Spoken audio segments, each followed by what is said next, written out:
Hi all, welcome to Tallinn, Kings of Tallinn Autumn Edition 2024. George Sanford, Andreas Hoagland, we are in the booth commentating, and we do have a day 3 of the main event coming up today, George. Yeah, looking forward to this one. It's always the pinnacle of the week, the flagship event here at the Kings of Tallinn Autumn Edition. It is the 1K main event. We're coming thick and fast straight in on day 3. Looking forward to seeing what we've got in store today. Yeah. 701 entrants in this €1,100 buy-in tournament, down to the final 87 right now. They just got in the money late last night. Good time for things to come. Exactly. So we're going to jump straight into the action. We do have a TV table, feature table for you, of course. So let's head over to the table and see who we got in store for you on this one today.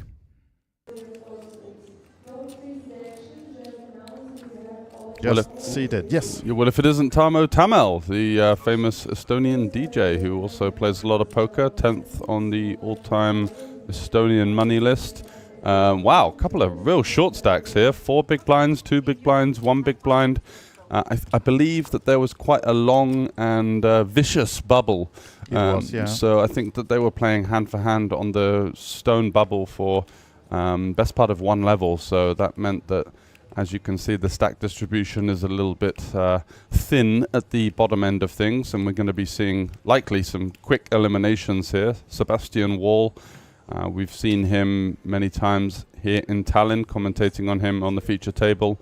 Plays a lot of mixed games, somewhat of an Omaha savant, but a very solid Hold'em player from what we've seen as well. And with one of the biggest stacks on the table, he will be raising this under the gun with the King 10 diamonds. And this then being the shortest on the table, 12K, as you can see. The big blind is 8,000, so he'll have a few hands before he will be forced to put his little stack in. But this time, it's no one that wants to compete with Sebastian, so he can take down the blinds for the first hand of the... This Jack 9 suited was kind of an interesting proposition there. 1.5 big blinds on the button.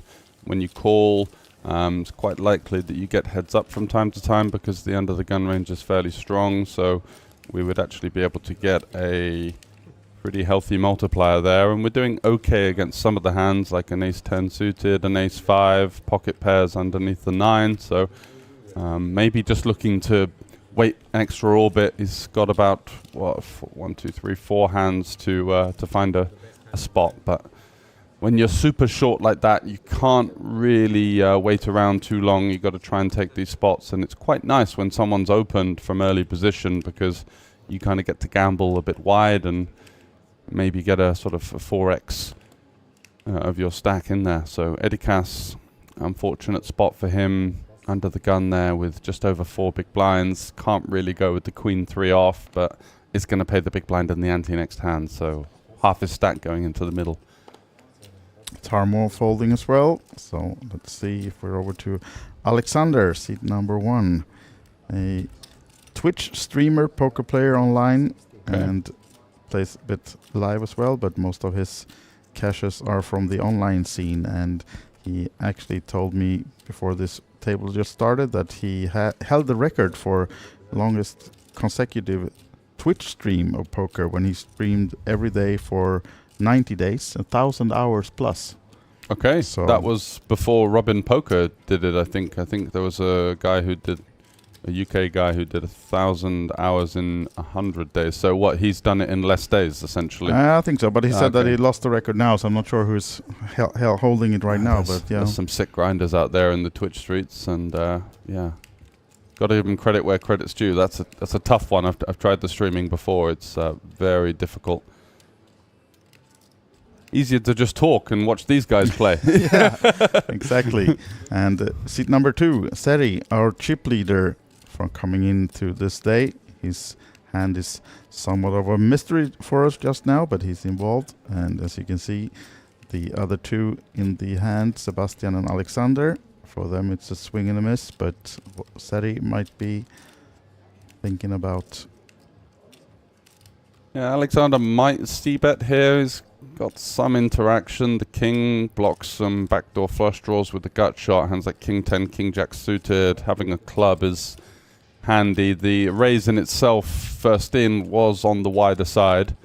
But you do tend to see people follow up on these ace-queen boards. Quite good for the opener. The other players aren't really going to have ace-queen, aces, or queens. So all of a sudden, definitely some advantage at the top end there. And he does go for the small c-bet, and he comes along. He's going to have some hands like queen-jack, king-queen maybe, some ace-x. The king is a great card for Alexander, now ahead of some of those queen-x hands, although jack-10 does fill as well. So likely to see a check-check here. I'm not sure Sergej is going to be doing much leading on this board.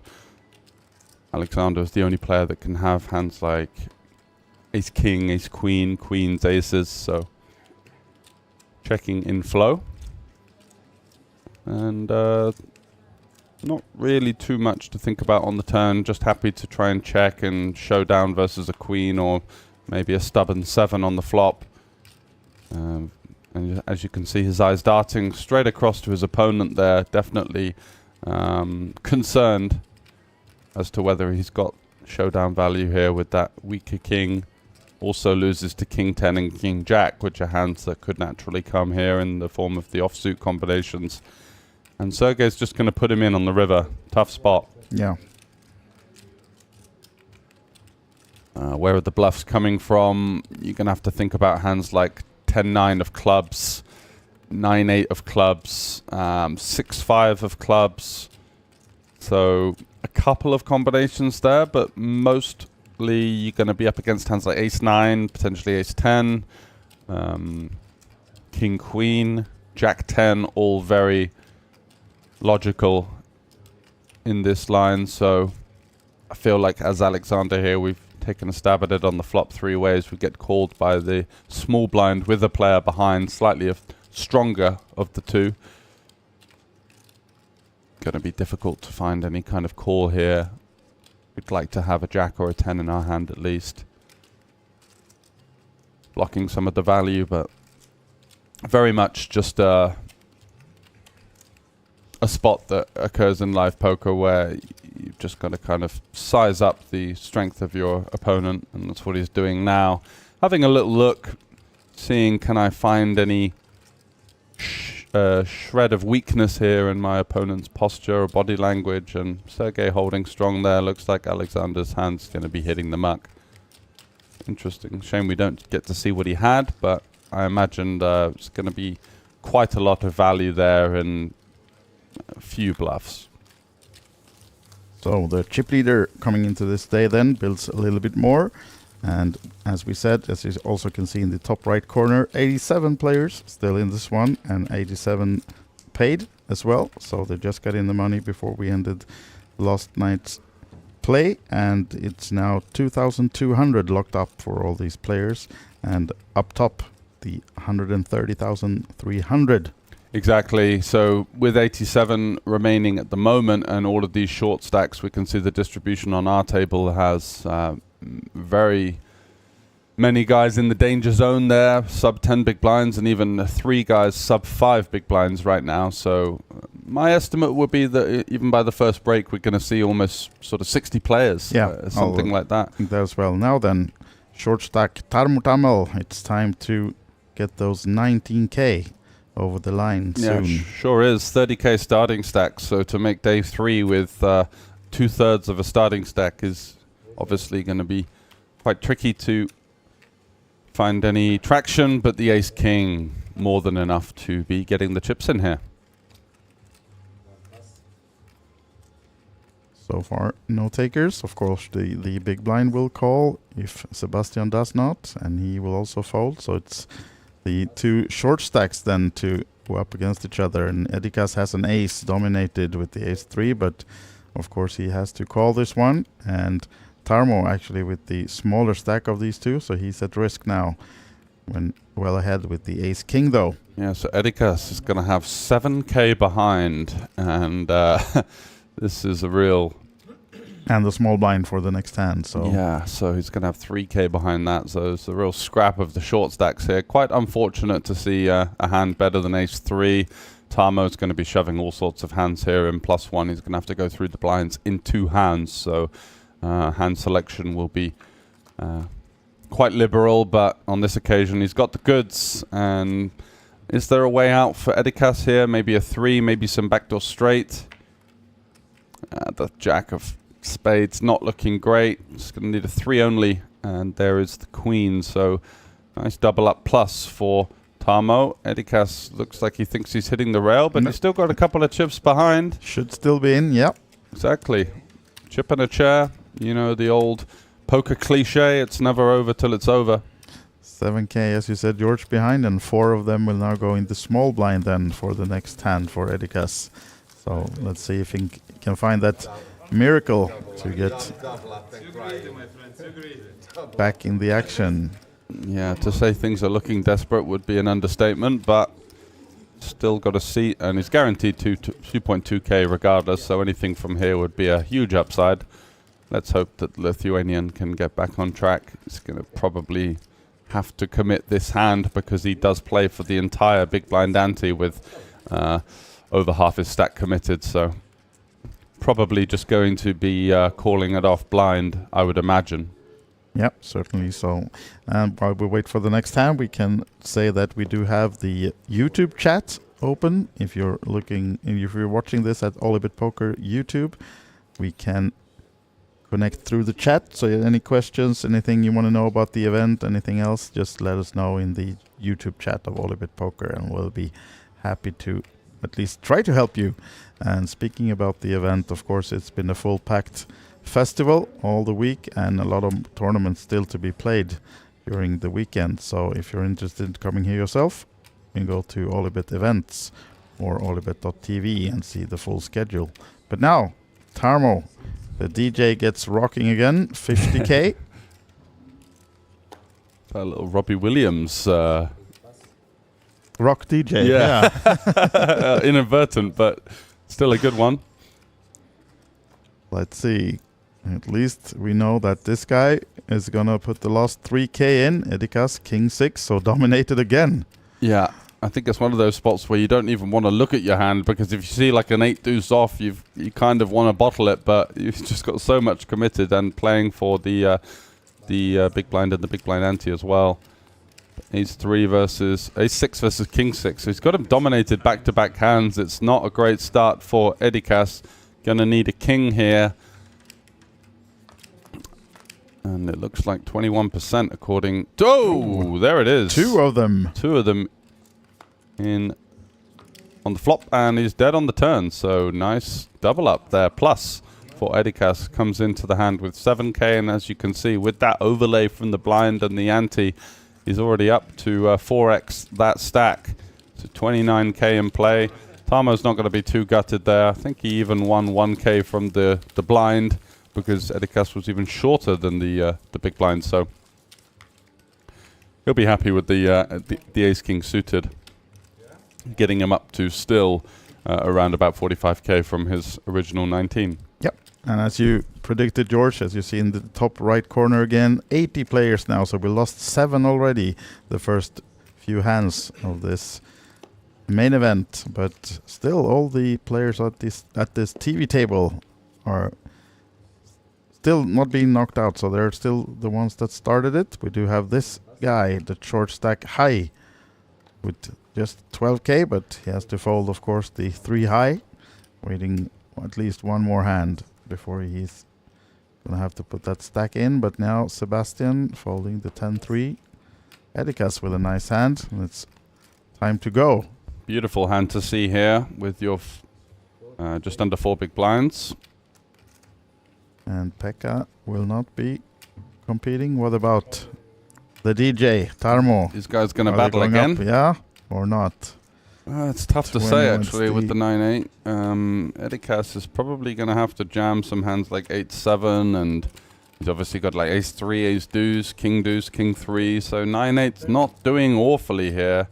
Getting a pretty good price. 21 into 70k, so you only need... well, less than 30% equity. You can see he's got exactly that here.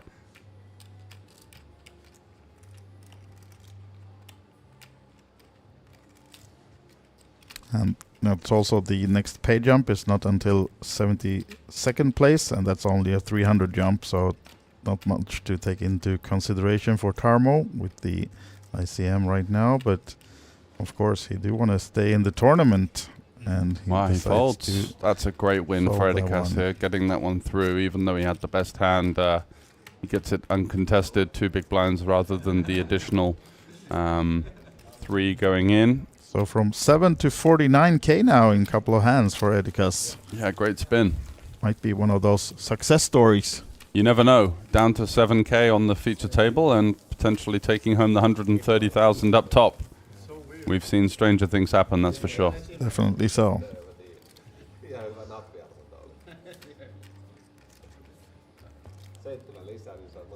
Some finish in between the hands. We have 3 Finns on this table right now, and of course they are allowed to speak in their own language when they don't have cards on the table, but when those are dealt, it's English only, of course, as well, not to be able to raise any suspicions. So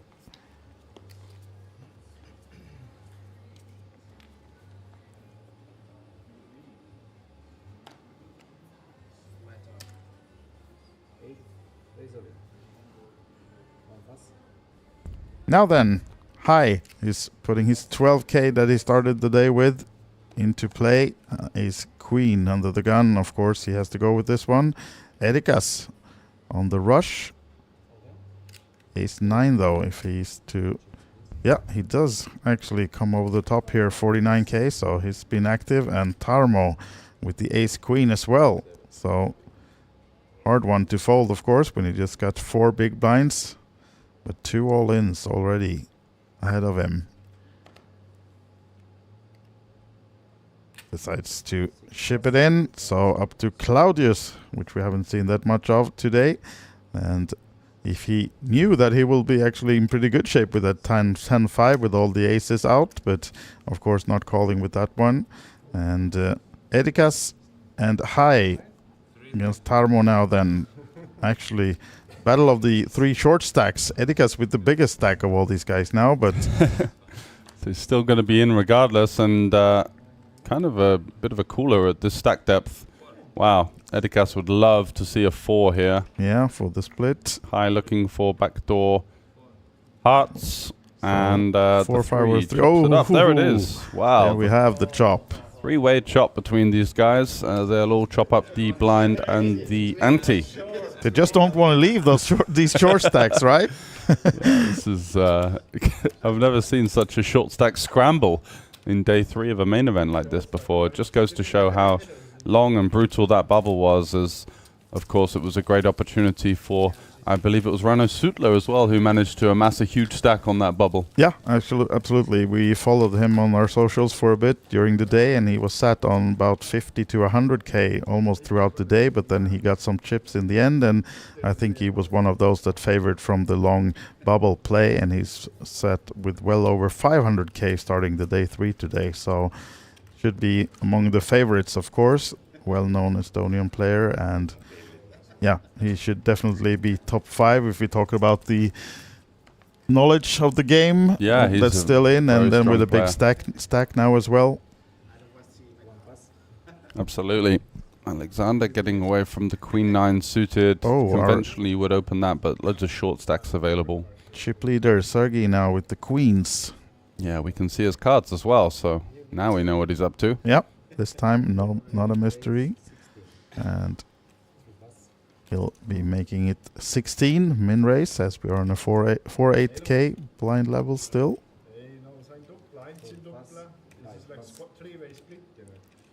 Tarmo ace 4 off. Very close to penalty there.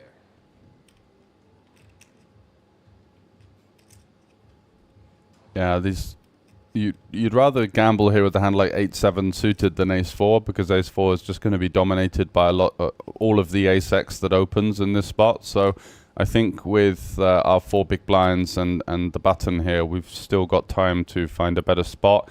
If you had a hand like King 7 suited, Queen 8 suited, Jack 10 suited, 10-9 suited, all of these hands perform way better versus this kind of range. It's rather unlikely that he has both cards live or even is ahead ever of this opening range with the ace-4. So I quite like that fold. Absolutely. And Sergey, of course, knows that the guy in the big blind is forced all in, more or less, so he won't be racing with just anything. Yeah, exactly.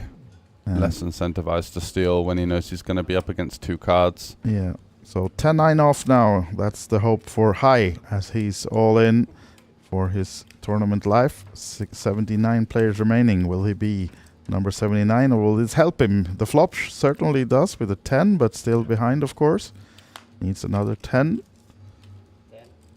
That's the only thing that can help him on the river. Does not find that 10, so unfortunately High will be the first elimination from our TV table, and he'll be taking down 2.2k then for 79th place. And thank you for your efforts, High, and maybe he's on to one of the other tournaments starting soon here at the Hilton Olympic Casino. So, a little more for our chip leader, Sergey, from Ukraine. Let us know who you're cheering on. See, we've got some good numbers on YouTube.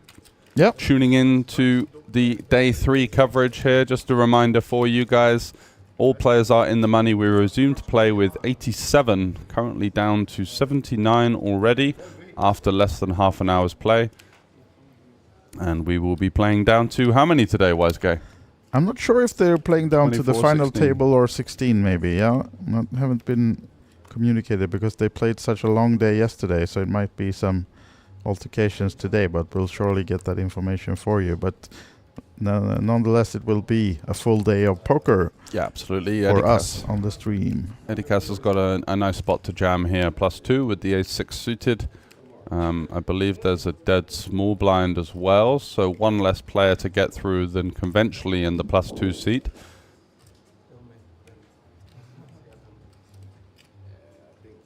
Taking his time, there may even be a bubble. Got the payouts there? Yeah, get them for you.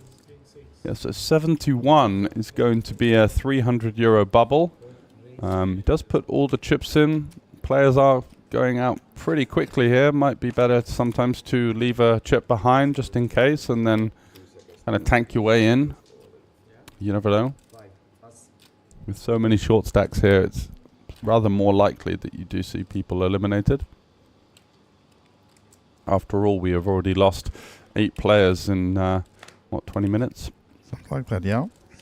Tarmo lets it go. What about the man on the button with ace-8, Claudius? Yeah, by no means an easy spot here. When we concede the cards, it looks rather trivial, but ace-8, again, is not going to be dominating that many hands here. Edicast is probably going to be jamming most of his suited aces, I guess. But then you've got to worry about the better aces and also the pocket pairs in there as well. But he's doing okay versus the range, I think. With the overlay of the blinds and the antes, there is no small blind as well, so slightly less overlay.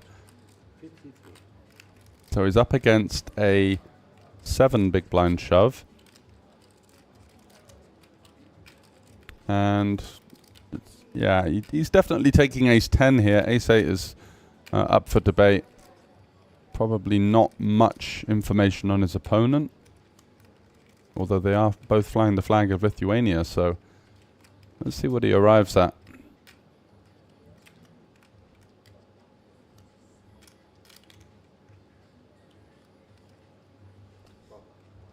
Does go for it. Going to take the thin spot. Alexander, big blind, costing him 46 more to call, but he only has 69 behind, so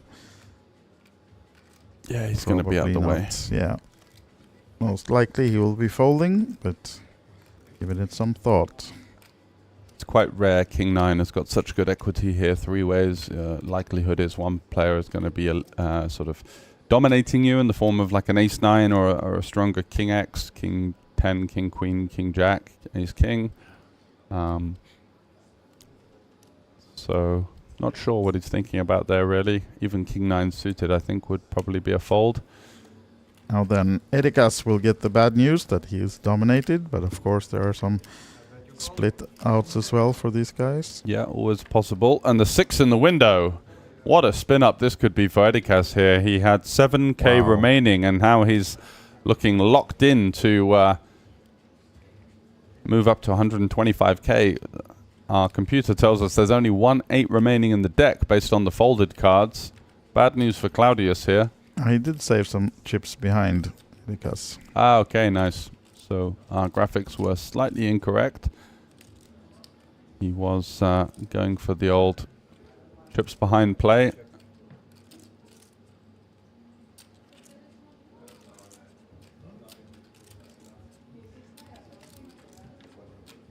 See a check. Looking to not commit and use as many stalling opportunities as possible. The queen on the turn. He's not going to be thrilled about that card, but with only 2,000 chips behind, of course, never folding with a pair. So just winding down the time bank, looking to make that pay jump. There's nothing wrong with it. It's perfectly within the rules of the game. Does go for the shove. and Claudius, of course, has to call off the last 2k, and he will get the bad news now then that Edikas actually hit that 6.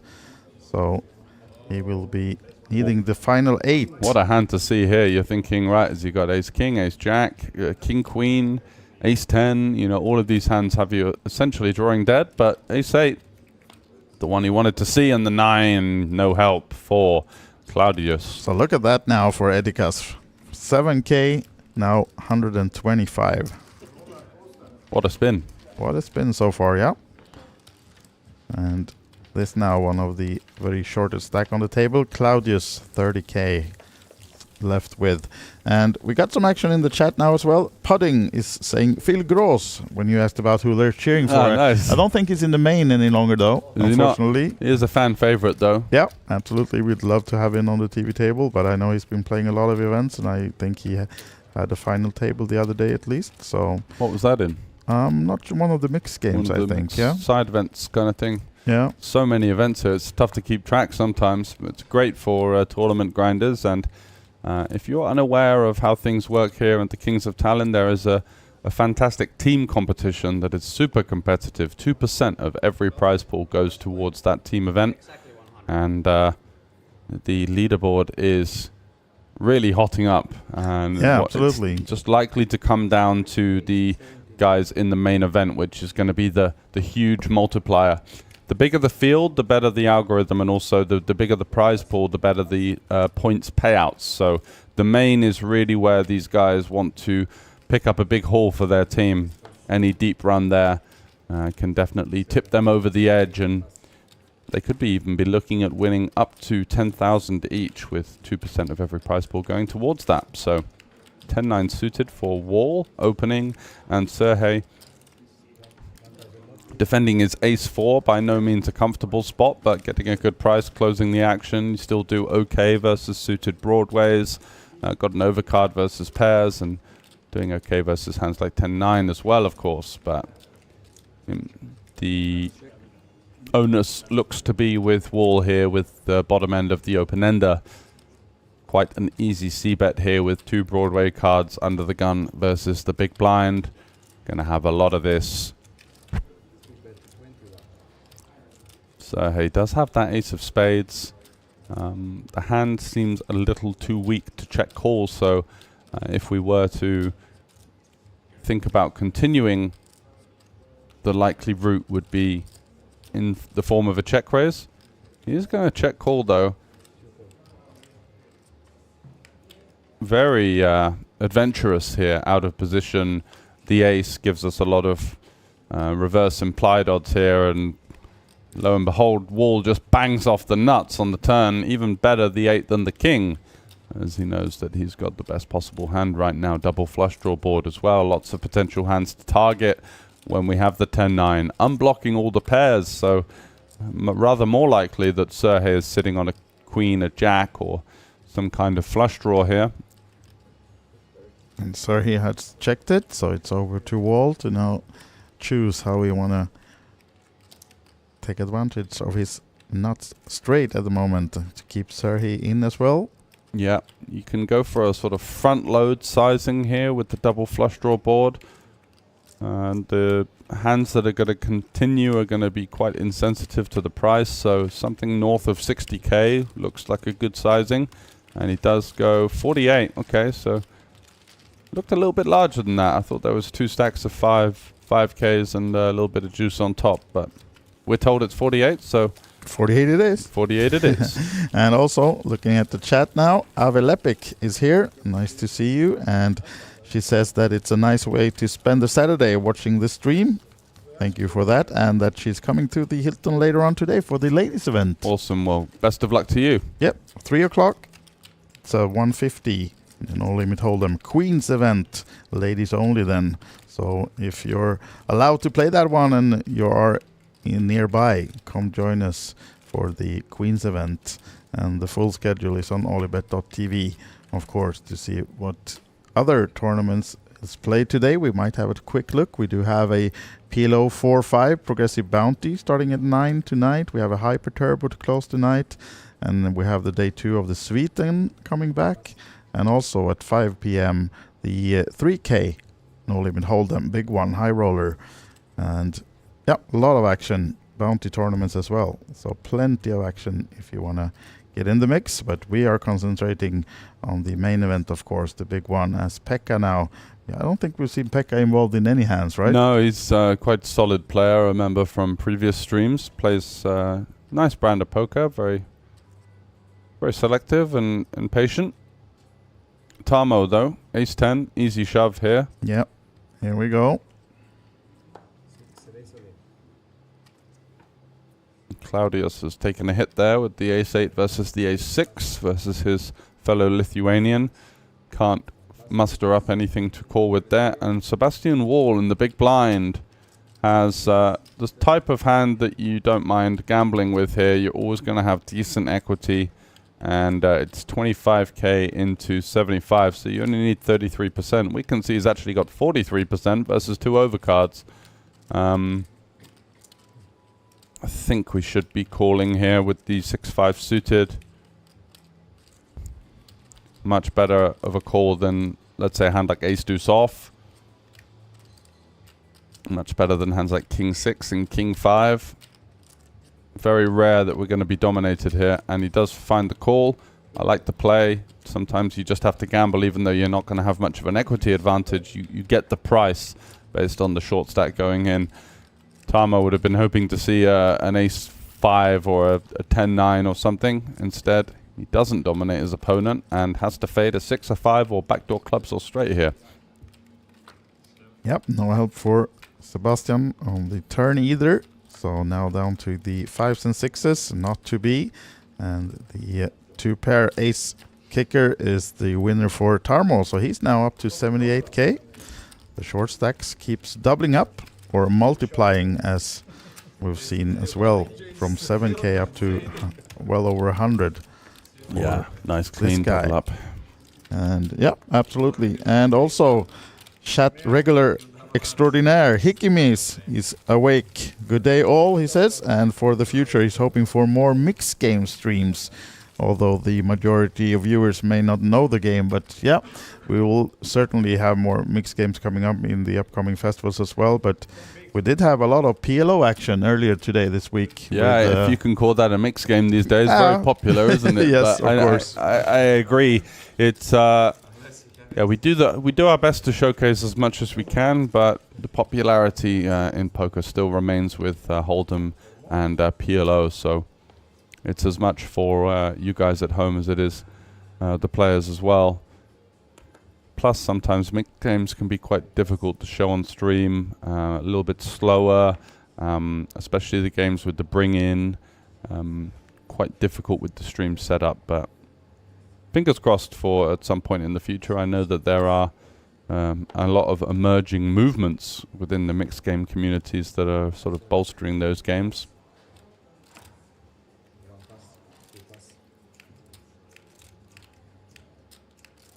Sebastian, 10-5. Will it be a walk for the big blind.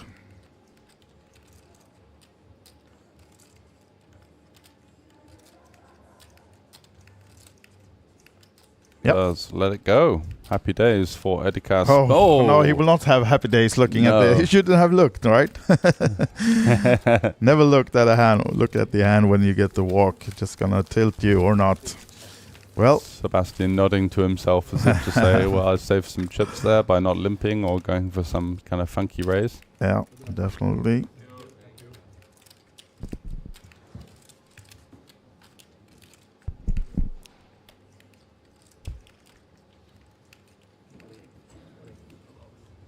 Edikas still happy, of course, to have such a lot amount of chips as he has right now, as he was down to 7k just a few orbits ago. And in the background you see the tournament clock, 18 minutes still remaining of this level, and we're down to 70 players now, so we lost 17 already today. We do have made that pay jump, so these guys are now locking up 2.5k at least, and continuing, of course, to aim for that final table and the 130k up top. And Tarmo Tamil, one of those, still in, 78k now after that double up. Claudius, table short stack, 30k. Queen 5. Probably will wait another hand or two before he ships it in.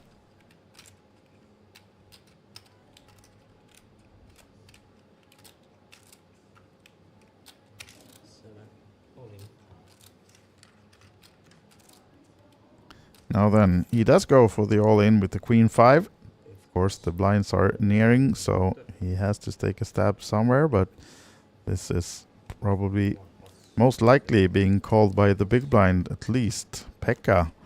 Haven't seen him play a hand. Sebastian lets the ace deuce go. Oh, Edikas waking up with 9s now, so he's definitely not folding this one.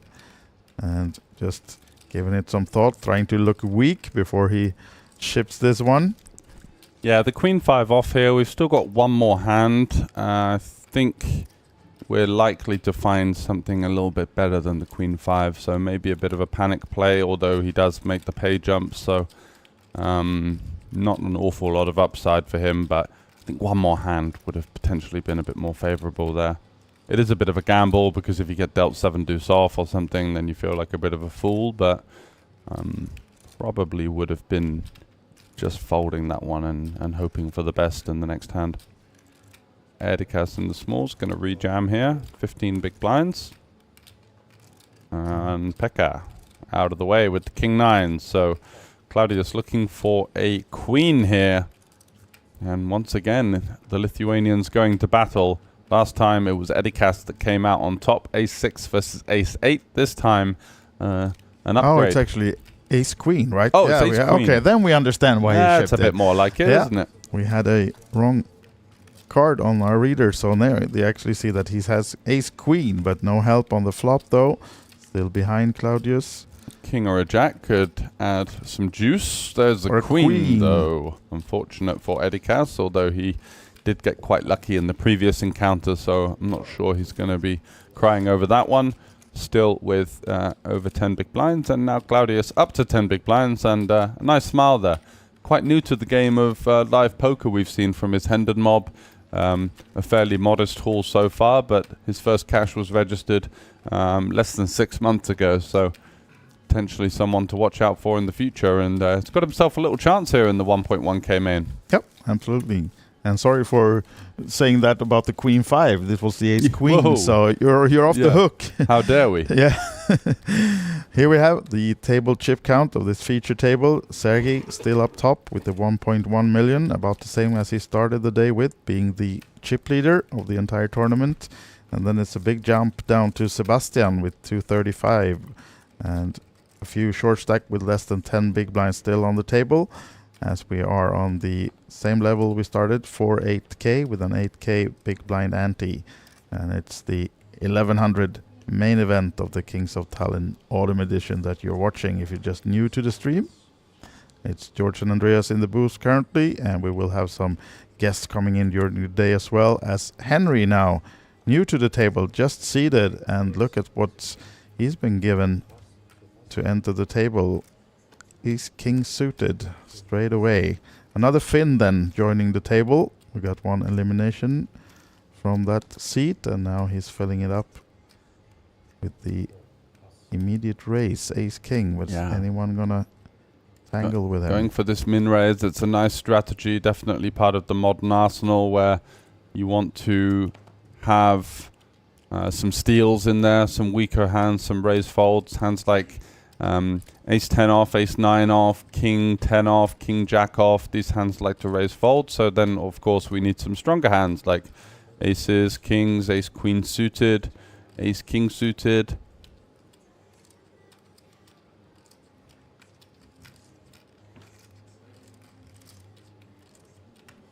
Jacks, 10s, Queens, all those kind of hands. So Ace King suited, of course, in there. And Tarmo has Ace 9 here. Likely just wants to defend, take a flop. I'm not sure there's much reason to shove. If you had a hand like Ace 5 or Ace 4 suited, those could be nice shoves because you get some of those stronger offsuit Ace-X hands to raise fold. But this one kind of fits comfortably in the calling line, and trouble disaster for Tarmo now, yeah. Absolutely, yeah. Looking for the 9, looking for the backdoor straight only at this stage, and you feel like it's Christmas when you flop the ace here. Yeah, just checking, hoping that Henry will bet so you can check raise, but it will be met with an insta call from Henry. So of course he will now continue. You can even check call. Henry going for the smaller size. He could even just check call here. His opponent bets 1 big blind. He's going to have hands like King 10, King Jack, King Queen off potentially, maybe some Queen Jack. So allowing those to maybe take another barrel is somewhat favorable. We're also miles ahead of Kings, Queens, Jacks, 10s, which is obviously a good thing.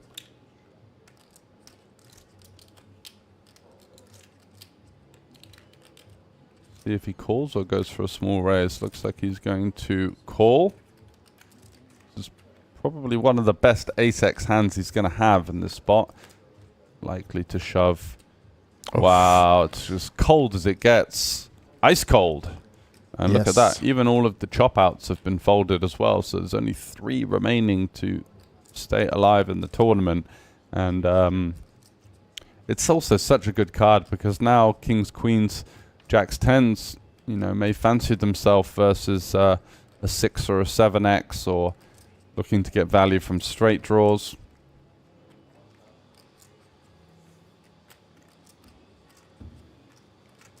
And of course, Henry's only concern is that if Tarmo was calling with the flush draw, he got there on the turn, but he'll be happy to see when Tarmo does call him off that that's not the reason. They will both have aces in their hands, and trouble, as we said, for Tarmo as he goes for the 2 big blind bet right now, right? Yeah, sort of slight size up from the flop. 1.5 bigs. Yeah. Still just leaning on your opponent here. Looking to put hands like a 6 or a 7 in a really difficult situation. The bigger you bet here, the less inclined you are to face calls from that part of the range. So quite a nice job here, and does allow himself to have some pure bluffs as well. Some of those broadways, like I mentioned,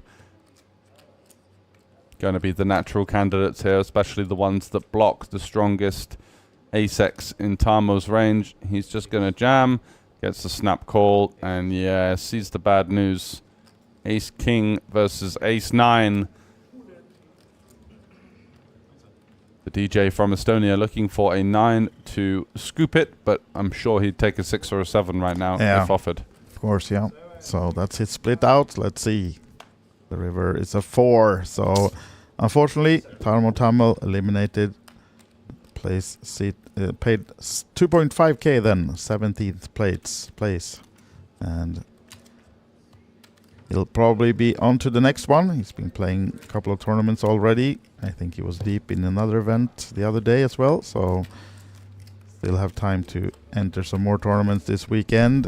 But the main event is over for him, and you can actually see in the background that we are down to 64 players. So 65th place is preliminary. The payout for Tarmo, but still 2.5k for that one as well. We have a few more to go before we have the next pay jump, which will actually be the 55th player will take home 2.8k, and these are now our 7 players on the feature table. Shortest stack, Alexander, just 10 big blinds. And the chip leader coming into day 3, Sergey, still at the table with over 1 million. And from the chat, we see that Mini Cooler is here. Welcome. And he says that me and Scott also had this discussion and agreed that PLO is too popular to be a mixed game. Yeah, we agree with you. Yeah. PLO is probably not considered to be a mixed game in that sense, but just mentioning that we at least have had some other things than only 2 cards on the stream this week. Yeah, PLO is just a great game. Yeah, the best one, right? And if you missed it, we did have 2 high-stakes cash game streams earlier this week. I think they're rewatchable at OlyBet Poker YouTube. It was a 50-50 blinds, and that's Euro. Some quality players in the mix there. Jesper, Omar especially. A good friend of mine, Artur, as well. Strong online regulars playing on stream. For anyone that's interested in PLO and wants to get better at that game, maybe just go back and watch that stream and watch what those guys were doing. As you can learn a lot from simply just going through the hands and trying to think laterally, okay, why are they doing this and what's the reason behind that? So much free value there. Easy raise fold here for Sebastian. This is going to be one of the bluff opens with the ace.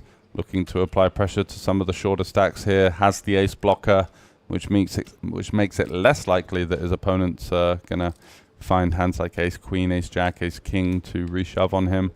Does face the big blind shove, which is probably the strongest action of all of them, because the big blind is quite incentivized to take some flops with most of the range there. So what you do tend to see is these shoves from the big blind off of the short stack when you have little perceived fold equity to actually be quite strong in the spot. And as you can see, 9's a very strong holding in that sense also. A bit of TV time. Ace 5 here is just not going to cut the mustard.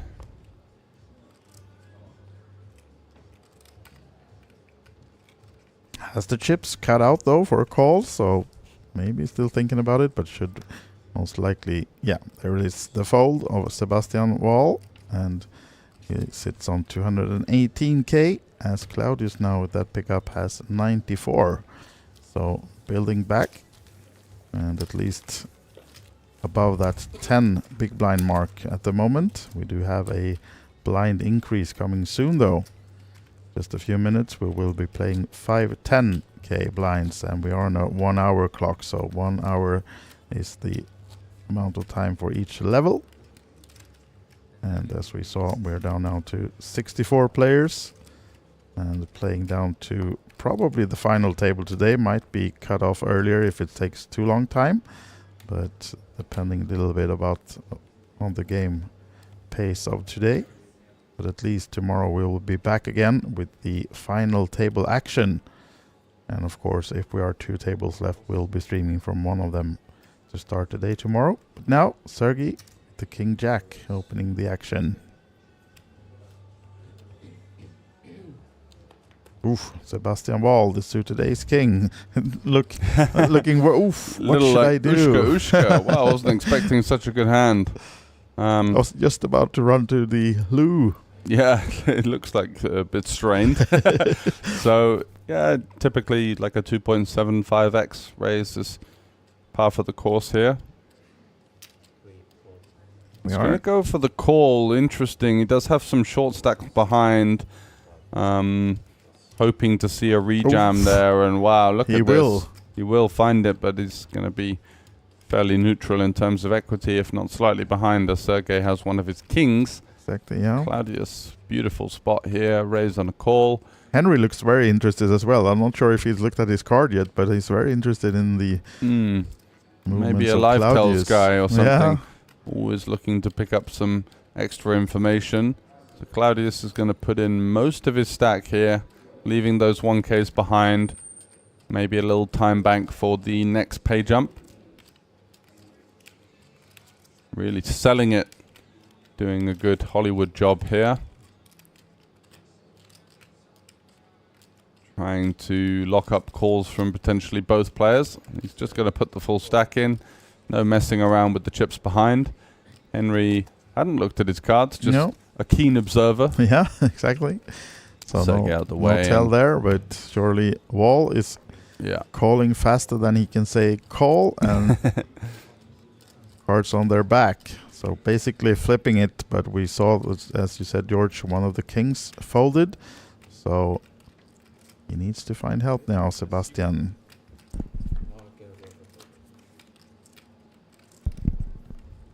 Oh, almost dead on the flop. Of course, backdoor hearts for Sebastian, still alive, or a straight. Oh, wow. What an action turn. Wow. And it's a 5. It's red, but it's not a heart, so it's the double up for Claudius. Yeah, what a nightmare turn for him. I know, right? He thought, right. Don't put the... Oh, there it is. Absolutely locked up. Anything apart from the jack or 10 of hearts on the turn, please, dealer. Oh, my God. Now I've got to fade the lot. And the 5 of diamonds comes to his rescue there. Yeah. All for the TV table, right? Yeah. The action. Maybe his heart rate as well was very low and casual on the flop and possibly palpitating on the turn.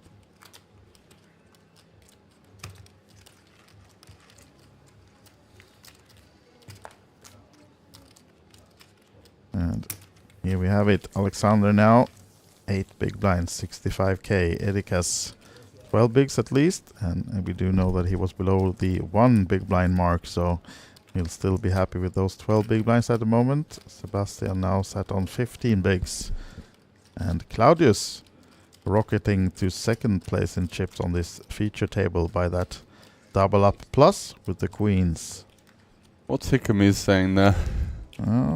Not sure. It's a long story, so we might even have to read it closely in the YouTube chat. If you're watching us anywhere else, it's where you can reach us. But of course, this is also streamed on OlyBet Poker TV and on Facebook. So if you want to connect with us, though, it will be through the YouTube chat, please. Sebastian, now, have we found something? No graphics, so but. He's folding. Most were net players. It was actually slow and not for me, but I'm just a donk and have always been a live player, so I judge some aspects. Yeah, well, that's the way it is. We're playing for a lot of money, right? So there's no extra points for rushing the decisions. I think you do see a lot of quite calm and calculated players in that. And whilst we're quite thrilled to have this type of action on the streams, often it's really difficult to get. I've been working in streams and commentating for quite some time, and previously it was quite difficult to get like 10-10 and above running on a stream because there's so much politics involved. Some of the high stakes pros don't want their cards exposed. Some of the recreational players don't want to be on stream because they like to live a low profile. So you know, for us to actually get this action on, it's quite a blessing. The biggest cash game ever seen on stream in the Baltics. So I think a breakthrough this week, regardless of that. Yeah, definitely. And we sure enjoyed that. And as we said, it's rewatchable on OlyBet YouTube if you want to see it for yourself. And now then, these guys are playing the blind versus blind hand with a lot of clubs, a lot of low cards, and actually Alexander hitting the 7 for the bottom pair. But it seems like Henry from the small blind is taking a stab at the pot. Betting 1 big blind, 8k. Yeah, 8 bet, okay. 8 bet. Alexander stays in. Actually had the cards the wrong way round there, I think. Don't think Alexander would be floating with just 8 high here. I think he had the 7, right? He had the 7, yeah, that's right. So Henry was stabbing randomly with the 8 deuce. I think we can give up some hands here, like 8 deuce, no backdoor flush draw. Yeah, and of course Alexander calling the flop with just 40k behind. He's not doing that with air, so...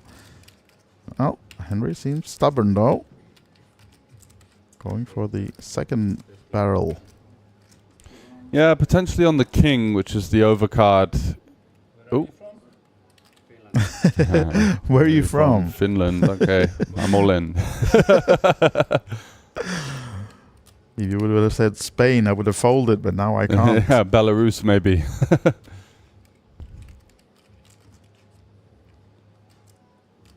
Alexander now taking that into consideration as well. Yeah, left with stone bottom pair here. What? Does it matter to you? Not really. Oh, you just play GTO? What's that? Yeah. You run event? I play my cards. Me too.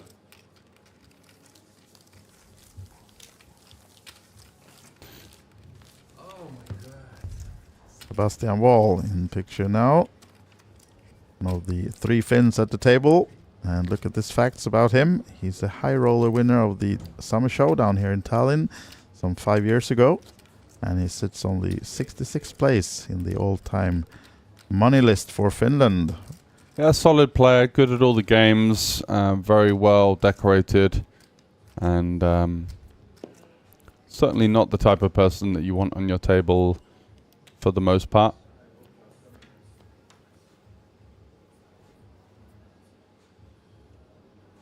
And he'll be in the under the gun position, folding next hand. Erikas looking at the tournament clock, but of course folding the Jack-6. Pekka is out as well, 8 high. Not been getting any cards at all, Pekka. No, absolutely not. Claudius here, 10-9 suited in the cutoff.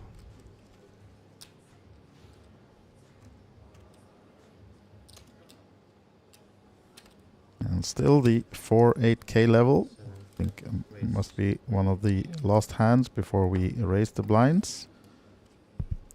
Yeah, certainly. Opening it up to 20k here for a 2.5x. Usually seeing people go for the conventional 2x. Wow, 58 left. They're really flying out here. We started the day with 87. 87. Yeah. My guess was that we would be around 60 at the first break, and we're probably around halfway to the first break, and already losing 29 players. That's quite incredible. Yeah, I think we had around 15 players with less than 10 big blinds, maybe even 20 coming into today. So, Right, okay. as we said, the long bubble play yesterday played its part, and many players just folding and surviving into day 3 and getting into the money. Of course, the bubble burst around 1 o'clock, I think, last night. So they played quite late and then back in action then 12 o'clock local time. And yeah, they're all locked up 2.2k before coming into today, and now 2.5. And the next pay jump is in 55th place then. Yeah, so Henry with the ace-5 suited. It's a hand that you do see a lot of 3-bet bluffing with, but at this stack depth, we don't really want to 3-bet fold this kind of equity. We'd rather use some kind of offsuit stuff that doesn't mind. And this is a piece for both of them. Open-ended for Claudius and the nut flush draw for Henry. Yeah, I think with Claudius's hand, you do tend to see people favor betting here. You can get some ace-highs to fold. The annoying thing is having clubs. It blocks hands like ace-10, ace-9 of clubs that are going to snap fold the flop. Maybe queen-10 of clubs, which also snap folds the flop. So clubs are not so advantageous, but having an open-ender and just 10 high, there is still going to be some, you know, queen-jack suited, ace-10 of hearts, ace-9 of hearts, maybe even a hand as strong as ace-jack of hearts in there that you can lean on.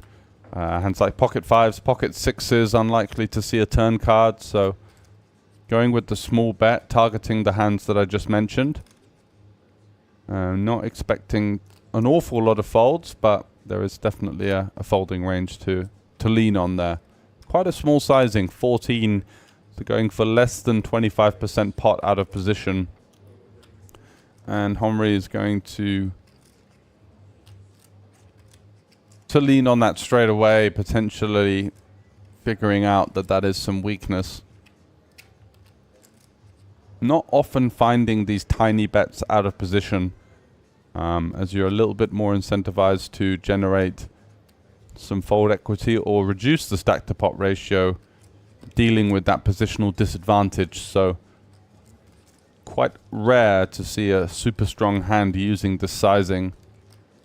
Even hands like an ace-king or a kings wanting to charge some of the draws out there or gain value from worse holdings. So Claudius kind of put himself into a bit of a tricky spot here. Would have preferred to see either a check or a bigger bet.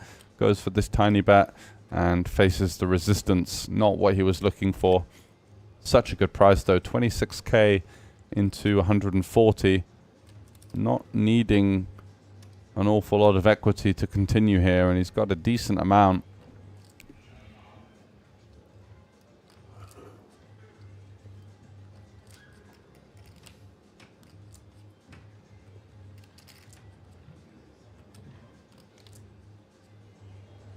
Yep, really giving it some thought. Now it's his turn to stare down Henry.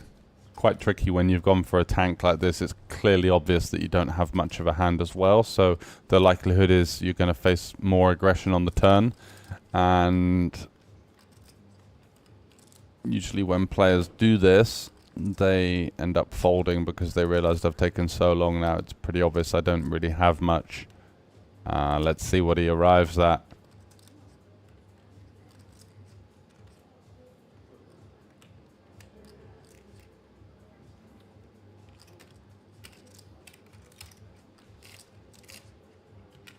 Some of the bluffs for Henry, potentially thinking about maybe a hand like Queen Jack offsuit with one diamond, some hands like Jack 10, maybe a backdoor spades. That's come for the call now, Henry. Oh, sorry, Claudius. So looking for a 6 or a jack, preferably, but it will not be diamond for him. Will not be good. But the Queen of Spades, not changing anything, of course. Henry still in front with the ace high. Yeah, this Queen of Spades is an interesting card. Some of Claudius's hands that may arrive here could hit the queen, such as an ace queen with one diamond. Could definitely bet call the flop. Not too likely to see many other Queen X hands here. Queens could use this tiny sizing, although now blocked with one queen, it's rather less likely. So I think Henry here would be looking at hands like pocket nines, pocket tens, pocket jacks. And based on the timing that he was faced with on the flop, could be a nice option to follow through with the turn jam here at less than 1 stack to pot ratio.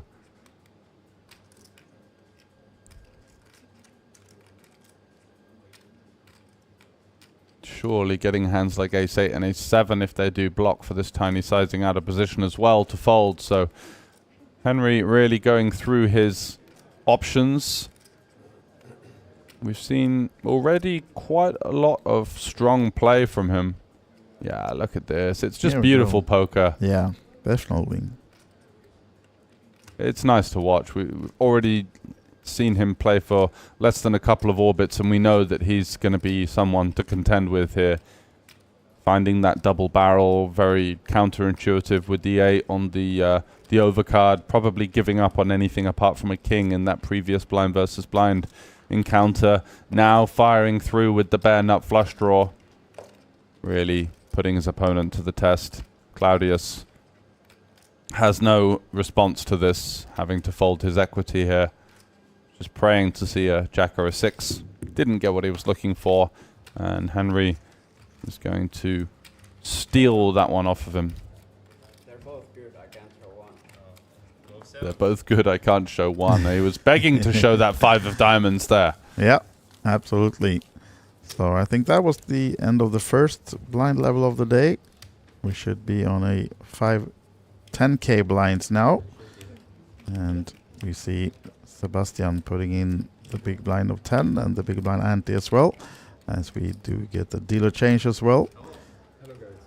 So 58 players now, as we said, still in the main event.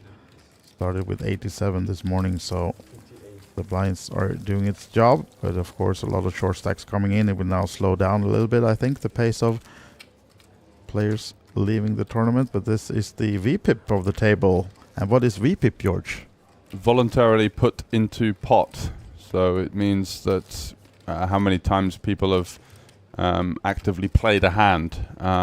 It doesn't include something like if you're in the big blind and there's a multi-way limp pot and you check your option, that wouldn't count, but it's a situation where you didn't have to play but did decide to join the fray. So 39% is fairly high. Usually for tournaments you'd see, especially in online, sort of a 20 to 20, high 20s VPIP. 6 max you could see sort of high 20s to low 30s. But yeah, we do tend to see some of the more seasoned players actually towards the top of those VPIP charts, looking to lean on maybe inexperienced opponents that could potentially be in this day 3 situation for the first time. Guys like Pekka here, seen him about. He's not been so active, but also in these situations when you had so many short stacks around, you don't want to be playing so many hands because it's likely that you're going to get shoved on and have to kind of, you know, gamble with the short stacks and give them the action that they're looking for. So I think he's navigated quite well so far. Alexander here getting pretty short. He's got king 3 off versus +1. Would be a hell of a gamble at this stage. Still got a full orbit to spin up that, what is 4.5 big blind stack. I just don't think we're anywhere near the threshold here with king 3, so surprised to see any form of tanking there. Oh, our chip leader ships it in. Wow. With the 5s on the small blind. Let's see what sort of minerals Pekka's got here. We're not playing with the full table, and he does call, hoping to see a dominating hand, but does see the low pair. Not what we were looking for, hoping for some kind of ace-10 suited, maybe a queen-jack suited there that we had in bad shape, but it's going to be a classic flip situation for Pekka versus Sergej here. Who's going to come out on top? Great start for the Ukrainian. 8 on the turn. Looks like bad news for the Finn. Can it be an ace or a queen?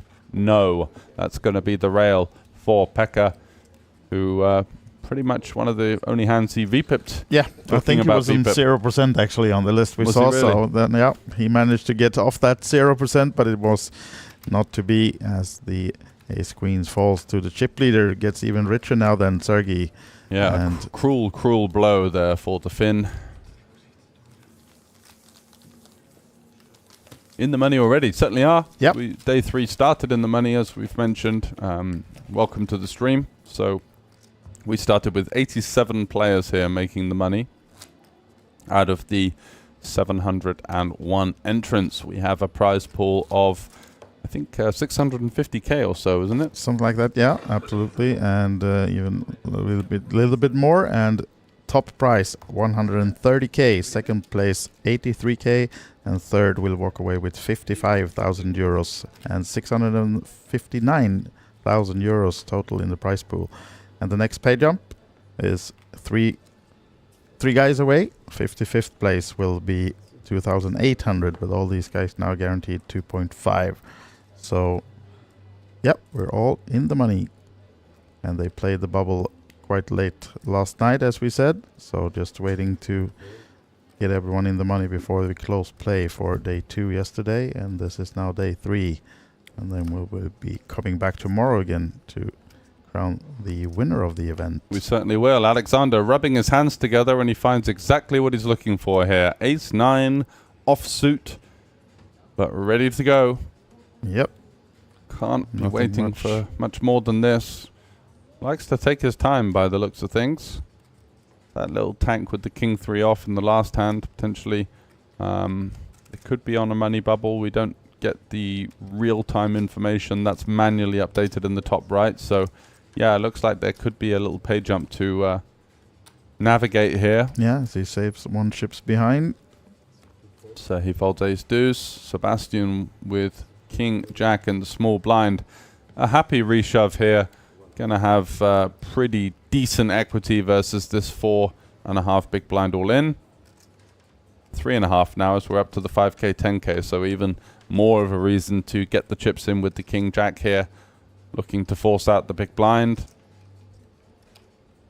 And gamble versus the cutoff shove. Yeah. Erika's now getting some TV time because certainly not considering calling. No, I think again they're just going to be on a pay jump bubble here, and these shorter stacks, the guys below 10 bigs, are kind of incentivized to take their time in these hands.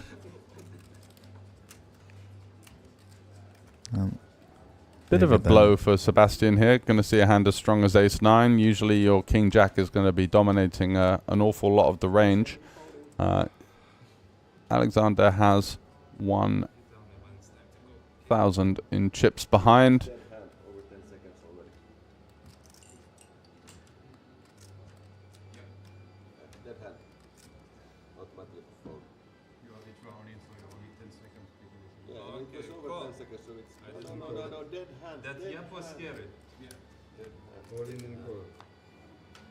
Now then, cards on their back.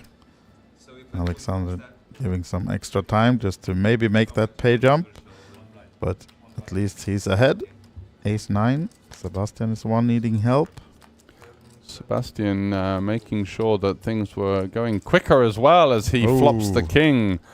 Backdoor hearts needed for Alexander. The 9 is a route to victory, potentially an ace or a 9 now. And there it is, backdoor trips. Wow. He finds it, running 9s.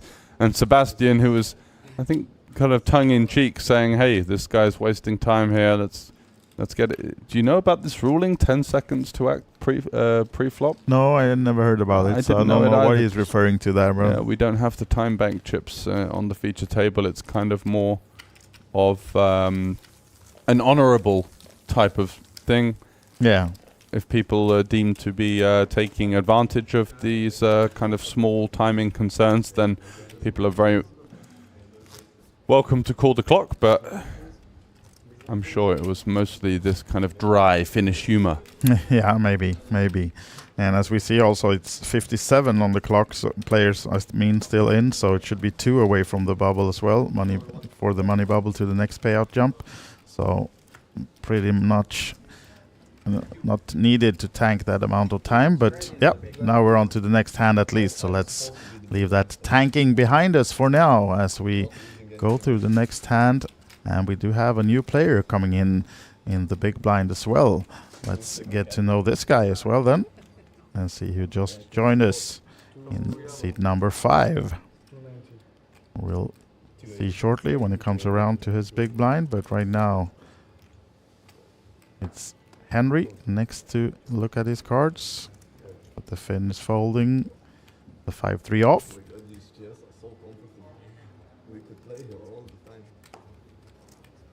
And let's see if Alexander's has found anything now. Seat number 1. Oh, look at this one. Late position. Queens now. Just after that double up, he finds a premium hand. And surely he will be maybe just raising or shipping it in. Probably leaving then a couple of chips behind. But he goes for the raise now. Of course, he has more than, or at least he has 10 big blinds to start the hand, making it 20 to go now, min raise. And Sergey, 1.3 million with the ace-9. Giving it some thought as well. Looking toward the stack sizes of the guys in the blinds. And he'll be coming along. Call. Sebastian with 9. So this is a tricky spot, of course, for him, with Alexander on the 10 big blinds raising, Sergey with the big stack just calling, and Sebastian does bet 69 out of the 70 he has, right? So he's saving his chips behind by the looks of it. Oh, he ships it, it's all he has, so all in, not saving any chips. And Edikas, has he found something as well? No, Jack 8 was the hand of his, so he's just giving it a few seconds before folding. And this now, the new guy, we haven't got the name yet, but it's coming shortly. But he's 10 deuce off and folding. And player in seat number 5 should be Gytis Lasaunikas of Lithuania. But now then, back to Alexander, trying to look concerned, but surely he's not folding. Just 7 bigs behind, and Sergey will be most likely getting out of the way, even though it will be only 7 big blinds more to call in a 3-way pot. We'll see about his decision, but Alexander is going to give it some more thought, of course, now. Looking at the clock, as we said, we're 1 or 2 away from the pay jump, so trying to stall it a little bit before calling, which means that he will have a few chips behind.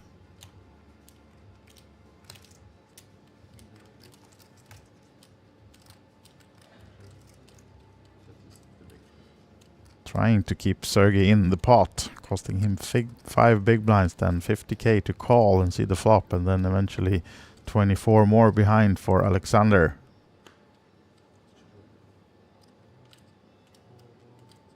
And if he could see the cards, maybe he would be calling with that ace, not being dominated, but the 9s blocked by Sebastian, of course, is bad news for Sergey.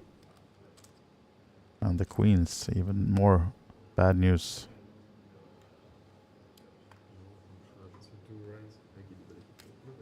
He does come for the all-in though, so Alexander will be faced with a new decision, of course calling, but it might take him some time just to get in the money.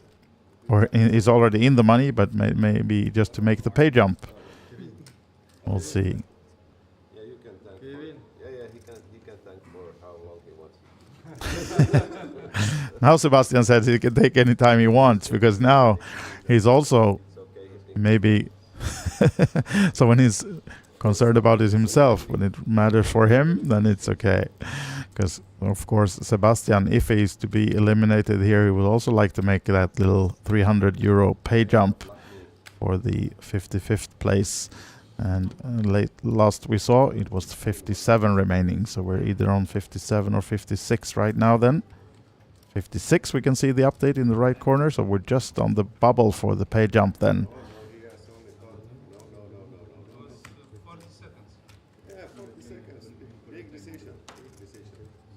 And yeah, they're joking about the big decision, but it's this time actually it's still Alexander tanking.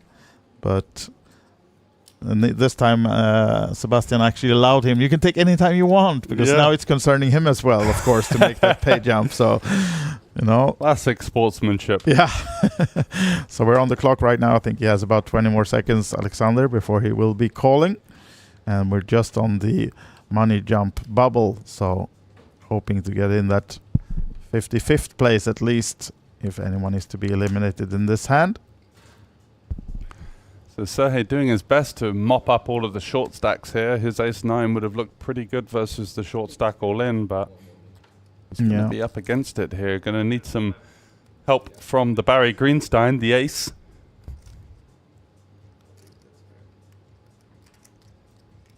Staring down the tournament clock, hoping for a little 55 to jump up. Christopher Carlin in the chat. Thanks for joining. Oysters, nice to see you. And thank you for the compliments. And Higimis isn't as thrilled about this stalling, but we shouldn't be many seconds away now, because I think they did put him on a 1-minute clock. Yeah, so it's their money, not ours. So whilst we want to make a entertaining stream in tournament poker, these things are very much part of a strong player's arsenal in these days, just to make sure that they're getting these pay jumps. And there we go. The chips go in. Alexander with the queens. Sergey with the ace-9, shooting him a little ushka look, as if to say, what is this guy wasting my time with the 2 queens there? And Sebastian has the 9, so looking thin for the Finn. Yes, surely does. Going to need that 9 of spades, or actually none of his suits alive either, so he could potentially chop with a straight. Kind of unlikely when Alexander has 2 queens, so he'll be cheering for an 8-6-7 flop.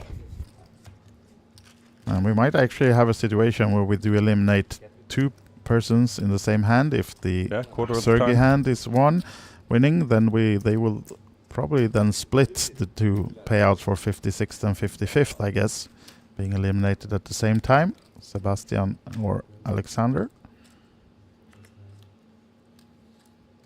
But let's see now as we get ready to see the board.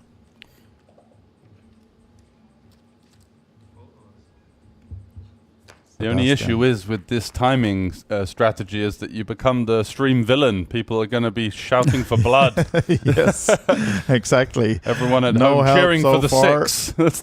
That's the worst way to get there. The quads. There's the Knight of Spades. Wow! Holy moly! Sebastian Wall with the 1 outer. 1 outer for Sebastian Wall to triple up and more. And wow, the Finn is back in the action. Even when you saw 9. All that TV time paid off. All that tanking has just been splashed right in his face. Wow. Certainly so. Justice served ice cold in the form of the Finn, Sebastian Wall, and he's got some chips to work with now. Not much of a hit for Sergey, and I think Alexander won a small side pot there, right? He did, yeah, but so he's still in, but just with a few blinds now. Then the queens losing to the 9s of Sebastian Wall. So unfortunate for Alexander, but as we said, chip in a chair, still in, still with a chance. And yeah, won't believe his bad luck though, I guess, with the 1 outer. Of course, an ace would have killed him as well, but Sebastian Wall really nailing it on the river. And So 6, how much do you have, please? as we said, more than triples his 70k that he had going into the last hand, so he should be on around 250 now then. Nice jump. And Alexander, as we can see now, below 5 big blinds, 48k is what he's left with after that hand, and will not be using them this hand, I assume, with the 10-4 off. Is he gonna still continue to tank? No, this time it's a bit quicker, and Sergey is out as well. What about the man with the newfound chips? 235k is the stack of Sebastian Wall as he folds the 8 deuce suited. And Edikas probably not getting active with the small stack with the 8 high. Just have 7 big blinds and he folds. Yeah, waiting for another day. And Gitas. Yeah, new player at the table. Yeah, Swaggy. Quite like this get up. Yeah. What's he got there? The sort of the sweater that's coming in as a scarf as well. Not looking to give away any necktails potentially. Yeah. And he Goes gets for the active. We have a min new raise player, here. new player in the big blind as well then. Interesting strategy. Maybe knows his opponent. We've just got number 6. Number 6, and it's actually Kim Rasmussen of Norway. Okay. Just joining us in seat number 6. So his name will be up in the graphics shortly as well. Sporting a nice tattoo on the hand and some letters as well, I think. See if we can read that out later on, perhaps.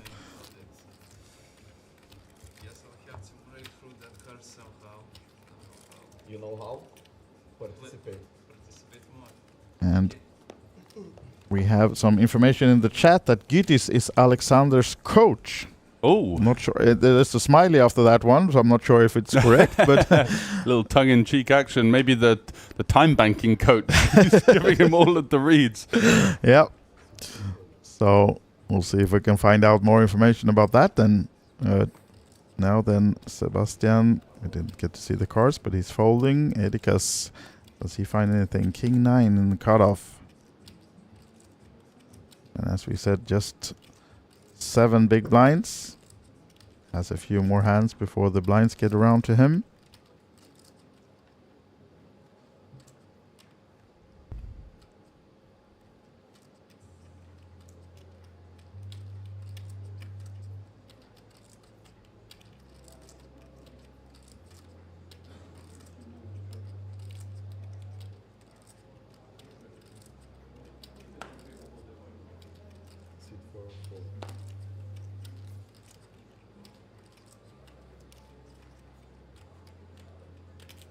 raise.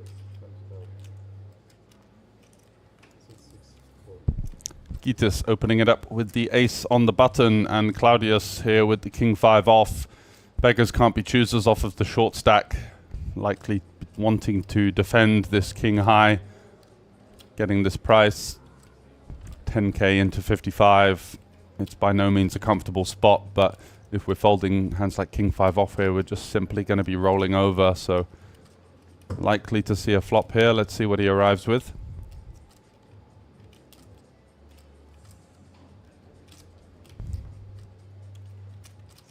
Does come for the call. So Gitis and Claudius up against each other.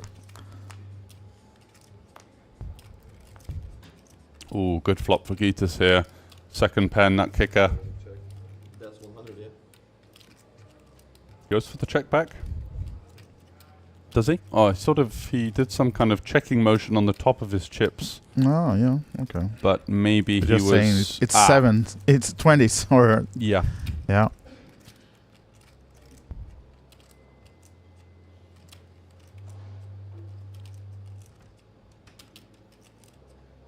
So Claudius 132 behind then.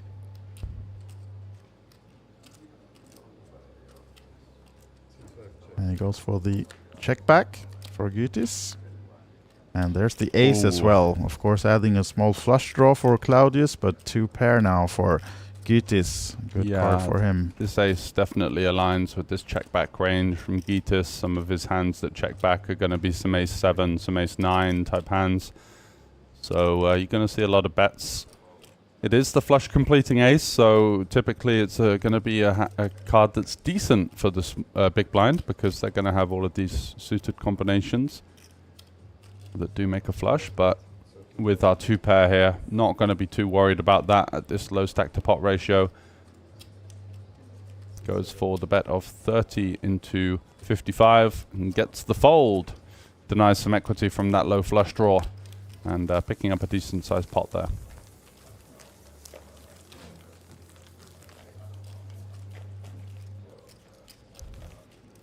All right then, so on to the next one. And George, I will be stepping out for a little while, but I'll be back shortly. Okie dokie, not a problem. So Sergej still with the overwhelming chip lead here, despite losing that ace 9 versus 9s versus queens, with the rather dramatic 9 of spades on the river, giving life to Sebastian Wall with his 23 big blinds. We've got a couple of short stacks in the form of the Lithuanian contingent there. Alexander, one of those, and 48k under the gun, 4-3 off, not what he was looking for. Gutted to face that river 9, as that would have been a big treble up for him almost. Edikas, though, the other short stack with ace-jack offsuit in the hijack. Easy shove for him.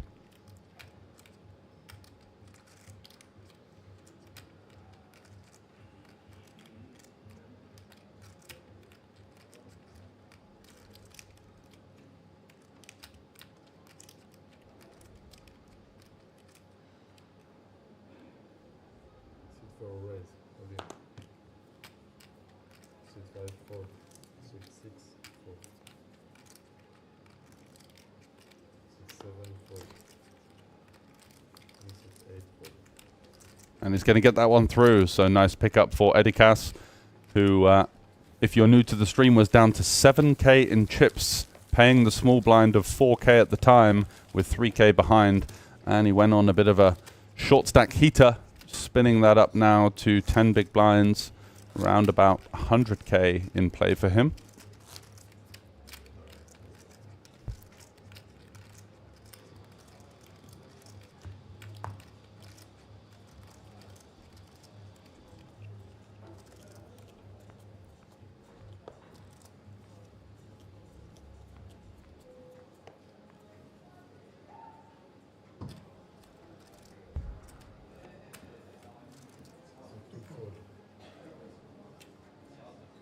Nines for Sebastian Wall. His magic hand from earlier, securing him that treble up with the 1 outer. Gets it in versus ace 9 in queens, finds the river 9 of spades, and here we have black 9s for him. Opens to 22k. Four, four.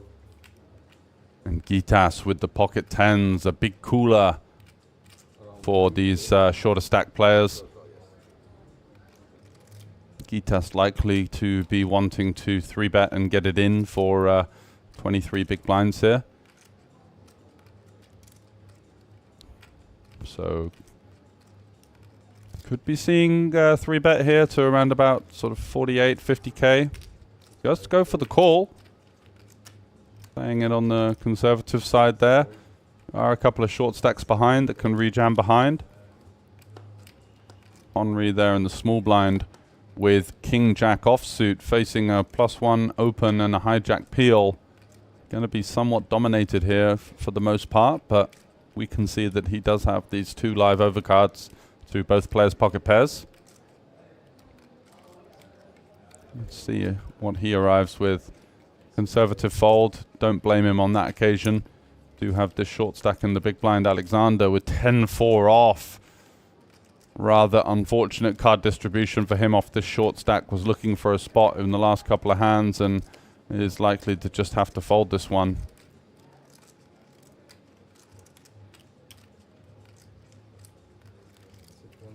Does hit the rail. Hit the muck, sorry. And so 10s versus 9s. Gitas with this kind of trappy peel. And there's a 10 in the window.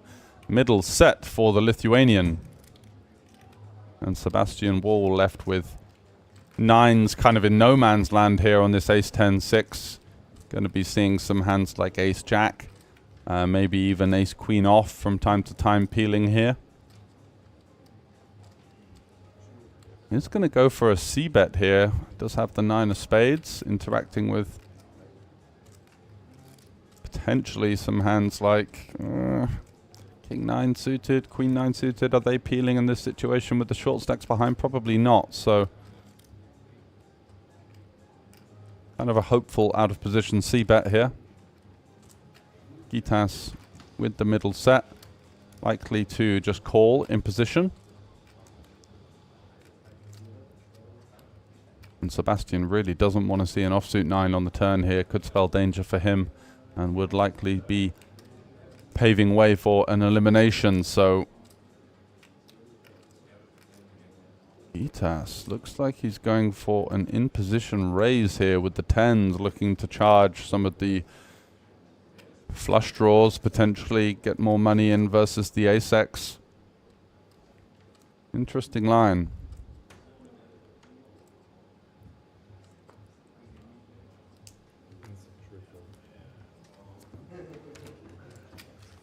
Gets it through. Sebastian lives to fight another day. 19 bigs in his arsenal, which compared to some of these other short stacks at the table is quite a healthy stack.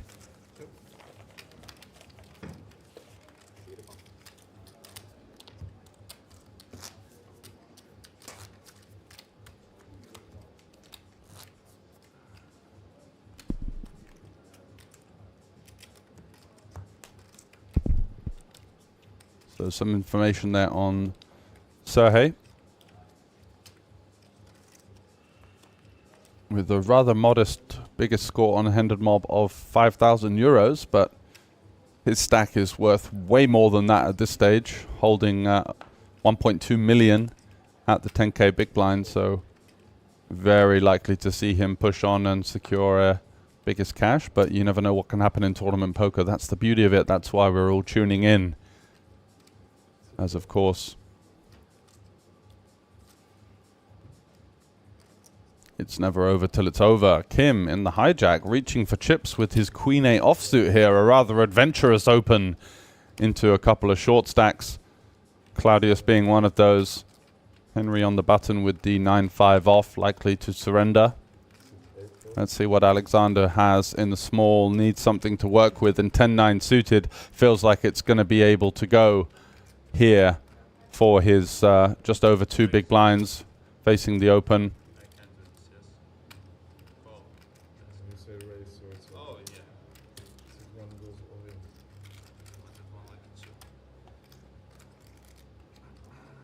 Commits the rest of his stack, and now Serhii as that is not a legal raise. He would need 30k to reopen the action. Might just come along here with the 7-6 multi-way, knowing that that's going to be closing the action. Kim has no option but to put the other 8k in. And we're going to be seeing a flop 3 ways with all players having live cards here, so anything can happen. Alexander with the decent equity with his 10-9 suited, 40%.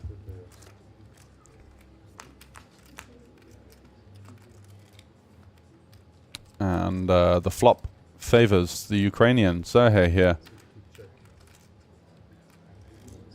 Doesn't elect to lead, looking for protection with that vulnerable top pair. And the ace on the turn. A rather tricky spot now for Sergey. Can definitely, conceivably see his opponent Kim hit that ace. Let's see if he goes for the bet here. He does, betting 20k into 94. I think for this price, likely to want to take a river, but he relinquishes the pair, and now Alexander all of a sudden has these live cards. Oh, that's better than I expected. That is better than he expected. We are live. A 10 or a 9 keeps us alive for Alexander, but it's the jack on the river. And the Lithuanian, who was really trying hard to make the pay jumps, not to the favorability of the chat. So I'm saying that he was taking too long with his decisions, and did get called out on one occasion at least by Sebastian in seat 3, saying, come on, let's get the chips in. Does hit the rail in 48th place. We'll get the information on the current payouts for you shortly. Thanks for tuning in. DZEWS.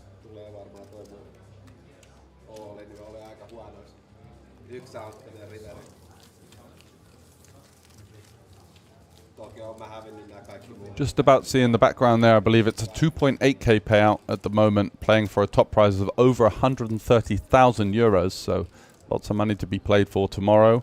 We're going to be playing down to, I believe, the final 2 tables, but let's see how things develop.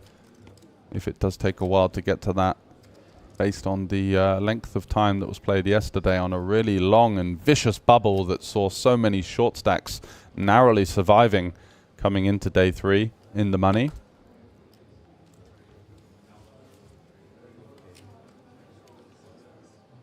We've currently lost almost 40 players, exactly 40 players from the original 87 that returned. And Sergey here with the King-Queen, going to be entering a blind versus blind battle with Sebastian. Opens it up to the min raise here of 20,000. 25, sorry, so a little bit of juice on top. Finds one of these snap folds in his opponent's range and picks up the blind and the ante. Thanks very much to all of you guys for tuning in. Let us know who you are rooting for as we delve deeper into day 3 here of the 1,100 euro main event. Players of the team competition will be looking to secure a big points haul. For those of you that aren't aware, 2% of every prize pool this week in the Kings of Tallinn Autumn Edition goes towards that team competition, which will pay out a rather healthy amount of, likely to be somewhere between 8,000 and 10,000 euros each for the winning players. Currently one of the teams in the thick of things is Scott Kenyon's team, who's joined me in the booth a couple of times this week. The Poker Bras team. Him, Rasmus Lundström, who came second in the 5-5-5. Having a huge chip advantage heads up, but unfortunately was bested by his fellow countryman Joel, who won that one. And a walk for Edikas, which is happy days for him.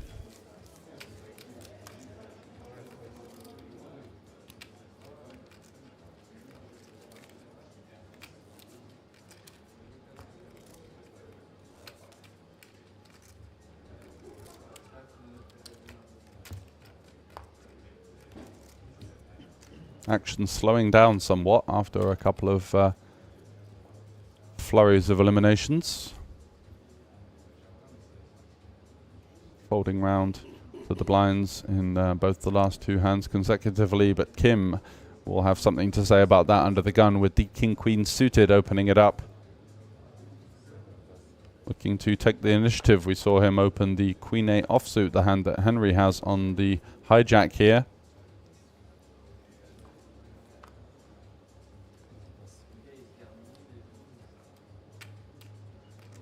Edikas and the small with 7-4 off will live to fight another day, and Gitas in the big blind, queen-6 offsuit. How does he fancy that versus under the gun? Goes for the fold.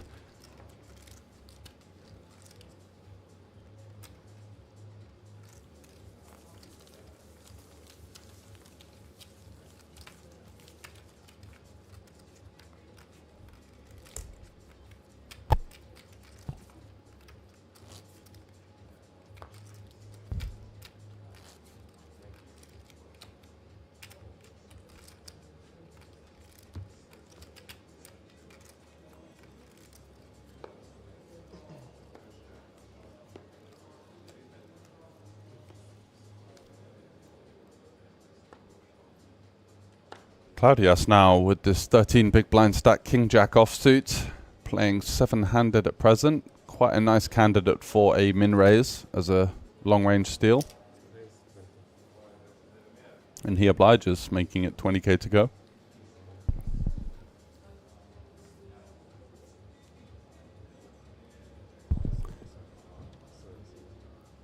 Gets around to Sebastian on the cutoff with queen-jack.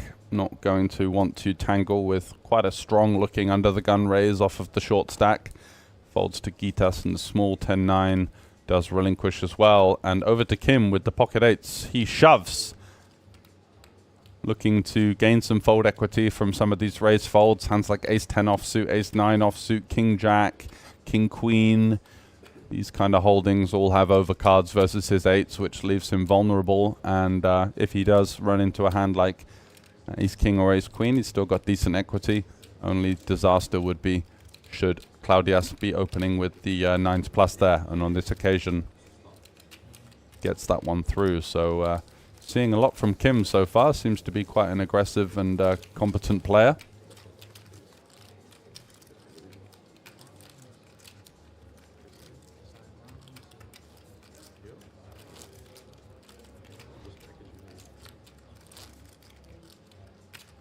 $47 remaining here in the Kings of Tallinn Autumn Edition main event. €1,100 buy-in, current payout of €2,800 locked up for all of these players. As we continue with the action here on day 3, which is also the penultimate day of the festival. We do have the €1,000 KO event, which is nearing the in the money stage. At this point, there is a satellite running €150, gets you 3 seats to the 3K. But we're going to be focusing on the main event action today and tomorrow. Henry opening it up with the 10-9 suited, gets round to the big blind. Claudius 9-4, likely to see those cards hit the muck. And it's a raise and take for the Finn.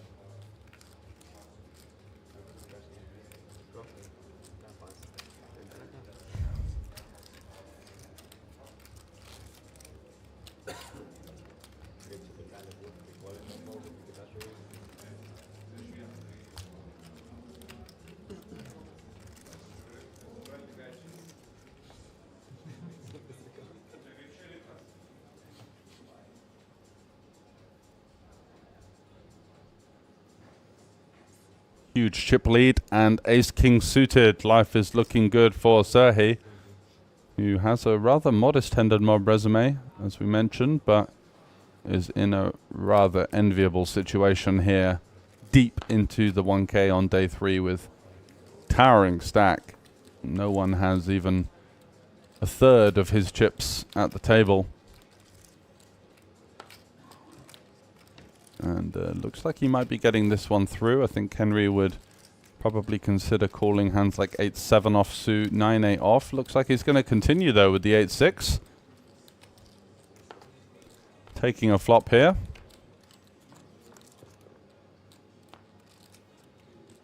And look at that for a flop. Bottom 2 pair versus the top pair of Serhi. The money could be going on in here.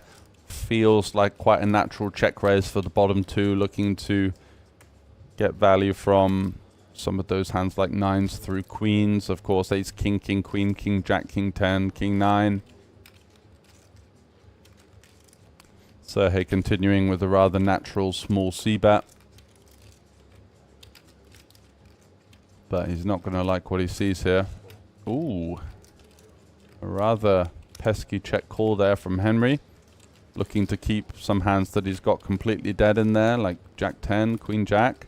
10 does change things now. Queen jack, ace queen, queen 9, jack 9, picking up additional equity in the form of straight draws.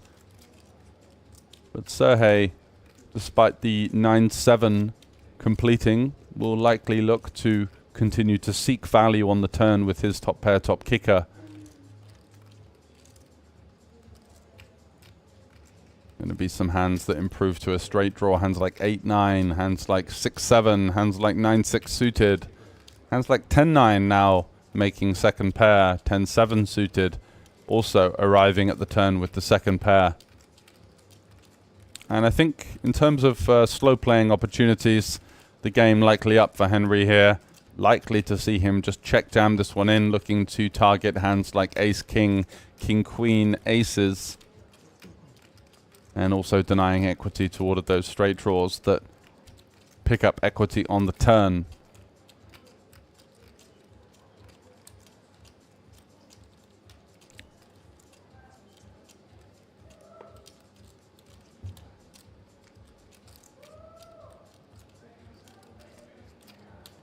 And it's not just about getting it in good here, that there are some action-killing rivers like a 7 or a 9, which may mean that he loses value versus these stronger hands as previously mentioned. So typically you're likely to see the 8-6 jam, and maybe he would continue the slow play with hands like king 6, king 8, where you've got the top pair blocked and you're looking to see your opponent fire through for one more on the river. Does go for another call, playing it really comfortably here, out of position. Really wants to fade a 10, an ace or a king. Ooh, and there is the ace. So Henry here seeing the bad news. Now queen jack arriving with the straight. A rather natural hand to see here. All of the offsuit queen jacks in our opponent's range. Our opponent will have hands like ace queen and ace jack, though, that could value jam a weaker holding. So I don't believe that there's going to be an escape route for Henry here. Just a bit of a cold run out for him. Not going to have so many better hands. He is going to have hands like 9-7 and potentially queen jack with the backdoor flush draw on the flop, but snapping it off and sees the bad news there.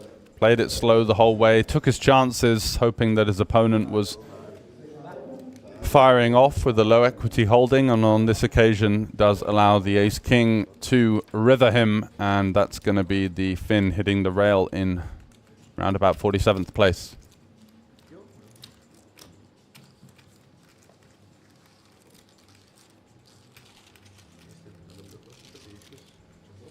As another one bites the dust, and yet more chips being added by Serhi here, who's got a little bit of maintenance work to do on that monstrous stack that he's developing here on day 3 of the main event.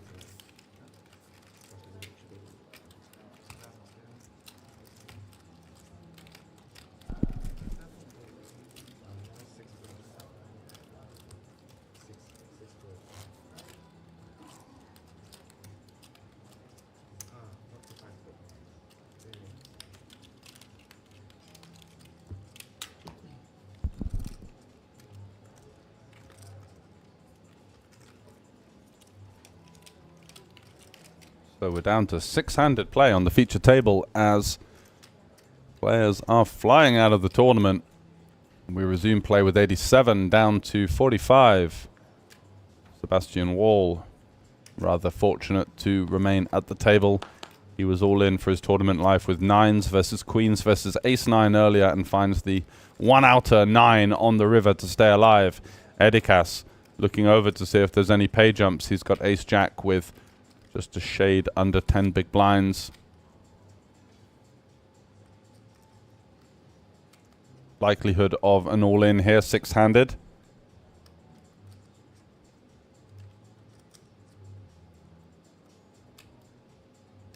Maybe on a full table of 8-handed he goes for the raise fold or raise decide, but 6-handed, 4 players to get through, just going to shove that one in and gets it through. So nice pickup there for the Lithuanian, down to just 7k in chips earlier, paying the small blind, and has been on a dream run ever since.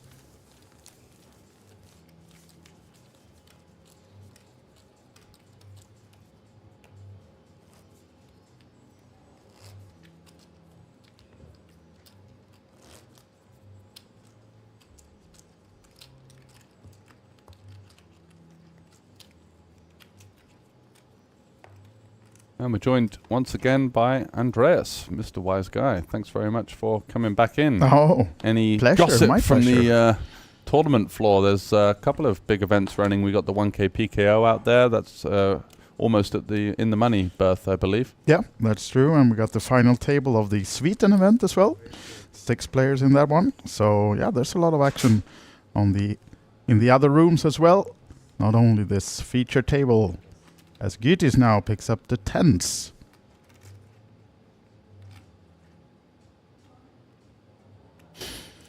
And of course, he'll be putting on a raise, making it min 20. Sebastian calling from the big blind, 7-6 suited.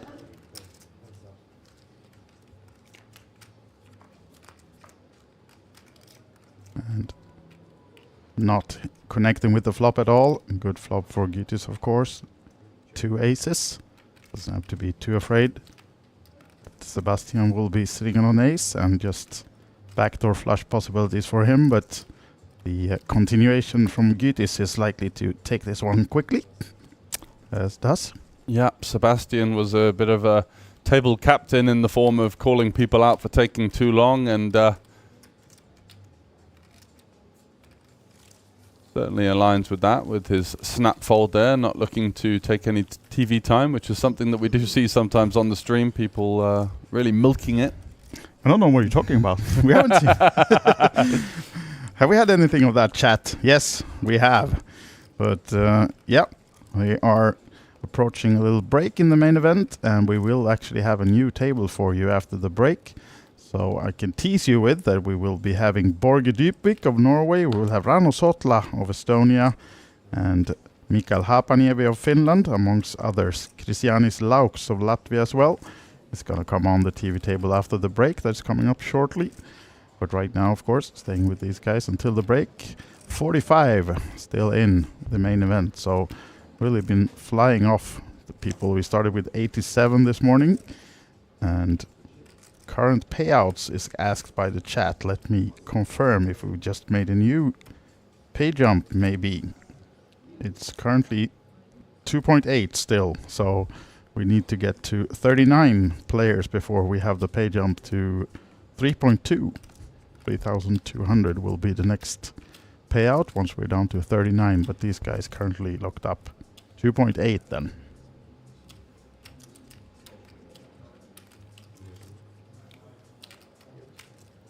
And I think since I stepped out of the booth a while, I think we lost Henry. Yes, we did.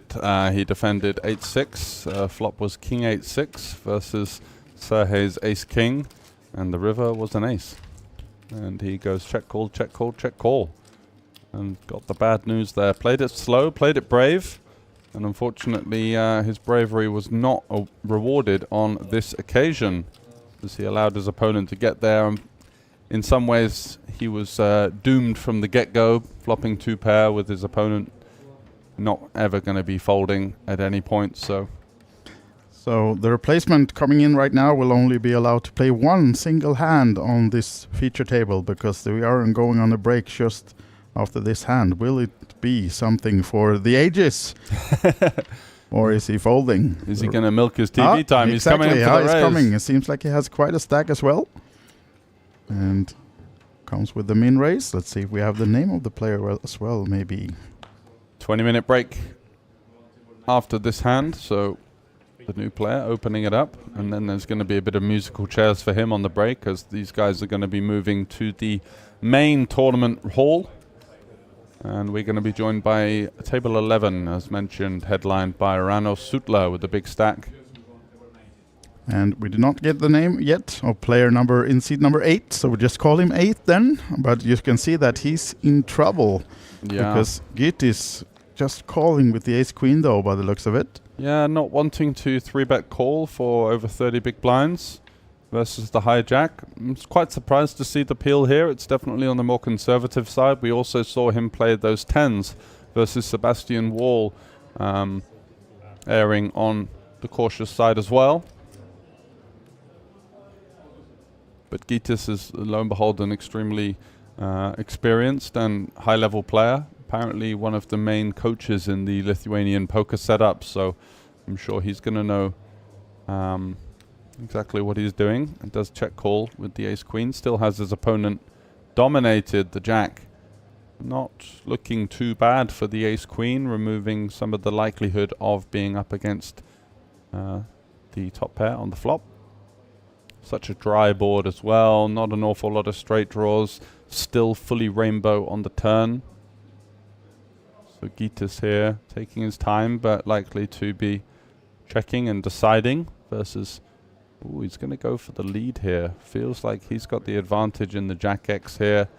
His ace queen can potentially get some value from some worse ace X.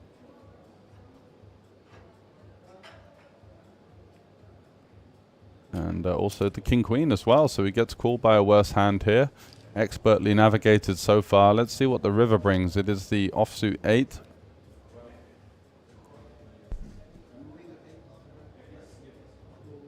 And now I think quite likely to see a check-check. Ace-queen seems a little bit thin as a value bet on the river.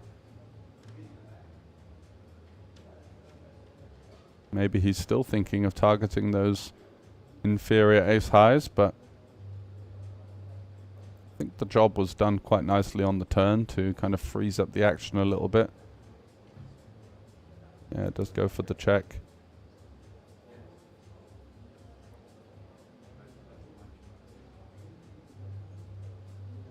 Now, what's our mystery man, only known as 8 for the stream, got cooking up here? He's going to go for a big bet by the looks of things. Oof. Actually had 100k in his hand and then decided to go down Yeah. 475. Maybe Gytis picked something up of that. Yeah, it's interesting when people do that. They usually get greedier with the jack X here, so the fact that he's down bet, you know, he's still representing hands like 10s, 9s, even 7s, 6s, 5s and 4s could potentially value bet here and would definitely not raise the turn. So Gytis is up against a lot of potential value bets here. Yeah. Let's see what he thinks about his ace-queen. He knows that hands like ace-king are not going to be betting the river either as a value or a bluff. So, left with a bit of a tricky situation here. Bluffs are relatively counterintuitive. I mean, king-queen, sure. Some of the ace-4, ace-5 may feel they don't have the showdown value that they're hoping for. But he does block the bluffs and can be up against a lot of perceived value. Let's see what the Lithuanian high-level player and coach has got cooking up, taking his time as this hand now rolling quite far into the break here. These guys are going to have maybe only 15 minutes of the 20 minutes remaining by this point after some tricky turn and river play. And there it is, the king-queen getting the job done. Nicely played. Yep, so one hand on the TV table for mystery man in seat number 8. I think we recognize him, actually had him on the final or feature table before, but we didn't catch the name right now.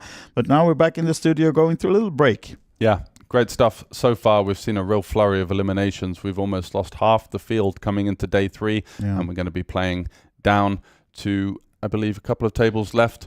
Yeah, that's the plan today. Down to 2 tables or a final table. Not decided yet, I think. So we're going to get that information for you as well. But a lot of play still to come. And let's take a little break in the breather, and then we'll be right back with a new TV table. We'll see you soon.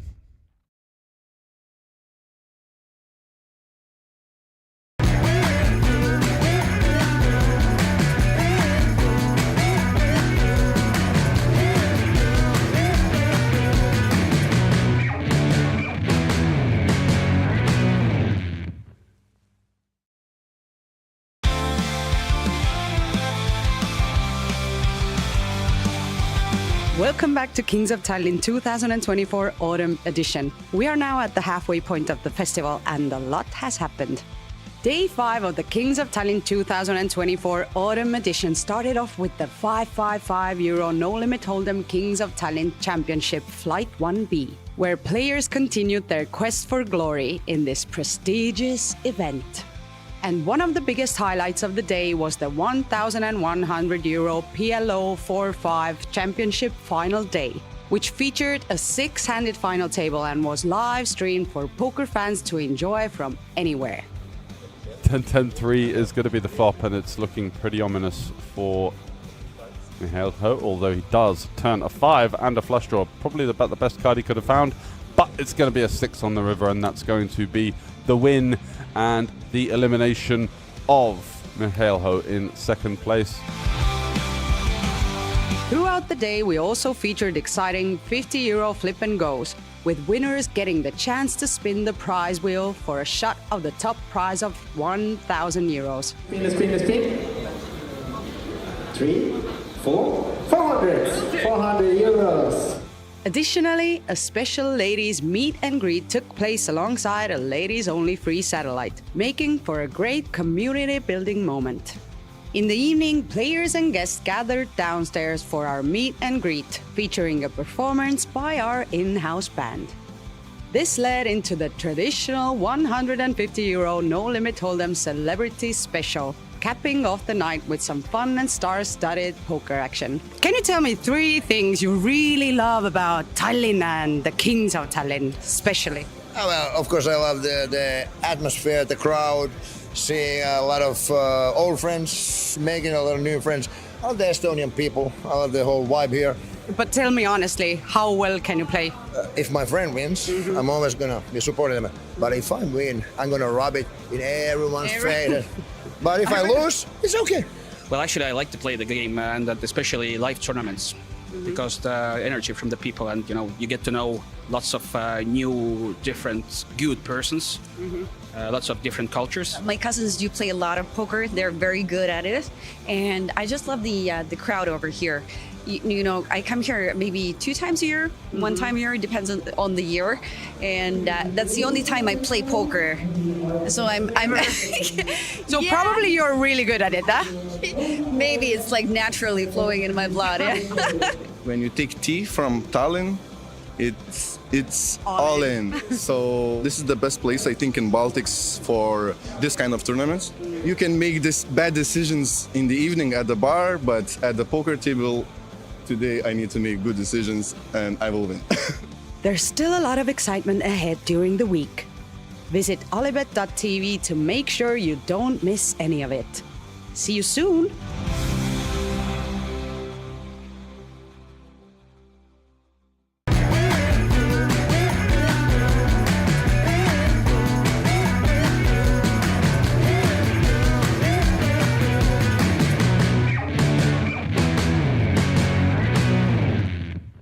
Has ace-8 suited. It's going to just jam from under the gun there. 11 bigs. I think in a tournament like this, we have action. With kind of a wide king-queen. Wide call here, hijack versus under the gun. You do dominate some king-jack suiteds and queen-jack suiteds and things like that, but combinations of those are kind of rare compared to all of the ace-X and pairs. I think we saw 1-8 folded, no kings, queens, or aces folded as we've seen so far. So yeah, so let's almost see. a flip. And Yep. Estonia on Estonia violence here. One of these guys is going to be feeling a little bit sour and hitting the rail pretty much. Igor would only have just over a big blind behind if he were to lose. There's an 8 and, Ooh, a queen. and a queen. So Ouchie. Igor takes the lead. Another one That's seals it. GG for Tamo, who was looking to, said before he came in, saying double, treble, and well, that's not going to be even the first mission accomplished. Actually, he's out. Unfortunate for him. Igor takes a brave spot there with the king queen, but it pays out for him. And Taps the table and off to the rail then, Tarmo Tamil, but he will, as we said, pick down 2,700 for his effort, coming in on 16th place in this 5-5-5. Shove this in, the 12-13 bigs. Goes right in. Right. Not hooking up with the queen jack off. 6s for Christina now.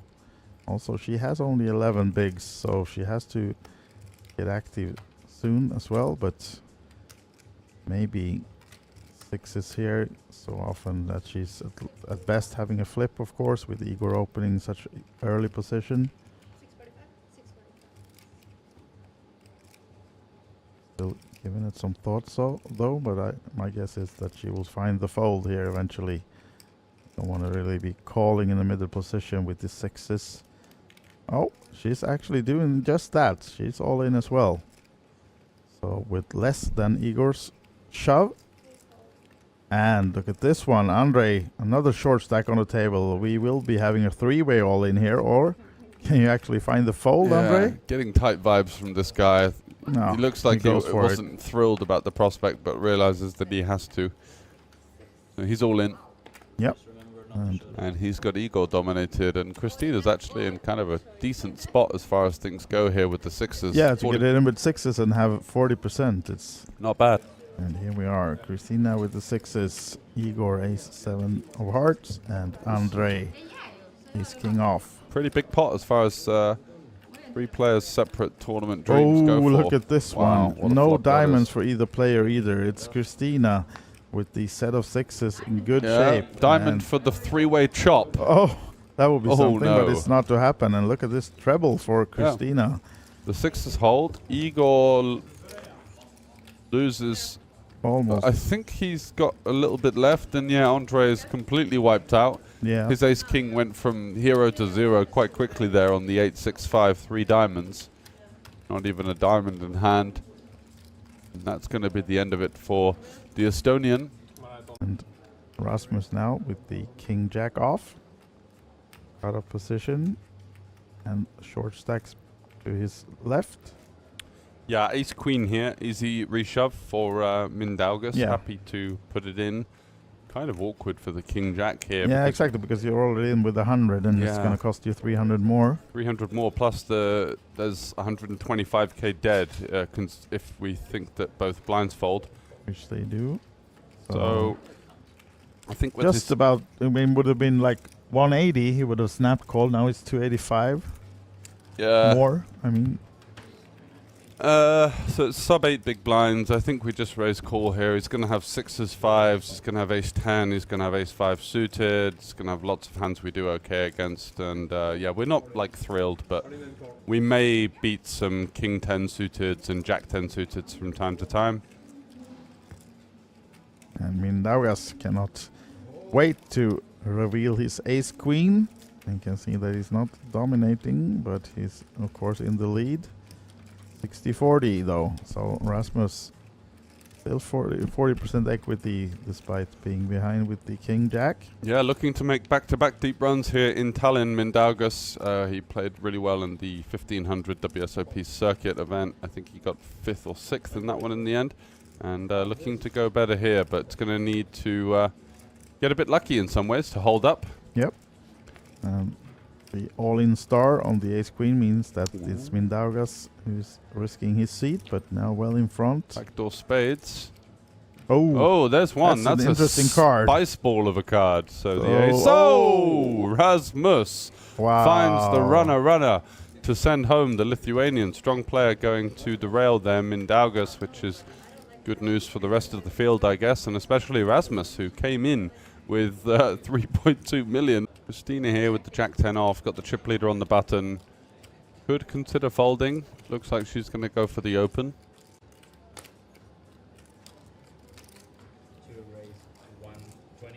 Very happy to see Rasmus fold straight away. So she's got herself a battle with the blinds. Anna just doubled, so her work is done for at least an orbit. And Joel, 10-9. Looks defendable, but he is really cooked right now. 10 high board could spell problems for Joel there.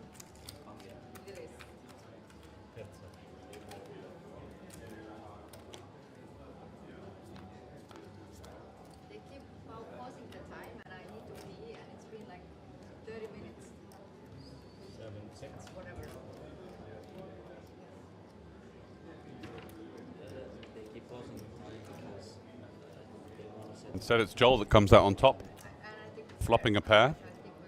Christina with a relatively straightforward c-bet size. Looks like she's going kind of biggish. Yeah, over a third pot. Which normally works fine, but in this case, it's stressful.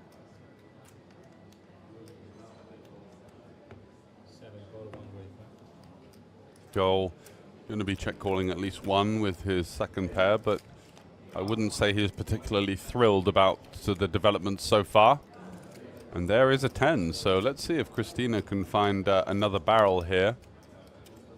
820k behind, so a bet of about half pot would leave her with 520 back into 1.1 million or so. So sort of 45% would be the kind of geometric stance.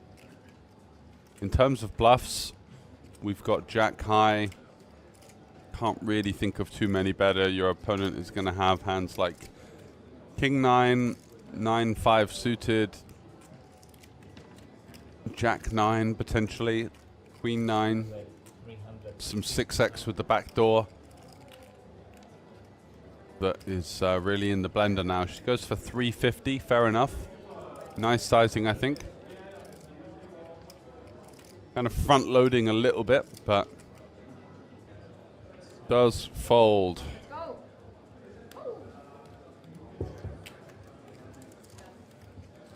Great move there from Christina, showing some guts. Koro's time to lean on these shorter stacks. I think he has Rasmus in the big blind though, so not going to be seeing him just open jamming. He's gonna probably just open raise and see what's happening. Yeah, exactly. Go from there. Goes for the min raise.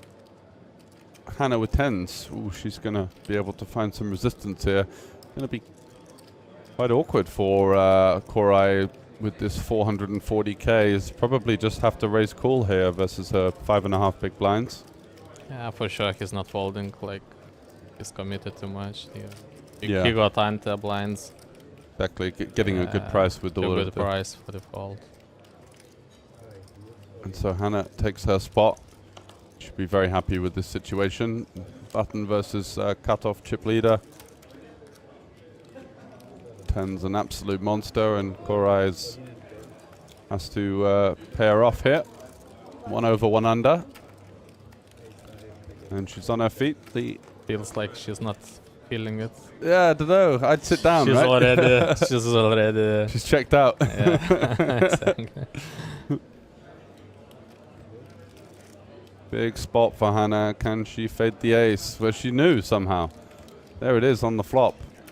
And 10s with no backdoor diamonds. She needs a jack or a 10 here, and that's going to be the end of her run. Unfortunate. Gets it in good. And she's going to hit the rail in 9th for 4,700 euros. That's an extra bump of 1,100 euros for all of the remaining players. Is Tommy still playing? Tommy is, yeah. Lankinen. Yeah, he's my teammate. And is your teammate? He's in seed 8. He's been pretty card dead so far, really. But he's also kind of in a bit of a cage with the ICM, you know. Rasmus and Joel also. I know them also. They are Finnish player, very good players. Yeah, Rasmus is tough. He's got some moves. Yeah. Definitely improved a lot, I think, over the past couple of years. Yeah, definitely. Yeah, He's going to be a very strong player in few years. I agree. He's one of those guys that you saw 2 years ago, and he had some ideas, but he was a bit all over the place. Yeah. And this time he just seems to get better every festival.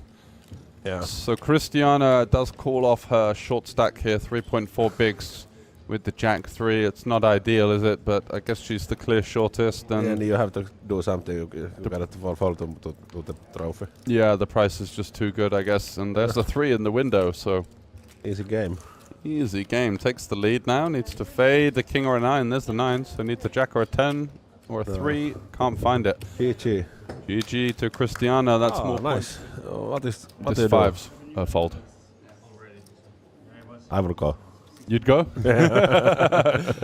I think you'd rather shove ace 5 suited than 5s. I think this one, just with all these short stacks, 8-handed as well. Yeah. I think it's a bit too ambitious, personally. I think maybe 7s would be my go, but he tends to go for it as well.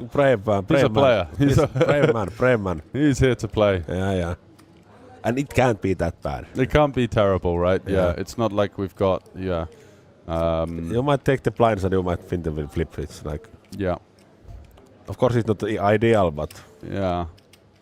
But it's a sign of bravery. He shoves into another short stack as well. Tommy with ace jack. Oh, fuck. This is a really, actually, much tougher spot than it looks. Yeah. In chippy, if you only play for chips, this is easy call. Yeah. Very, very easy call. But calling off here is very difficult. That's why it does favor the shover in some ways, right? Yeah. The guy that's in there first. But I think that Tommy is going with this one. You think? It's just to wait. He dominates so much, right? King Jack suited. Maybe like ace 8 he's going to fold, but ace Jack he's going to call. Yeah. It's not nice spot, but... So...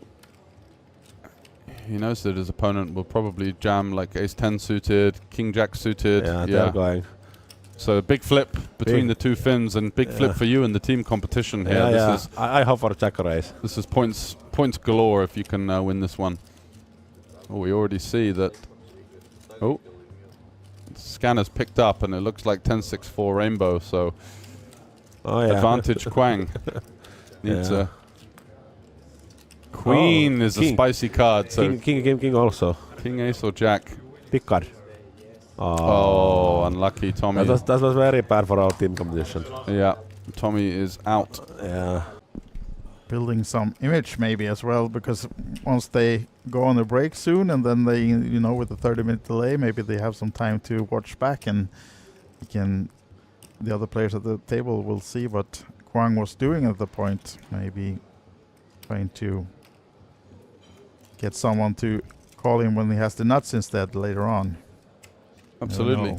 Now then, nice hand for Joel. Yeah. Blind versus blind. Just going to shove and pray. Ooh, king 10 for Rasmus. This is kind of close. Yeah. Yeah, you expect Joel to have some suited king X, some 10-9, some 10-8 suited as well. Some hands like jack 10 suited, of course, queen 10 off, maybe jack 10 off. Lots of king X suited, as I said. Lots of ace X, of course. Yeah. And then hands like this, queen jack, jack 10, 10-9. So he does make the call. Yep. On their backs, Rasmus with a slight equity advantage here. So the Finns go up against each other then. 6 players still remaining in the 5-5-5. And Joel now at risk, getting the star at his cards. And 2.8 million pots, so big one now. Oh, there's the jack for Joel. Ooh. And the gut shot for Rasmus. Cheeky gutty. King or a queen now. Queen. What a card for They Joel. won't help him, rather the opposite, as Joel blocks some of the outs for Rasmus now then. And it's a full double up for the Finn, Joel, against his landmate Rasmus. Pumping it home for the fans on the rail as well. 6 left, great spot.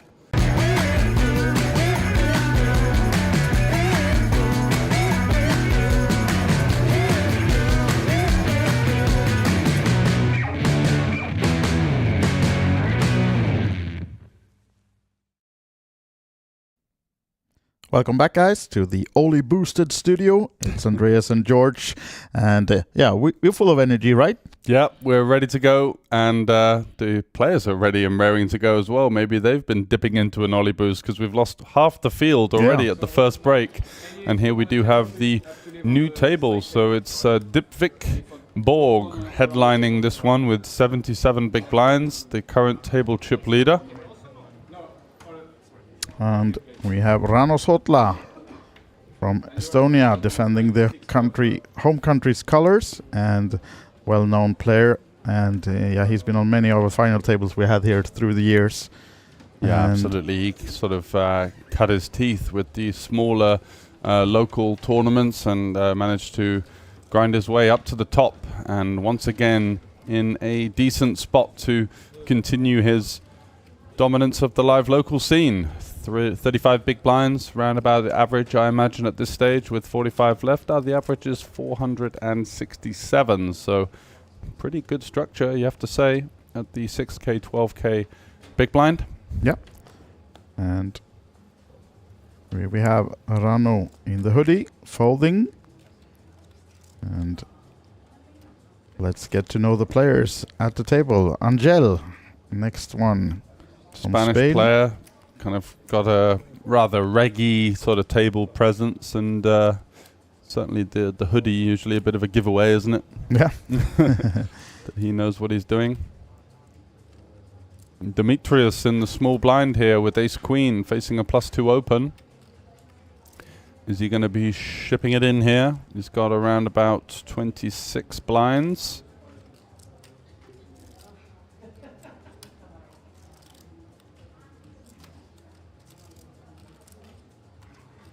More around 25 actually, so conventionally a decent hand to push it all in here. Yeah, he does go for it. And we see Borge getting out of the way with the Jack 5. Yeah, and Angel with just 5 high can't really do an awful lot. Borge Dybvik, seat number 2. A well-known Norwegian player, and he sits in 36th place of the Norway all-time money list with over 600k in live earnings.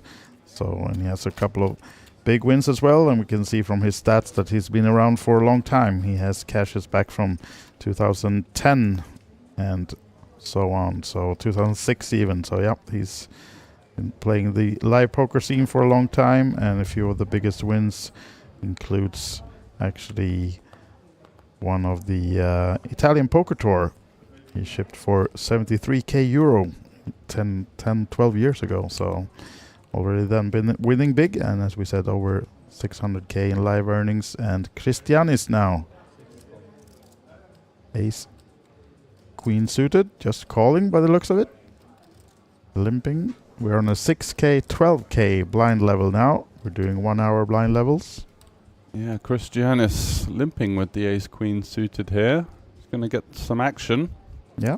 Tommy with the jacks, and likely to see potentially this one go in, although Christianis is playing around 40 big blinds, so kind of interesting to see how he approaches this isolation from Tommy, who goes for the 4x sizing in position there.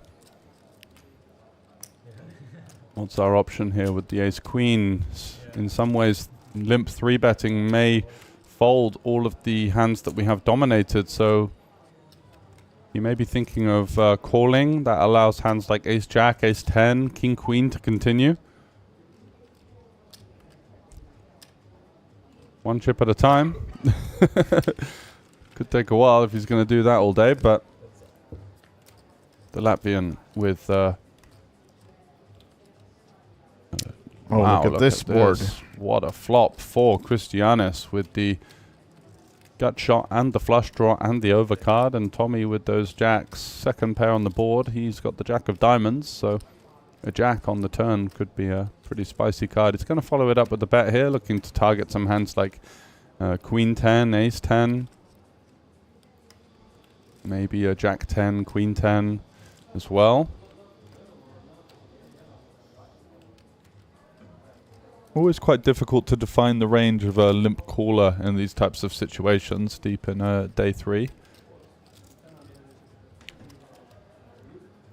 And these players just being moved over to the TV table. They have played together already for the first 2 levels of the day, at least. So might be some history as well involved between these guys sitting next to each other. And yeah, it looks like a raise to 64k. 69. Okay, so a little bit of juice on top of that. Tommy likely to stick around for one more here. He beats some flush draws. He beats some sort of hands like Queen 10, Jack 10 maybe could be messing around here, but and also blocks the straight, which is the main hand that Christianis is representing there, a hand like Queen Jack, but looks like he's just going to get out the way and give the opponent some respect. He does. And first hand of the TV table for these guys then, and getting some close-ups as well on Christianis and Tommy. So a lot of different flags then on this table, and it's surely an international field in this main event. I think well over 20 different countries represented, so big field of 701 entrants. We're down to the final 45 at the moment here on day 3 in the main event, and we do have the chat on our YouTube channel. That's OlyBet Poker on YouTube if you want to reach us through that chat. I think we had a question before the break if we're playing down to the winner today. I did check that in the break for you, and the plan is right now to play down to 2 tables, 16 players then, since we are doing 8-handed tables, and it might change depending on how long time it will take and so on, and we might even be playing down to the final table if it goes really quickly. But the current aim is to stop at 16 players, 2 table, and come back tomorrow. And now then, Tommy open to 24 and Rano with the ace-queen suited. In the big blind, defending of course, but just calling. Yeah, seeing this as a general theme, not seeing too many 3-bets with these kind of middling holdings, not wanting to get 4-bet all in against. So it's quite nice to call and to keep these hands like King Jack and Jack 10 and Queen Jack and Ace 10, Ace 9 in there. So both players flopping middle pair. It does go check, check. Tommy happy to see a turn card there with his King Jack. Rano now, interesting decision for him. He's going to have definitely a lot more of the hands like 10-8 and King 10. Unclear as to whether Tommy's opening King 10 offsuit under the gun too, but definitely will be having the suited variety. You'd feel that hands like King 10 and 10-8 in his shoes would have bet the flop. But facing the second check, wants to start extracting some value from his King Jack now. Looking to charge 10x, which is the open-ender, looking to charge an inferior Jack, a 9, maybe even a stubborn 7. Unfortunately, in his situation, Rano actually has him out-kicked here with the Ace-Jack. Can he find a safe river card, looking to fade a 10 or a King? And it is the 9.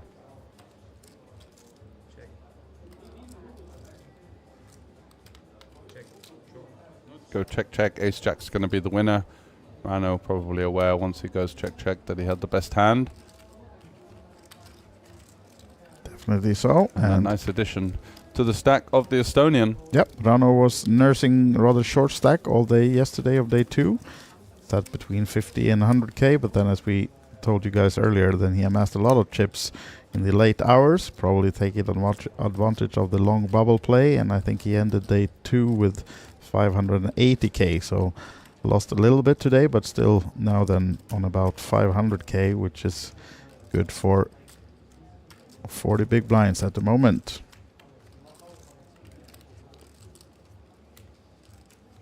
And looking at the stats of Rano, we have him high on the all-time Estonian money list, although when you look at it, you can see that the biggest cash he has is actually an online cash that is among the live cashes, as he won a Colossus event in 2020 on the WSOP GG Poker Online. 600k.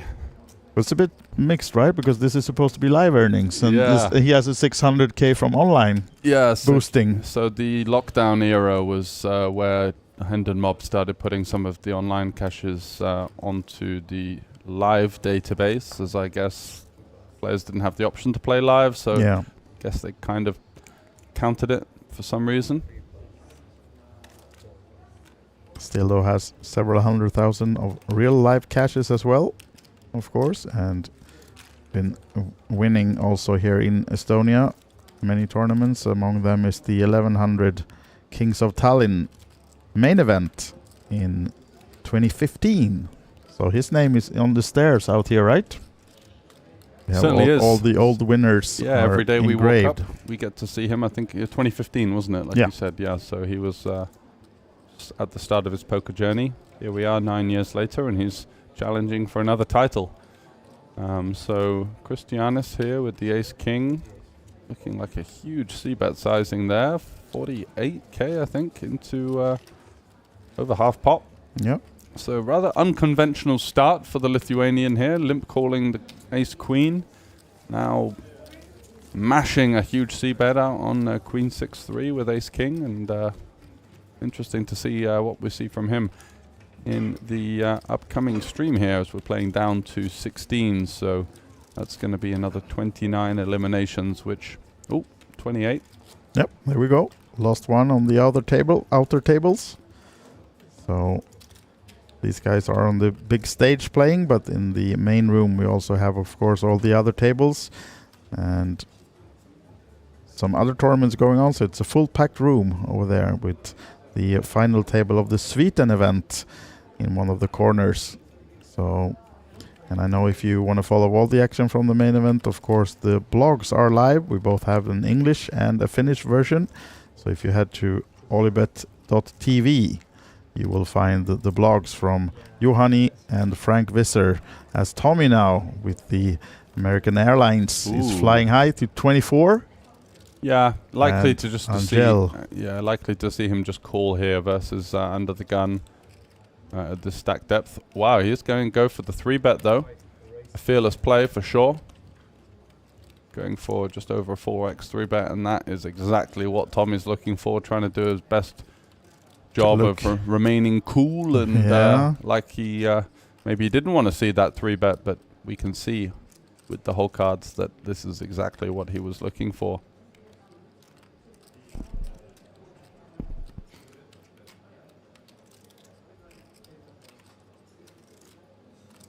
So what's the plan here? And very difficult for 10s to consider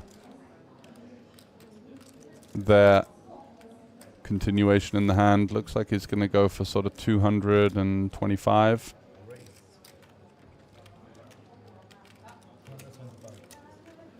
Right. So that's a smallish 4-betting position, a fairly standard sizing, and now Angel, this is why I felt maybe 10s was not one of those hands that we do want to 3-bet, because facing a 4-bet is just such a perilous situation to find ourselves in now, going to a stack to pot ratio of less than 1, looking to flop a 10, and it comes Queen 9 deuce rainbow, and all of a sudden we're now thinking, okay, if our opponent's got a hand like ace 5, ace 4, ace king, king jack suited, maybe we want to come along for one more even. So out of position and in no man's land here, the Spaniard. Should see a small sizing here, 20% pot should do the job. Yep, exactly what he goes for. Nice sizing from Tommy. No need to bet huge here. We've got essentially the nuts. We're potentially concerned about hand like pocket queens, but more often we're going to be up against jacks, 10s, king, queen suited, ace, queen. And the 10s does hit the muck. Giving credit to his opponent there. Yep, Tommy now up to the 1 million mark actually, and well, nice stack for him as well, going to the final 44 players in the main event. Absolutely, and a great start to the feature table as well. Exactly what dreams are made of, isn't it? Winning a big 4-bet pot there with the aces. Yep. Not running into any disaster.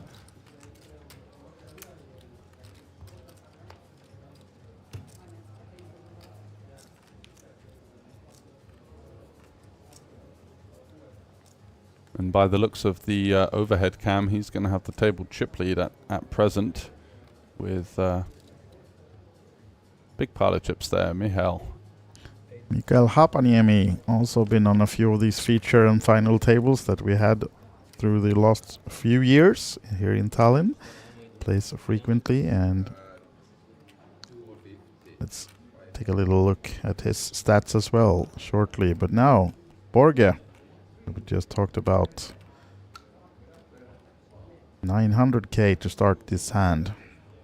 Yeah, and with jacks here, sometimes you do want to flat, but in this position, he's less than 20 big blinds effective with his opponent, so just really happy to 3-bet and get it in. Quite a large 3-bet sizing here, well over 3x. Surprising to see that. Doesn't give his opponent much room to do an awful lot.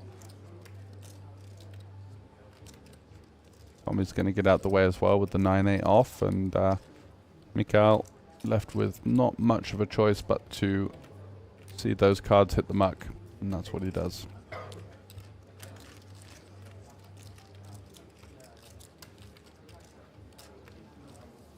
And we said we look at the stats for Hapaniemi, Mikael, and I remember him winning something here in Tallinn just not shy of a year. It was the pot limit 4-5 card mix in Kings of Tallinn Summer Showdown 2023, and he won 6k for that effort in the 250 event. So as all the Finns, of course, flying the PLO flag. Yeah, undoubtedly. We do always see a big Finnish contingent there. In the PLO streets, we saw 7 players make the final table in the PLO 1K earlier on in the week. 5 of them were Finns, and they all bust 3rd to 7th, so they went out one by one, leaving the door open to someone else for a change. Yeah, Mikael also won the 4-5 card Progressive Bounty in the pot limit Omaha Kings of Tallinn in February. Wow. So on a bit of a run. Yep, absolutely. As Dimitris now. Haven't seen him active on this TV table yet, but now surely he will open. Early position with the ace-jack off. Looking at the clock. 6 and 12k blinds. 12k big blind ante as well.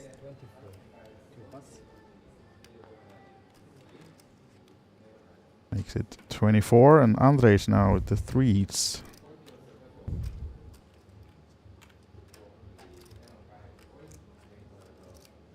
Yeah, not conventionally a hand that we want to be V-pipping here. This low pocket pair of 25 big blinds.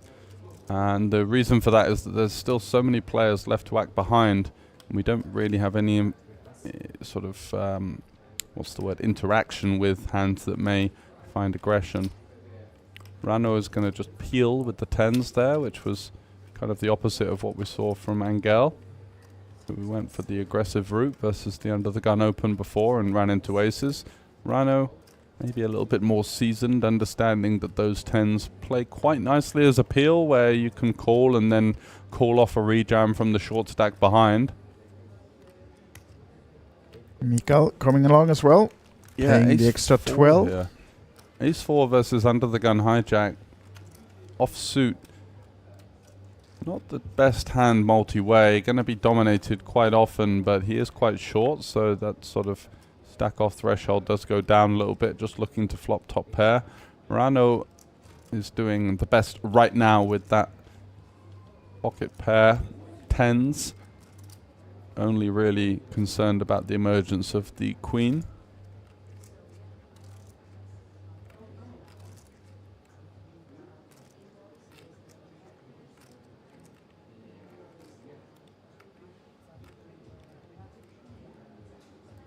What's more of spades? I'm not sure. We're reading the chat here now, me and George, and the Hector Fernandez says that the Spaniard looks like a more of spades. And getting some cheers from Sergi. Let's go with the one and only more of spades. And also Carlos is rooting for Angel. Vamos, Angel. Jesus. And then my Spanish is not good enough to continue that, but at least... Now there's a lot of Spanish now in the chat. George, how's yours? Poquito. And back to the table, we can see that Dimitris has made the 30k bet for Rano now to act upon. And he actually he does get the folds tens to 10. to fold. Rano getting out the way there, not looking to battle. It's a rather adventurous multi-way stab with the ace-jack there. Usually you'd want to at least have an ace or a jack of diamonds to block some of the flush draws or strong draws available to your two opponents. But does get the job done on this time.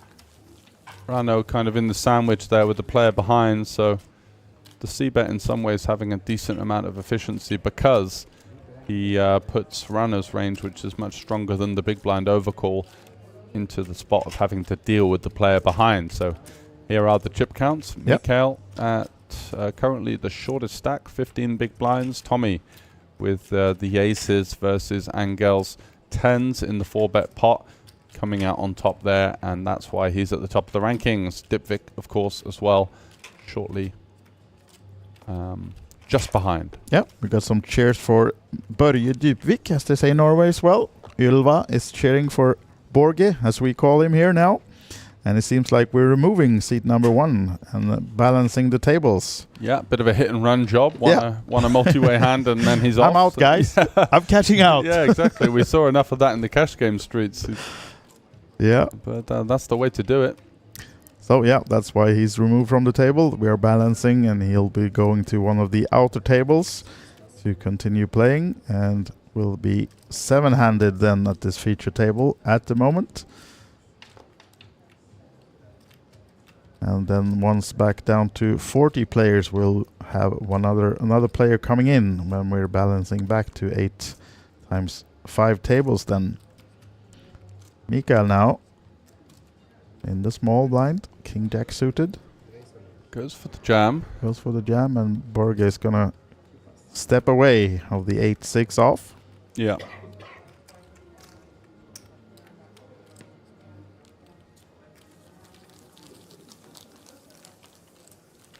More chance for Angel in the chat as well. Seems like we have the entire Spanish community rooting for the Spaniard. There is quite a big one here in Estonia. I believe that the Spanish local licensing laws do not allow for an awful lot of online poker activity, so these guys have moved over. We saw a couple of guys make the final table of the circuit event. With a big rail. Yeah, with a huge rail, which saw, I think, 2 of them get into the final 3. I can't remember exactly who won, but I believe it was a Spanish winner, and not this event, but the one before. Yeah. Tommy now, looking interested. Yeah, looks to be raising it up here with his big stack, applying some pressure on the shorter stacks, and looking to steal the blinds here with the Queen 7 suited. Definitely a funky raise, but justified with his stack. Yeah, and Mikael, I remember him being very active when we had him on the final table on another event. So let's see if he gets into the mix with this one. King 10 off. All sorts of options on the table apart from fold. Yeah, he actually shoves. Yeah, I like the shove. I think it's a little aggressive. Usually people you just take suited, but I think versus someone who can open this wide, King 10 has a lot of merit because we do get potentially hands like King Jack to fold. Maybe an Ace 10 offsuit would consider raise folding.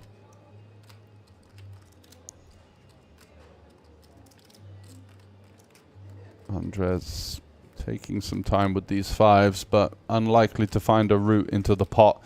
Cold calling it off with the low pocket pair would seem somewhat suicidal at this stage of the tournament.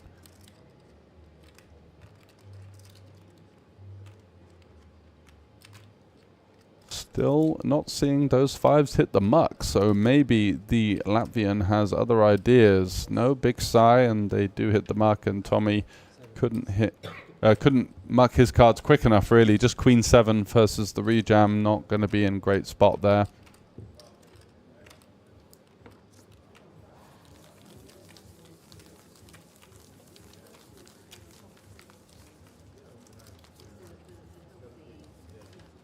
So 42 players then still In the main event, 701 was the total number of entrants.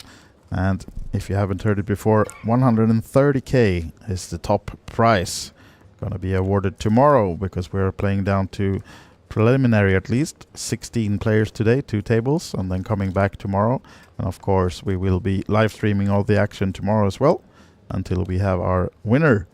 Currently these guys all locked up 2.8k. Another 2 players has to leave before we bump it up to 3.2 as Angel now racing under the gun with the ace jack off. Certainly is. Borge with the 6s. Blinds to go. Borge with his stack here. 2 medium-sized stacks behind. Likely to see a call here. Happy to take a flop in position. 6s, 5s, 7s, sort of sliding right into this conventional button flatting range. Gonna have some Broadway type holdings as well. Maybe a hand like ace 10, ace jack. Rano then, one of the 6s that Borge would like to see on the flop. Offsuit connector, kind of nice. He should have the low boards to himself in some ways, so getting such a great price. Gonna be better off calling hands like 6-5 offsuit than king 5 and king 6 offsuit, of course, just less dominated. And he does flop a gutter for his efforts. Borg with the pair of 6s could definitely take a stab at this one when check to 10 deuce 3. Not going to be really interacting an awful lot with his 2 opponents. Rano's going to have so many misses on this board. Not going to be overcalling with much deuce or 3x for the most part. So a large-ish bet here, 40 into 90, so about 45% pot.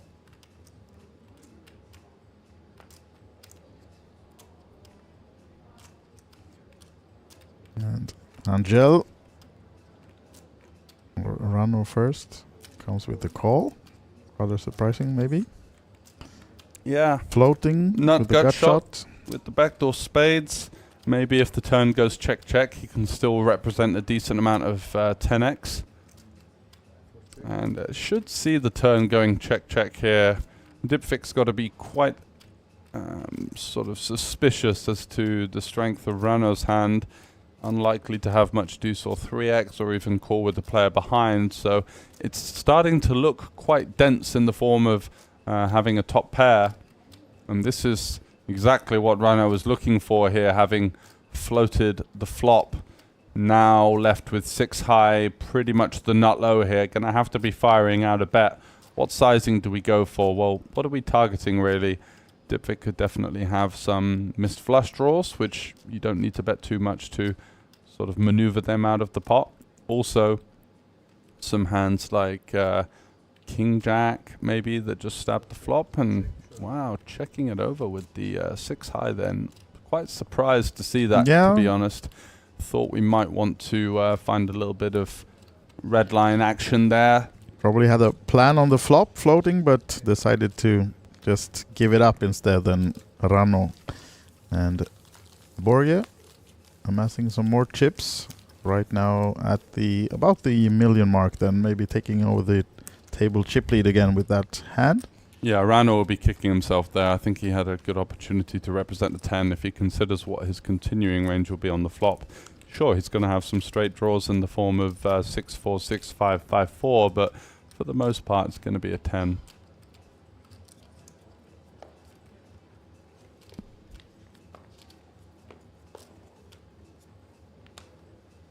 Christian is now first to fold in this case. 4-3 off. What about Tommy? Looking interested, and he's having the snowman 8s. He certainly is. Mikael quickly folding. Borge with the king 9 suited. Staying in just at the million mark to actually comes with a 3-bet. Yeah, aggressive 3-bet, but again with the king 9 suited, you can lean on some hands like king 10, king jack, king queen offsuit, queen jack offsuit. Maybe ace 9. And Angel has to fold the 7s in the big blind with all the action previous, and Back to Tommy now. 51 more to call with the 8s. And too big a stack on the table as well, to taking that into consideration. Yeah, I think the implied odds of hitting the 8 here versus the cutoff versus +1 3-bet are so big that we do want to justify calling here, even out of position. Does fold though. It's a very honest laydown, not looking to tangle with the other big stack at the table, maybe wanting to fight another day and just continue to try and hoover up the loose blinds and antes from the shorter stacks. Yeah, and we saw Rano Sotla getting a special delivery from Teresa, our tournament director. Yeah. It's really special. He's ordering directly from the top, right? Wow, exactly. You're getting the full VIP service here. Yeah, for sure. Maybe only allowed for previous winners of the Kings of Tallinn. Then you have a wristband. Yeah, and you can exactly. You get your fruit tea on demand from Teresa wherever you need it. Yeah, you see his guy to the left asking, "What's that, man? What are you drinking?" There's all sorts of floating. Mikael folding the ace deuce. Borge might getting active with the big stack with the 10-7 suited. Comes with the race. I've commentated on this player quite a lot at the Norwegian Championships as Oh, well, and yeah, he's tough. Quite loose, quite aggressive. Going to be in a lot of pots. We've already seen glimpses of that with the King-9 suited 3-bet, which is definitely a good candidate to have a stab with. And now 10-7 suited in the hijack, kind of giving you an indication that this guy's here to play. Yep. And I see a question in the chat if any Scandics are left. Well, looking at the Nordic countries, of course, we have a lot of Finns still in this one. I think actually out of the 41 players left, there are at least 10 Finns still in. So it depends if you're counting them to the Scandics, but we do have Norway then, Borge Dybvik, and Jae Han Kim also still in from Sweden, Daniel Clifford and Simon Hassan. Also Javad Habib from Sweden as well. Those are the Nordic countries players still in, and of course then a lot of Estonians, some Latvians, Lithuanians, Angel from Spain, yeah, Ukraine, Turkey, Ireland. Ireland.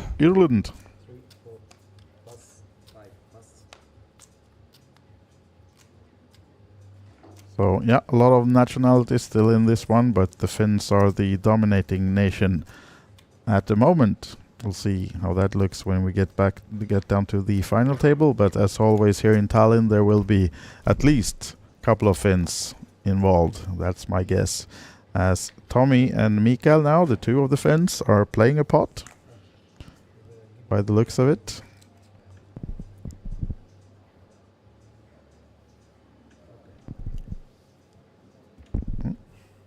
Mikael scanning the cards again. Hopefully we get to see his hand as well, but we can see that Tommy has the ace-9 suited and flops the top pair. So might be some action now here, depending on what Mikael actually has.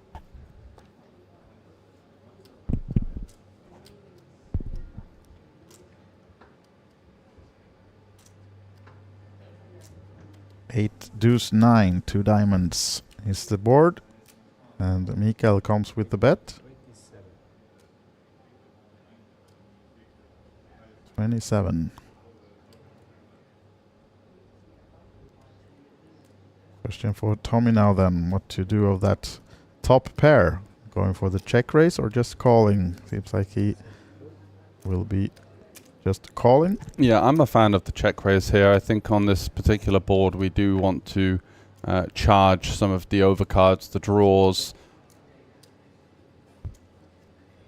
Even with the check call, we're already looking at a stack to pot ratio of just over 1.5. So ace-9 essentially the nuts here when we defend the big blind. And, you know, now we do get to see check quite a lot. And all of a sudden, as you see here, hands like king, queen, queen, jack, ace, queen now realize their equity, whereas the ace-9 can definitely get called by worse hands. Some hands like pocket 7s, 6s, etc., flush draws, straight draws. Queen Jack, Queen 10, Jack 10 will have to continue as well. And could have got the money in on the turn, but now faced with this awkward queen, is he going to go for a block here?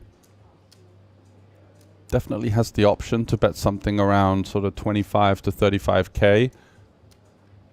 Looks like he's going a little bit bigger than that. Oh no, 35.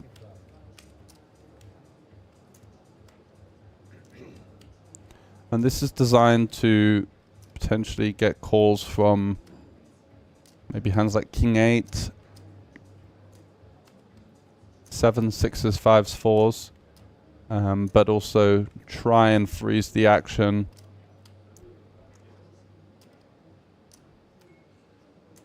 Mikael here looking interested to see if he's rivered an improvement on that queen. Does feel like quite a lot of his holdings would now be looking at some form of upgrade. Yeah. Gives his opponent a little look.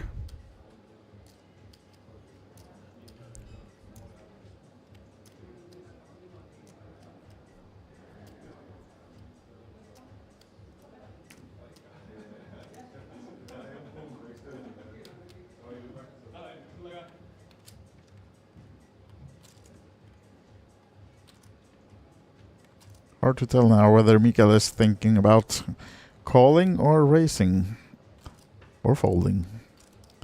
All options are there, of course, but it seems like he's... Oh, actually does lay down. So at least no queen then in the Mikael's mystery hand. Yeah, some respect shown there. Could potentially turn some hands like King Jack, Ace Jack into a bluff there, not finding any showdown value with just the high card versus the out of position block. Really interested to see what he would have shown up with, but unfortunately the graphics were not on our side on that occasion. No, and now it seems like we are down to those 40 players, and returning to the feature table, Christiana Staure, seat number 1. We had her on the table the other day as well. We did. She ran deep in the 555, and she said that she was actually on stream. She was chatting away with Rasmus. There was a really funny situation where she opens the hijack. Rasmus is chatting away really nicely and just quietly 3-betting her with the queen deuce off. But in that conversation, she did allude to the fact that she'd be parlaying her 555 win into a main event, and she's got quite a lot of chips. That looks to be around about 700k. Yeah, maybe high 600s. So just double checking that right now to get the correct information on our screens as well. She played a strong game, and of course there will be ladies in the room today for the 150 ladies event here at the Kings of Tallinn Autumn Edition. I think it started right now. No, let's see how many entries we've got over in that one, hoping for usually quite well represented in this part of the world. Lots of... Did we have this term Scandic, which is Scandi and Nordic? I quite like that. Scandic countries are seeing lots of female participants, and that's growing year on year. We had Diva Byrne, who's running the big ladies poker group, and also Maureen Blocklinger as well, talking about the rise in women's participation levels. So it's great to see Christiana here from Latvia, I believe. Yes. With a mighty stack and going deep in the main event as well as that 555 as well. Yes. So she pops it up with the 8-7 suited. Just a little bit of information. The graphics are currently incorrect on her. She's got more towards the 675k range than the documented 358. Yeah, and the name is off as well. So it's not Aivaras, it's Staure. Christiana, that is in seat number 1. So we'll change that for you shortly, but at least we know it's her because she was on the table the other day. So we do for sure we can approve. Andres here with the ace king. The lazy route is just to ship it in for over 20 big blinds, but 3-betting non-all-in definitely has some merit as well, potentially forcing hands that we've got dominated to continue, or even inducing some lighter 4-bet jams here. So let's see what he arrives with. Latvia on Latvia action right now.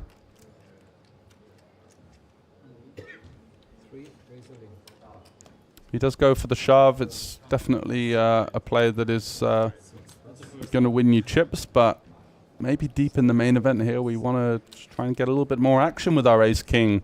3-betting non-all-in, potentially leaving the door open to some 4-bet jams, potentially leaving the door open to some continues from hands that we've got dominated. And this occasion does fold out the 8-7 suited, which is quite a nice win. Yep.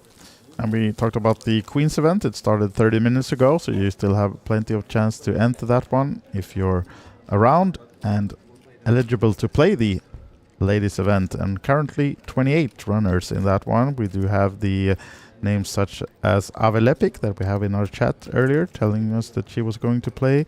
Hanna Heinlo is in that one. We had her on the final table of the 555 as well. Kristel Haller that I think we also saw on the TV table the other day, or the other event, sorry. And then, yeah, a lot of Estonian and Finnish names in the Queens event. 150 is the buy-in, and late registration is open for at least 1 more hour. So still plenty of chance to join that one. Might even be an hour and a half. So that's it for the ladies event. But now on this feature table, it's the big 1100 euro main event. And Andres decides to lay the threes down. Angel and Rano are out as well. Let's see if Christianis with the ace-9 will be the one having the first stab towards the blinds.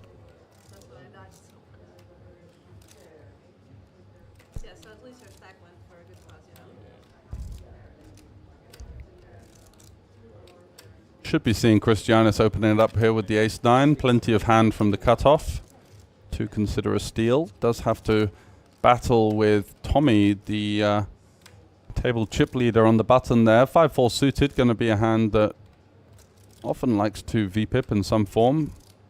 Peeling definitely an option, and that's what he's going for here, just calling. And King-Jack suited for Mikael here is a perfect candidate for a squeeze jam. Exactly, 15 big blinds, suited broadways. Very much one of your go-to shoves in terms of the lighter end. And he does come with the squeeze 183 all in.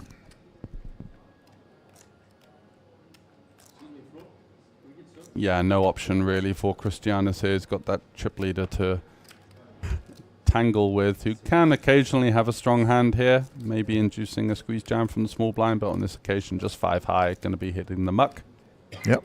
So nice pot uncontested for Mikael, taking down 72k extra to put on top on the 180, so almost adding 30% to the stack without any. Yeah, huge win contest. For him. Yep. Nice spot. Good to see that he takes it. Hector Fernandez said, I didn't know the actor Mario Casas was at the table. Is that the lookalike of Let's have Angel? a look. Yeah, let's have a look. I have to Google that one. Mario We need Casas. to verify these. Yeah, you could just not say anything in the chat and just fool us, because we need to know. So, absolutely, let's Google him. Oh, he'll be happy with that. Looks like quite a handsome fella, this guy. Yeah, for sure. Spanish film actor.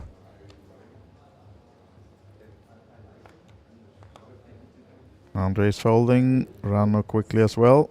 Throws them in the muck. What about Angel? Jack 10. Yeah, it's kind of on the wider side as far as steals go off of this just north of 20 big blind stack, but we've seen quite an active table presence so far from Angel and Mikael. Again with this suited Broadway, King 10 suited this time. On the button. Couple of options available, everything but folding really. Shoving definitely viable, calling viable. 3-bet non-all-in, maybe a bit of a waste of the equity of the hand, because if you get shoved on by a hand like ace-queen, do waste a pretty significant amount of equity. But it looks like that's the one he's arriving at. Knows his customer potentially. Yeah, maybe.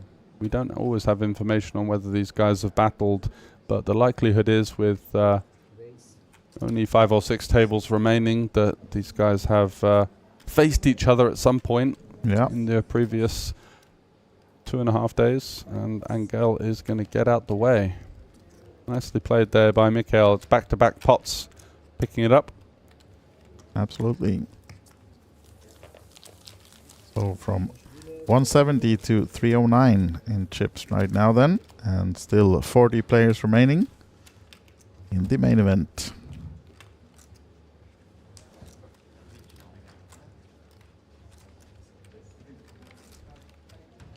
And looking at the other events that's currently ongoing, we do have a satellite to the 3K. Started at 12, so that's one. Registration is closed, but there's still a lot of players battling for the tickets to the big 3K tournament coming up later, and that's actually starting at 5 p.m. local time. So it'll be interesting to see what players we get in the 3K OlyBet Hold'em.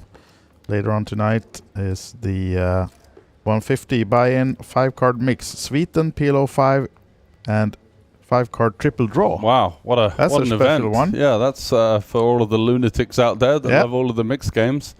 You got and also we have a PLO 4-5 Progressive Bounty starting at 9 tonight, and the Hyper Turbo at 10. So plenty of more tournaments to come.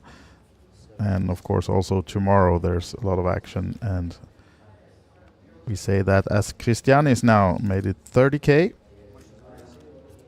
on the 6-12 blinds, and only Andres in the big blind with the 5 deuce still in. The famous Phil Ivey hand. Yeah, that's true. The 5-bet jam on high stakes poker back in the day. Yeah, that's a sick hand for sure.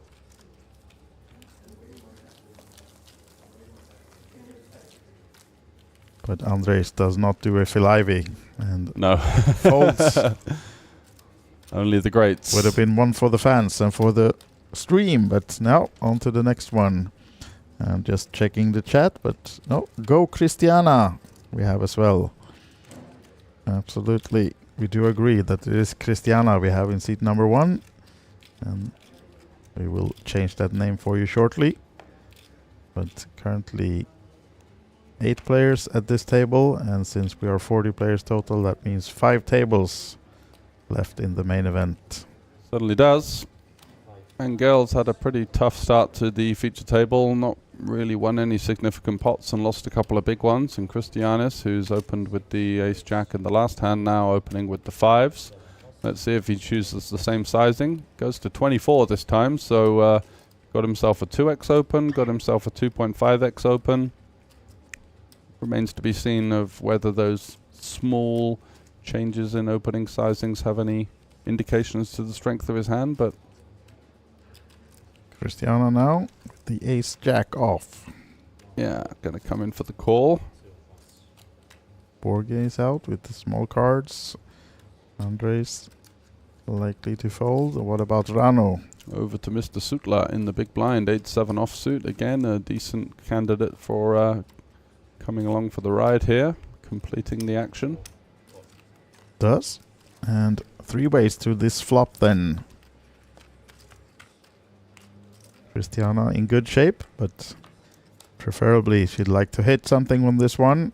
And it's an ace. There it is. And no 5 for Christianis, and not connecting at all for Rano with the 8-7. So nice flop for Christiana, but it is Christianis that is going to continue on this one by the looks of it. Taking a stab at it with the underpair, which is conventionally actually kind of a nice hand to use as a bluff here. You do also have some king jacks, some king tens, some jack tens, maybe a splashy jack 8 suited open available as semi bluffs, but with the underpair here you got 2 clean outs. You can potentially force some hands like a queen to fold in this multi-way battle.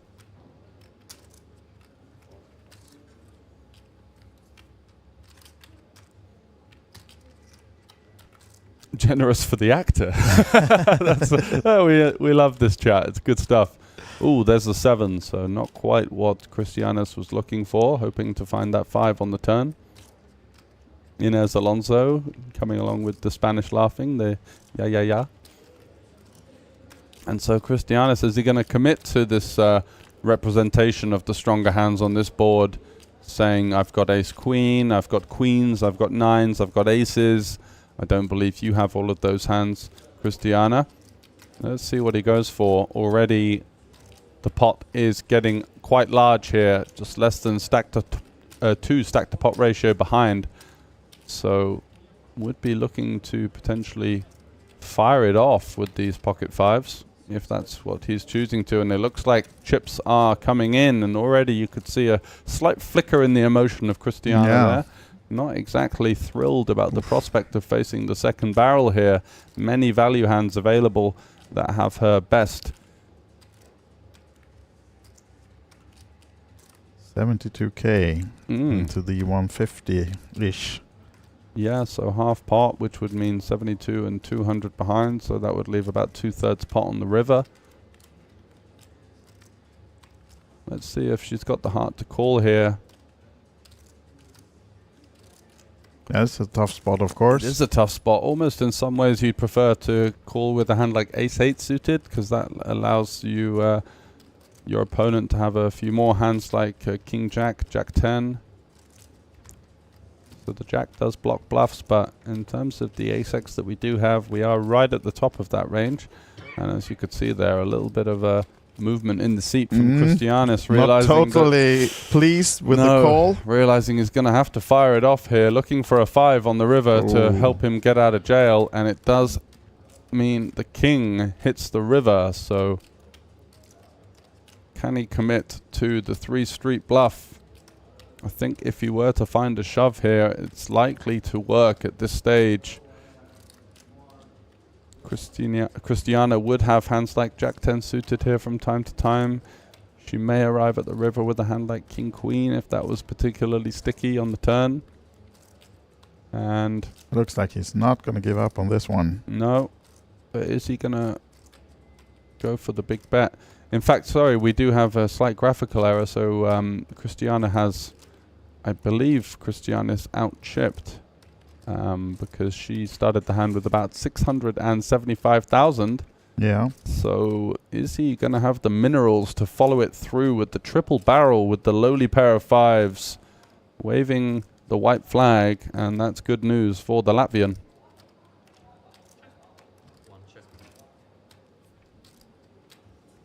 Check, check. And she wants to see what her opponent is showing up with here, but ace-jack is going to get the job done. It does. So nice addition for Christiana.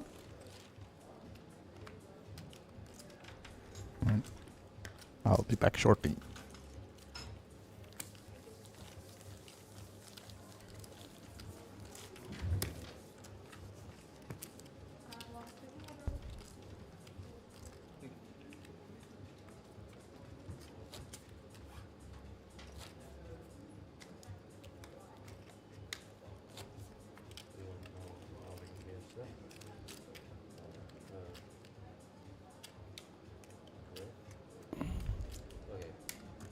So still 40 remain here in day 3 of the Kings of Tallinn Autumn Edition main event, playing down to 2 tables today. So 24 more eliminations to go for these players to bag up for day 4, but plenty of work to do in the meantime. We've lost over half the field so far, 87 players in the money and joining us for the day 3 action, playing down to 16.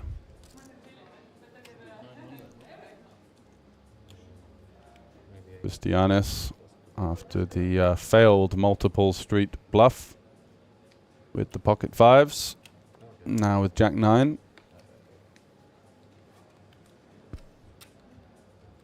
And Mikhail, who's won a couple of pots with the aggression, king-jack suited and king-10 suited. This time a little upgrade to ace-10 suited, opening from +2. Christiana, king-9 suited.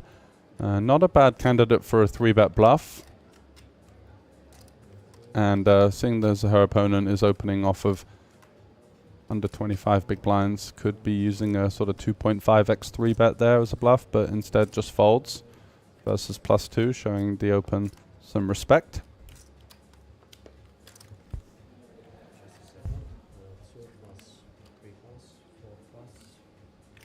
Hello, Ketra. Thanks for tuning in.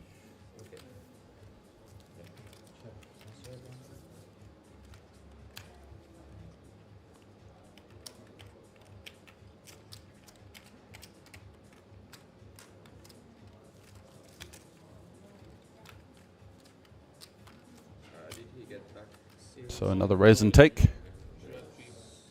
I think, yeah, because you have only one. Did you put 15? Yeah, I put 16. We can see in the background we're actually down to 36, so 4 eliminations and 4 people hitting the rail. That means we're going to have 5 tables left. We are playing 8-handed.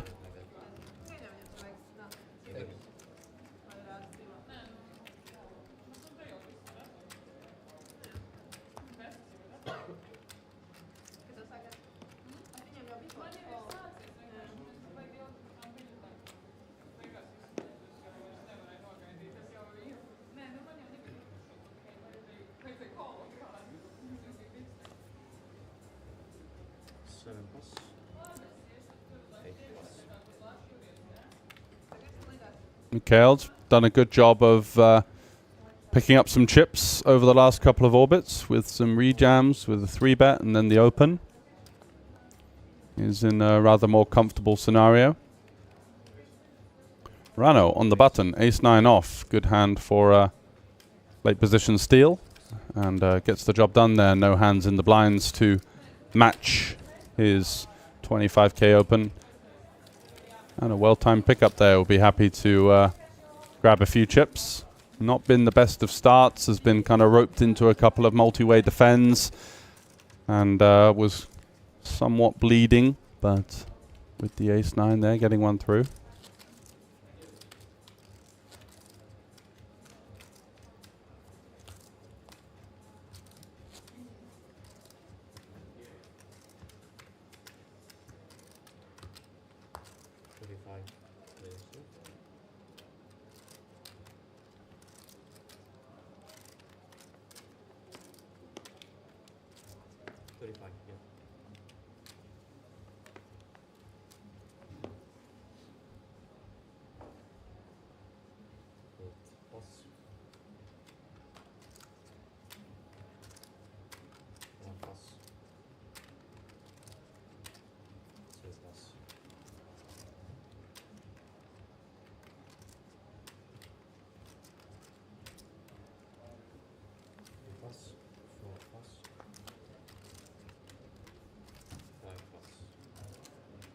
So down to the blind versus blind. And Christianis electing to just give up with the 10-7 there.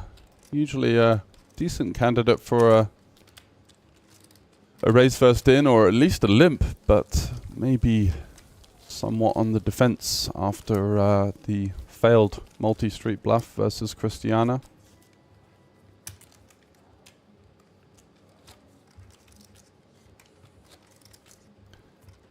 One more Angel fan in the chat, Sergey, saying, Angel looks really handsome. Do you know his Instagram? We don't. So if you if you do know, and if it's maybe some tongue-in-cheek, feel free to share that one for the female fans.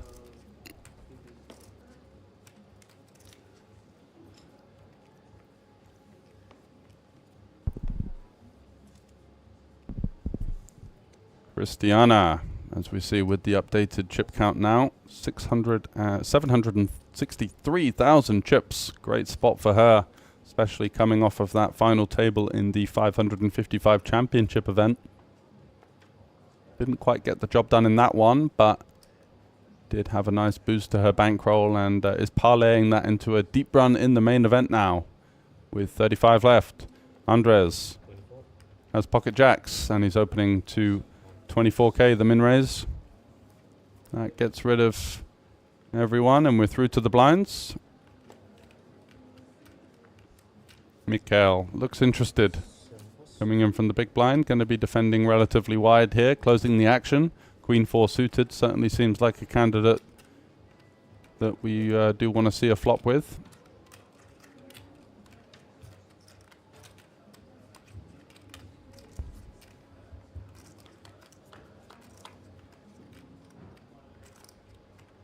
And 8-7 deuce, 2 diamonds. Great board for Andres, who'll be happy to see the undercards with his jacks. Highly likely to be seeing a c-bet.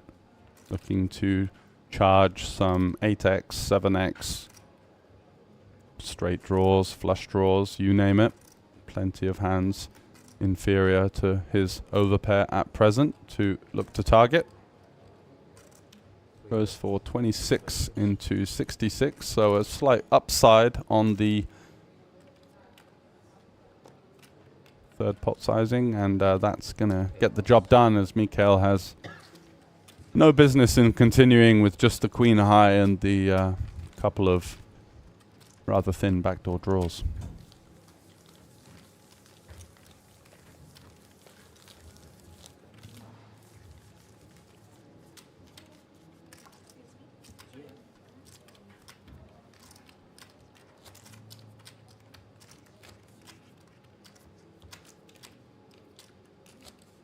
New blinds? Yes. 10, 15. Yeah, yeah.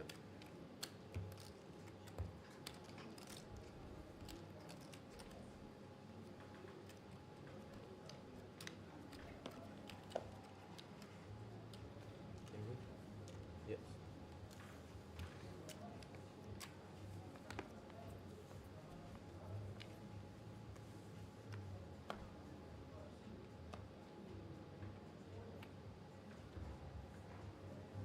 Zero, raise.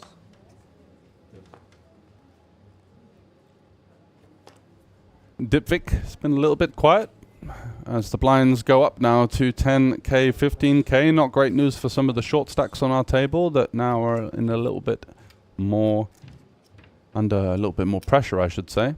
Christianis going to continue with the ace-10 suited here.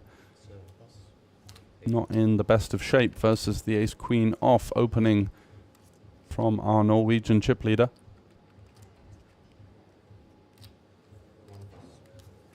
And we do go heads up to the flop. Ace-queen versus ace-10 suited. Let's see if the Latvian can find a domination rotation here. As we see Jack, Deuce, 7, rainbow. Fanned by the dealer.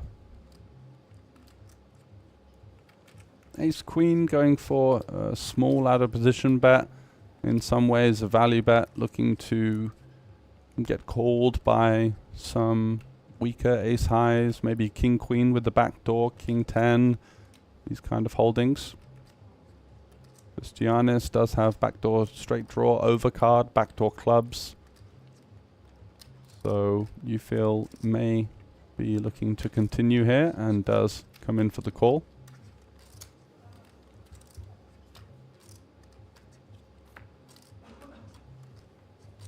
Three of spades on the turn. Still a full rainbow board. Ace queen in a bit of an interesting spot now, as what was somewhat of a value bet on the flop turns into a little bit more of a murky situation. His second barrel potentially looking to now lean on some hands like pocket fives, pocket sixes.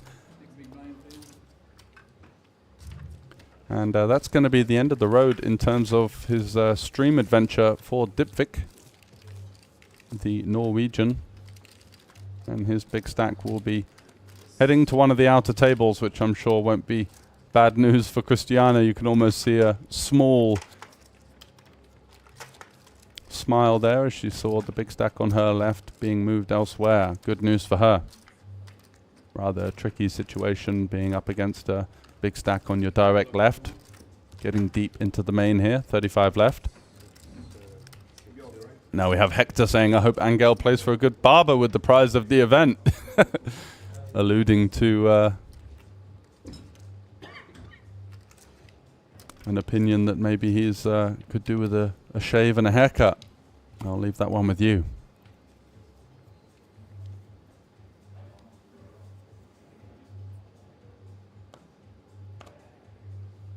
Maybe it's a lucky beard. Certainly hasn't been so far on the feature table. Been a bit of a tough run for Angel, our lone Spanish player.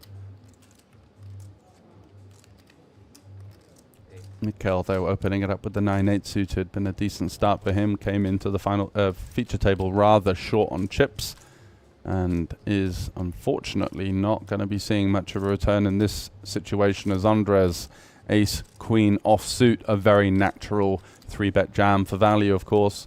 Big blind versus button.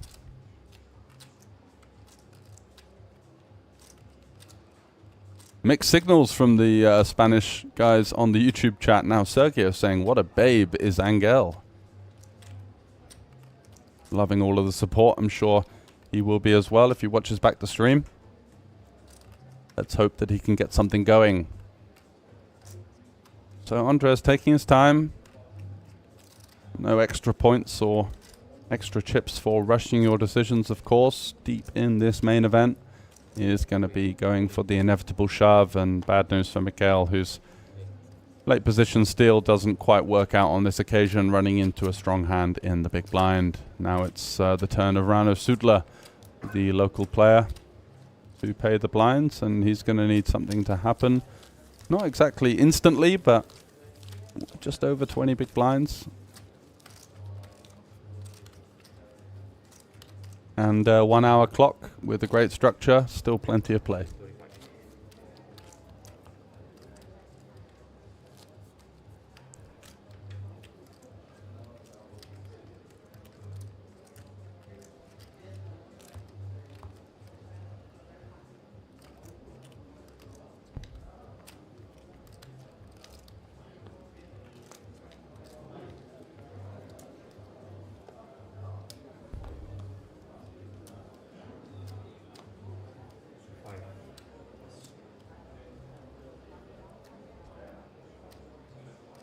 Been a bit up and down for Christianis. He's been on the wrong side of the last two pots he's played, the ace-10 and the pocket fives. But Jacks, a sight for sore eyes here in +1 with his just north of 20 big blinds. Christiana 10 for offsuit, offering no defense, and Andres likely to follow suit here with 10-8. Not conventionally a hand that we want to be V-pipping versus early position. Rano has another one of these rather annoying situations where we do kind of have to call. Closing the action, but he's going to need a lot of help versus those pocket jacks. And once again, comes up shy on the flop. No help for the 9-4 suited. Not even a backdoor flush draw.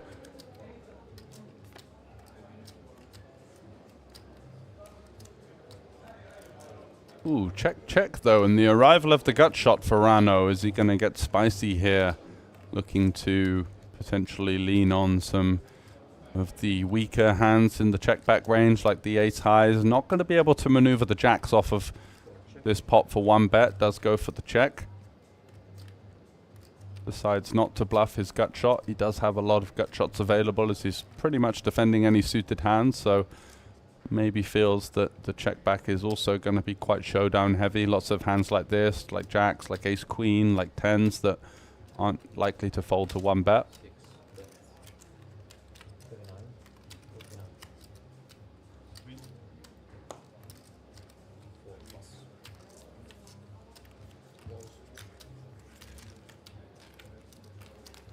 I think he said, do you have pocket kings there, as if to say the old top set check back ruse.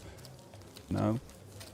Strong hand, but not quite that strong for the Latvian, who picks up a nice couple of chips after being on the wrong end of those encounters as previously mentioned.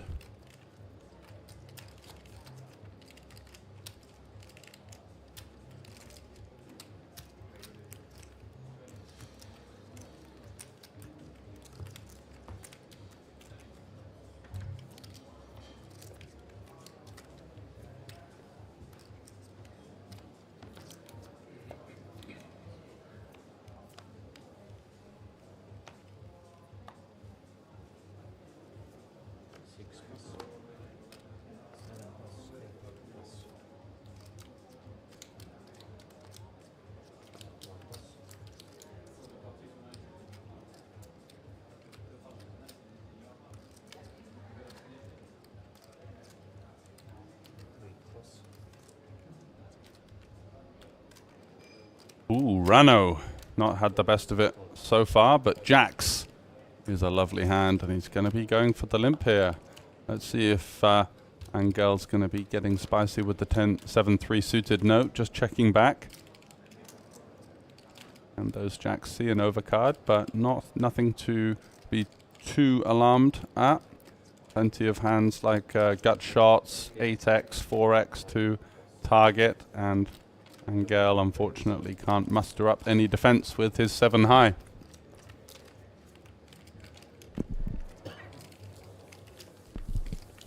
Starting to see a bit more of an active chat. Thank you everyone for tuning in. If you are new to the stream, you're tuning into day 3 coverage here of the Kings of Tallinn Autumn Edition main event. 1100 was the buy-in, and we are down to 5% of the field, so deep in the money at this stage. We're going to be playing down to 16 left today, so 19 more eliminations to go for these players to bag up for day 4.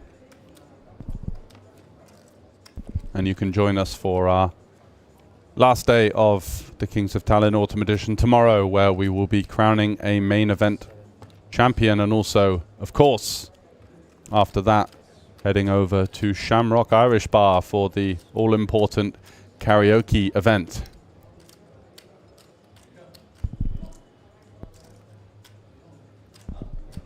Andres now, his turn to pick up another big hand. 9s in the cutoff. Likely going to be opening it up here. Goes for 30k. Rano, King 9 suited. Typically a hand that we want to VPip here. It's got 2 short to medium stacks behind. Which route does he take? Does he go for the 3-bet? Does he go for the peel? Let's see. Goes for the peel. Comes along in position versus his opponent. Angel out the way. And Christianis with the pocket 8s. This could spell danger for the Latvian here. Over 30 big blinds. 22 big blinds. And conventionally versus a cutoff open, a button call. Unlikely that Rano's going to be trapping with many hands better than pocket 8s. And Andres can very well be opening decently wide range, so 8 seems a good candidate for a shove here.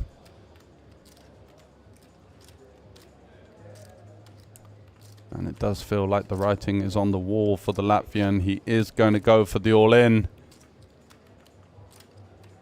And whilst Andres won't be super thrilled, he is likely to be going all-in as well with the pocket 9s. Definitely going to be hands like 8s, 7s, 6s, 5s in this jamming range. Occasionally hands like ace-5, ace-4 suited. Lots of flips as well, of course. Ace-king, ace-queen. King-jack, queen-jack suited, jack-10 suited are going to be in there. So by no means snapping him off with the 9s, but cutoff versus button. Sorry, cutoff versus button versus big blind. You really feel like he's going to be happy to go with it at this stage. And if he does, it's going to be 2 outs for the Latvian to remain alive. Christianis in a lot of danger here.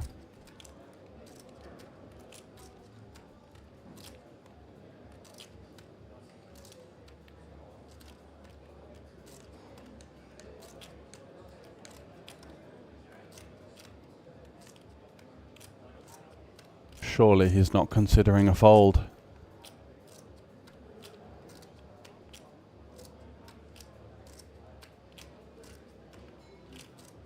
I've seen tighter folds in my time commentating, but this one would be right up there. Cutoff versus big blind. And you have a relatively capped button peeling range as well in there for a little bit of extra juice.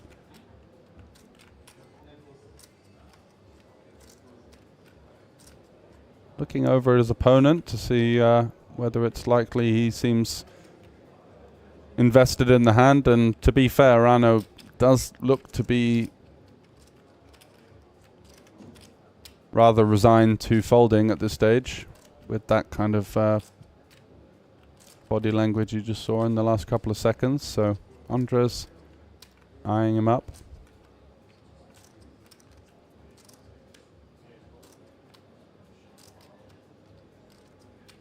Really taking his time here with the 2 9s.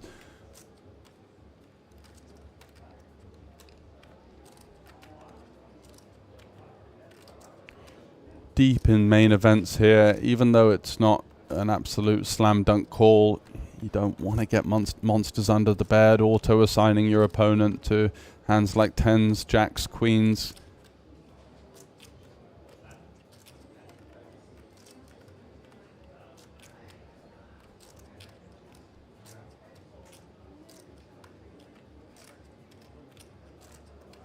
Deep into the time bank now.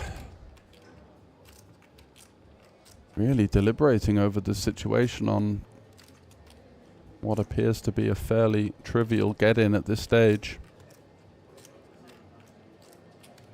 But Time? I think time is fair. We're probably 2 or 3 minutes into the tank here. Enough time? Also, you have 30 seconds to take a decision, and I will count down the last 5 seconds. Go start now.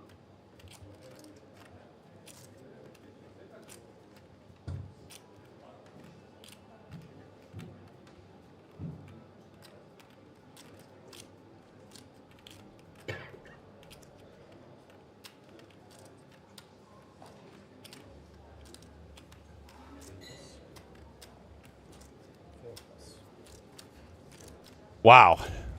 What a lifeline there for Christianis. When he watches that back on the stream later, he'll think, what on earth did that guy tank fold? Did I get him to fold like an ace-jack suited? Maybe a king-queen suited? Maybe a tight ace-queen off? No. Pocket 9s hitting the muck.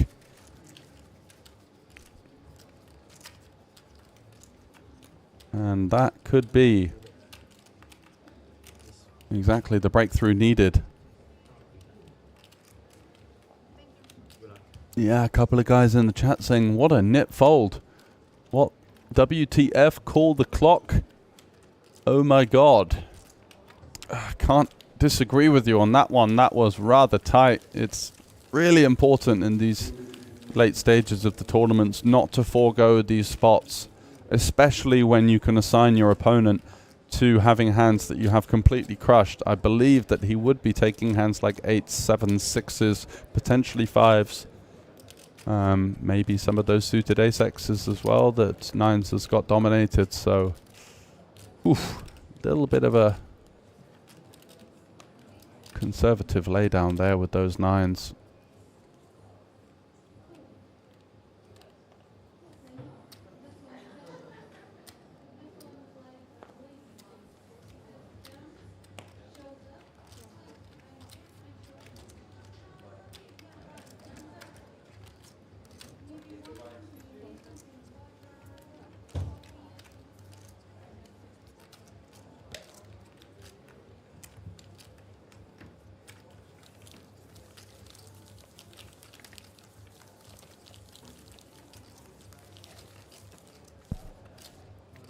Marek says, no balls.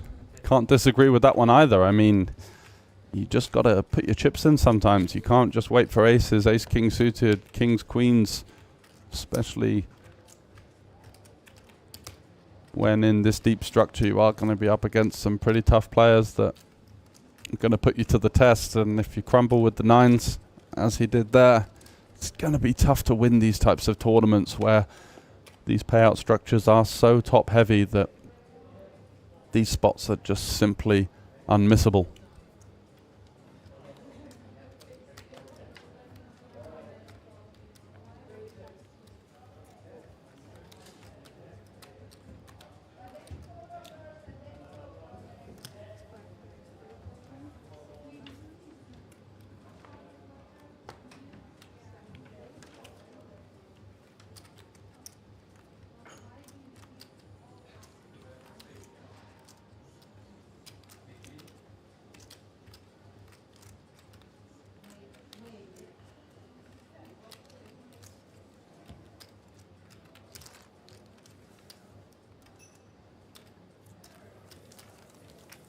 Angel, nice little pickup for him. Has had to be quite patient, having lost a couple of decent-sized pots earlier on. And here we have the chip counts. So on the 10k, 15k level, Tommy is our current table chip leader with 64 bigs, just a shade under 1 million. Christianis and Andres, the Latvians there in positions 2, 3 and 4. Rano Sutla has had the battle, not had brilliant card distribution so far. Angel the same. And Mikael is our table short stack from Finland with work to do. So Andres, if he's raised folding the 9s, probably not going to be doing anything with the ace-2 of hearts, you think?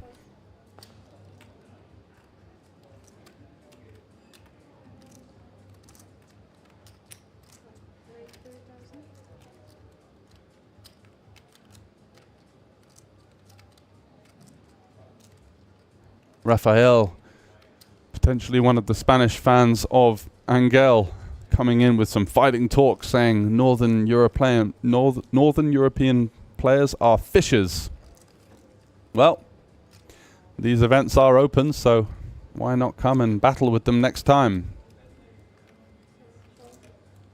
Angel in a good spot now, as I'm sure the Spanish fans will be happy to see. King-Queen versus Queen-10, so looking to fade the 10. Hoping for a queen high board for him.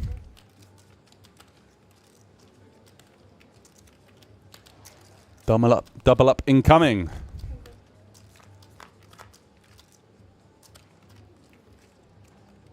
Ooh, that is a tricky looking flop for Angel here. He's going to check out a position. Tommy flops an overcard with a queen high flush draw.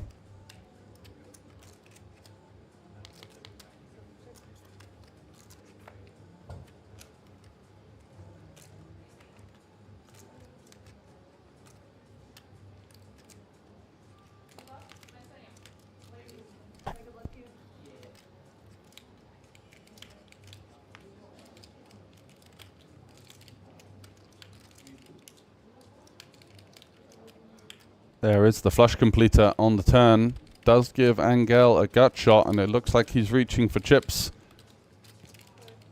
We go for 35k into 100, drawing stone dead.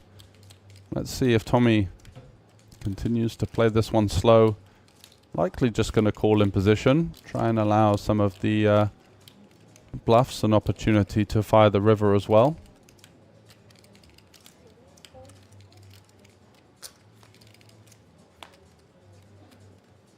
Oh, and it's the queen on the river, which gives Angel top pair at a stack to pot ratio of just over 1.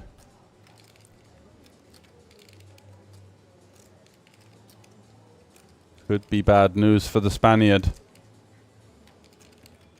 Goes for another small bet, bets 50k, and he's not going to like what he sees here as Tommy,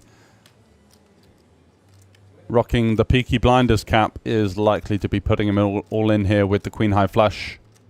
And it's going to be a gross spot for the Spaniard here, who's just had nothing go his way on the final feature table so far. Lost a big 4-bet pot versus Tommy earlier on. 10s versus aces. Angel 3-bet the small blind, faced a 4-bet, called, and then check folded on queen 9-3. This time it's Tommy the Finn once again showing up.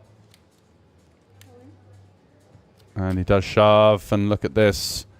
Instantly the Spaniard is looking rather unhappy with himself. He does have 8 big blinds left.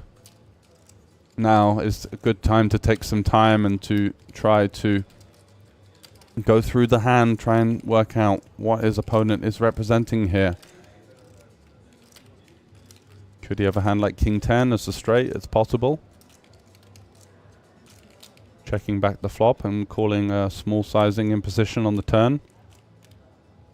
Hands like Queen Jack, potentially less likely, maybe would have bet the flop.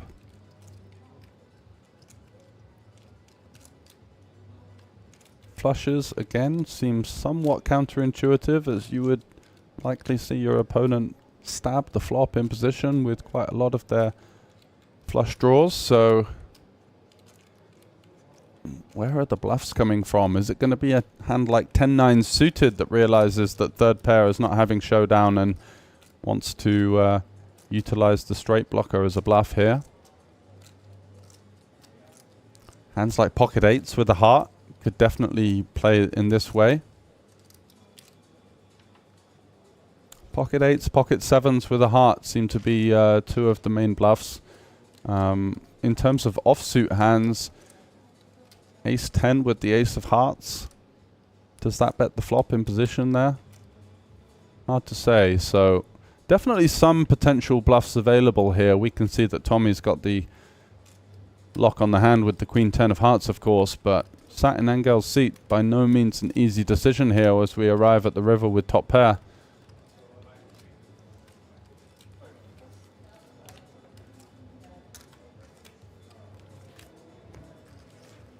Does make the discipline lay down, and the Spanish fans in the chat will be happy to see that Angel lives to fight another day here.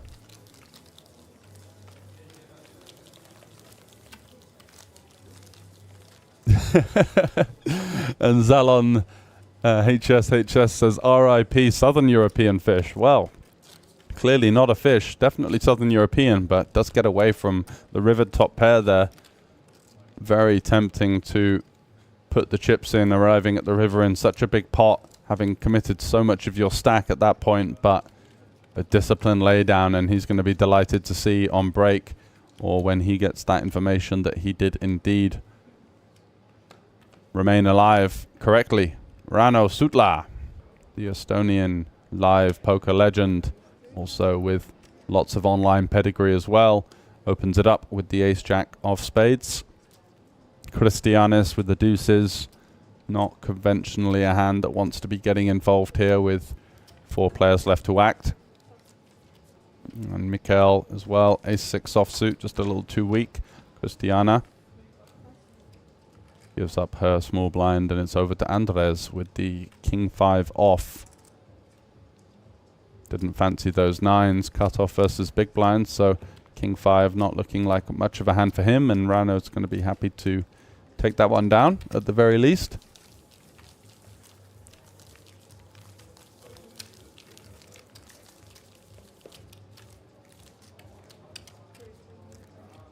If I caught you on the street, you have no country to run. Some fighting talk in the chat. We love it. Passionate nations supporting their hometown heroes.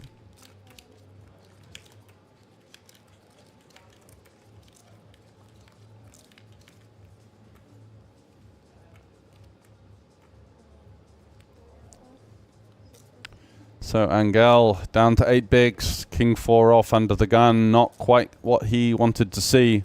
Mikael here with the queen 10, going to be looking to get this one through, opening from the cutoff. No resistance thus far. Rano looks an interested bystander there, sat in the big blind, knowing that it's likely to come round to him, and it does. 8-6 offsuit.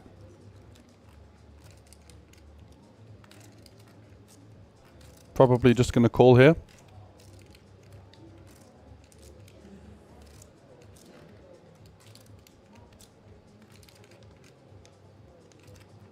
And does complete the big blind. So heads up to the flop. All these pots now becoming quite significant as we are deep into the day 3 action. And look at that for a flop. Mikael with the open ender and the queen high flush draw.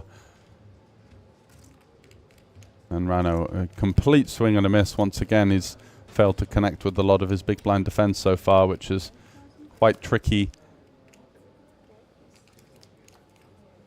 as that means you're going to be bleeding a lot of chips out of position, but simply out of his control.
Tommy, this time his turn to pick up yet another huge hand, and that's what you got to lean on as a chip leader here, deep in day 3. Certainly the card distribution has favored him. He's won 2 huge pots versus Angel. One with aces, one with the turned flush, and then no action with his queens, but I'm sure he's not going to be too disappointed. He's definitely had the better end of it.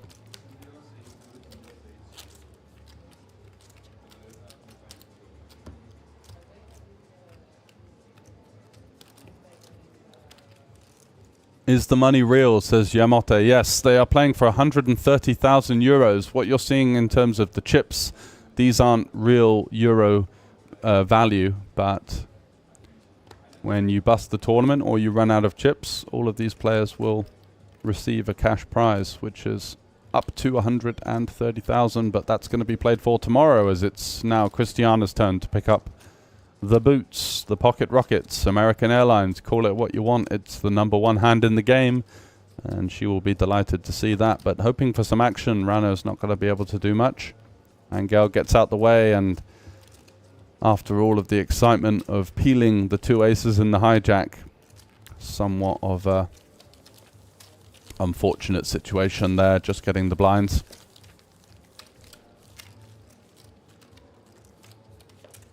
Thank you very much for the compliment. It's much appreciated. Yeah, so tournaments and cash games are often mistaken, but in tournaments you pay an entry fee, and then usually the top 15% of players reach the money, and most of the lion's share of the cash goes to the final table lists, which is going to be the final 9 here, but that's going to be also decided tomorrow. Mikhail with the king 4 of hearts getting out the way, and it's Christiana. Bit of a downgrade on those aces. Ace 2 offsuit this time, not looking to get involved. Angel on the button with the short stack, looking for a shove. Let's see if Andres is going to go for the... Doesn't open the queen 10, so definitely seeing a bit more of a conservative angle from him over the past couple of orbits, that the pocket 9s he'll be kicking himself about when he sees it back on the stream later on. Deep into the tank, for those of you that are new to the stream, Andres opened the pocket 9s. Rano Sutla defended the button with king 9 suited, and his fellow Latvian shoved pocket 8s, and the pocket 9s somehow found a way into the muck for just 20 big blinds, having been in a massively dominating situation which could have propelled him to a stack of around about 700 to 800,000, and instead now is forced to dwindle out of the tournament with that short stack.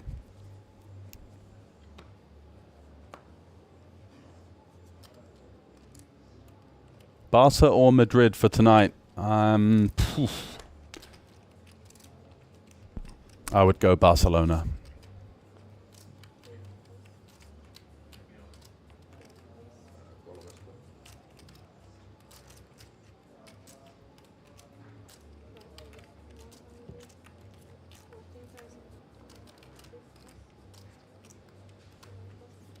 So Angel finds the ace-queen off of his short stack, been really looking for a spot, and looks like he may find an interested customer in the big blind here. Ooh, Mikhail did seem interested, but lo and behold, his cards find their way into the muck, and it's a nice pickup for the Spaniard, who pounces on that 40k available in the middle, so he'll be up to 138k.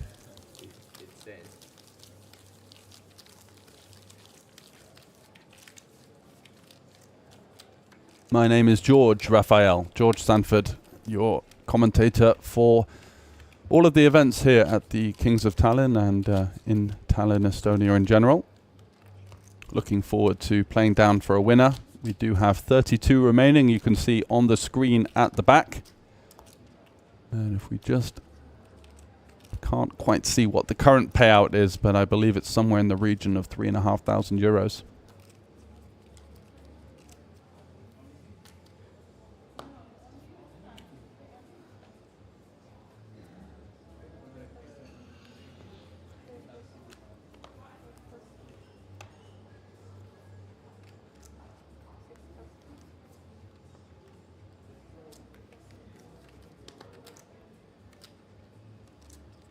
In 2 years, Raphael's promised to be here. Well, we're looking forward to having you. Plenty of smaller and larger tournaments available. Very much perfect for entry-level poker. There are satellites to the events such as this, the main event, for as little as 150 euros. Also side events for 150. Plenty of 250 euro events as well. And those buy-ins go all the way up to the 5K. So Christiana is going to pounce on this small blind limp from Mikael with the 6 deuce off, putting him in the coffin and taking it down. The reason for the raise being the fact that the 6 deuce has such limited playability that instead we want to potentially lean on some of the limp folds. As the small blind gets a good price to continue, which means they only have to put 15,000 into a pot of 90 to contend for it. So all of a sudden then you start to think, well, there's going to be lots of hands that want to complete and want to see a flop. So my 6 deuce isn't going to play too well. Just going to take the initiative and raise. And Christiana has got a strong game. We saw that on the 555 championship final table, where she put up a spirited effort but could not take it down, and now finds herself later on in the week with a great chance to win even more money. 53,000 euros was the top prize in that event. 130,000 euros plus in this one. Rano Sutla. He's not scared of the ace deuce suited. Opens it up. Christianis taking some TV time with the 5-4 suited. Unconventional kind of hand to play here. Wow, goes for the call in the hijack with 4 players behind. Rather brave. And Mikael finds himself with a decent spot here. He's not shied away from these squeeze jams. We saw his king-jack suited earlier on in a similar spot, although versus later positions. And now with the pocket eights, going to be shoving it in. That's what you like to see. Fearless poker, that's what's going to give you the opportunity to win tournaments. You're not always going to be presented with these huge cooler situations where you get aces versus kings or kings versus queens. Sometimes you've got to fend for the scraps, and pocket eights, by no means the dream spot there, but one that has to be taken, especially if he has the read that Christianis is going to be a little bit optimistic in his calling range.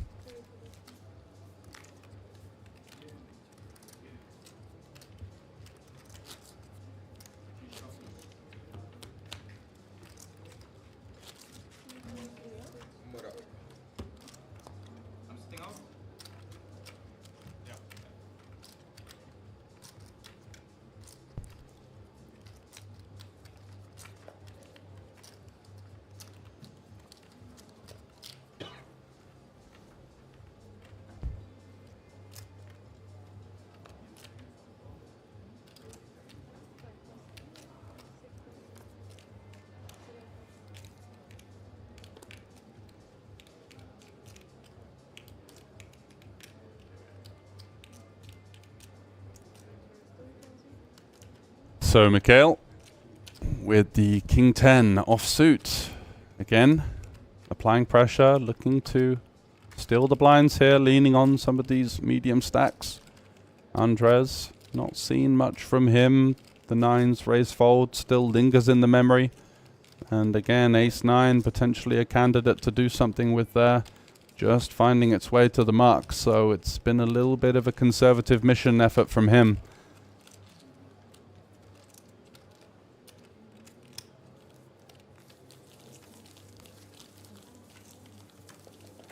We have some Omaha players in the chat. That's my preferred game.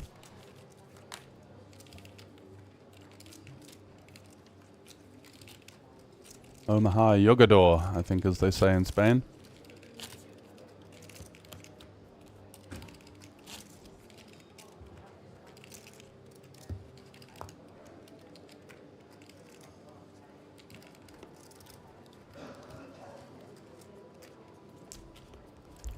Angel looks a bit tired, needs to try and muster as much energy as he can. Try and find that double up. Sat in the big blind though, and has to pay the big blind and the big blind ante, so that's coming around thick and fast. Wow, is that king-queen offsuit hitting the muck under the gun? Pretty tight. Starting to get to that stage where some of the players are maybe wilting under the pressure somewhat. Christiana not backing down though. 9-8 offsuit. Wow, that's pretty spicy open. She does actually have the effective cutoff as the player in... Cutoff is new to the table, so it doesn't have cards. Undress once again, folding.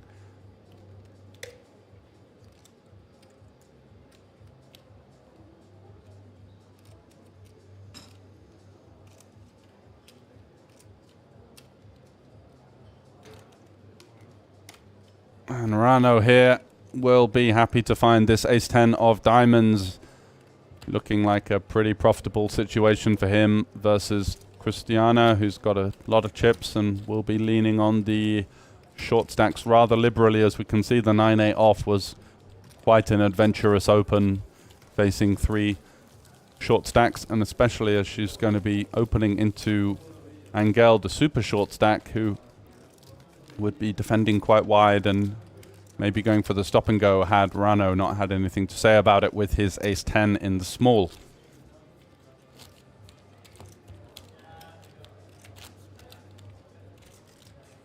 So things getting a little bit cagey here, as now potentially the big money payday of the 131,000 euros up top is starting to put pressure on some of these short stacks. Should be the opposite.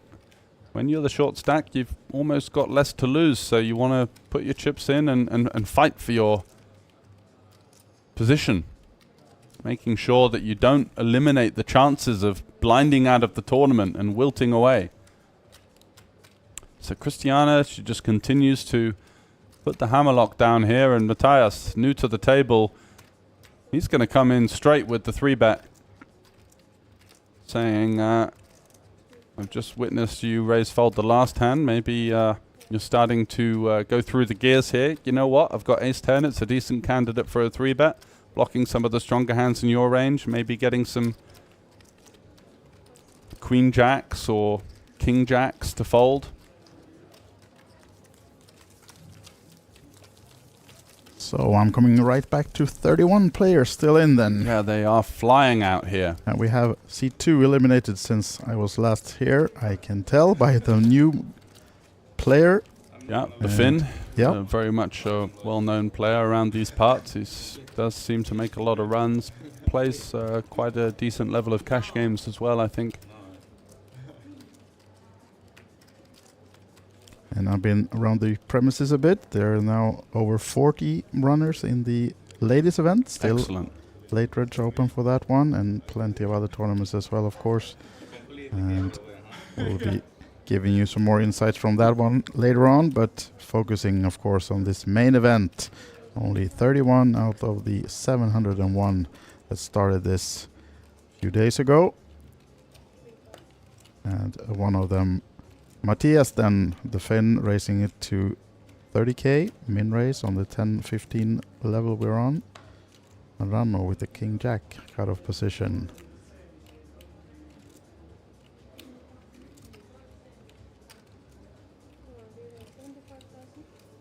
It's with the 3-bet now, 75. 3 of those green chips. And look at this, Christianis in the small blind, trying to look a bit worried about what's happening, but surely we got the nuts. Yeah, no worries at all for him. And this gives Matthias a route out. Certainly does. So now with 31 left, we have hit that next pay jump. So 3,600 euros guaranteed for all of the remaining players. And the next pay jump is at 23, where we would have a restructuring of the tables. We'd go at 24 left to 3 tables of 8. Yep. And actually, we have the break coming up rather shortly, I believe, as well. I think we are going to go on a 20-minute break in about 15 minutes or so, yeah. Should be.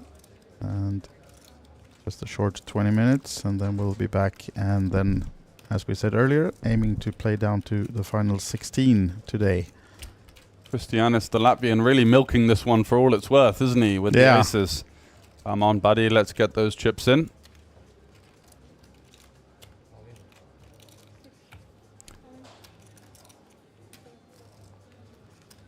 Seven's turbo mucking as well behind. Just can't really see any route into the pot. And so the Hollywooding didn't pay off for Christianis, but No. he's happy to take down the extra 135k.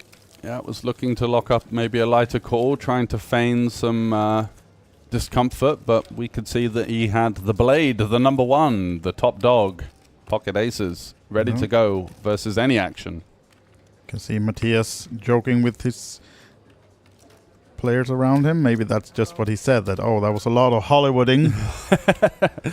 Come on, buddy, you don't if think that's it's not aces, nothing is. Yeah, don't think this one's my first rodeo, pal.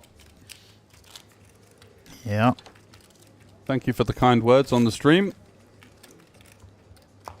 Long days here in Tallinn doing the commentary, so it's nice to see that you guys tuning in are at least grateful for that. Lots of fans still for Angel, who's been kind of battling with his short stack, but yeah, fingers crossed that he could find something for at least the Spanish contingent in the chat. Christiana now then under the gun. Bit early position for the ace-7. Yeah, she's been quite active recently. She's been kind of moving through the gears, facing some resistance, however, but it's good to see that she's taking initiative, and it seems like she's very much playing with a aggressive game plan, which, as I've said so many times before, is what it really requires to go deep in tournaments, to take the initiative yourself. So Tommy limping here relatively deep with his opponent, over 20 big blinds, and queen 6 not likely to be a hand that does anything spicy here, just looking to check back and see a flop for the most part. Oh, he does look like he's got other ideas though. Absolutely, and most likely it's going to work against the 4 high of Tommy. Again, if these Finns doesn't have a history that makes this interesting, but yeah, certainly. No crazy 4 bets. Nope. 4 deuce, just hitting the muck there. Maybe a bit of a read, or maybe some kind of knowledge of each other's games there, coming into that queen 6. Yep. And yeah, Christiana that we have on this table, we talked to her before she was on the 555 final table the other day. She said it was the biggest final table of her life, her career so far, but she was focused and happy to get in the mix. Wow. And hopefully gain some confidence. And considering doing a good her potential lack of experience, that she's playing amazingly. Really impressed with her game. It's really nice to see her take the initiative and kind of drive on. And there are a couple of spots on this table of players that are maybe a little bit too tight, a little bit too passive, and if you can identify that and use that in your arsenal, you're going to pick up a lot of dead money and a lot of chips uncontested, which is the way to go to secure your berth at the final table. Here we have Andres, who's been rather more on the conservative side. We saw him open 9s and fold to the all-in. Would have been up against 8s, would have been having a dream spot, but got away, and now just I think it's fair to say rather lazily open jamming the 18 big blinds with the ace-king. You really want to get some value out of a hand this strong, and by shoving you're really only going to get called by hands like jacks, queens, 10s, potentially ace-queen suited if you're lucky, but it does feel a bit of a waste of the hand, and I feel like at this key stage in the tournament he's maybe starting to feel the pressure a little bit. Yeah, might be. And here we have the chip count of the feature table.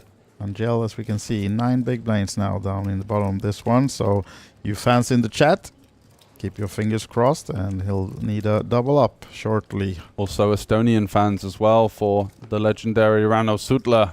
We'll be hoping that he can find some momentum, as most of his moves haven't really worked. He's having to defend the big blind, a couple of times heads up, a couple of times multi-way. Got that 3-bet shoved on by aces a couple of hands ago. And now Angel here with 9 big blinds and queen 10 off. Almost over the line, those chips. It's close. We'd really want the suited combination of this hand. Yeah. We are pretty deep in the tournament here. He is going to go with it.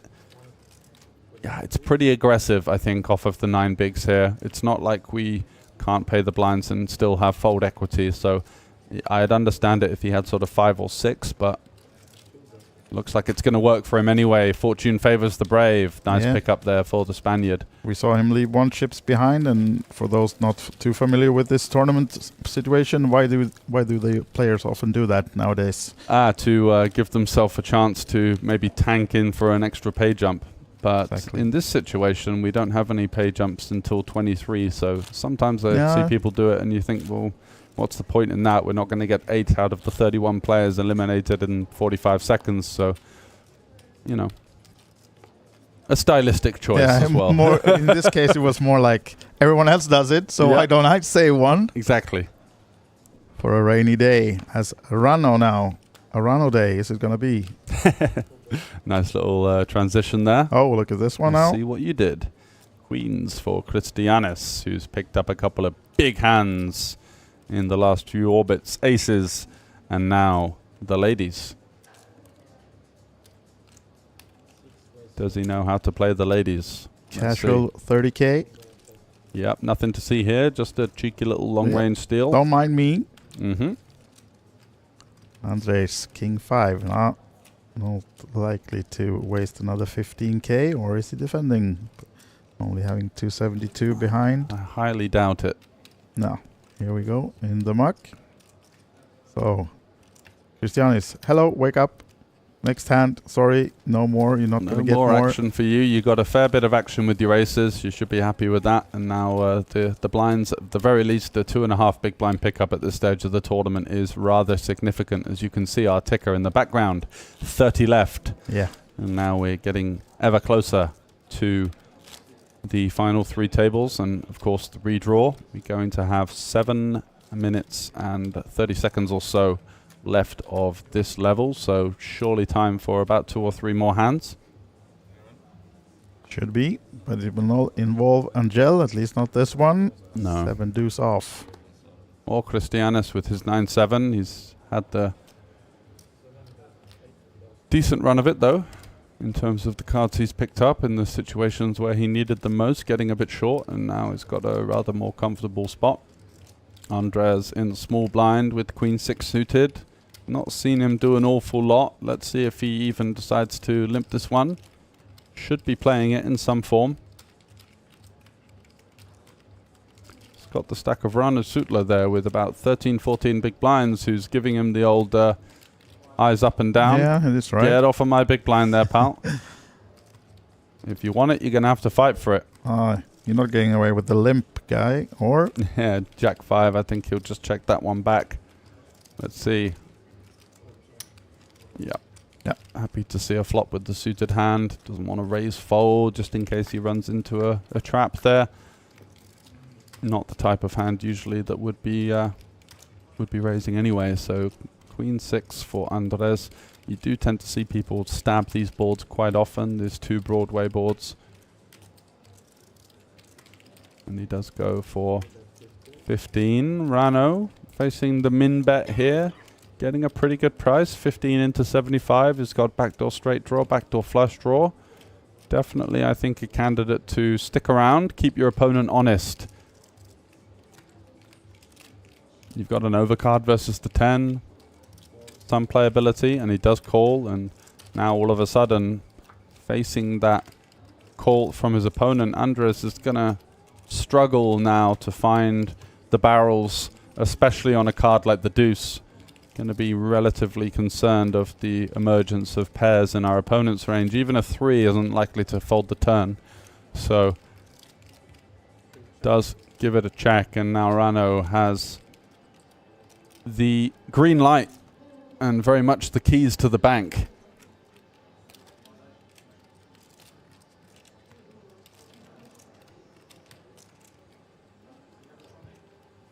Yeah, I can see almost that check from Andres, like, oh, I'm giving up. Like, yeah, clicking the old one and done. Rano's going to check back the river. Surprised to see though. Keeps his options open. Keeps your hoops. Need that break potentially. But Andres has a bit of showdown value on the queen now. He does beat a couple of floats from his opponent, such as this kind of hand. Maybe a 9-8, maybe an 8-7 with a backdoor flush draw that didn't stab, but going for the bet himself, which maybe denies his opponent the opportunity to bluff him off of the hand. But Rano might be thinking, hey, my Jack High has got a little bit of showdown value here. I'm not really sure what my opponent's representing. Is he the type of person that's going to value bet a 3 here? I don't think so. So he's saying he's got a 10 or nothing. Shouldn't really be bluffing queen high at this stage. Blind versus blind in a limp pot. You've got a good amount of showdown value. So Rano might be suspicious, but does just wave the white flag and folds it. And Andres might feel like he's gotten away with one there, but we could see he was inadvertently value betting. So another little bird view of the nice Kings of Tallinn, Queens of Tallinn felt. And as we said, the queens of this festival are now playing in the side event, ladies event, currently ongoing. Still late registration open for about 30 more minutes. And the Queens of Tallinn festival is coming up in November. So that's where you have the chance to play a multiple ladies events during that weekend. So stay tuned for more information on OlyBet events for the full schedule, etc. But this is the Kings of Tallinn Autumn Edition main event, and Mikael Haapaniemi next to give action with the King Queen off. Makes it the min 30. On the blinds 10-15. And Andres likely not to get himself involved from the button. Rano folding the ace-7. And what about Angel? Oh, unlucky for the short stack. He'll be having to fold the 3-2 off in the big blind, save himself with just short of 10 big blinds behind. Yeah, at least he got that shove through with the queen 10, I guess, which was a brave move at this stage of the tournament, but still gives him a little bit of breathing space.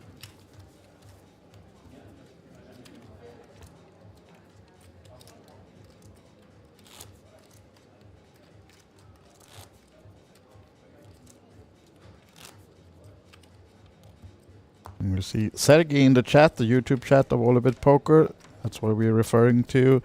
And he says, oh my god, the famous Nacho. Machito, maybe even. Got many names, this Angel. Yeah, they always have a lot of nicknames, the Spanish. Tommy now under the gun, Jack 9 suited. Comes with the min raise to 30. Christiana looking at a nice hand, but not in this format, in this position maybe. Oh, she actually does come along with the 6-5 suited. Yeah, I wasn't expecting that. No? Especially with a lot of potential reshove stacks behind. That 6-5 not interacting with strong hands that could potentially wake up. Angel is going to fold.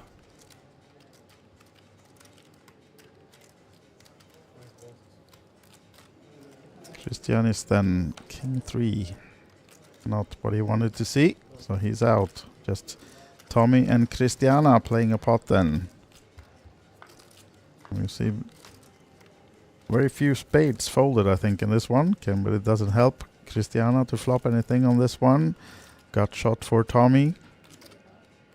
Yeah, Tommy with the Jack 9 here. 2 undercards to the board, but a gut shot and a backdoor flush draw. It's kind of nice to maybe lean on some hands like pocket 8s, pocket 7s. Ace 8, ace 9 suited. If she flats those, it's kind of hard to decipher what her flatting range is if she's calling 6-5. And it does get the job done. So nice play again from the Finnish chip leader. Yep. And I believe we have one more hand to go until the break. Yeah, and it's going to be a 20-minute break, and then we'll be back for all the action until the end of today, which will be when we reach 16 players. So plenty more poker to come. And as George said, when we're down to 24, we're going to have a full redraw. So forming 3 new tables. One of them will be, of course, our feature table. So likely to have a few of these guys still on that one, but then also new faces coming in as well. Yeah, hoping to see my friend Max in there. Yeah. If possible, but fingers crossed. You can give all the dirty details, you mean? I would never do such a thing. Christiana now, ace queen. She's going to continue to drive the action. I think she's getting a little bit, not impatient, but maybe the 6-5 was a slight misstep there. It's not a bad idea to want to get in the mix and to play lots of pots, but, you know, +2 versus under the gun chip leader. Maybe we can just let go of the 6-5 suited in the previous holding.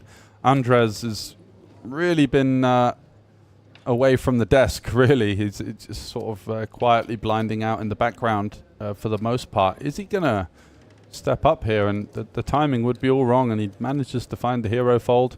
The options were to 3-bet or fold, I guess. Calling with so many players behind, including some short stacks, not the best option. And Rano Sutla looking at his ace-10, thinking, well, Christiana's been extremely active. Do believe that she's going to be wide enough here to justify this shove, and this could spell danger for the Estonian. Look at this guy, as Angel also Ouch. picking up the pocket jacks here, and I don't think Christiana's going to be going anywhere either, so we could be seeing a 3-way all-in before the break. It might Angel. as well be. Here we go. And of course, it's not going to be too much for Christiana to call. Is anyone else going to get involved? Yeah, Tommy in the big blind with aces somehow. Looking to get up from his seat and rush to the break. And he's happy to, for now, bag those healthy chips that he has. But back to Christiana then. Yeah, got a call here, getting a good price. Going to be seeing lots of worse pairs. Already there, and here you have it, 3-way all in. Yeah, Rano's in a spot of bother here. He's going to need some clubs or diamonds or maybe 2 10s on the flop. So it could be the end of the road for the Estonian. However, the big flip between Angel and there's 110. Christiana, yeah, there it is. Backdoor clubs as well for Rano. Another club. Look at this for Rano now. A lot of outs. Can he find a way out of danger? No. What a hold for Angel there with the triple up. He's going to be coming back after the break with 454k. That's the end of the road for Rano. No, Sutla. actually it's not, because he's still in. Oh, he's still in. He wins won the side pot. Yeah. Aha. Okay. So a few big blinds still for Rano. Don't give up. Don't give up. He's still has 5 big blinds actually. Yeah. I didn't see that he covered Angel. My bad. So that 10 helped him at least to stay in the tournament, although it's Angel favoring with the big pot from this one. Certainly so is. All of you Spanish friends in the chat, YouTube chat, surely happy now. They predicted a double or a triple, and they got it. A lot of excitement going into the break, and Definitely. plenty more to come. So we'll see you very soon. Thanks for joining us. See you soon.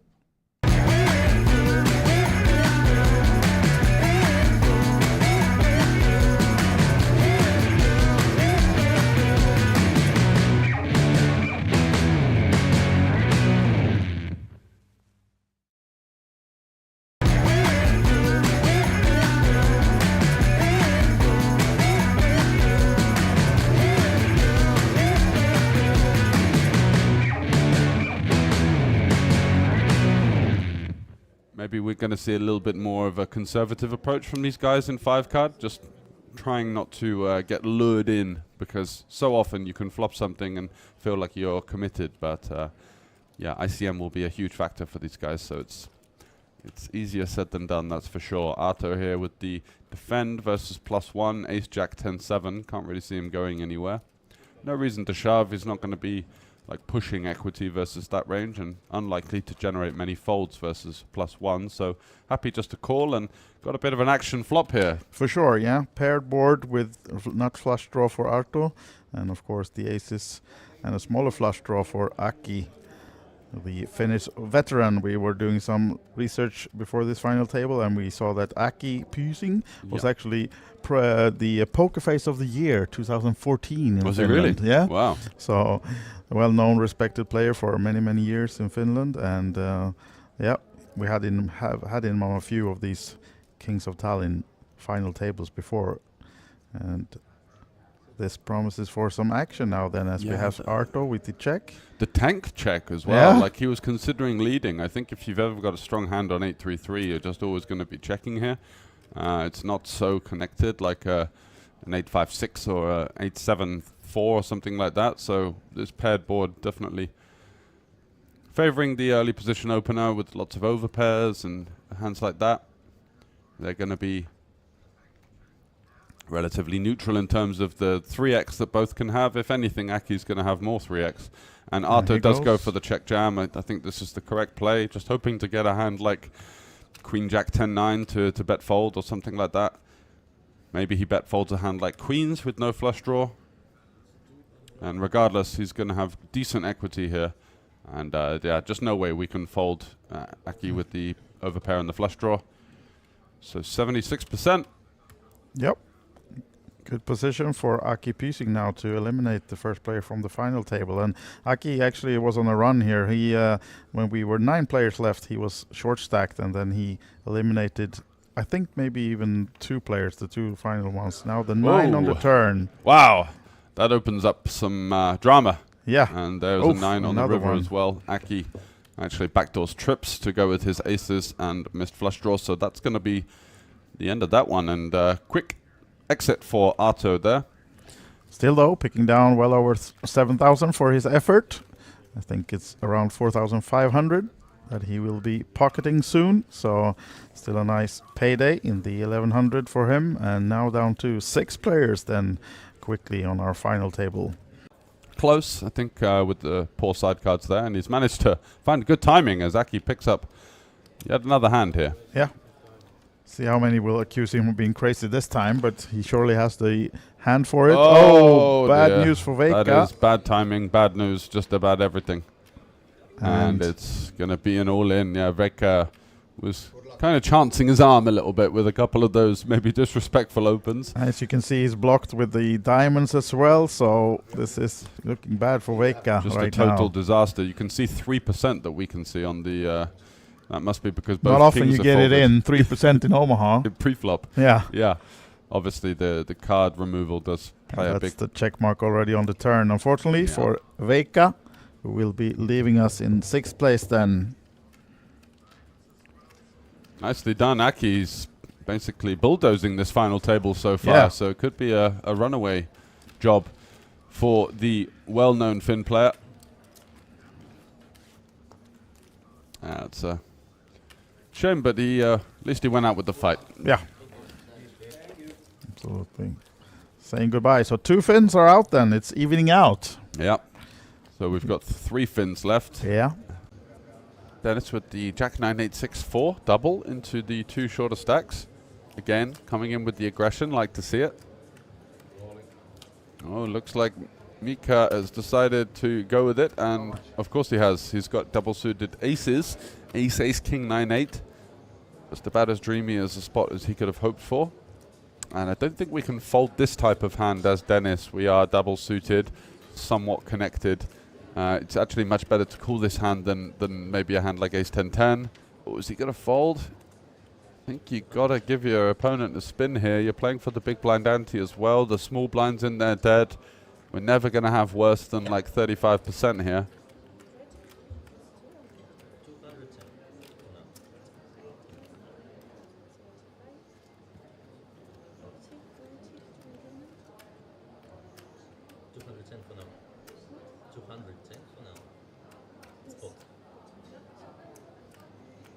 So he does get a discount. He doesn't have to put the whole stack in. You can definitely sort of see a flop and really fold for the rest on like the complete disaster boards like ace deuce deuce or king 3-3 or something like that. And that's what he's going to go for here. So he's going to take a flop with this double suited hand. It's quite a common situation for the aces to, you know, inevitably end up getting cracked in these kind of situations. But that's just the nature of the game. The equities run close. He's not doing anything wrong by defending here. Pre-flop is Dennis.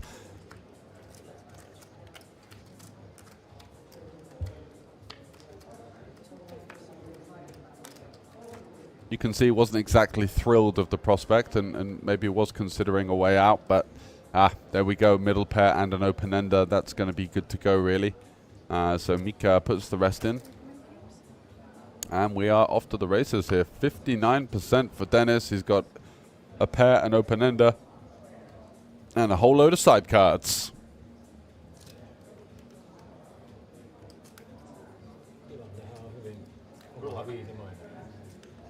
Mika hoping to fade everything. A great card for him would be a deuce or a 9, for example.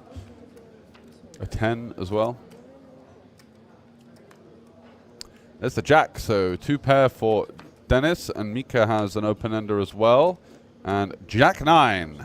So the full house for Dennis is going to eliminate Mika. I don't think he's seen that he's lost, actually. Thought he might have held that one up there. And good job, but unlucky on this occasion. Does feel like that's the nature of the game in PLO tournaments. Your opponent ends up peeling a 3-bet versus your aces. You get it in at SPR point whatever, and you're hitting the rail shortly after. So another limp pot blind versus blind between the two chip leaders. Aki flops top 2 this time, and so does his opponent. So could be an interesting pot here. Aki with that 10 of spades, maybe a little bit better of better side cards with it.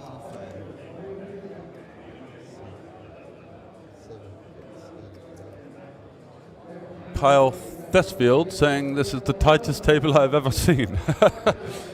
Yeah, welcome to PLO tournaments. It does tend to be like this. Everyone feeling each other out. So Aki turns 3 pair. Likely to see him just pot the turn, I think.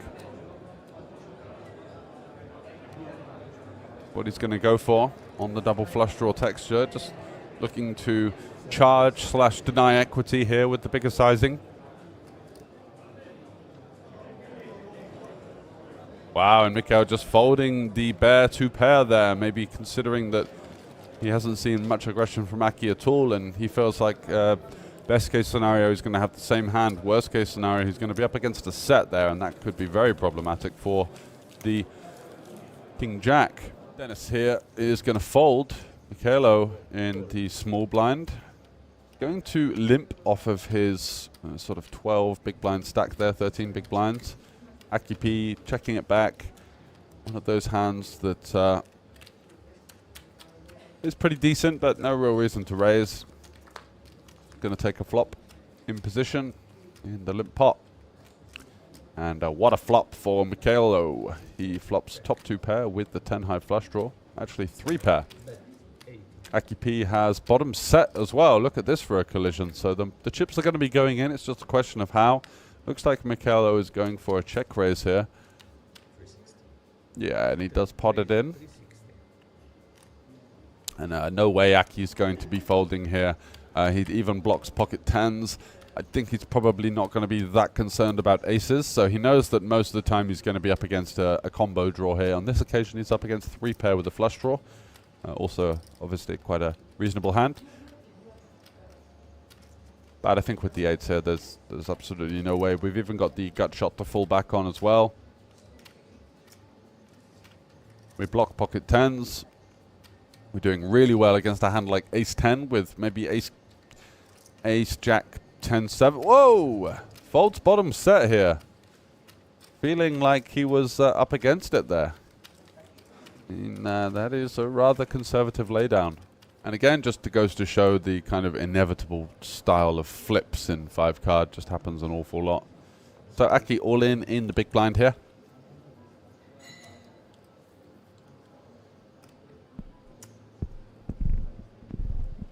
Mikhail out the way. Yeah.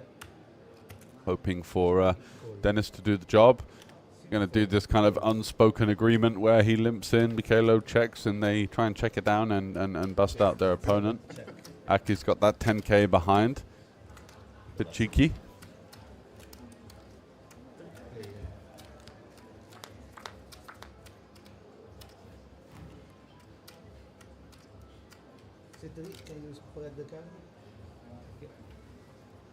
Mikhailo is going to lead the flop. And Aki is actually ahead for now with his jack, but again, it's a bit of an impossible hold here, facing a flush draw, a wrap, and a backdoor club draw. This is tough. He's going to need some low cards, maybe a couple of board pairs There's the queen, so 10-9 does take the job done. Aki is drawing dead on the turn, and we are down to 3 here in the 1K PLO Championship. Quite nice to see someone really taking it by the scruff of the neck, like I said, and just leaning on these other players. Okay, Mikael here has a great hand. But, of course, lacking perceived fold equity in 5 card means maybe we just want to defend and create some sort of more play for ourselves. The stack to pot ratio is going to be a little bit higher. We can do some leading, put some pressure on certain types of hands. Dennis flopping a straight here. Jack of hearts on the turn now. That's 3 pair for Mikael. And he does go for the sort of pot and pray route. Dennis has the second nut straight. Having checked back in a situation where he's going to be struggling to find hands that can defend against this turn pot. Not so with the 7-3, and even if it's the disaster route of the 9-7, gives him some additional options as well to hit the 8. And as you can see, Dennis getting it in with 85% equity on the turn here. Could this be the 5th finish elimination in a row? We had 5 coming into the final table of 7. We are now left with 1, and the only remaining finish hope has it in with 15% on the turn here. And if he bricks, we're going to be going to the heads up.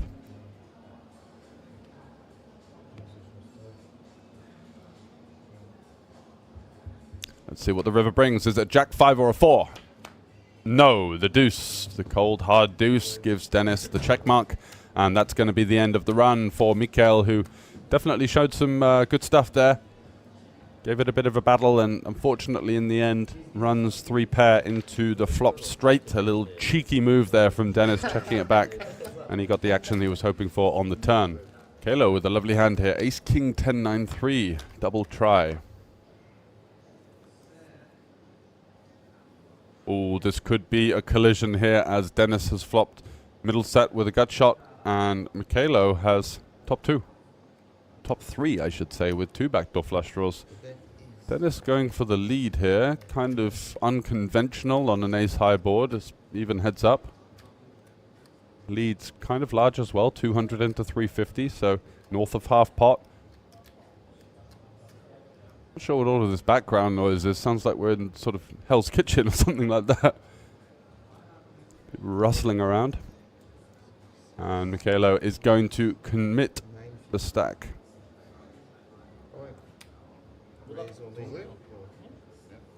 And here we go. Off to the races here. It's going to be 20% for Mikael. 2 backdoor flush draws plus the ace, and Dennis in a favorable position here with middle set.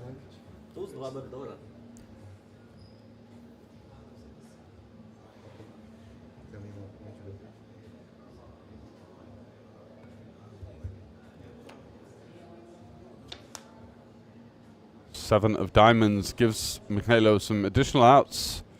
The diamonds are blocked by Dennis though. There's the jack, so Dennis holds up. Okay, so that's going to be the last of the stack. I'm not sure why it took so long to deal this final hand, but here we are. Dennis has picked up aces as well, and Mikael's got a huge hand. King, Queen, Jack 5. Still no idea why we can hear all of this rustling in the background, but do accept my apologies on that one. I think maybe someone's sort of camped out by the side of our microphone and tucking into their dinner potentially. 10-10-3 is going to be the flop, and it's looking pretty ominous for Mihail, although he does turn a 5 and a flush draw. Probably about the best card he could have found, but it's going to be a 6 on the river, and that's going to be the win and the elimination of Mihail in second place. Coming into his first major final table there, but did put up a spirited effort, and unfortunately his 3 pair bested by the set of Dennis from Latvia. Good job.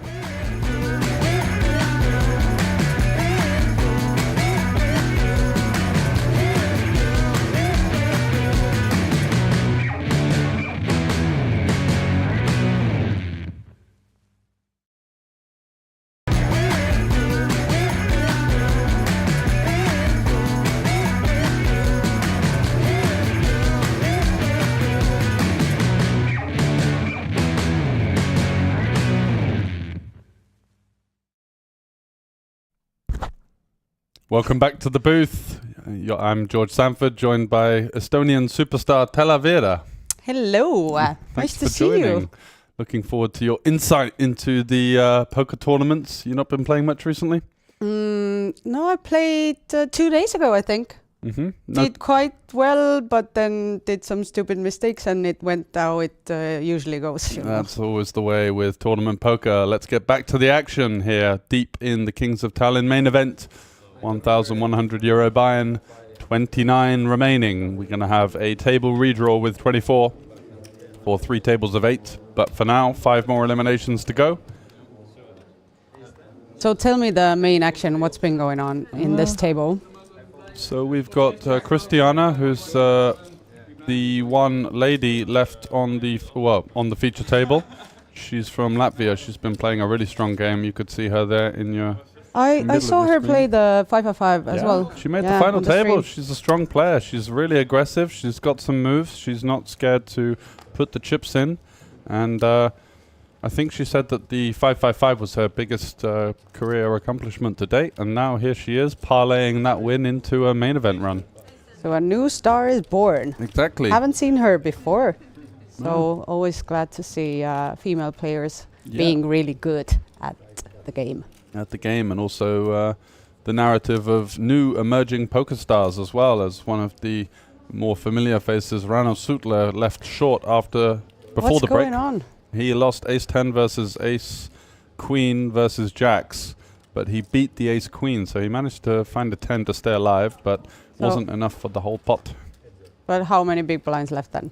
Like 1, 2, looks 3? like 3 or 4, Okay. yeah. So it's going to be... You can do a lot with that. It's possible. We saw earlier one of the Lithuanian players spin it up from 1 small blind to glory. So you never know. You never know. Tommy having a stab at it with the 10-9 suited there with some back doors, leaning on the big blind, just checking back. Likely to have a bit more of an advantage on that ace-king board. So who's the most aggressive one in this table so far? Good question. Always good questions, It's a good question, yeah. Very thought-provoking. I think Tommy, the chip leader from Finland with the Peaky Blinders cap on the right-hand side of our screen, has definitely been one to watch. He's picked up some nice hands as well, but he's not been afraid to go after it.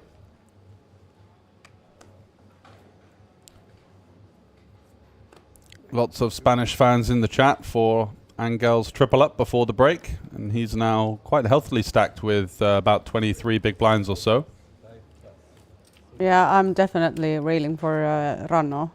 Of course. So he's going to need some help because he's super short and the blinds are coming around fast.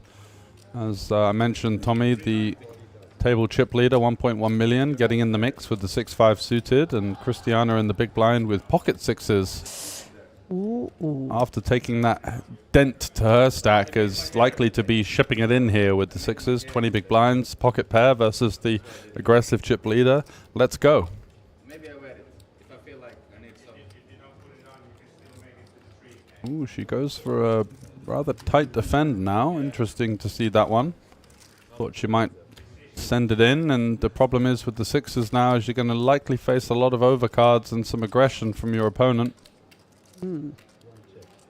So she does have an overpair to second pair and is currently still completely dominating the 6-5 of Tommy. He's going to go for a small c-bet here. 3 clubs available, so lots of concerns potentially for Christiana, but not going to be going anywhere just as of yet with these sixes.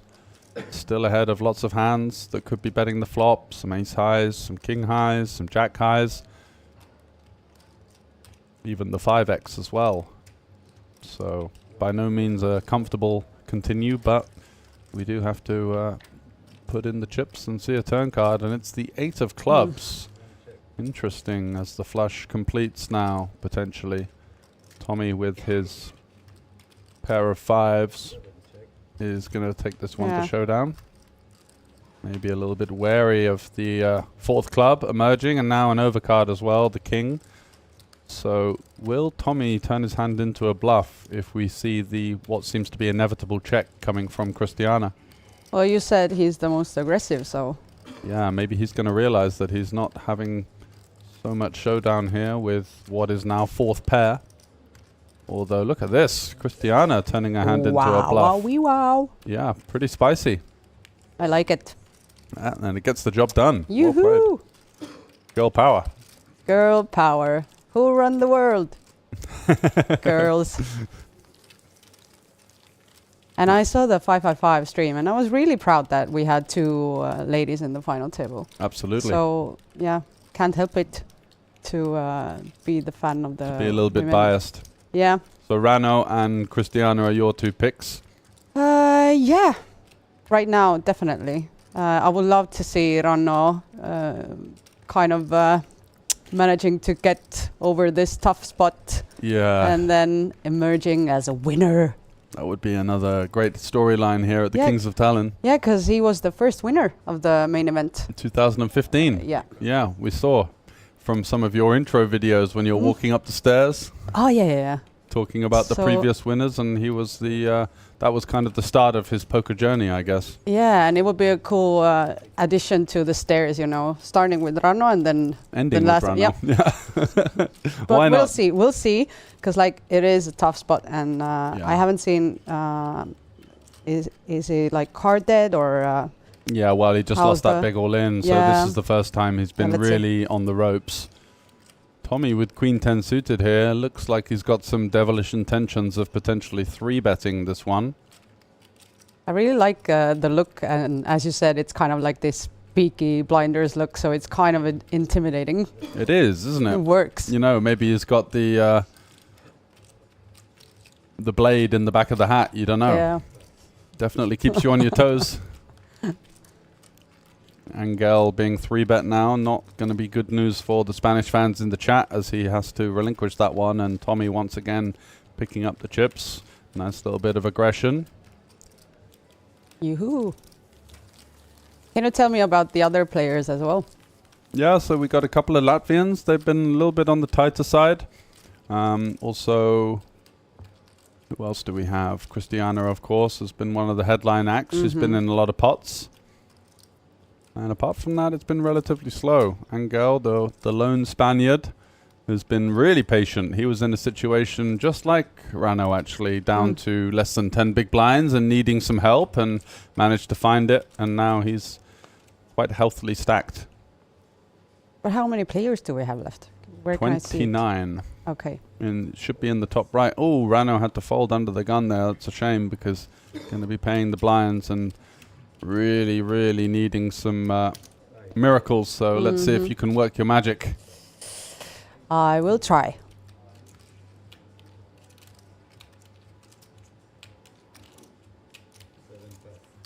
Tommy gonna get out the way this time with the 7-6 suited. Christiana 7-3, not likely to be doing anything. And over to Andres, who's been one of the tighter players at the table. Not sure he's going to see much hope in the 7-6, but I've been wrong before. Does he elect to take a flop here versus the Spaniard opening from early position? Looks like he is interested, so we're going to see a flop. King Jack suited, a powerhouse hand. 7-6 offsuit. A little more modest, but still has its opportunities. Ooh, an open ender. Wow. Yep. So. And nothing for Angel. No, absolutely not. Not even a backdoor flush draw, just the 2 overcards. He's going to go for the bet. Do we see Andres continue in the form of a call or a raise? The only 2 options really available to him at this stage. Folding would be a little bit too tight.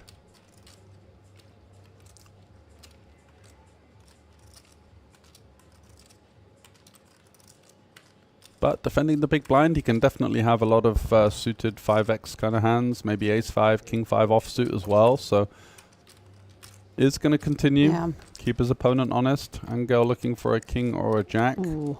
We do see the 3, so no change really. Angel still with the equity advantage, but going to be tough to realize that when you're faced with a call there.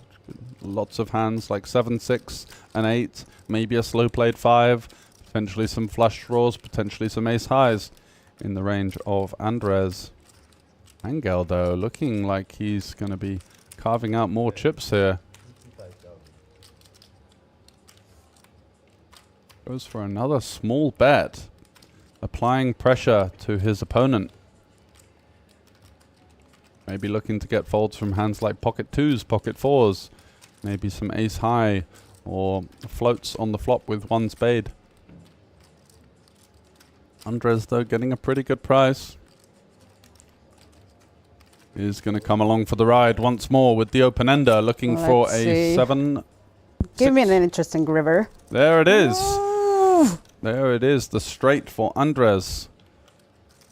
Patiently lurking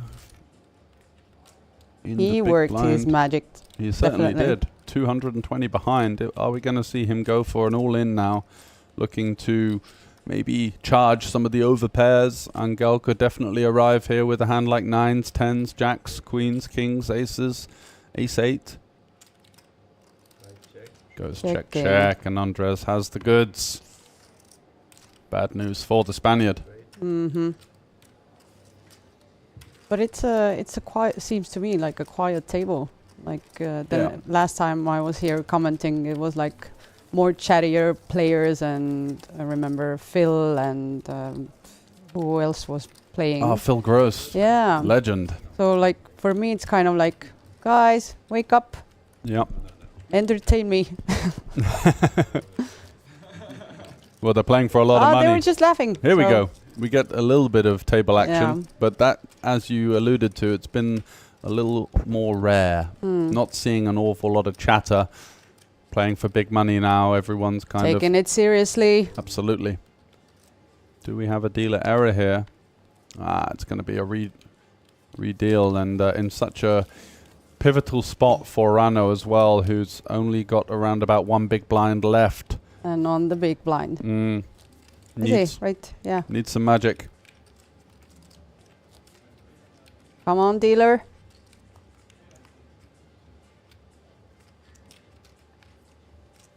This is rigged for sure, says Sergey. It's tough to make live poker rigged, but if that's what you believe, then fair enough.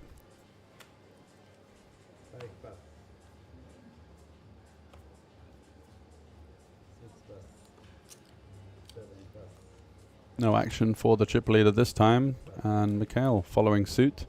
So it's getting over to the blinds, and now Okay, what's going on? Matthias 5-2. What are you gonna do? Andres has 10s. Oh! Disaster for Rano Sutla. This is not good. I don't like it. No, it's going to be a tricky one for him to win. 5-4 suited versus pocket It's still 10s. good. You have some options. So Yeah, needs low spades and connected cards. Can you work your magic for your friend, Della? I don't know. We'll see. He's got 24%, so he's not out of the race. That's not. Yeah. As long as you're in. That's not. That looks That's not dicey. a good flop. It's going to need a 6 to give him an open-ender. There's a chance. 6 Come or on. a deuce. No. The end of the road for Rano Sutla. Turns an open-ender, or a double gut shot, I should say, and unfortunately hits the rail in 29th position. I think we have only like 2 Estonian left in the main event. Who else? Do you know? Yeah, there's one guy, Ruslan, who I haven't seen before at all. Okay. But I had a word with him, and he reminded me that I had a gig in summer with his company, or like a company party. So I Okay. kind of know him, but Okay. I didn't remember. So now I do. So you big timed him. No, we didn't meet in Okay. the event, so it's all fair play. But Good. I haven't seen him before, and he had a really good stack. So kind of like a newcomer, sneaking in and doing well, I hope. Yeah. And don't remember who else was there. Okay, so a new Estonian on the scene. Hopefully we'll be seeing him at the final table tomorrow. Exactly. Yeah. So Christianis, the Latvian, opens, and it's Christiana. Ooh la la. Christianis versus Christiana. The two namesakes from the same nation are going to be going to battle here, you feel. Queens versus jacks. a rather unavoidable situation. And she's going to be 3-betting this one for sure, pumping it up. Looks like 95k. Is she been playing for a long time or not? I Because think we haven't seen her, but No. she can play. You can tell. So look at this, Stella. Ace King suited for Angel in the big blind, and we're going to be seeing a multi-way all-in potentially here. Does this allow the door open for Christianis to fold his pocket jacks? Opens under the gun, faces a 3-bet from the hijack. Now the big blind all in for 13 big blinds. If there's ever a spot to get away from the jacks, could this be it? Is he just going to hope that both players have ace king, or is he going to hope that, you know, maybe Angel has pocket tens and Christiana's bluffing with some sort of ace 8, king 9, queen 10? would you find a fold there? It's tough to say deep in the main event, you know. You've really got to follow your intuition. These guys have potentially been playing together for a number of days now, so it all boils down to the feel of the spot. We can see in the commentary booth that he's absolutely cooked. But we know for sure that Angel from Spain is going to be facing at least one opponent. Is it going to be two? Kind of the more the merrier, because he needs to hit the ace or the king anyway, so he's probably hoping that everyone's in there. Spanish fans in the chat praying for an ace or a king. Wow, what a fold from the jacks. Nicely played. And Christiana, of course, completes the all-in with the queens, and it's a classic flip. Come on. All right, ace-king suited versus queens, a classic no-limit hold'em tournament confrontation. Spain versus Latvia. 10 high board. No ace or king there. So. Doesn't look helpful, does it? 7 of clubs as well. Takes away 2 of the outs. So just 4 remaining. But it's the king of clubs. Yeah. And Christiana makes the flush on the river. And Angel, to the dismay of our Spanish fans in the chat, is going to hit the rail in 27th position. Definitely not the king he wanted to see, so. No, absolutely not. Yeah, Wisham saying that's a fold, I'm afraid. Maybe talking about those pocket jacks. I feel like it was the correct decision in the end. It would be so cool if the king of Tallinn would be a queen this time around. What a storyline, right? Is that would be the first ever female champion? Yeah. And don't know how I would call her then. Are you a king or a queen then? She's the lady. Yeah, but you won the Kings of Tallinn, so... Yeah, you got to get it rebranded. Yeah. But Maybe. we have the Queens of Tallinn coming as well, so... I'm sure she'll be there either way. She's locked up a lot of money now, so plenty in the kitty to play with. What is the money right now? About 3,500 euros. The dealer did a strange movement, says Sergey, who was before saying that it was rigged. So it's definitely rigged. Definitely rigged. Come on, I'm gonna check out the dealer now. Like, yeah, let's see if we can see any every movement. movements. Spying on the dealer. We'll keep our eyes peeled for you, Sergey. Yeah, maybe we can watch some like replays on slow-mo. Yep, check his sleeves, says Yamot. So 26 left, and we're going to be getting a we're going to be getting a little bit of a reshuffle at 24. So 2 players until we take a short break. Sorry, it's so funny. I'm sure it's all said in jest. They just wanted their fellow Spaniard to hoist up the trophy. Of course.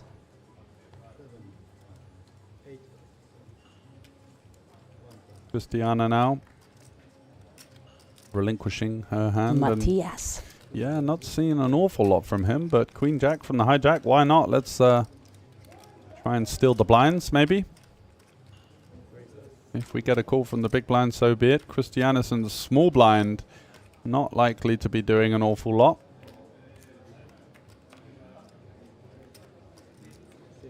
Maybe saw the ace first and was hoping for a better side card. Tommy really looks scary. He does, doesn't I'm like kind of trying to hide my eyes when I look. And we're just in the booth. Imagine what it's like being at the table opposite that guy. No, I can't imagine. Really intimidating presence. And good board for Matthias here. 8-3-3. He's got 2 overcards with the backdoor flush draw and backdoor straight draw. Likely to just c-bet and take this one down unless Tommy's got any devilish intentions. Oh, he's folding. Yeah.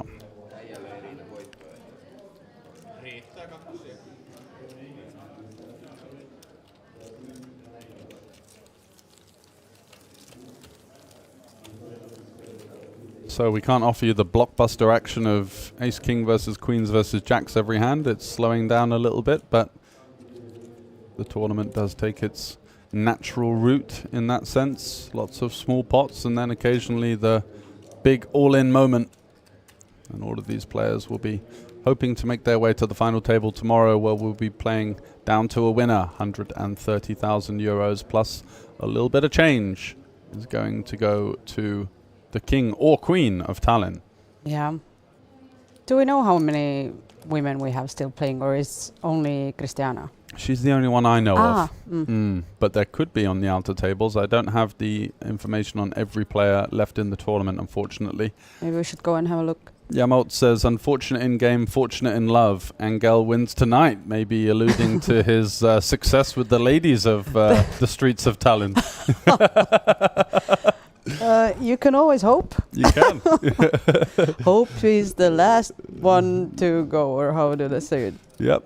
Well, maybe he's going to be getting lucky at the karaoke bar tomorrow night.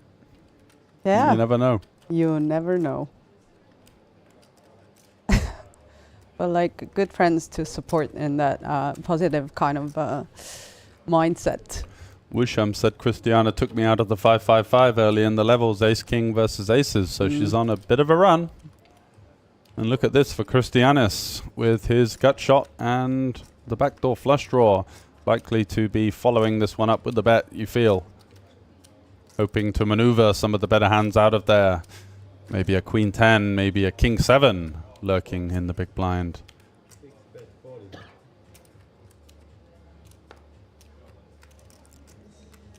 Ooh, Mikhail, an interested bystander here with just king high on this rather scary looking ace high board facing the c-bet, and Christiana's happy to take that one down.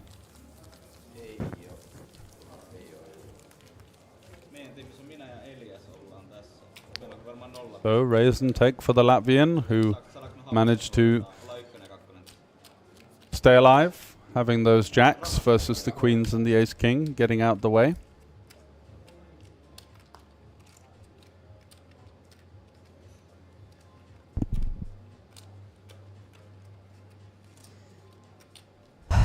Okay. Matthias has a favorite hand. Like, I think we just saw kind of the same hand, if I remember correctly. Matthias. Yes, the queen jack. Once again, going for the steal.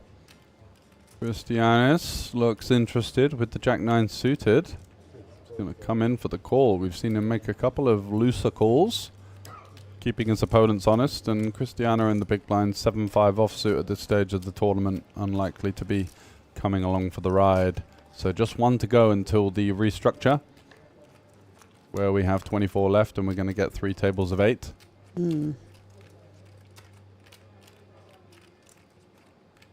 So Matthias with the queen jack, 2 overcards and a backdoor flush draw, looking to fold out some better hands, maybe a king jack, king 9, king queen, ace highs could be folding to this small bet even. Ooh, he's gonna get spicy. Calling with the jack 9. Not an awful lot of hope on that 10-3-4 with not even one spade out there. Why is he calling then? Just floating, keeping his opponent honest. Seeing a turn sharing card. his chips. Exactly. Being friendly. It's a rather Here charitable call, yeah. isn't it? Have some of this. I can share whatever I have. Certainly can. With my friends. That's your mantra, isn't it? It is a bit. You're a sharer and a carer. Yeah.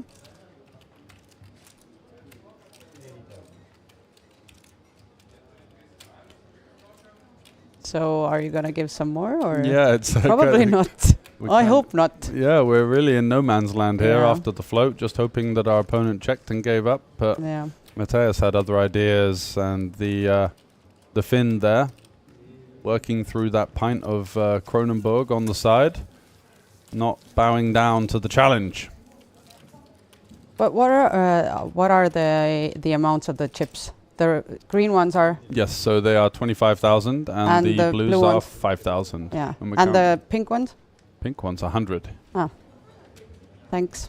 No problemo. Looks like we're getting a new dealer, and we will soon be doing the table restructuring, of course, going down to the 3 tables left. At a pivotal moment in the Kings of Tallinn main event, you're joining us for day 3 coverage, playing down to what purports to be the final 16. And then we're going to be coming back tomorrow with the business end of the tournament. Everybody's waiting for their new king. Or queen. Yeah. Or lady. Still a king. Still a king. Yeah. But it's definitely another level to be a king when you're a female, so. Yeah, exactly. Got all areas covered. Yeah. Tommy in the cutoff with his chip lead. Millionaire Tommy. Yeah, going to be putting some pressure on these shorter stacks here, looking to whittle the field down.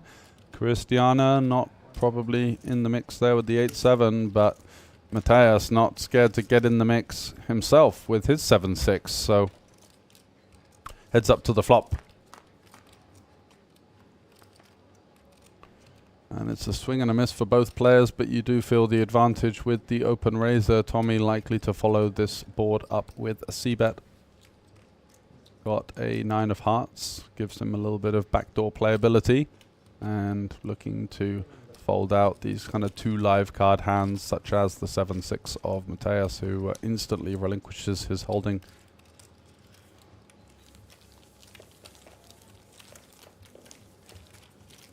So we had a change of the dealer, right? Yes. When you play, do you think that changing the dealer will change your luck as well? What, like the butterfly effect? Yeah. The Like new some dealer people I've brings new seen luck. like going like, you didn't give me any cards. Like, it's so good that the new dealer came in. Do you ever see What do you players think? like that make the final 25 of the No. main event? That's probably why. It's No, all but it's all everyone has random their own like beliefs. Yeah. And superstitions. Yeah, I think it's better to try and But be impartial to these types of things. Yeah, and I mean, I've always seen them in types of situations where they take it with the humor, not going like straight, bullying the dealer, you know, but like just joking around, going like, you didn't like, You what is again. this? You 7 again. deuce again. Yeah. Oh no. Sit me out. Yeah. Ace 10. Yeah, and Matthias is going to be ripping it in here for 24 big blinds versus the button open of Christiana. Hoping for a fold. Yeah. And that's what he gets. Matthias has been a bit active now Yeah, in he's the in last the mix. hand. He's not scared to put the chips in. That is a great position to do so versus the button open. He will know potentially from the break, looking back through some of the hands, that Christiana's been one of the players that isn't afraid to drive the action. So ace 10 looking pretty good versus late position. Still 1 to go, and it's getting quite tense. No one uttering a word. Yeah, I can feel it. It's like so serious. You can cut it with a knife. Mm-hmm. Tommy with the queen 8.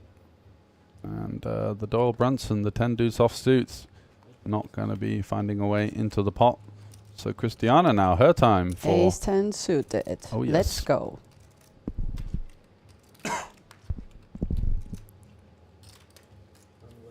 aces it up. This time she's happy to see that her nemesis is folding.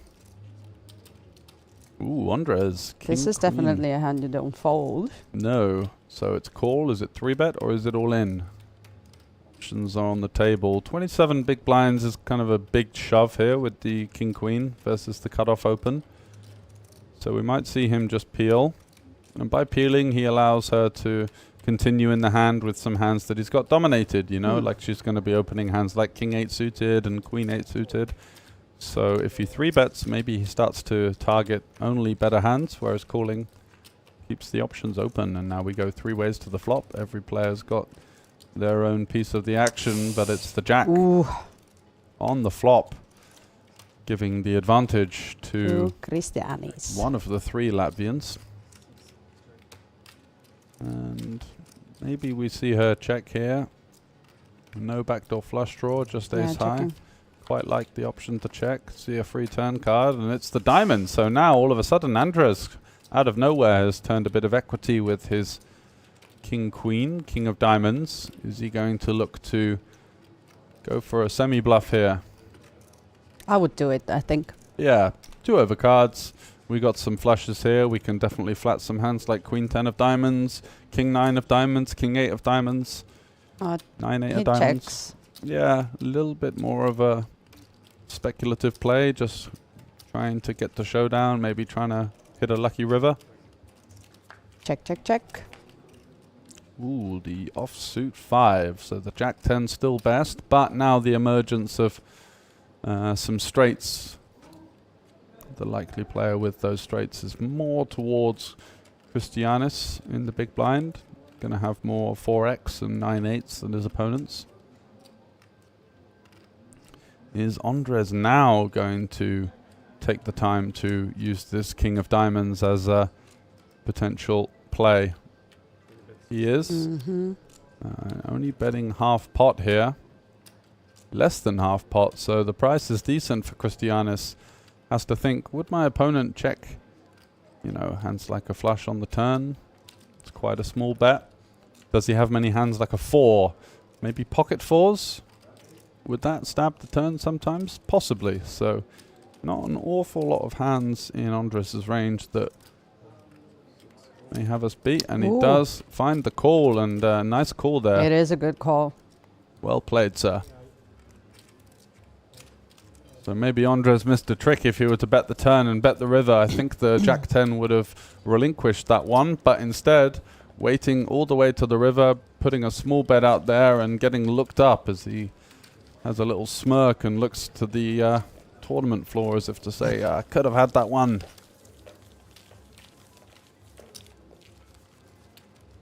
Unfortunately, the elimination of Angel seems to be the end of the chat. All of the Spanish players. Gone. All of the Spanish Come on, fans guys. and players. Don't leave us. Don't leave us. Let us know who you're rooting for, what you're up to. They're out with Angel now. They are, yeah. Painting the town red. Yeah. Warming up in the Shamrock Bar for tomorrow's antics. Somebody has to do it. They do. I kind of understand that it's really serious and like everybody's in the game because it's the main event and it's really important, but we'd love to see some chat. Yeah, some personalities at the table. We need a Phil Gross in there. Yeah. Giving it the cheeky laughter and the table talk. Or like Frank guys, you know. Oh yeah. Well, we'd have to turn the volume down. I heard he won a tournament. Yeah, the stud. Wow. Yeah, which makes him the stud of Tallinn. He's definitely going to write on that sentence for a long time. That's going to be on the Facebook profile. But I'm happy for him. Tommy's still the table chip leader with a rather mountainous stack of 58 big blinds. Christiana, Matthias, Kristianis, Andres, all in the middle of the pack. And now it's Mikhail, who hasn't had an awful lot to work with over the last couple of orbits. Whittling down somewhat, and in this kind of situation where you've got the table redraw and you're playing short-handed, it's in the interest of the shorter stacks to take their time and to, try and maybe stall somewhat so that they can get to 8-handed play where they're not going to find the blinds and antes so penal. Kristianis, though, opening it up into the short stack with the king 4 of clubs. Chip leader getting out the way, shooting him a look, though. And Mikhail with the 9-3 suited, going to be coming along for the ride, you think? Suited hand in the big blind, closing the action, getting a good price. 20 into 110. Odds of 5.5 to 1.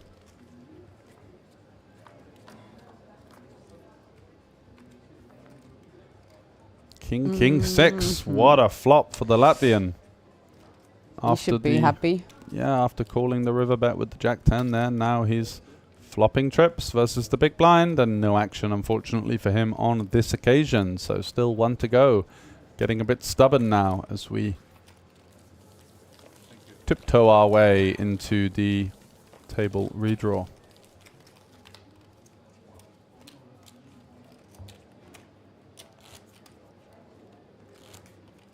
What's been your highlight of the week so far? Definitely the celebrity event. Yeah. It was really a good fun. And I made we had the bounty, right? Oh yeah. So one of the Finnish guys took me out, and I gave him the present or whatever I had there, and then I had one for myself as well. And then I made the bet that whoever wins the next hand will get my gift bag as well. So you stuck around for the next hand. Yeah, and the guys were really kind of like all aggressively gutting for it. Yeah. Yeah. So you caused some carnage on the way I out. did. I was entertaining. That's my job. And what was in your mystery box? Can't tell you, but it was something golden. Okay. No, actually, it was the golden cards that I already have. Yes. And they're really good cards. And yeah, I had fun, and it was a busy day, and it's always my favorite day of the festival. Awesome. Because it's like a lot going on. High energy. And Lots of cool people. Lots of people from maybe outside of the poker world as well. They come in and maybe breathe life into the casino in some ways. It can be quite easy in this event for the guys that are grinding all of the leaderboard tournaments and stuff to, just come back day on day, and definitely having that celebrity event sparks some life into the place for sure. Yeah, and the celebrities coming in are like always in a fun mood. Yeah, they're there to have say a few the least. drinks and good time, right? So yeah, I met a Lithuanian rapper who's really popular, and didn't know anything about him. Oh. And now I know there's a rapper in Lithuania who's really good. You learn something new every day. Yeah, exactly. About the Baltic countries, And there's a Kings of Vilnius coming as well, right? Yes, in November. coming up very shortly. Someone asked me if I'm going to be there. I was like, I don't know. And they told me that they're going to write in the survey that I'm not coming if Teela is not coming. So I took it as a compliment. Certainly. Oh, this could be a defining moment for both Mikael and Christiana, as Mikael does find the shove on the button. 12 big blinds, looking to take down the blinds and the antes with the Jack 8 suited. Fair enough. Got to take a spot at some point. And Christiana here lurking in the small blind with ace queen, going to be reshoving for sure. Yeah. No shot that this one finds the muck.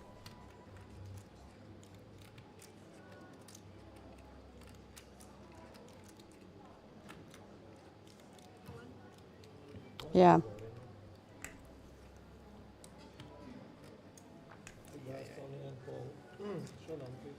Let's see the action. Off to the races now, Jack. But anything can happen, so anything can happen. He's still got 38% chance of not being eliminated, so over 1 in 3 times. We're going to see a double up from the Finn, but Christiana hoping to be the king/queen of Tallinn. Ooh, it's a bad start. There's an 8. This is not good. Needing an ace or a queen or some backdoor straight opportunities. There is the 10. So an ace or a jack now, as the queen actually gives the straight for Mikael, and it's the 6. So a clean run out for the Finn. Christiana now left with work to do. Sub 20 big blinds. And Mikael will be loving that. You can see from the exterior, it's a bit of a stone face. No emotion showed. No, you can tell. Yeah. He's loving it. Yeah. He's loving it, really, but it's also poker game face on, making sure not to give a flicker of emotion. It's kind of an important thing as well when you are deep in tournaments, not to get overly invested in the individual run-outs. Yeah. Sometimes that can be quite draining if you're putting all of your energy into it. As unfortunately, most of the time, it's out of your hands. The cards are on their backs, and you can blame the dealer all you like, but it's not going to change anything.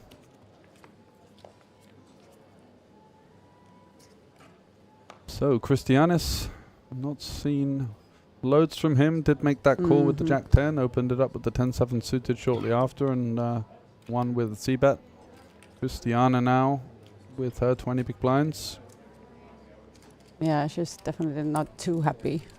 No. Losing. It's gutting, isn't it? Because she came so close on the 5-5-5, and if she wins that one, she's in a really dominating situation. She'd be actually one of the biggest stacks on the table, and instead, she's left in the pack at the bottom. Would like to know who's the chip leader overall, but like. Yeah, whether it's Tommy or someone else. Yeah.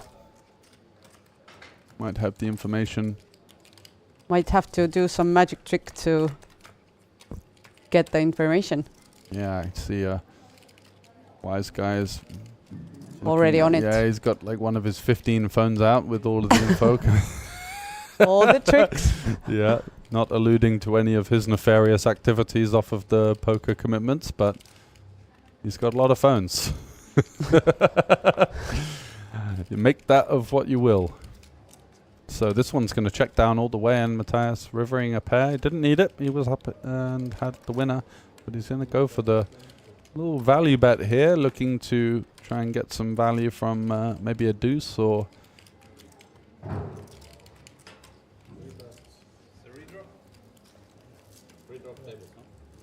Okay, yeah, so we have like 3 players, 5 players who are over the million mark. Oh, and this Ruslan guy is still in? Ruslan is still in, and my friend Max is still in. Happy to hear that. Oh, your friend is playing. So that's going to be it. 24 left now, and we're going to restructure the tables. So stay tuned. We're going to be back after the break shortly with more action deep in the €1,100 main event here in Tallinn.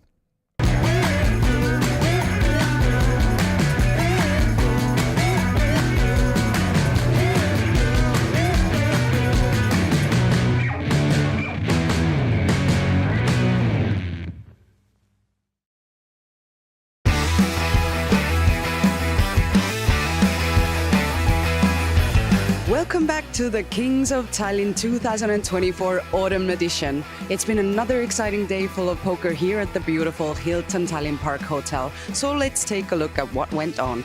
Before we dive into Day 2's action, let's quickly talk about the Day 1 €150 no-limit hold'em progressive bounty event. It was an intense battle, and in the end, Alexander Georgiev emerged victorious, claiming the title and a solid bounty haul. So Alex, we are used to having you as a really great colleague, but this time you're here as a player, and you won the 250 bounty tournament. What's behind your success? There was luck involved, definitely, but on the final table I had to push some very interesting hands just to steal the pots because we were all very short, and that eventually won me the tournament. Are you planning to play everything? Yeah, I'm playing everything every day. Wow. I'm also part of the team challenge, Team Poker Brass, and I got some nice points for that too. Day 2 kept the momentum going with exciting events across the board. The €250 no-limit hold'em deep stack opening event came to a conclusion, with players battling late into the night before a champion was finally crowned. The €350 8-game kicked off its first day with 6-handed play, as participants tested their skills across multiple poker games. After a full day of action, the field narrowed down to the final table, setting the stage for a thrilling Day 2 finale. We've also introduced some delicious new cocktails at the festival, available at our bars. We are trying a new non-alcoholic cocktail, and the name was Exotic Hold'em. Let's try it out then. Yeah, let's try it. Cheers. Cheers. I like it, it's fresh. Yeah, it's good. Fruity and fresh. Yeah, I was hoping you would do the hair flip as well for the commercial, you know? Very good. Cheers. And good luck in the games if you're playing. Terviseks. Keep this. Let's try it. I like it. It's really good. We like it. Exotic Hold'em, now You can get it on in the bar. Tuesday, and on Tuesday we are on the stage downstairs. Yes. At Olympic Casino. Be there. Or be square. Meanwhile, the €350 no-limit Hold'em Kings of Tallinn Cup Flight 1A began, giving players their first chance to secure a spot in the prestigious event. The competition was fierce, with many securing their seats for the next stage. And the day wrapped up with the €150 PLO 456 progressive bounty, which added a fun twist to the evening's action. With bounties still on the line and changing formats, players had to stay sharp and adapt quickly, leading to some dramatic knockouts. So make sure to visit OlyBet.tv for all the latest news, highlights and schedules from the Kings of Tallinn 2024 Autumn Edition. We still have a long week ahead of us.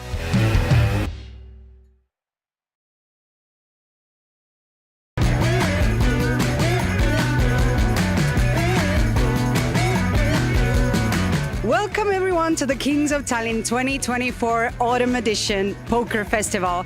We are here at the Hilton Tallinn Park Hotel, and come and check it out with me. Before we head inside, this is very important. This is our food truck with the tasty food. Look, oh, thank you. I got some tasty French fries to keep me energized. Thanks, guys. This is our beautiful merch shop, and you can get some cool gear from here. For example, I really like this cup. You see, here it says OlyBet, and here it says wake up, you are a winner. And you can even get it when you're not winning. And this year we have stunning stairs here where you can see all the winners. The names are printed on the stairs, and you can see who won the first year. You can see Ranno Sootla, right? Then we have 2016 here, 2017, and maybe the last one will be you. And here you can take photos and look at our amazing trophies for the winners. One here and one here. Teresa, I'm so glad to see you again. Tell us what is new this time. Kings of Tallinn Autumn Edition. Well, first of all, we're doing it for the first time in October ever. Then we're doing 59 tournaments, which is also a record number of events altogether. And I put in some special games, so we have more mixed games than ever. And we also have more higher buy-ins than ever. What's new in the cash games as well? Can you tell us something? I know that we have quite a few bigger cash game players coming in, so we're most likely going to run some quite high cash games as well. Can't wait to see that. Okay, let's see what else is going on here. Thank you, Teresa.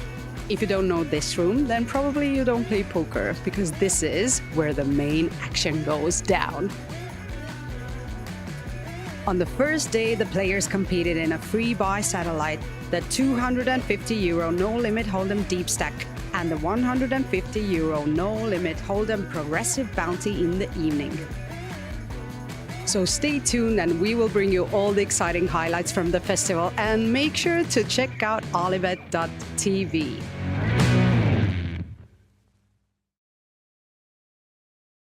Teresa, we have a new game this time in the festival, and it's called 5-card stud. And in Finnish, I also learned it. It's sökö, or sökö nullo.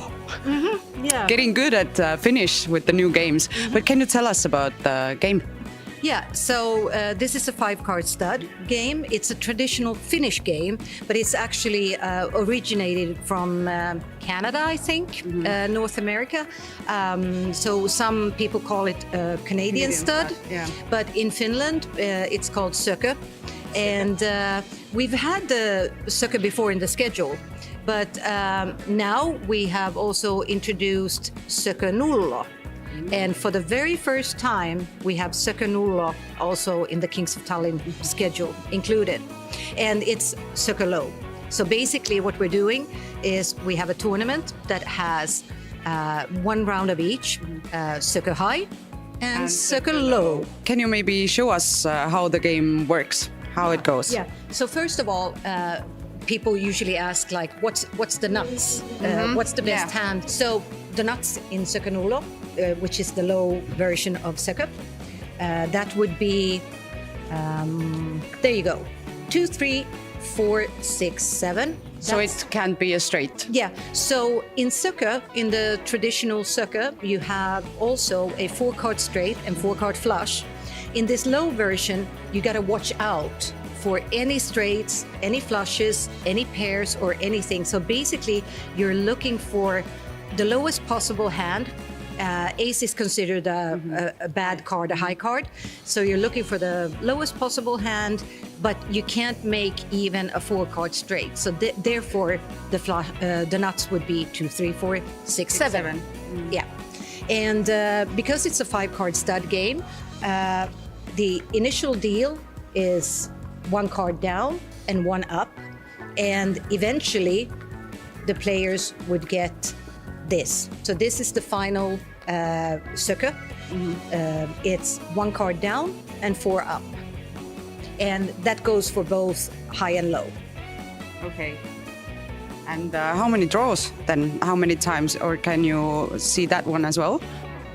Yeah, I mean, the initial deal is would be yeah. So this would be the initial deal, and after that, the dealer would place 1 more. You got a betting round, 1 more betting round, and then 1 final betting round, and then that's it. And so it's a very straightforward game because you have quite a lot of information there, but still.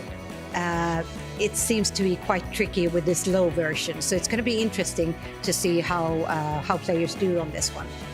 I have one question. You said it's a traditional Finnish game, but is it popular as well? It used to be back in the days before Texas Hold'em was introduced and came more into Europe overall. So like let's say 70 to 100 years ago, Sucker was the game that they played in Finland a lot. But nowadays, it's not so played anymore because Texas Hold'em is the most popular. Yeah, but we are bringing Sucker back. We're bringing, yes. Yeah, we're bringing it back. Definitely bringing Sucker back.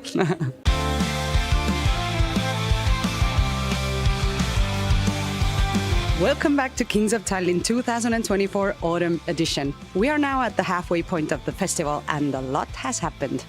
Day 5 of the Kings of Tallinn 2024 Autumn Edition started off with the €555 No Limit Hold'em Kings of Tallinn Championship Flight 1B, where players continued their quest for glory in this prestigious event. And one of the biggest highlights of the day was the €1,100 PLO 4-5 Championship Final Day, which featured a 6-handed final table and was live streamed for poker fans to enjoy from anywhere. 10-10-3 is going to be the flop, and it's looking pretty ominous for Mihail Ho, although he does turn a 5 and a flush draw. Probably about the best card he could have found, but it's going to be a 6 on the river, and that's going to be the win and the elimination of Mihail Ho in second place. Throughout the day, we also featured exciting €50 flip and goes, with winners getting the chance to spin the prize wheel for a shot of the top prize of €1,000. Spin, spin, spin. 3, 4, 400. €400. Additionally, a special ladies meet and greet took place alongside a ladies-only free satellite, making for a great community-building moment. In the evening, players and guests gathered downstairs for our meet and greet, featuring a performance by our in-house band. This led into the traditional €150 No Limit Hold'em Celebrity Special, capping off the night with some fun and star-studded poker action. Can you tell me 3 things you really love about Tallinn and the Kings of Tallinn, especially? Oh, well, of course, I love the atmosphere, the crowd, seeing a lot of old friends, making a lot of new friends. I love the Estonian people. I love the whole vibe here. But tell me honestly, how well can you play? If my friend wins, I'm always gonna be supporting them. But if I win, I'm gonna rub it in everyone's face. But if I lose, it's okay. Well, actually, I like to play the game, and especially live tournaments, because the energy from the people, and you get to know lots of new, different, good persons, lots of different cultures. My cousins do play a lot of poker. They're very good at it, and I just love the crowd over here. You know, I come here maybe 2 times a year, 1 time a year. It depends on the year, and that's the only time I play poker. So I'm So probably you're really good at it, huh? Maybe it's like naturally flowing in my blood. Yeah. When you take tea from Tallinn, it's all in. So this is the best place I think in Baltics for this kind of tournaments. You can make these bad decisions in the evening at the bar, but at the poker table, today I need to make good decisions and I will win. There's still a lot of excitement ahead during the week. Visit OlyBet.tv to make sure you don't miss any of it. See you soon!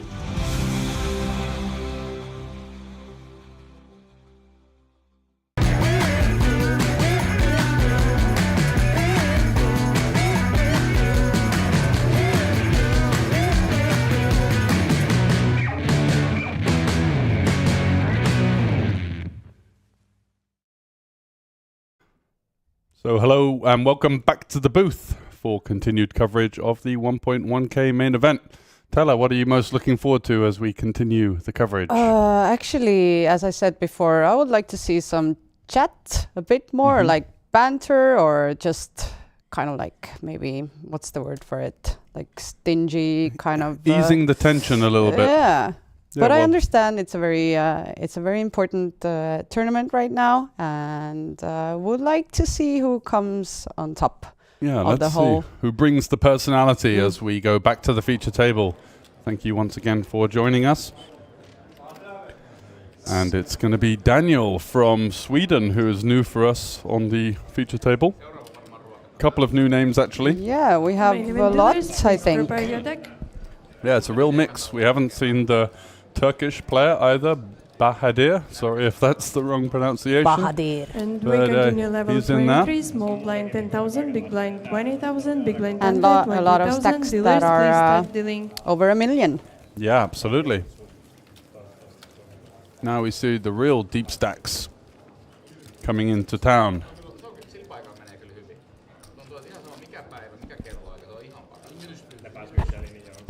And who's going to come through? It's still a key and crucial stage of the tournament, but this sort of 24 into the final 16, which is the closing stages of day 3. Still got to keep your wits about you and keep on top of your game.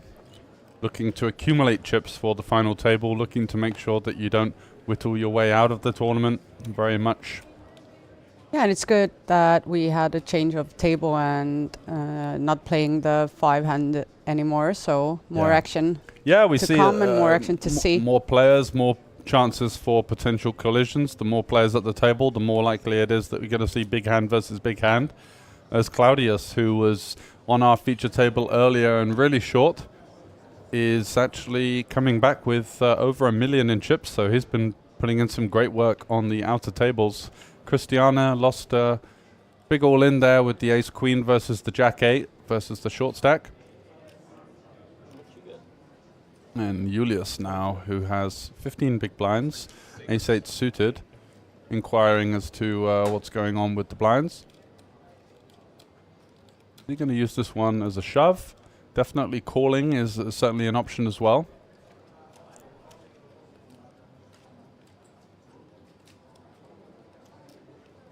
So I think call or shove are the two ideas that he's currently thinking about. The chip leader opening gives us potential room to fire it in. It's an all-in. Look at this guy, Bahadir. That's quite a formidable shirt that he's rocking there with all of the glitter and the glam. The Turkish man in the small blind.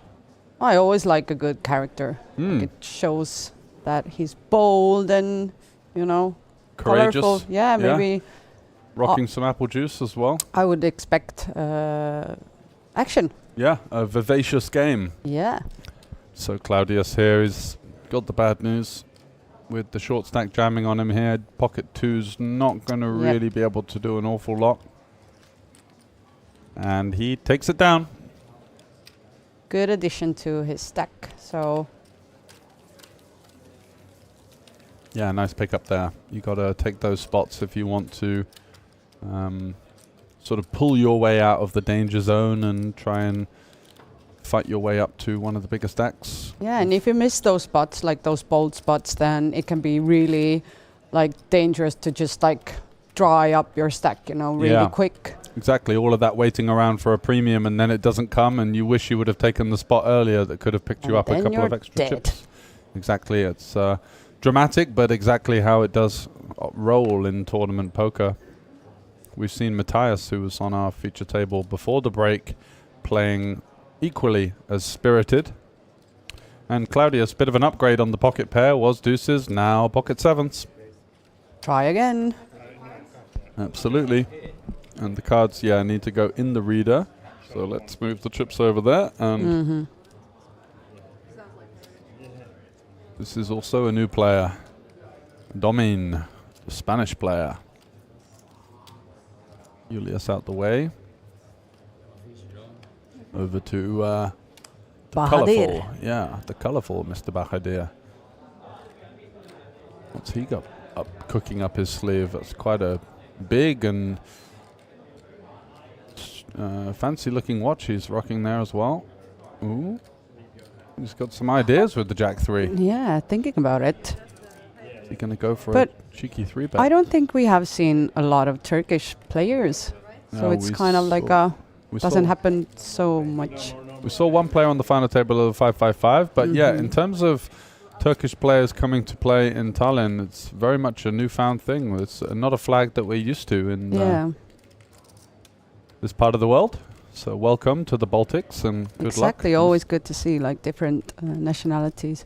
Yeah, and calling with the Jack 3 suited. Looks like That's really interesting. It is. Definitely on the optimistic side of things, but everyone's paid their own money to play the tournament, so you gotta let them do what they gotta do. What they want to do. Andres now in small blind facing the chip leader open, and now this rather colourful man completing on the button. Is he gonna shove the fours? You can definitely just call here, try and flop a 4, go from there. It's kind of dangerous versus early position and this cold calling range, because Bahadir, the cold caller, will have some hands like 8s, 9s, maybe even 10s. We can see he's got Jack 3, so he's not going to know that right now. However, 3 ways to the flop here, 2 pocket pairs versus the lowly Jack 3 of spades. Let's see the flop.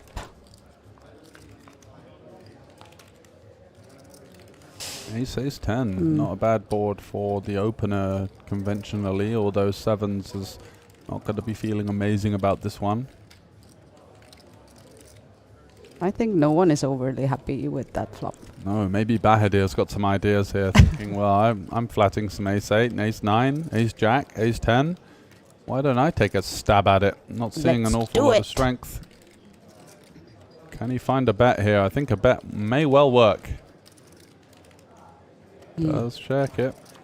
Looking for a jack on the turn.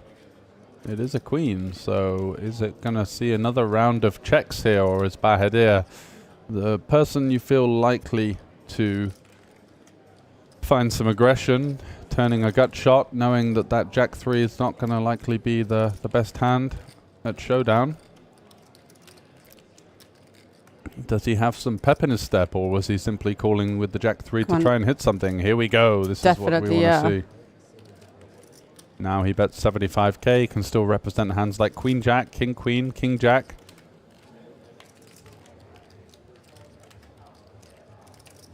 Claudius, though, not snap folding. Maybe he has some ideas with these 7s.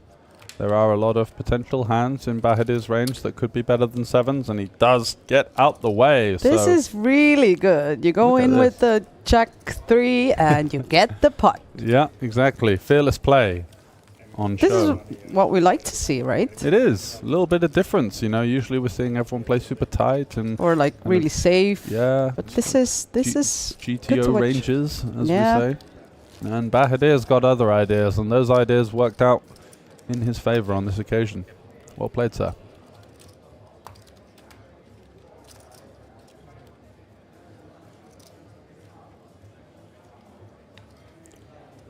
So 24 left. 24 left. They have been playing for how many hours today? We're looking at around about 5, 6? Yeah, 6 hours and 15 minutes so far, which, you know, playing for this amount of money under the lights of the studio, it's by no means an easy feat. Julius, with a rather Finnish skin complexion. They don't get much light over in Finland, do they? Yeah, they don't have any sun. Like we That's have why some. Yeah, exactly. Like you're so spoiled So for much choice better. in Estonia. Yeah. The holiday destination. He's going to open up to 40,000. And Bahadir, doesn't matter what he has. Yeah, He's going to make it interesting. What's going on with this guy? I love it. Yeah, me too. Yeah, bringing a real new dynamic and flavor Mix, to the feature yeah. table. Feels like a 9-6. Saturday night, you know. Exactly. Anything can happen. Does he Oh, fancy okay, the 69? No. It was a fold. Andres with the Queen Jack offsuit though. He's on the button. He might be getting in the mix. Not seen an awful lot from him. He did kind of sort of maybe give up the chance to have a huge double up earlier where he raised with pocket nines and folded to the 3-bet all in from the short-ish stack and would have had him in a really crushing situation. Matthias, however, though, is going to defend with the 10-5 of hearts. So heads up to the flop between the two Finns as Julius hides behind his hood. And it's a decent board for the raiser in general. The King Jack 3 going to be having a lot of this from the hijack. Lots of strong holdings that our opponent may be not having.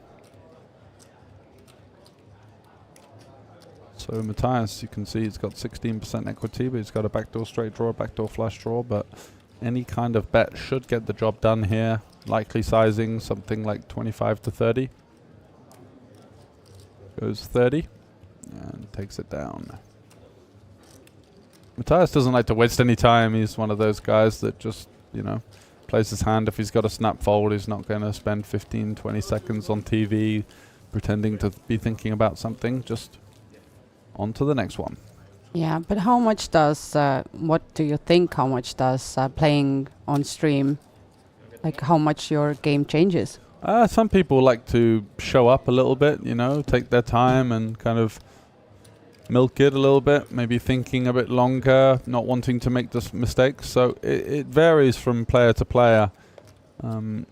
Usually you see the sort of more seasoned professionals and sort of experienced recreationals or semi-professionals not really change their game, and then sometimes people that are new to the scene can get a little bit excited, play too many hands, or can go the opposite way and don't want to look silly. And they're just playing really tight. Yeah, exactly. Yeah, I imagine like if you haven't seen the cameras or been on camera, it's really daunting. You're not used to it. No, absolutely. It's not easy to adjust to, that's for sure. And it's surprisingly hot under the lights, you know. You've got that light in you. I know it. I know it really well, like on the stage as well. It can get really, really hot, like uncomfortably kind hot. of like exuding to like some anxiety, you know. You're just like, oh, this is a bit too much and I feel a bit uncomfortable. Yeah, then you just should take your jacket off, you know. Exactly. Start taking it all off. Yeah. This is another kind of poker we're talking about right now. Strip poker, if you know it. I haven't played, so... Have you not? No. It's much more pressure on the female participants in strip poker. I feel like men are kind of just, you know, ready to whip it all off. And sounds like you have some experience. I don't know what we're talking about. We used to play a bit of strip poker at uni. Before a night out. I'm like, where were my and pants? Then you went out without any clothes? Yeah, exactly. It's like, okay, it's time to hit the clubs. Borat style. In the mankini. Yeah. So Claudius opening it up versus the limp, isolating Matthias and takes the pot down.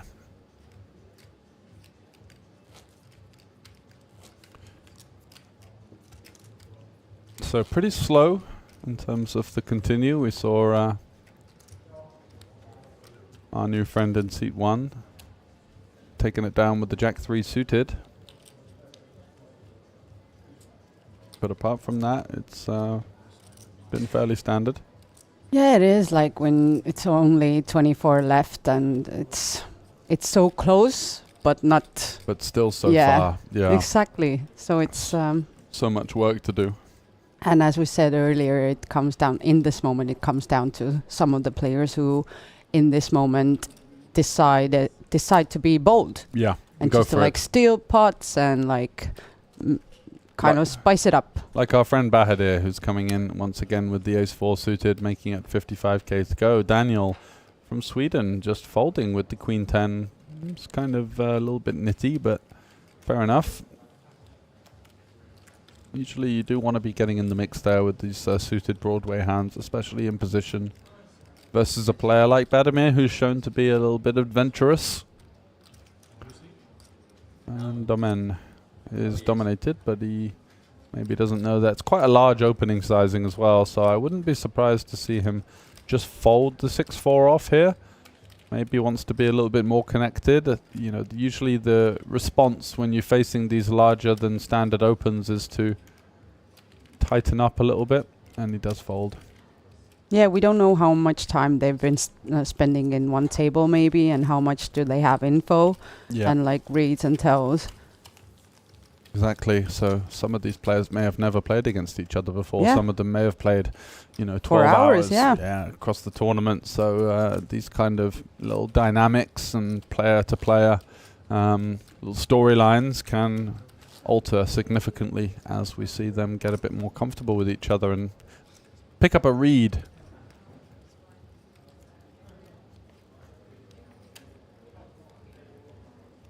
Come on, give me some action. Let's see it. King Jack. Yeah, he may be going for the open here. Decent candidate for a steal, blocking some strong hands, wanting to have a strong mid-raising range as a bluff as well as stronger hands. Bahadir though, ace-king suited, there's some action for you. I really want to see how he plays this one. Yeah. If we saw him play like Jack 3 and now with the ace-king suited. Yeah, he makes it 55k, which seems to be his standard open sizing, a little bit bigger than most other players who usually go for the min raise at this stage of the tournament. 55 is Bahadir's preferred route. Matthias out the way. Claudius, the chip leader on the button. He's not going to get in the mix. Domin also likely to fold, so it's over to Christiana. Yeah, exactly. And she's in the big line with 3 deuce offsuit, so no good. And he shows what he had. Showed a big one. Ace king suited, booted, and on this occasion not ready for any action, as everyone else simply rolled over. Kind of feels that the players are already waiting for yeah, waiting for to get a decent rest, payday. maybe. Yeah, or just to like get through to the final day somehow.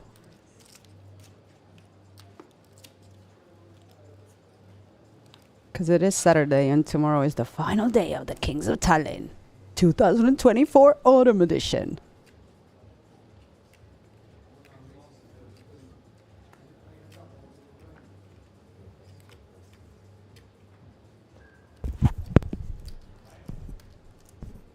Claudius. Yeah, I think he's going to go for the steal here with his 1.1 million. Yeah. With an ace.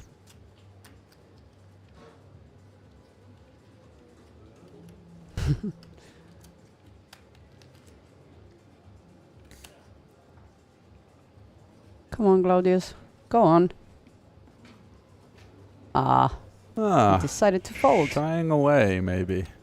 I think I would have gone in. I would have had a little stab at it as well. Yeah, with the ace and the big stack. But he does have Domin on the button there, who's actually going to take the reins himself with the 7-5 off.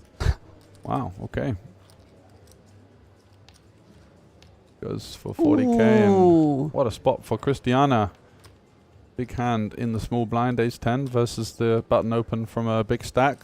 Great spot.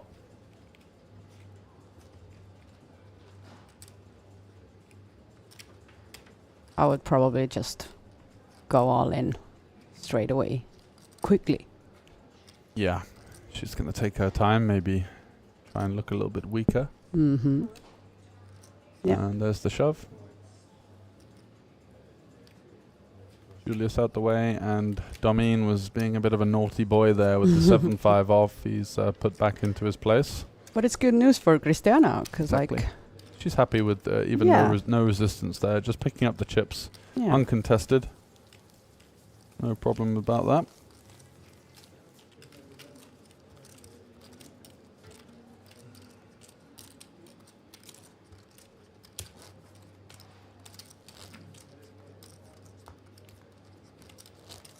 And 24 left.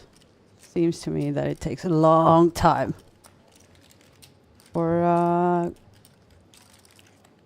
getting another player out, which is not, everybody's waiting for it in a way. Come on.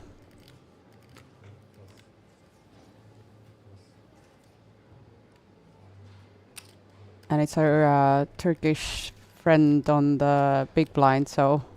Yeah, he's not afraid to get in the mix with just about anything. Jack 3 suited. Yeah. Christiana folds the ace-7. Julius now probably looking to get out the way with his queen 4. So over to Bahadir with the 3s. Wants to see a flop, of course. He definitely wants to see a 3. Definitely. King 3 or queen 3 on the flop could be really interesting, as it is the 7-4 deuce rainbow, so not exactly the worst board for the 3. Snap check back from the king queen. Thought we might have seen a c-bet there, but instead Matthias gets exactly what he was looking for with the king on the turn.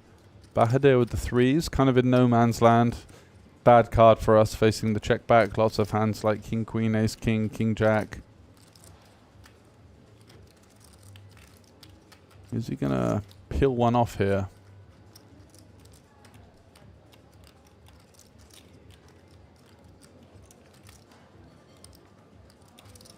Yeah, and he folds. Yep, discipline lay down, but the correct one on this occasion, so nicely done, sir.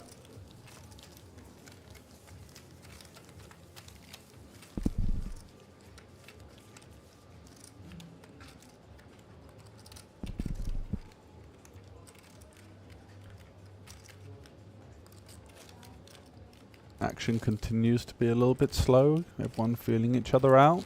No one wanting to make any major mistakes, and no big collisions in the form of big hand versus big hand as of yet after the continuation.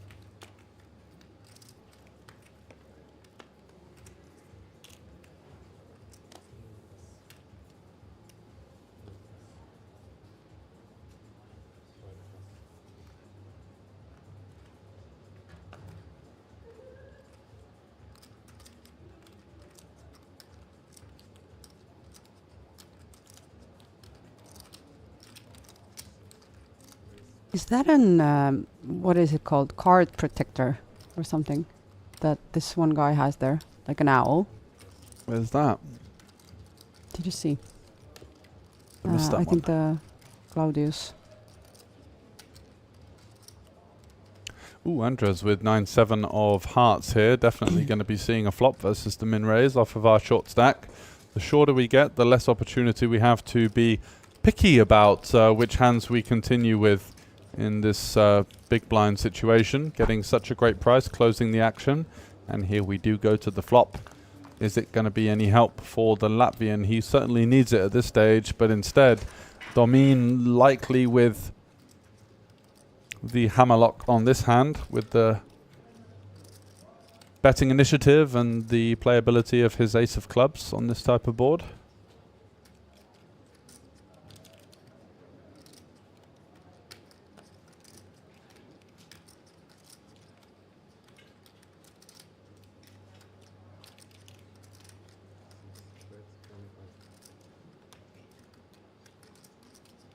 Yeah.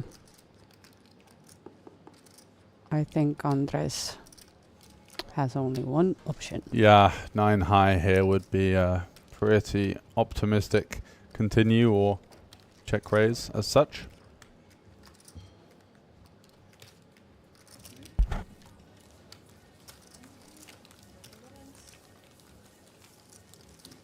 And it looks like we're getting Daniel, the Swedish player, is going to leave the table. We didn't see any play from him, We saw I him think. fold the Queen 10 suited, which I was a bit disappointed about. Felt like a pretty playable holding. That was the only one we saw. The only one, and he kind of gave it up. Yeah, maybe that's the spot where you're on the stream and you don't want to Don't wanna show look any silly. Yeah, just running into kings or any something. tricks, you know.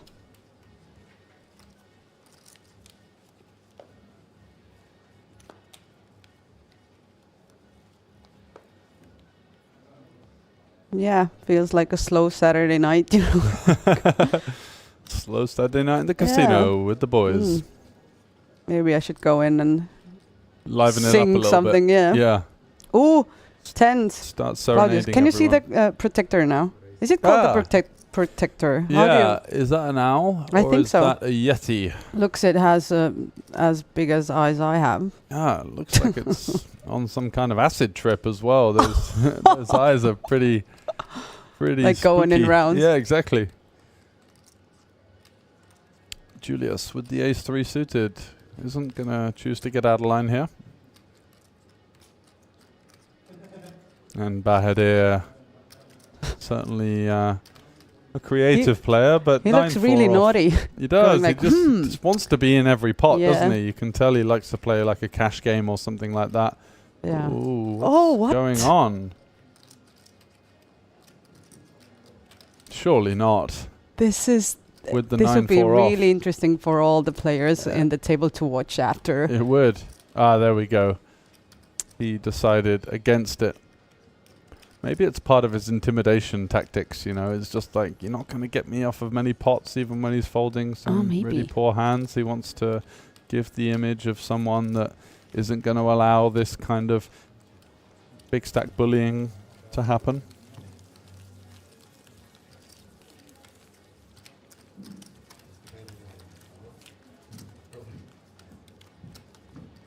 And we have a new dealer coming in. Everybody's saying politely, thank you. Wait, do we have 21 players left? Yes, we do. What happened? So quickly? We lost a couple. 3? There's so many short stacks. I mean, look at our feature table. Ow. We've got Andreas on 8. The the blinds are going up. We're now at the 10k, 25k level. 5 minutes in, actually. Christiana, Julius, Matthias, by no means safe at this point with their 16 to 19 big blinds. So 21 left. We are pretty close now. We're getting there. I think we're actually playing down to the final table of 9, I believe. So there's going to be lots more poker for today. Ah. Yeah, which means that less poker for tomorrow and more time for Shamrock. For any of you that don't know that kind of Yeah, what is Shamrock? weird Tell me. in-joke, it's like the weekly karaoke party for the staff and the players and just about everyone.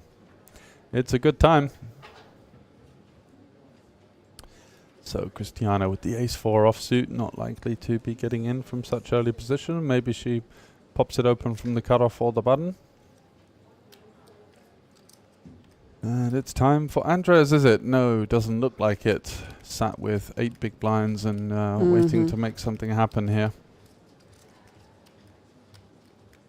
Or maybe is he planning on something? Yeah, nope. No. Folding. Matthias limping with the Jack-4 off. Completing. And Claudius here, 9-6. Is he going to be ISOing? I doubt it.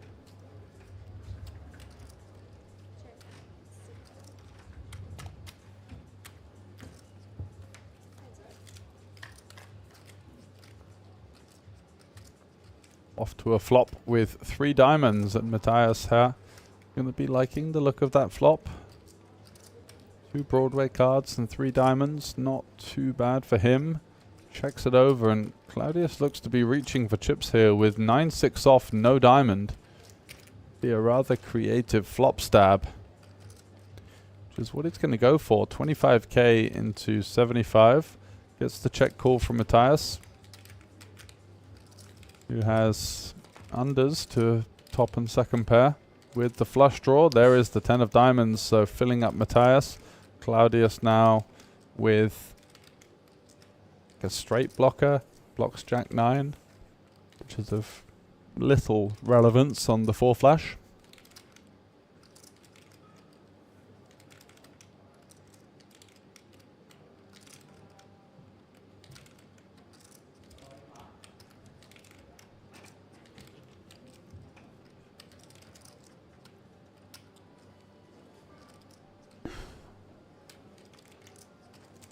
So mulling it over, he kind of put himself into this weird spot by betting the flop with absolutely nothing, and now he's going to follow it up with the second bet here. Matthias in a blind versus blind scenario. A flush is a pretty strong hand at this stage. His opponent betting over half pot now. Certainly some area for concern.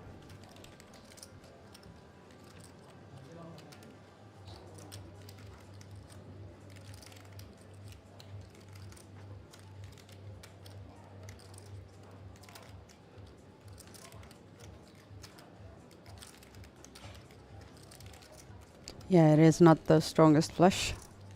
No. So it has him thinking. Yeah, and he can't really improve, of course, as well. He's just going to have to cling on and hope for the best.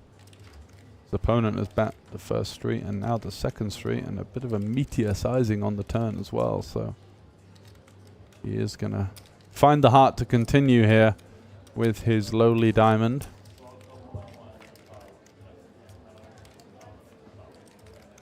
And it is the ace on the river.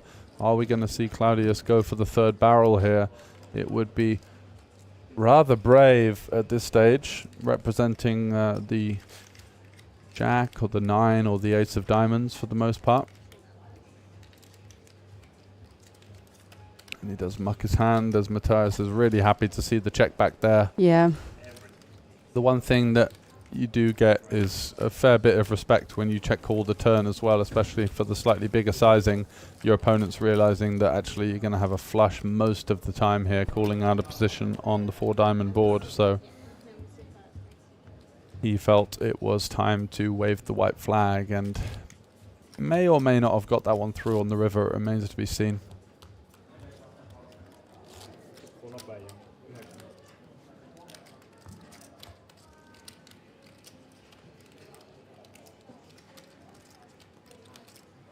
And Myers says best action so far with the dealer change.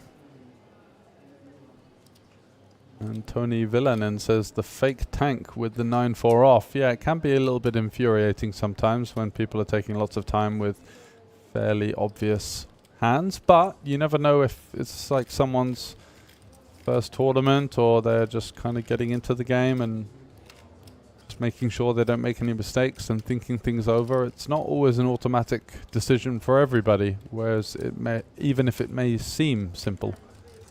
So Bahadir opens with the pocket 4s.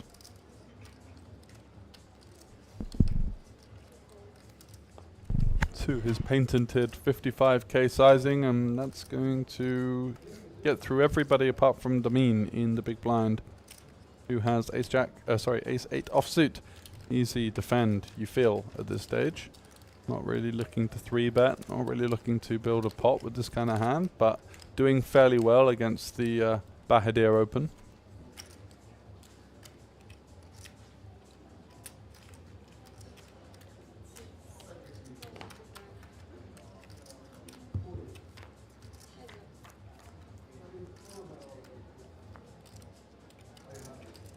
And here you have it. Queen 5 deuce, 2 spades. So Bahadir might fancy this one for a c-bet. Those 4s need a lot of protection from the overcards, but instead picks up pretty much about as good as the turn as he's going to find, apart from the 4. Picking up an open-ender now. I mean, not really the type of hand that we want to start like bluffing or value betting on the turn. Just happy to take it to showdown for the most part. Unless he's got other ideas of using that diamond and spade as some kind of semi-bluff.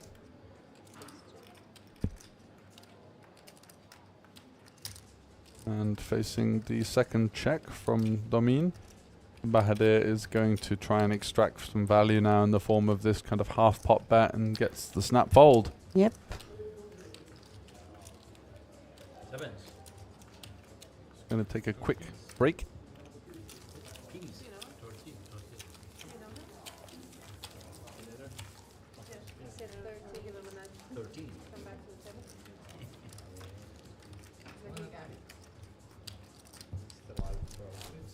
Seriously, left me alone here, huh? Okay, it's my time to shine now. To try to comment all by myself.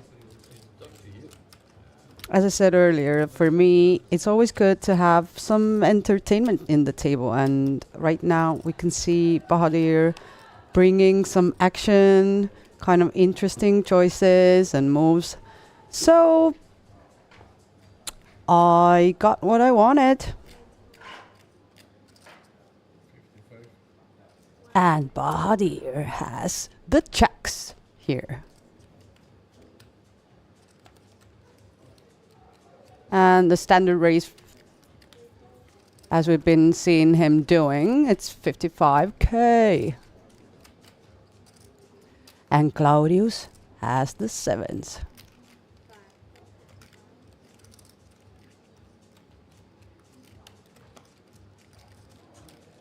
Yeah. I think we might see a good fight here.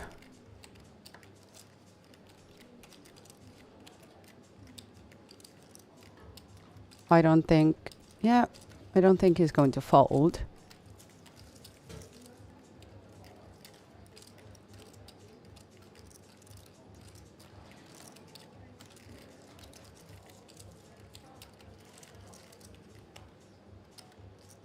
What is he doing? Oh.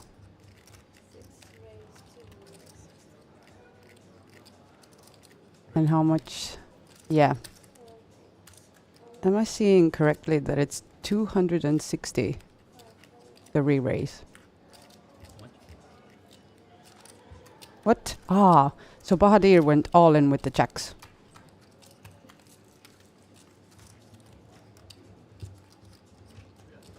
Come on, George, join me. It's action time.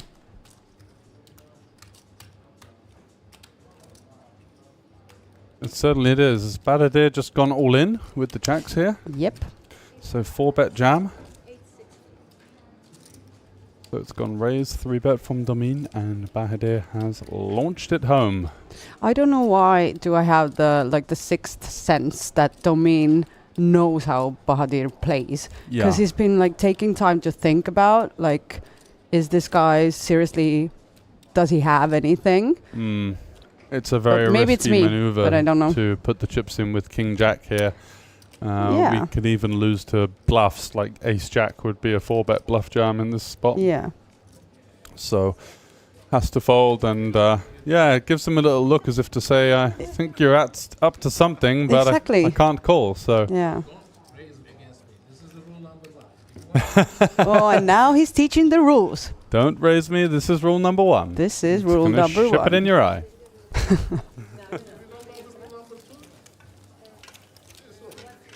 Because you didn't see it before, but I think Claudius had the pocket sevens, right. So in the same hand, so he had to. Wow, down to 18. Look at this.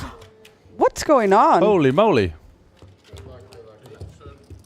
We lost 3 players in quick succession, and we're going to be going down to 3 tables of 6 now.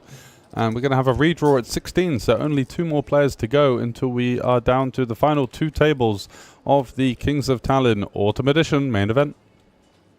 Yeah, don't leave me alone in the booth, because when you go away, there's we already lost 3 players in 2 minutes. Don't you dare! Ooh! We need more action. Kings of Tallinn. Kings of Tallinn. Is it going to be Andres, the king of Tallinn? He's got a chance here. This is a good spot. He waited for it, and now he got a really good hand. He's been quite lucky to find this hand in this situation, considering some of the spots he didn't take. But Lo and behold, here he is. Yep.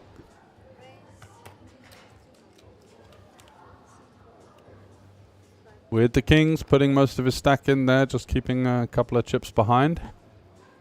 Gets it through to the big blind. What's the strategy behind that? That you leave 10k? It's just so that he can tank. Maybe they're on a money bubble. So like, let's say it's 18 left and 17 make the extra 1,000 euros or something like that. Then if someone else goes all in, he can spend like up to a minute tanking over the decision and then put the chips in, hoping that someone else busts. Then he makes a few more euros. Well, he didn't get any calls, so kind of maybe not the best. Well, no one had anything, but yeah. I think also a lot of these players have played with him and will have been talking to friends and family, watching on the rail and saying, you know, who's doing what. And he was definitely one of the tighter players, so a lot of respect for his shove. But you can't have any phones on the table, right? Because like when you're on the stream table. No, you're not supposed to, of course, but in the break you are allowed to use your devices, and if you want to leave the table, I believe you can go on your device, but you're not supposed to have it, of course, at the table. It would be a rather big disadvantage. Is there any more rules when you're on the stream table? Have fun. Don't think that one is being Can you followed. eat at the table? No. Like you can chicken, drink, though. drumsticks, you know? No, only the VIP cash game players can do that. Because they pay the big rake. So they can do what they want. But we try and make sure that people aren't getting grease all over the chips and the cards. It's not a good look. What is Bahadir doing? So we have Matthias has kings. Opening under the gun. Andres is going to come along for the ride with the king-jack suited here.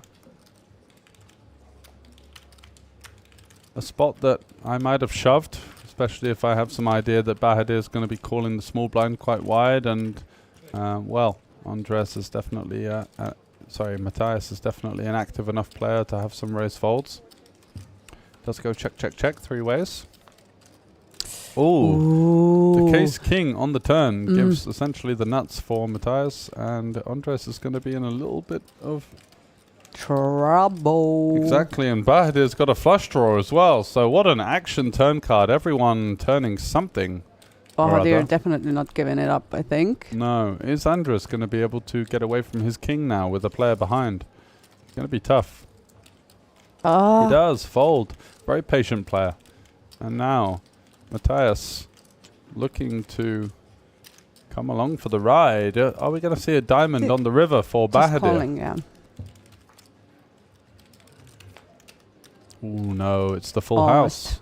So it just gets better and better for Matthias as Bahadir now is left with just 9 high and isn't thinking about going for the bluff. Maybe on that paired board, realizing that it's going to be a little bit more tricky to get hands like an ace or a king to fold. So waving the white flag. Matthias is hoping that his opponent has some kind of ace here, as now the river would mean that all aces chop unless they have ace king or ace 5. So going to go for some kind of middling sizing here, maybe a little. Always going to go for a big-ish bet, actually. Gets the snap fold. Bahadir has no business in the pot with his 9 high, and not wasting any time either. Just snap folding and tapping the table as if to say, nice play, kid.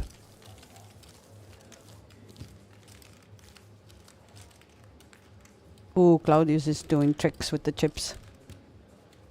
Got some moves.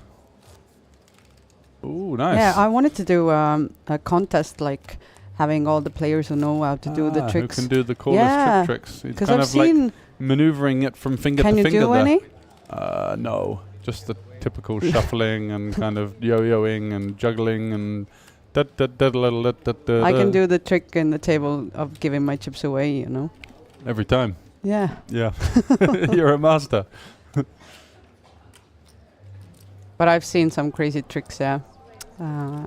What's so the best one you've seen? Do you remember? I don't even know how to describe them in English, you know. But like, I think this one was pretty cool as well. Yep. Claudius. It's a subtle one, but it's also quite. It looks cool. Yeah. It's quite aesthetic. Yeah. Mm. So Bahadir, not shying away from these pots, is going to be calling on the button with the ace 3 of diamonds. Domen doesn't have position on his opponent, so ooh, Matthias in the big blind, and he's going to be well aware of this dynamic of Bahadir kind of coming along for the ride, quite loose, peeling a lot, looking to see flops.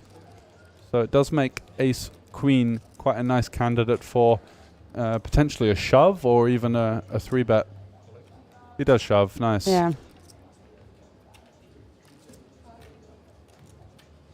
I think he knows that Bahadir is not going to have an awful lot to be able to call him with. And should he run into the 25 big blind effective stack of the Spaniard, then so be it, with a hand as strong as ace queen. So he's now praying that Bahadir gives him a spin. And he doesn't. Ace 3 hit the muck.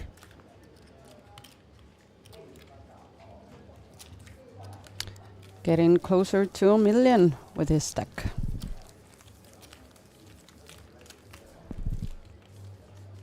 Still 18 left here. We're playing down to 16 for the next redraw, and then we're going to take a short break. Also going to be a 45-minute dinner break, apparently, at the end of level 24. I can't remember exactly which level we're on at the moment, but I'll let you know as soon as I know.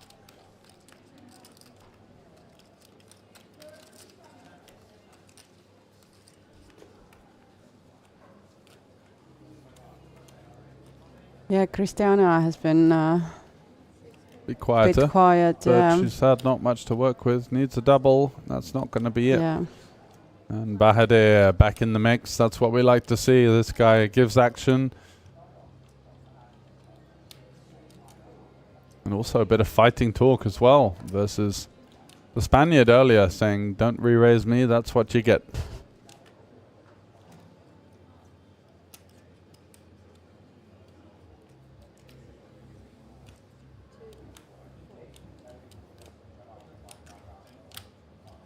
Claudius in the big blind with absolutely nothing. So another one going the way of the Turkish man. Stacking some chips deep in this 1.1k main event. A rather great situation to be in with all of those chips.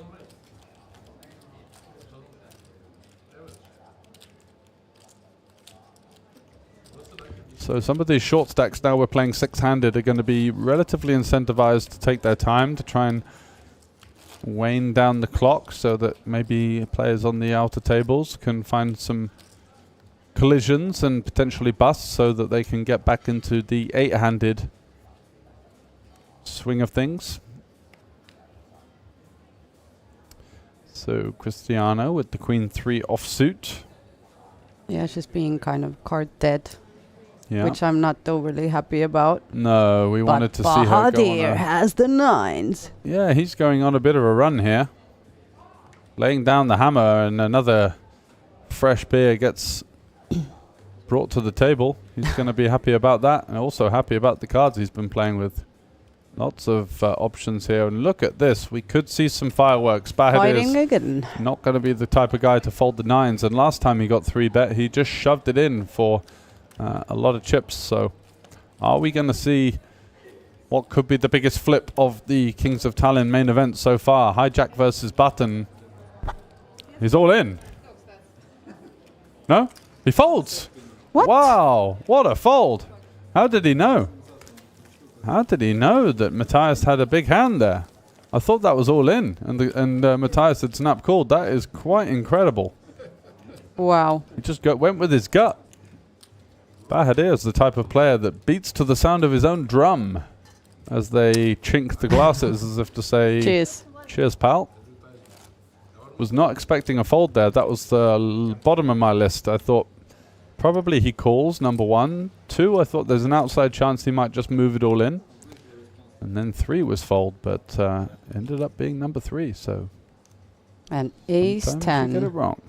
Bahadir has a good run, and also Matthias as well. Yeah. I've seen Both kings, ace queen, almost in every hand. It's exactly what you want at this stage of the tournament, isn't it? These exactly. playable holdings. Oh, wow. Come on. Come on, this is really, it's a good run for both of these guys. back-to-back action with big hands between these two. Is Bahadir going to take a step out of line now, thinking, hang on a second, little kid, not going to be leaning all over me just now? Yeah. So it might be an interesting spot, yeah. Yeah, it's a good option just not to let your ego get in check. This time he called. Oh, he makes it 500. No. The pink ones are 100, right? Oh, wow. All in 1 minute. Okay. He's had enough. He's reacted emotionally. It was happening so fast. What's going on? Oh, my God. He's called it off. This is the biggest pot we've seen. Wow. So he folds nines, the hand before where he would have been flipping against ace-king. Now he gets it in with ace-10 offsuit versus queens. Matthias was praying that he got away for the extra 400k, but instead Bahadir has committed the stack under the gun versus cutoff, six-handed. This is a monumental blow-up. And it's exactly because of the last hand. Exactly. Just the timing. He couldn't take it. He didn't want to see the aggression from the Finn. And now Matthias needs to fade an ace. He does. What an elimination that is. Bahadir blowing up. I'm actually not too happy about it because I really like Bahadir. I know. It's a What's good he game. doing? He did provide a lot of entertainment, but maybe some might say in the chat that that was a ticking time bomb. Shows the nines in the previous hand, and then all of a sudden 4-betting and calling it off with ace-10. Wow. I thought there was an opportunity that he could 4-bet and then fold, but he put so much in that he committed himself. And it's a shame to see him go out in this fashion because, you know, this is a lot of chips and a huge amount of equity in the form of the tournament. This pot is worth tens of thousands of dollars, euros potentially. Wow. And Dentfist saying hold. Yornave saying massive punt. I can't disagree with you on that one. That was a really adventurous play there from the Turkish player. But yeah, as you said, it's kind of like logical because like he, as you said, illogical. Thinking like, no, I mean logical in that way that Matthias, the Bahadir thought that Matthias can't have like re-raising hands every time. Every time, so he's going to give him the business this time. Yeah. Yeah, and instead he gets shown the door, and that's going to be the Turkish man with who just bust with 40 big blinds, which is a lot of chips at this stage of the tournament. It's a lot of chips with ace-10 offsuit, and it was like the hand before, hijack versus button. This time it's low jack versus cutoff. And that was a chip lead pot there with ace-10 versus queens. You can see the Lithuanian player there looking at the clock as if to say, what on earth did I just witness? So 17 left now. And we're going to be five-handed on the feature table until we get down to 16, which could be any moment, or it could be hours. You never know. But how much Matthias has right now? Over 2 million now. That's crazy.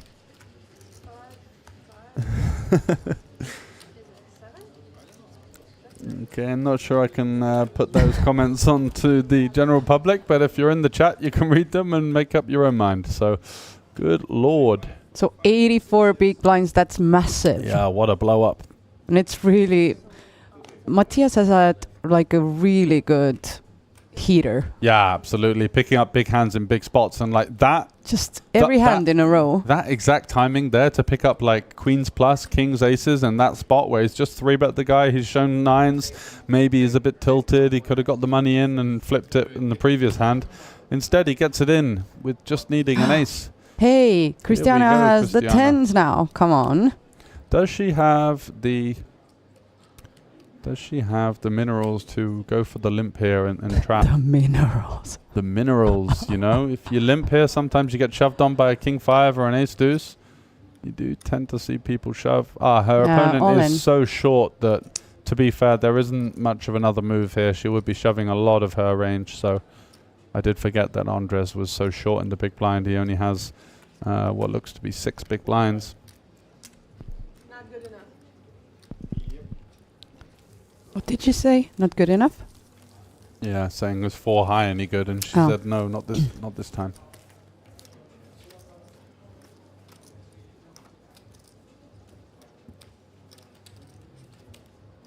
I almost feel like I need a rest after that action.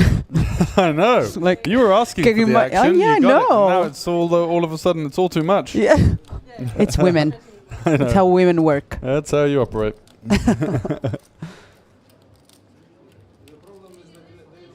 And they were cheering just before that hand, and Oh yeah, I know. They're all friends, clicking the glasses together, and then he just flies out of the tournament out of absolutely nowhere with chunks of chips. I think it was kind of like a gift to the guy, going like, I will give you all my chips, go on, win this. Exactly. It felt like just the timing, I think it was really gets you a bit tilted, but it's such a big situation. 2 hours, no action into 2 tilt hands. Yeah, exactly. The nines was a bit of a weird fold. I don't know why he folded to the 3-bet there, and then the ace-10, the next hand, was quite a colossal blow-up at this stage of the tournament. Andres just whittling his stack down now, 125k, and oh yeah, he showed his cards way early. Oh, but we're going to see a collision between the big blind, and Andres is probably going to have to serve a couple of hands penalty now. You can't just be showing your hand when there's other action in the pot. And it's Matthias again with Yeah. like ace jack. Exactly, and he's got an overcard with a backdoor flush draw here. Claudius, king 10. He's seen a 7 folded, so it kind of changes the course of the hand somewhat, which is why Andres should be serving some form of a penalty. I think it's 2 hands is the general go-to here. As now the action changes somewhat with the knowledge that 1-7 is folded. So Matthias has a ace high with the backdoor flush draw, so can't fold just to 1-bet. Going to be seeing a turn card. And it is a heart, so 7 deuce would have made 2 pair. How does it go? Like when you show cards by accident, can the next player go like, I want a new hand? No, or because there's already been action. So Okay. basically, if there's like a raise and then 2 folds, or like 3 people have acted, the hand plays itself, and then there will be penalties or any kind of, slap on the wrist for the naughty boys.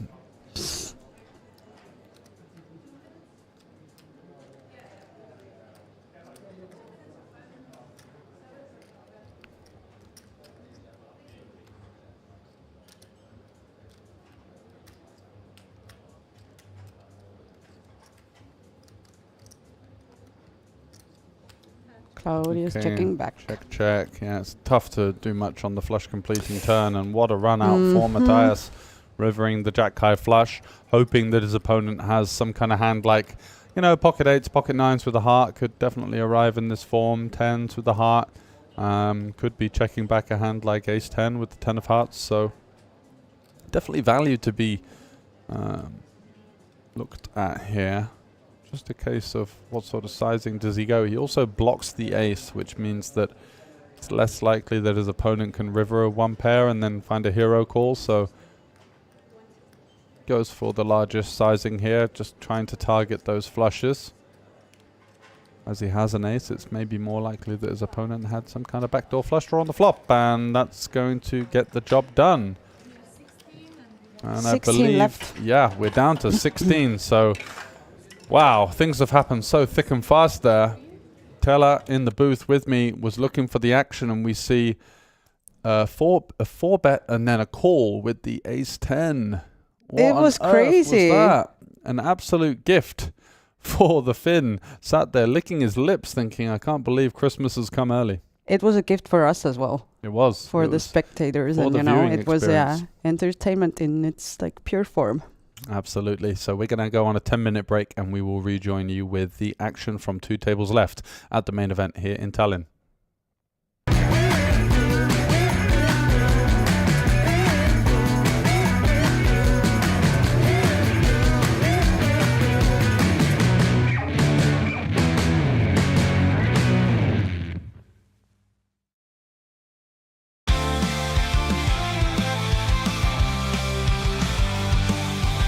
Welcome back to Kings of Tallinn 2024 Autumn Edition. We are now at the halfway point of the festival, and a lot has happened.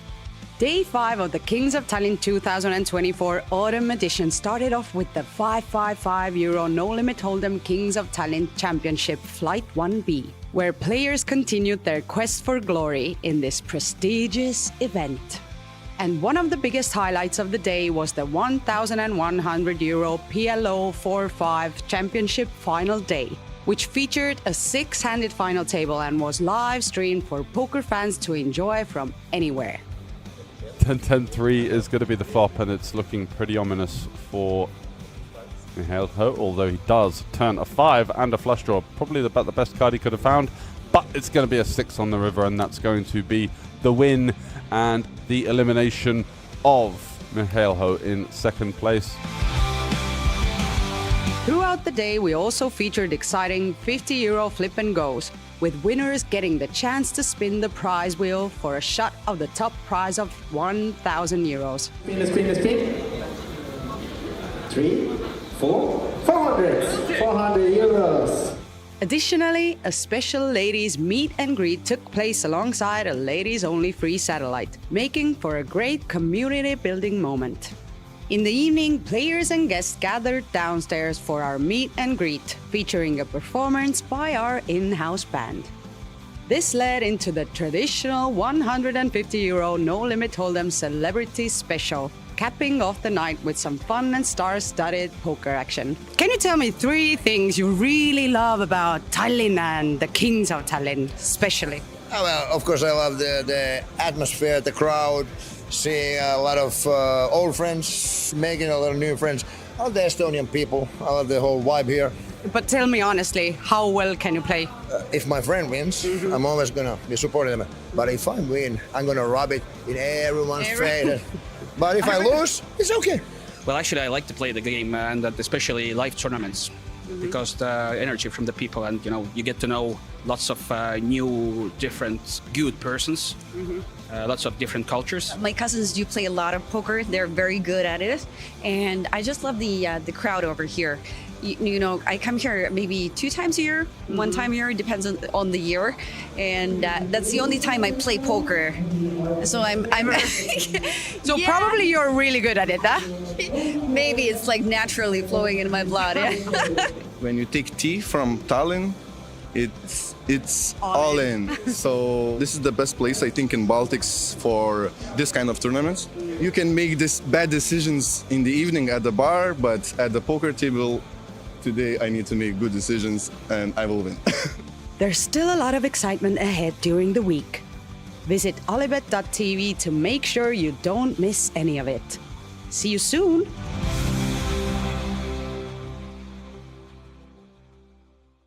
Teresa, we have a new game this time in the festival, and it's called 5-card stud. And in Finnish, I also learned it. It's sökö, or sökö nullo. Yeah. Getting good at Finnish with the new games. But can you tell us about the game? Yeah, so this is a 5-card stud game. It's a traditional Finnish game, but it's actually originated from Canada, I think, North America. So some people call it Canadian stud, yeah. But in Finland, it's called sökö. And we've had the sökö before in the schedule, but now we have also introduced sökö nullo. And for the very first time, we have sökö nullo also in the Kings of Tallinn schedule included. And it's sökö low. So basically what we're doing is we have a tournament that has 1 round of each, sökö high and sökö low. Can you maybe show us how the game works, how it goes? Yeah. So first of all, people usually ask like, what's the nuts? What's the best hand? So the nuts in sökö nullo, which is the low version of sökö, that would be, there you go, 2, 3, 4, 6, 7. So it can't be a straight. Yeah. So in sökö, in the traditional sökö, you have also a 4-card straight and 4-card flush. In this low version, you got to watch out for any straights, any flushes, any pairs, or anything. So basically, you're looking for the lowest possible hand Ace is considered a bad card, a high card. So you're looking for the lowest possible hand, but you can't make even a 4-card straight. So therefore, the nuts would be 2, 3, 4, 6, 7. Yeah. And because it's a 5-card stud game, the initial deal is 1 card down and 1 up. And eventually, the players would get this. So this is the final sucker.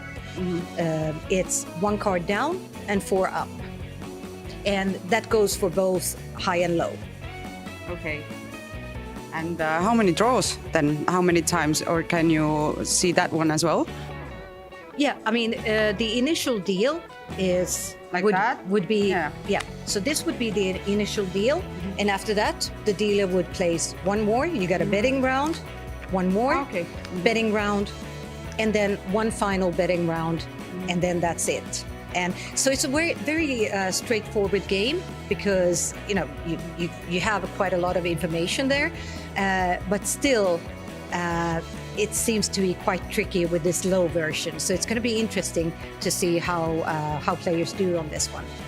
I have one question. You said it's a traditional Finnish game, but is it popular as well?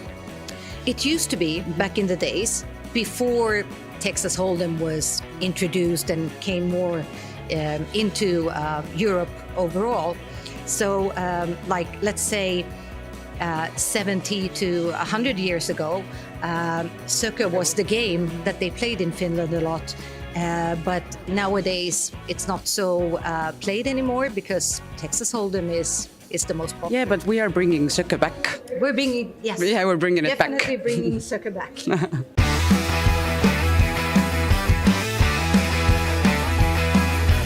Welcome back to the Kings of Tallinn 2024 Autumn Edition. It's been another exciting day full of poker here at the beautiful Hilton Tallinn Park Hotel. So let's take a look at what went on. Before we dive into Day 2's action, let's quickly talk about the Day 1 €150 no-limit hold'em progressive bounty event. It was an intense battle, and in the end, Alexander Georgiev emerged victorious, claiming the title and a solid bounty haul. So Alex, we are used to having you as a really great colleague, but this time you're here as a player, and you won the 250 bounty tournament. What's behind your success?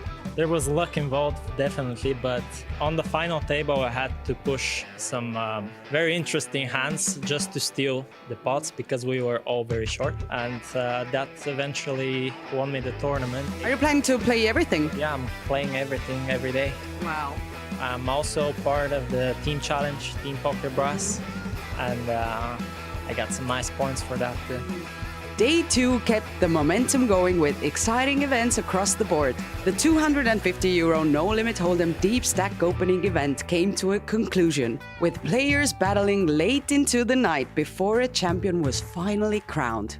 The €350 8-game kicked off its first day with 6-handed play, as participants tested their skills across multiple poker games. After a full day of action, the field narrowed down to the final table, setting the stage for a thrilling Day 2 finale.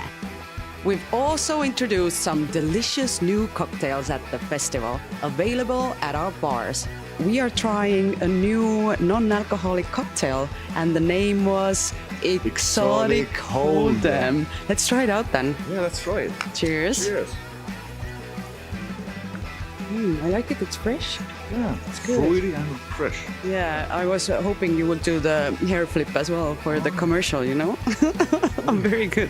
Cheers. And good luck in the games if you're playing. Terviseks. Keep this. Let's try it. I like it. It's really good. We like it. Exotic Hold'em. Now you can get it On in the bar. Tuesday, and on Tuesday we are on the stage downstairs. Yes. At OlyBet Casino. Be there. Or be square. Meanwhile, the €350 no-limit hold'em Kings of Tallinn Cup Flight 1A began, giving players their first chance to secure a spot in the prestigious event. The competition was fierce, with many securing their seats for the next stage.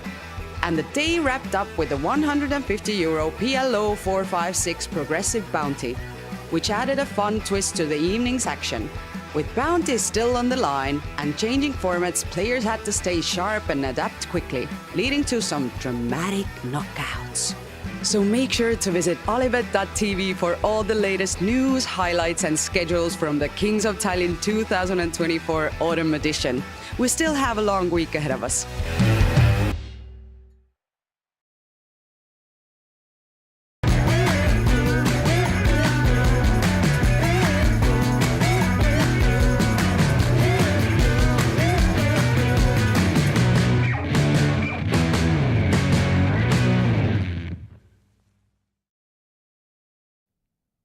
So welcome back to the booth. We have 16 remaining in the main event, the 1100 main here at the Kings of Tallinn Autumn Edition. We're going to be getting back into the thick of the action with 8 new players as we are left with 2 tables remaining, and all players have locked up so far 4,300 euro. There will be an immediate pay jump to contend with. 14th and 15th will get themselves 5,600.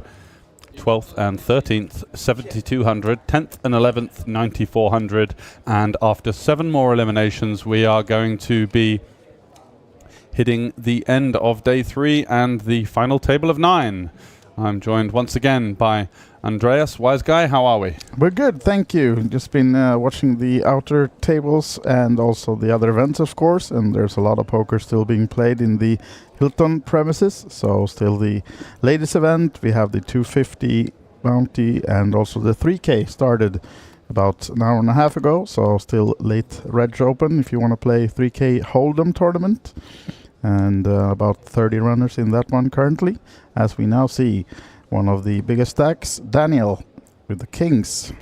Yeah, and there's my boy Max on the button, just lost a huge flip on one of the outer tables, comes into the feature table, 16 left with 8 big blinds, but he's a grinder. He'll be in this situation before, having played on the site that shall not be named with the average stack of 5 big blinds in their tournaments, so he'll be used to the short stack. And we've got Leo Worthington-Lees, winner of the 1K in EPT Cyprus for well over $300,000. Thank you for joining us in the chat, sir. Congratulations on your recent victory. Cheering on our friend Max. Nice. Yeah, and we've got some action straight away, so it could be a pay jump as Ace Queen runs into the Pocket Kings. Are the Kings going to hold up here? 1.4 million in the middle right now then, so big pot. Yeah, this is around about the average stack at the moment, just under 60 big blinds, and Ace Queen looking pretty tough to find a way to victory. The 6 of hearts on the turn, the ace and the ace alone to get the double up, and it's not going to be. So we see Demetrius, the Latvian player, only on our feature table for one hand as he busts in 16th, and that means a pay jump for all of the remaining players. 15 left here in the Kings of Tallinn Autumn Edition 1K main event. Yep, nice one for Daniel, Swede, picking down the pot of 1.4 million, so he sits on 1.7 now then. And nice start to the feature table for him as well. As George said, we were 16, 15 now remaining in the hunt for the 130k up top. Yep, so 5.6k locked up for the remaining players, and good news for the short stacks, Max included, with the 1,300 euro pay jump. And I know Maxis is one of the teams that really is hunting that glory as well. Yeah, so a couple of his team members are going to be having a keen eye on the rail here as things develop deep into the penultimate day of the action at the Kings of Tallinn. Ruslan with a lot of chips here. Tella mentioned that this guy is relatively new to the scene, but comes into the feature table with 2 million in chips. What a spot. 80 big blinds at this stage of the tournament. Max 9-7 offsuit on the button. Not going to be able to do anything there. And it's over to the big blind already. Aku Oskari folding his 10-3 suited. Not looking to tangle with the big stack.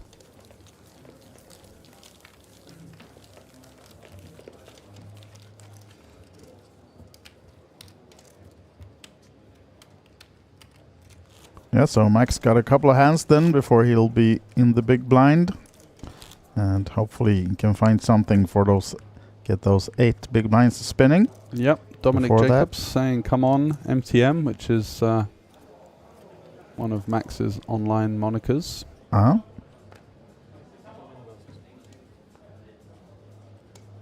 Ruslan, 10-9 off. Is he going to continue with the aggression? No, he doesn't.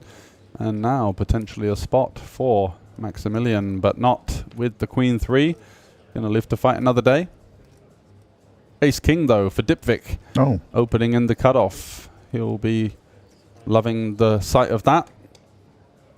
Gets it through to the big blind, and he lets it go. Wow, his stack of 4 million. He's been doing some great work on the outer tables. Yeah, I saw him when I was out. They eliminated 2 players in the same hand, I think. Wow. Big pot. That's the run good that you need at this stage of the tournament, isn't it? Got to win your big flips. Unfortunately, Max on the wrong end of his big flip. Ace King suited versus 10s, and I think there was a short stack in there with King Queen. I couldn't get it done, but still in the hunt with 8 big blinds, and the blinds and the ante coming around fast. So a couple more hands to maybe find something to work with. Ruslan, though, under the gun. King Deuce suited. Likely to be seeing that one hit the muck, although he's not snap folding. He does have this chip leader in the small blind, so maybe he feels compelled to open it up a little wider than standard here. Now then would be a nice spot for Max, but 9-6 off, not the one. No, and Dipvik pocket 3s, kind of an awkward stack depth here, sort of 35 big blind range. He's going to go for the peel. Again, chip leader in the small blind, so unlikely to see too much, although Jack 10 suited can definitely be an interested candidate for a potential squeeze here. How often is Dipvik in the cutoff going to be flatting sort of towards the top of his range?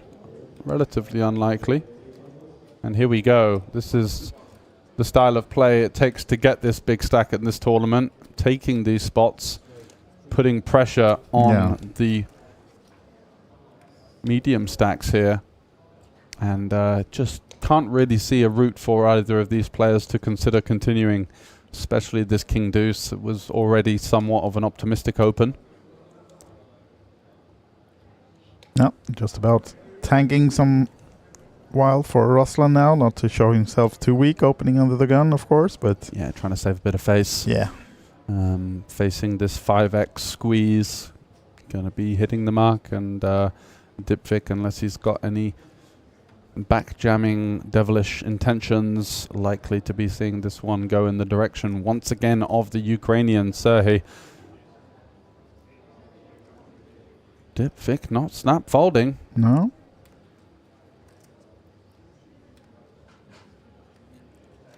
Of course, he knows that it's a big chance that Serhii is just doing this with not air, but still doing it with a wide range, but still just 3s.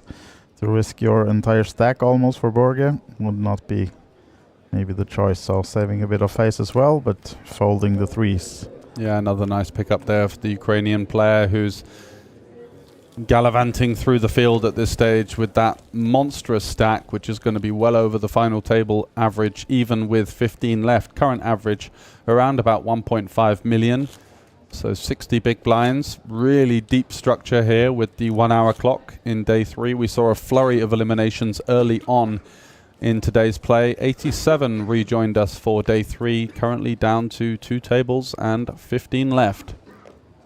Yeah, and we got a question in the chat if there's any Lithuanians left, and there should be one on the outer table. Claudius Bajoras that we had on the feature table earlier. He was in the redraw of the 16, so he should be on the outer table since we still have 15 remaining, and the only one we lost was from this table. So one Lithuanian should be in. We have 2 from Ukraine, 2 Finns, 1 from Latvia, Norway, Sweden, Estonia. Yep. And Greece, not to be forgotten.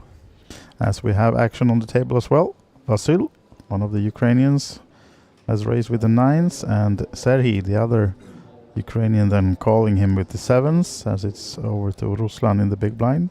Yeah, kind of an interesting spot here with the ace-8. Looks like he's reaching for chips. Is that going to be... Oh, it's his time now to come around with the 3-bet. Yeah, in terms of sizings here, all of these players are relatively deep. Oh, he goes for 550, really? That would be massive. He goes for 150. Yeah, that's what I thought they said. 150, a bit of a uncommitted sizing here. Not likely to really generate an awful lot of fold equity.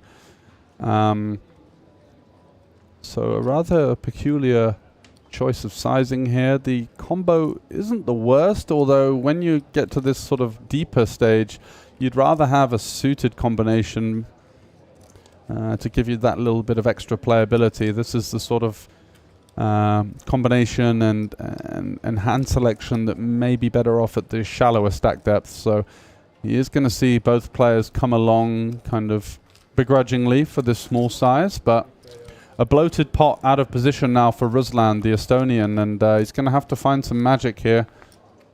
Does find an 8, but it's still not going to be enough versus Vasil's pocket 9s there from under the gun. Let's see how he decides to continue this flop with his second pair. Really dry board. Might elect to go for a small sizing, sort of 120k.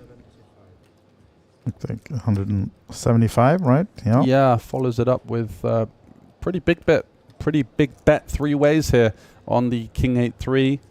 Quite a dry board. Some of your values, so hands like Ace King, Aces, not necessarily needing to go so large.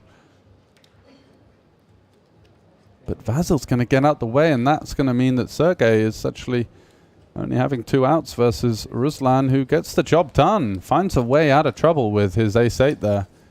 A brave play, but found a pretty good flop and managed to get one of the Ukrainians to fold a better hand. So maybe it is a case of some balls of steel late on in the day. Here we have then the chip count of the feature table, and as you see, Max down in the bottom with just 8 big blinds, and it's a big jump up to Borges 31 bigs, and Sergey up top 59 big blinds, 4 million in chips. Yeah, Max is going to be under the gun in this hand, as I believe his brother's tuning in. Cameron, welcome. Thanks for joining us on the stream, pal. Tuning in at the right time, a pivotal moment for Max. Definitely. He's had a bit of a tough week so far, not had a lot gone his way. Been chatting to him throughout the week. He said he's been up against it, but all it takes is one run in the big one, and you can easily forget about those trials and tribulations. 5-3 offsuit, not what he was looking for there. He's going to have to pay the blind and the ante, which leaves him with 6 bigs to work with. However, we're back over to Aku Oskari, the Finn, coming in from the hijack, opening it up with the Ace-9. So Daniel on the button, Ace-10 offsuit. Couple of ways to go here. Calling, definitely a decent option here, keeping some of the weaker Ace-X and weaker 10X in, allowing yourself to potentially profit from a dominating situation. But he's going to go with 3-bet.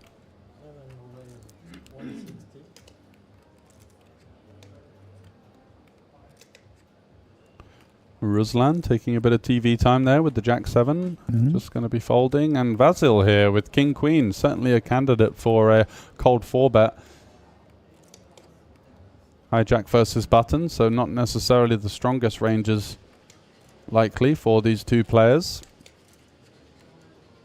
Cold calling not really typically an option at this stage of the tournament. So it's going to decide behind those glasses, maybe looking at his players, trying to size them up, see if he can sense any sort of signs of weakness that would incentivize him to come in for the cold 4-bet here. Let's see what he arrives at.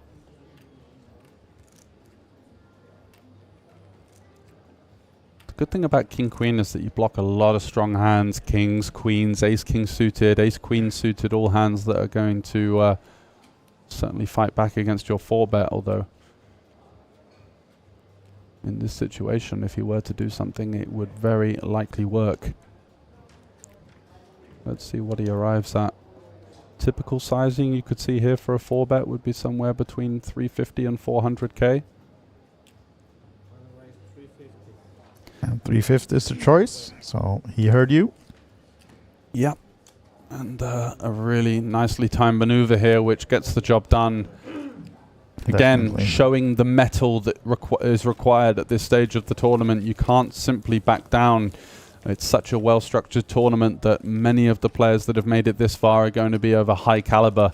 As you can see, Max there out of his seat, looking over at the other table. Are there any short stacks being eliminated? And it has been, actually. Yes. So now they're on another pay jump double, I believe. So 13 left for the next pay jump, which would be another 1,400 or 1,600 euros, sorry, up to 7.2k. Currently locked up 5.6.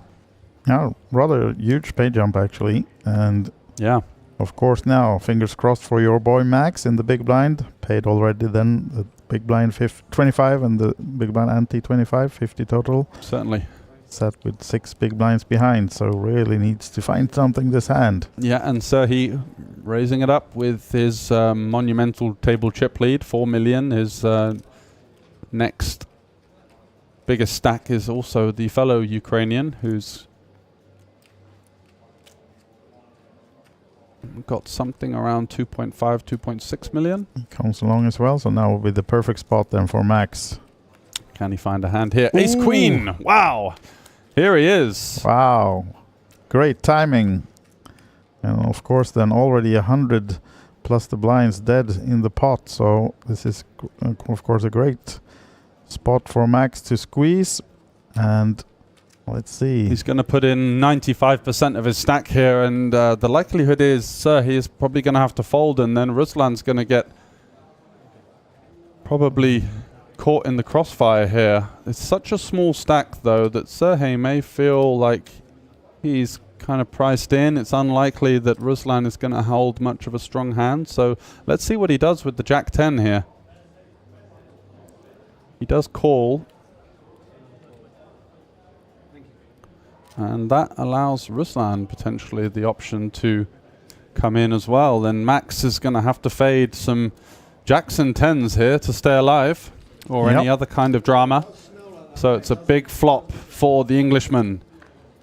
Almost 600k in this one. And there's the ace as well. What a flop. Wow. Sorry if I am giving away my bias, but I'm rooting for my boy here. Come on, Max. You're what a allowed flop. to. Yep. 96% equity, 3 ways. It's the dream. Could be back in the mix here. 590k out there. He's got 5k behind. And such a short stack behind that he doesn't really mind allowing his opponents to check it down and potentially improve, because he's completely committed regardless.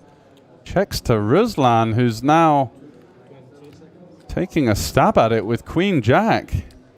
Could be folding out some of Serhei's equity here. Yeah. Well, Max is going to be committed, and then I can't see Serhei continuing in the hand, so Max is going to have almost a hammer lock on this. You can see Max has 1 chip left. Of course, he's going to put it in soon, but he's just stalling a little bit for that extra pay jump. And they are playing a hand on the outer table as well, so he might actually earn him some extra to wait, but I think he feels like he's in pretty good shape as well on this one. But of course you get worried when Ruslan is betting the flop. He's saying, just please don't have 5s or 3s here. It would just be disgusting, and he doesn't have ace-5 suited either.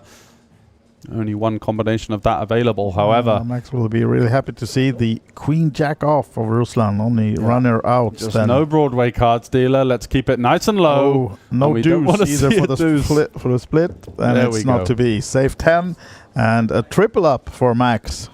600k now. Well earned swig of water as he trebles up, and he's got wow, he's right in the mix. 24 big blinds, and certainly a very well-established player, mostly playing his trade online, playing in the morning streets. He's got a young family as well, so lots of responsibilities alongside his poker commitments, but in with a big chance here. And you could see, look, he's can't even sit still.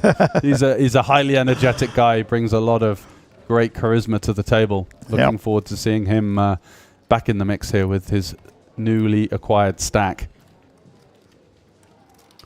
So Brandon Shields as well, a good friend of ours in our WhatsApp group, bringing some support for Max, saying Whenever you bluff king queen, someone has aces. Luckily, this time they were separated into the two hands. Yeah, nice call, exactly. Max, with his 5k behind, really milking it, trying to get that pay jump, but should be looking good for the pay jump now. But still, the bottom stack on our super deep table here, 14 left, and as I mentioned, just down to that flurry of eliminations that we saw earlier on in the tournament, meaning that now the final remaining 14 contestants are all quite well stacked at this stage, so plenty of poker to be played here before we make the final table of 9 and come back for day 4 of the Kings of Tallinn main event tomorrow.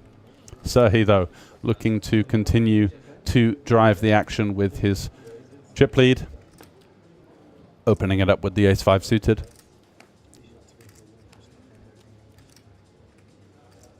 Oh, look at this one. Ruslan now being very aggressive at the table, playing a lot of hands so far to feature table, and now he finds a real hand as well. Yeah, Max can breathe a sigh of relief. He's done his job for now, at least. Folds the queen 5, and Borg, or also known as Dipvik, the Norwegian player, has taken a bit of a hit. We saw him with over 1 million earlier. He's somewhat shy of that now, but still plenty of chips in play, and so he makes the call with the ace-5 suited. So off to the flop, a dominating situation for the Estonian, but not much of a flop for either players. Usually favors the player with the pre-flop initiative. Does check it back though. Ooh, and this could be interesting now as he turns a gut shot facing what he probably perceives to be a weaker part of the range, checking back this board. Would he be checking here with a hand like queens, jacks, kings, ace-10? Relatively unlikely, so certainly the keys to the vault in possession of Serhi, the Ukrainian, who's going to start with a third pot. Looking to apply pressure to some hands like ace-king, ace-queen, maybe an ace-8 suited. And Ruslan can't resist, having checked back the flop, coming along with ace-high, still does beat a lot of the draws here, and will be very happy to see the king arrive on the river. Only now the queen-jack, probably only in the suited variety, will improve. So 4 combinations of a straight for his opponent.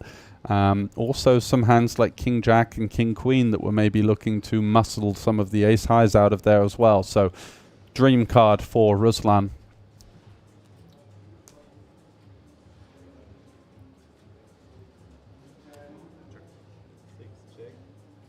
Does go for the check, waves the white flag. It's a pretty disastrous river as far as things go. Now losing to pretty much everything. Only hands that you could potentially get to fold would be ace-queen and ace-jack.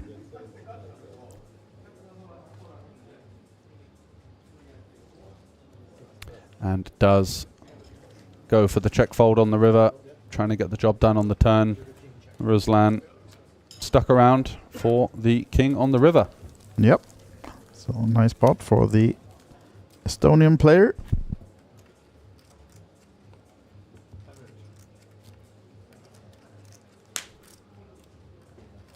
And still 14 in this one, so no eliminations on the outer table the last couple of minutes. But playing down to 9, as we said today, then coming back for the final table tomorrow. Still got a lot of poker to be played, considering how deep this feature table is. I'm not sure what the stack distribution is on the outer table, but it feels like the lion's share of the tournament chips are currently sat with us here. Yeah, we do have the updated chip count from when we were 16 left, and then we had the outer table chip leader Vasil. Oh, sorry, let's see. Sergei is on this one, yeah, and Ruslan is on this one. Matthias Siljander, 2.1 million on the outer table. Elias Suonen, 1.8. And then the Greek Enia, 1.5. And Claudius, 800. And we have Jose Larios, 600. Cristiana Staure, 350. And Simon Hassan, 350 as well. So those were the short stacks, at least then half an hour ago, when we redraw for 2 tables. So we have a few shorter stacks on the outer table. presumably then. Yeah, awkward flop for the ace-9 here, jack-4-3 rainbow. We are going to be ahead of some of the c-betting range here at this depth. Just a question of what sizing our opponent chooses. It looks like he's going for 60k, which is quite large in the scheme of things. Definitely could be coming along versus a smaller sizing, but half pot. Quite happy to just surrender. Yep. And we will shortly be on a 45-minute dinner break for these players. So they will have a chance to get a snack and get back to the action to make sure to keep themselves awake throughout the night, because it might take some more time to reach those final 9. As we said, it's deep stacked, 14 players, and poker, of course, a rather sedentary role or position to put yourself in. Sat down a lot, so taking that time to, you know, walk around that park we got outside, get some fresh air, maybe get a bite to eat and a little bit of a refuel. Definitely a good idea for these last remaining players.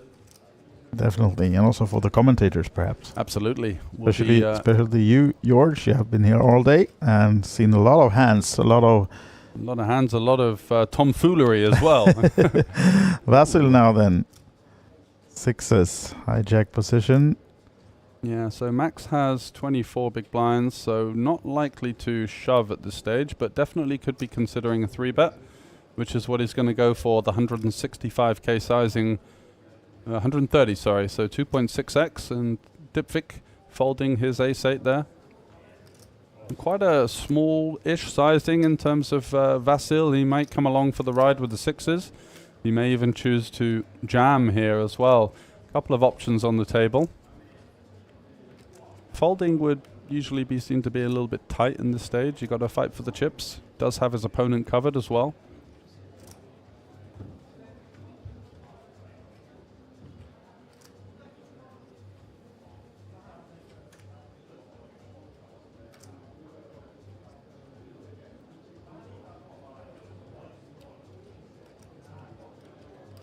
He does shove. Oh. Bad news for Max, who has to fold the flip, and the Ukrainian gets one through there.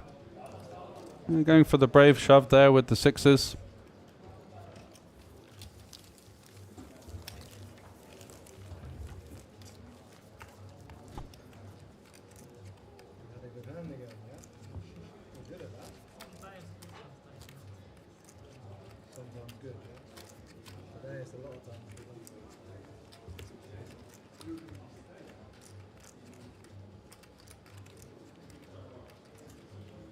Brandon saying, can't imagine we cold 4-bet King Queen O2 raise fold 6-6. Exactly. So it did feel like Max was going to get the clip emptied on him on that occasion. Just poor timing there. Was hoping to lean on some of the weaker hands in the opening range, but the 6s from Vasil being sent in. And Max now with his slightly shorter stack of 18 big blinds, going to see the 8-5 off hit the mark, as Dipvik also going to fold, just timing down to the break, I believe, just to make sure he didn't have to play any more hands. Looking to like that. Take a little rest.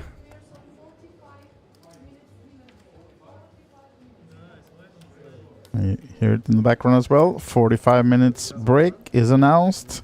So time to maybe hit the food truck outside or do something else, and maybe it takes a bit of fresh air for these guys. And then we will be back to resume the action. 14 still in the main event, the big one, 130k up top.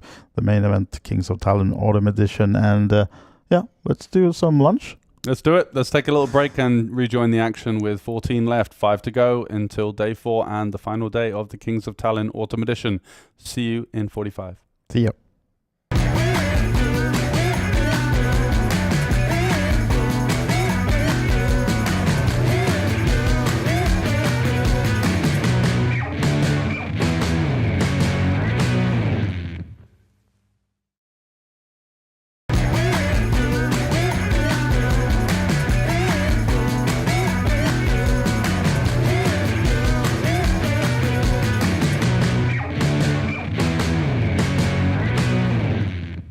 Maybe we're going to see a little bit more of a conservative approach from these guys in 5 card. Just trying not to get lured in, because so often you can flop something and feel like you're committed. But yeah, ICM will be a huge factor for these guys, so it's easier said than done, that's for sure. Arto here with the defend versus +1, ace jack 10-7. Can't really see him going anywhere.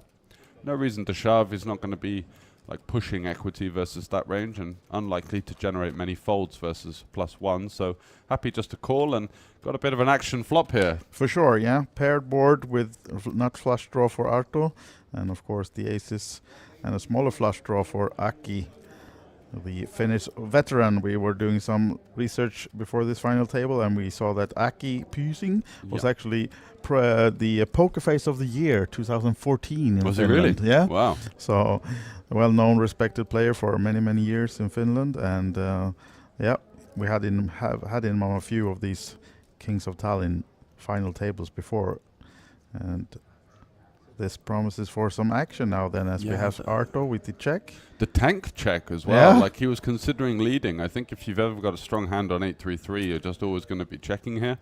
It's not so connected like an 8-5-6 or a 8-7-4 or something like that. So this paired board definitely favoring the early position opener with lots of overpairs and hands like that. They're going to be relatively neutral in terms of the 3x that both can have. If anything, Aki's going to have more 3x. And Arto does go for the check jam. I think this is the correct play. Just hoping to get a hand like Queen Jack 10-9 to bet fold or something like that. Maybe he bet folds a hand like Queens with no flush draw. And regardless, he's going to have decent equity here. And yeah, just no way we can fold Aki with the overpair and the flush draw. So 76%. Yep. Good position for Aki Pysing now to eliminate the first player from the final table. And Aki actually was on a run here. He, when we were 9 players left, he was short stacked, and then he eliminated, I think, maybe even 2 players, the 2 final ones. Now the 9 on the turn. Wow, that opens up some drama. Yeah. And there's a 9 on the river as well. Aki actually backdoors trips to go with his aces and missed flush draw. So that's going to be the end of that one. And quick exit for Arto there. Still though, picking down well over 7,000 for his effort. I think it's around 4,500 that he will be pocketing soon. So still a nice payday in the 1,100 for him. And now down to 6 players then quickly on our final table. Close, I think, with the poor side cards there. And he's managed to find good timing as Aki picks up yet another hand here. Yeah. See how many will accuse him of being crazy this time, but he surely has the hand for it. Oh, bad news for Veikka. That is bad timing, bad news, just about everything. And it's going to be an all-in. Yeah, Veikka was kind of chancing his arm a little bit with a couple of those maybe disrespectful opens. As you can see, he's blocked with the diamonds as well, so this is looking bad for Veikka just right a total now. disaster. You can see 3% that we can see on the... that must be because both Not often kings you are get folded. it in, 3% in Omaha. Pre-flop. Yeah. Yeah. Obviously, the card removal does play a big... That's the check mark already on the turn, unfortunately, for Veikka, who will be leaving us in 6th place then. Nicely done. Aki's basically bulldozing this final table so far, so it could be a runaway job for the well-known Finn player. It's a shame, but he at least he went out with the fight. Yeah. Absolutely. Saying goodbye. So 2 Finns are out then. It's evening out. Yeah. So we've got 3 Finns left. Yeah. Dennis with the Jack 9-8-6-4 double into the 2 shorter stacks. Again, coming in with the aggression. Like to see it. Oh, looks like Mika has decided to go with it, and of course he has. He's got double suited aces. Ace, ace, king, 9-8. Just about as dreamy as a spot as he could have hoped for. And I don't think we can fold this type of hand as Dennis. We are double suited, somewhat connected. It's actually much better to call this hand than maybe a hand like ace 10-10. Oh, is he going to fold? I think you got to give your opponent a spin here. You're playing for the big blind ante as well. The small blind's in there dead. We're never going to have worse than like 35% here.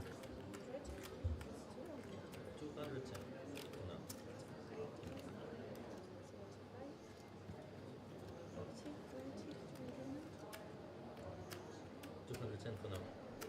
210 for now. Spot. So he does get a discount. He doesn't have to put the whole stack in. You can definitely sort of see a flop and really fold for the rest on like the complete disaster boards like ace deuce deuce or king 3-3 or something like that. And that's what he's going to go for here. So he's going to take a flop with this double suited hand. It's quite a common situation for the aces to, you know, inevitably end up getting cracked in these kind of situations. But that's just the nature of the game. The equities run close. He's not doing anything wrong by defending here. Pre-flop is Dennis.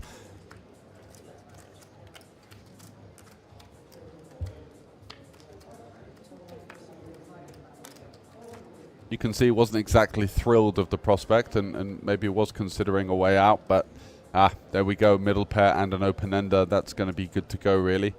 So Mika puts the rest in. And we are off to the races here. 59% for Dennis. He's got a pair, an open-ender, and a whole load of side cards.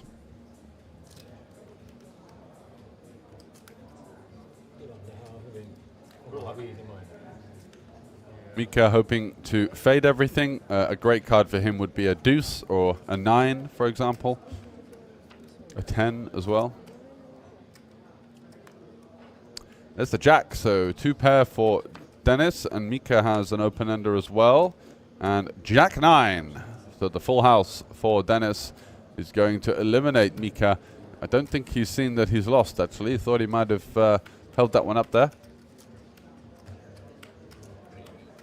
And good job, but unlucky on this occasion. Does feel like that's the nature of the game in PLO tournaments. Your opponent ends up peeling a 3-bet versus your aces. You get it in at SBR point whatever, and you're hitting the rail shortly after. So another limp pot blind versus blind between the two chip leaders. Aki flops top 2 this time, and so does his opponent, so could be an interesting pot here. Aki with that 10 of spades, maybe a little bit better of better side cards with it.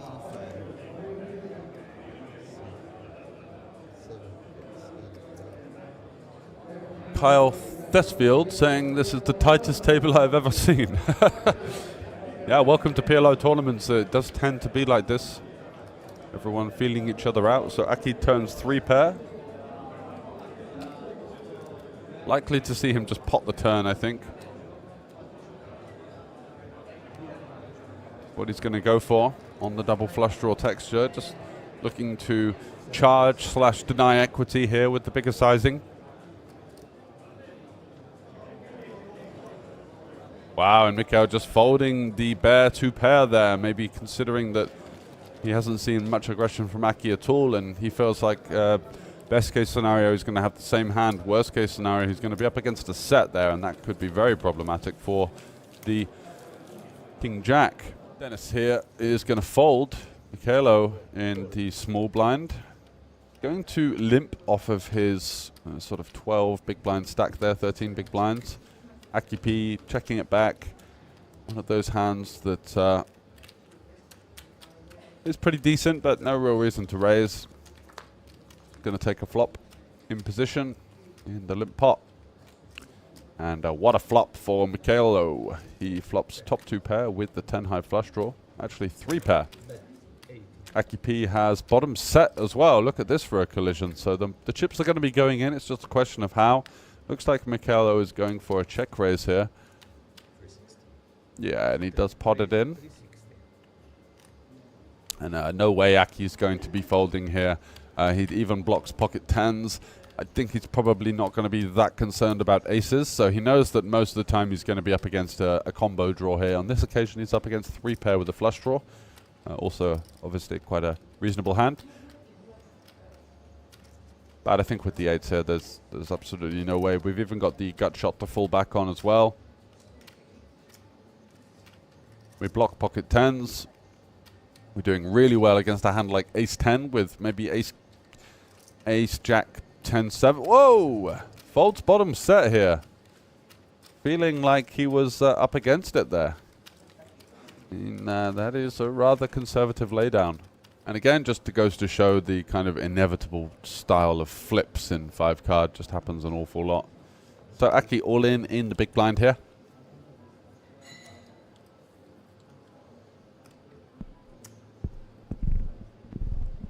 Mikhail out the way. Yeah.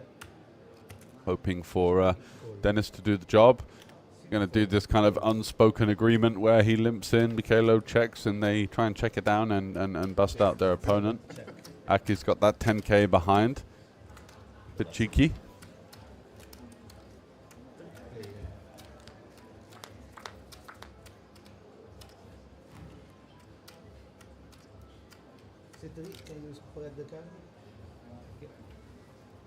Mikhailo is going to lead the flop. And Aki is actually ahead for now with his jack, but again, it's a bit of an impossible hold here, facing a flush draw, a wrap, and a backdoor club draw. This is tough. He's going to need some low cards, maybe a couple of board pairs. There's the queen, so 10-9 does take the job done. Aki is drawing dead on the turn, and we are down to 3 here in the 1K PLO Championship. Quite nice to see someone really taking it by the scruff of the neck, like I said, and just leaning on these other players. Okay, Mikhail here has a great hand. But, of course, lacking perceived fold equity in 5-card means maybe we just want to defend and create some sort of more play for ourselves. The stack to pot ratio is going to be a little bit higher. We can do some leading, put some pressure on certain types of hands. Dennis flopping a straight here. Jack of hearts on the turn now. That's 3 pair for Mikhail. And he does go for the sort of pot and pray route. Dennis has the second nut straight, having checked back in a situation where he's going to be struggling to find hands that can defend against this turn pot. Not so with the 7-3, and even if it's the disaster route of the 9-7, gives him some additional options as well to hit the 8. And as you can see, Dennis getting it in with 85% equity on the turn here. Could this be the 5th finish elimination in a row? We had 5 coming into the final table of 7. We are now left with 1, and the only remaining finish hope has it in with 15% on the turn here. And if he bricks, we're going to be going to the heads up.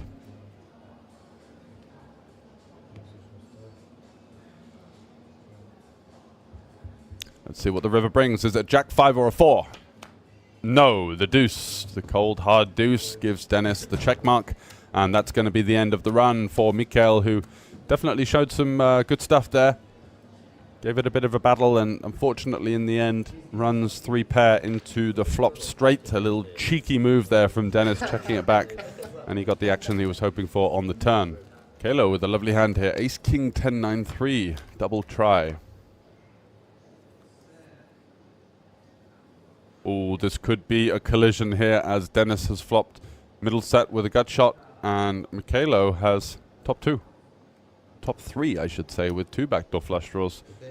Dennis going for the lead here, kind of unconventional on an ace-high board, as even heads up. Lead's kind of large as well, 200 into 350, so north of half pot. Not sure what all of this background noise is. Sounds like we're in sort of Hell's Kitchen or something like that. People rustling around. And Mikhailo is going to commit the stack.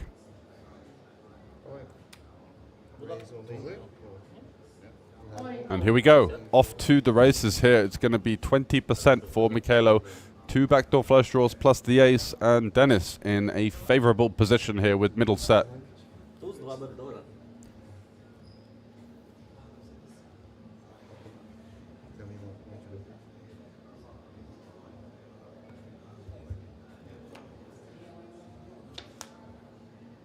Seven of diamonds gives Mikhailo some additional outs. The diamonds are blocked by Dennis, though. There's the jack, so Dennis holds up. Okay, so that's going to be the last of the stack. I'm not sure why it took so long to deal this final hand, but here we are. Dennis has picked up aces as well, and Mikhailo's got a huge hand.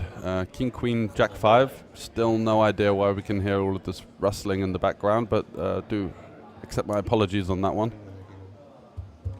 I think maybe someone's sort of camped out by the side of our microphone and tucking into their dinner potentially.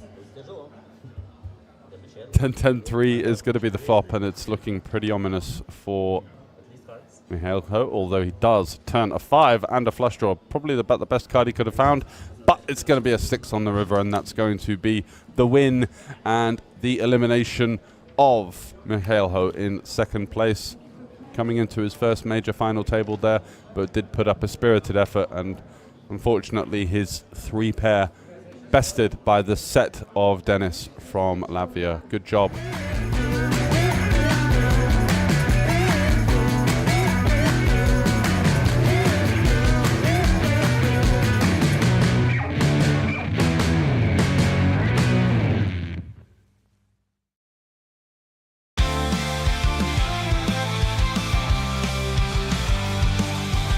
Welcome back to Kings of Tallinn 2024 Autumn Edition. We are now at the halfway point of the festival, and a lot has happened.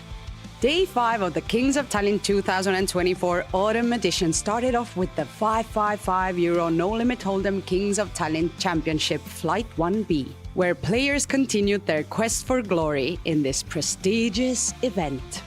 And one of the biggest highlights of the day was the €1,100 PLO 4-5 Championship Final Day, which featured a 6-handed final table and was live streamed for poker fans to enjoy from anywhere. 10-10-3 is going to be the flop, and it's looking pretty ominous for Mihailho, although he does turn a 5 and a flush draw. Probably about the best card he could have found, but it's going to be a 6 on the river, and that's going to be the win and the elimination of Mihailho in second place. Throughout the day, we also featured exciting €50 flip and goes, with winners getting the chance to spin the prize wheel for a shot of the top prize of €1,000. Spin. 3, 4, 400. 400 euros. Additionally, a special ladies meet and greet took place alongside a ladies-only free satellite, making for a great community building moment. In the evening, players and guests gathered downstairs for our meet and greet, featuring a performance by our in-house band. This led into the traditional €150 No Limit Hold'em Celebrity Special, capping off the night with some fun and star-studded poker action. Can you tell me 3 things you really love about Tallinn and the Kings of Tallinn, especially? Oh, well, of course, I love the atmosphere, the crowd, seeing a lot of old friends, making a lot of new friends. I love the Estonian people. I love the whole vibe here. But tell me honestly, how well can you play? If my friend wins, I'm always gonna be supporting them. But if I win, I'm gonna rub it in everyone's face. But if I lose, it's okay. Well, actually, I like to play the game, and especially live tournaments, because the energy from the people, and you get to know lots of new, different, good persons, lots of different cultures. My cousins do play a lot of poker. They're very good at it, and I just love the crowd over here. I come here maybe 2 times a year, 1 time a year, depends on the year, and that's the only time I play poker. So I'm So probably you're really good at it, huh? Maybe it's like naturally flowing in my blood. Yeah. When you take tea from Tallinn, it's all in. So this is the best place, I think, in Baltics for this kind of tournaments. You can make these bad decisions in the evening at the bar, but at the poker table, today I need to make good decisions, and I will win. There's still a lot of excitement ahead during the week. Visit OlyBet.tv to make sure you don't miss any of it.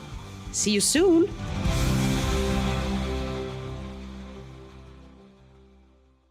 Teresa, we have a new game this time in the festival, and it's called 5-card stud. And in Finnish, I also learned it. It's sökö, or sökö nullo.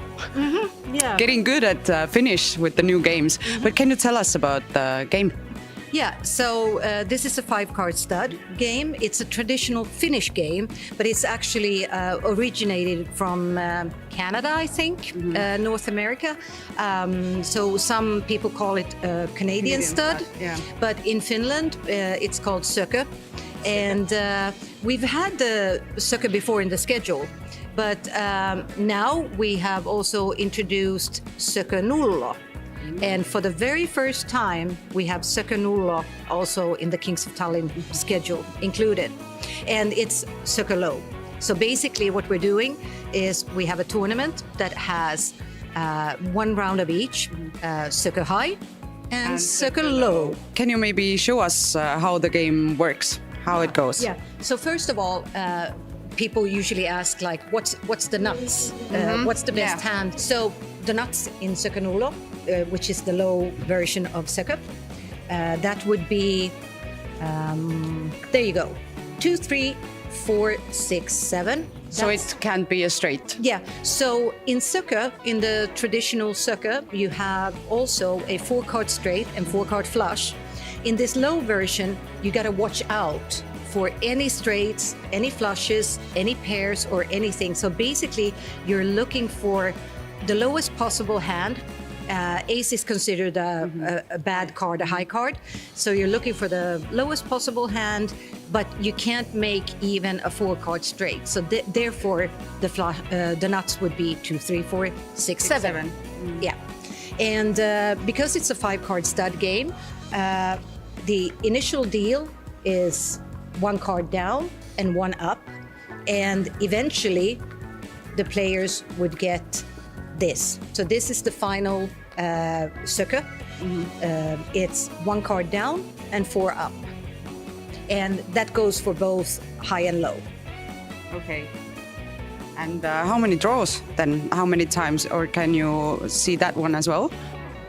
Yeah, I mean, the initial deal is would be So this would be the initial deal, and after that, the dealer would place 1 more. You got a betting round, 1 more betting round, and then 1 final betting round, and then that's it. And so it's a very straightforward game because you have quite a lot of information there, but still. It seems to be quite tricky with this low version. So it's going to be interesting to see how players do on this one. I have one question. You said it's a traditional Finnish game, but is it popular as well? It used to be back in the days before Texas Hold'em was introduced and came more into Europe overall. So like let's say 70 to 100 years ago, Sökö was the game that they played in Finland a lot. But nowadays, it's not so played anymore because Texas Hold'em is the most popular. Yeah, but we are bringing Sökö back. We're bringing, yes. Yeah, we're bringing it back. Definitely bringing Sökö back. Whether he wants to raise call or raise fold.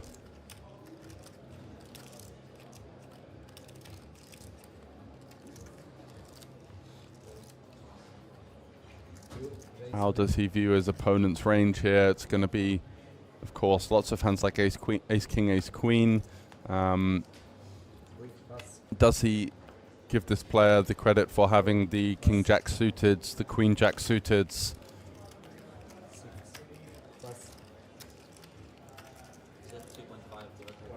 Maybe hands like king, queen suited that he's doing quite well against. There's going to be some pairs, 10s, 9s.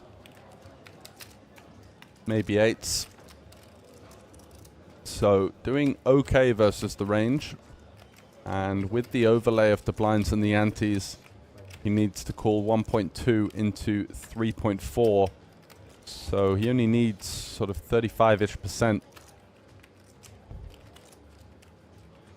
Even versus queens, he almost has that. And if there's just going to be a smidgen or a couple of hands that he's flipping or has dominated, that will justify the call, obviously, with the top-heavy payout structure as well. Thinner calls are certainly justified. And even if he calls and loses, he's still left with 20 big blinds, which is plenty of chips, although he would have lost the chip lead if he loses. Oh, wow. Look at this. 3 clubs for Rasmus.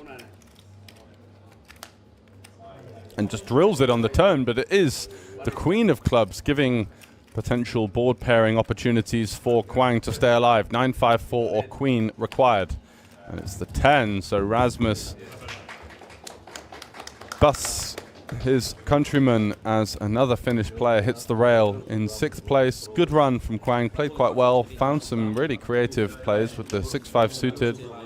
That was the standout play. Joel in the cutoff, Jack 9 suited. Does he go for the open here? Does he prefer a hand like King 7 suited, King 6 suited as a steal with the higher card, having a little bit more efficiency? Again, good timing. There's been a couple of situations where he's kind of been right on the cusp, and instead the player behind has picked up a premium. Rasmus min-raising into the two Lithuanians. Is it going to be go time for Justas here with the ace-3 off? We saw him take the ace-deuce off, big blind versus cutoff for 14 a little earlier on, which was certainly a fearless play. This time he's facing the table chip leader, who's going to be really wide here. I think ace-3 might be a decent candidate to pump it in, and he's going to get the bad news, as Rasmus is not getting out of there, not with the ace-queen. I think even if, yeah, exactly, even if Algirdas was going to rejam behind, it would have been a disastrous situation for both players, as the ace-queen going nowhere. So a little bump between the two Lithuanian players for some good luck and encouragement. But Justas is going to need to find some diamonds or a 3. And that is just about as bad as it gets. At least he's got a gut shot to chop. 3 jacks to stay alive. And now an ace would chop it. So an ace or a jack. And that's going to be the end of that for Justas. Lithuanian put up a spirited fight there. Went out swinging, took a jam versus very aggressive and capable player in the form of Rasmus. Now then, action on our final table of the 5-5-5, as Algirdas is shipped it with the Jack 10 and gets re-raised and shipped by Korai with the ace queen from the small blind. Joel is out, so we do have all in and call. And getting to that stage of the tournament where these pots are big for everyone, not just the two players involved. Joel would really like to get this ladder up to the top 3. Of course. I don't think he's cheering for Algirdas, but for those of you who are, you need a jack or a 10 or help in any other way, and that's the jack. Oh, nice flop for Algirdas. What a start for the Korai Lithuanian. way behind now. Oh! Turns it around with the ace on the turn, and now only jack or a 10 can save Algirdas' tournament life. Looking thin for the Lithuanian hopes. And that's the end of that. Unlucky, a little bit of hope there on the flop. Jack high board, feeling good. Yeah. And what do you know? It's Barry Greenstein on the turn and brick on the river. And that's going to be the end of the run for Algirdas. Depends. But yeah, I'm very proud of how Rasmus is doing so well in this. Yeah, absolutely. It's great for firstly his career as well as a poker player, and also the team and just about everything really. It's all looking up. Yeah. And to be honest, everyone that I've talked to, everyone's like, super nice guy, super likable guy. Good player. Yeah. So give me a rundown of the final table, because I've been busy playing my stud high-low mix. Rasmus had the chip lead for a long time really, and only recently as Korai taken that, he got basically just cooled someone in a late position spot, ace queen versus jack 10 suited, and these two have been definitely the runaway chip leaders and kind of driving.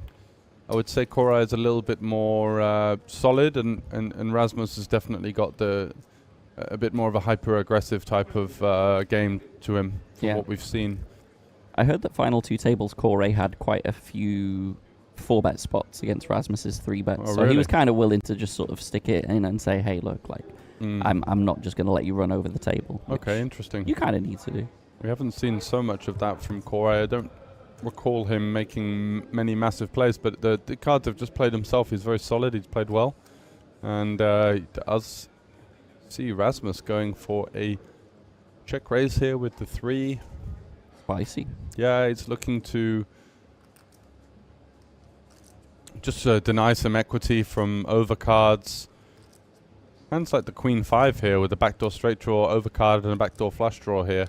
It's got a decent amount of equity, and we do see Kore continue here, fighting for these pots now. We're getting 3-handed. We got a big blind ante in there. All of a sudden, the ranges are getting much wider, and let's see who's going to come out on top here in this battle. Jack on the turn. Can't really see Rasmus finding a bet here, and then we're looking over at Kore there with the float on the flop. Is going to have some hands like King Jack 1 diamond, Ace Jack 1 diamond, Jack 10 of hearts, Jack 10 with the diamond. Wow, Rasmus is Wow, leading though. look at As you this. say, hyper aggressive. Yeah. Fearless Fins. Yeah, and now I think he's trying to get folds from hands like 5, 6s, 7s, 8s, turning his hand into a bluff now with equity. He also, it's kind of a mergey play. He gets some better hands to fold. He still gets called by flush draws and 5, 6 and things like that. Kore is going to call. Wow, this is so this is so balls on the table type of poker, isn't it? Kore just floating with absolutely nothing on the turn for the small sizing. And one assumes he has a plan behind Really his floats. I can't see him just calling on the turn to not have a plan on the river. 1 stack to pot ratio on the river. 6-5 now completes. 10-8 completes. 10-8 of hearts really probably the only one there. Not sure if he's got 10-8 off pre potentially. 10-8 1 diamond maybe. So not the best card for Rasmus's hand. Yeah, it looks like Rasmus is going to be giving up. I assume Kore fires something into this. The plan on the turn was definitely not to call, to give up on the end with Queen High. Yeah, I think he's thinking that Rasmus has got a lot of 9x. I think 9x is the most likely hand Rasmus is going to have here. A hand like Ace 9 or King 9. We arrive at the river with Queen 5 high, so likely to be wanting to put chips in here, and at this 1 stack to pot ratio. Do we think he just shoves? Because I think he's just going to anything less is not really getting 9x to fold. He's got to ask the question, right? Yeah.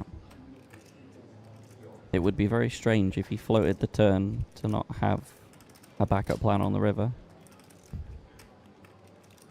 This is proper poker here, just as I was saying that we hadn't seen many creative plays from Kore.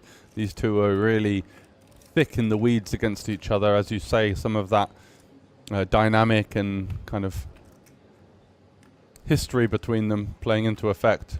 Oh, now he's going for a bit of a smaller size, isn't it? 1.7 is that? So diamonds miss. 5-6 gets there. Goes for half pot. I wonder if Rasmus smells a rat here.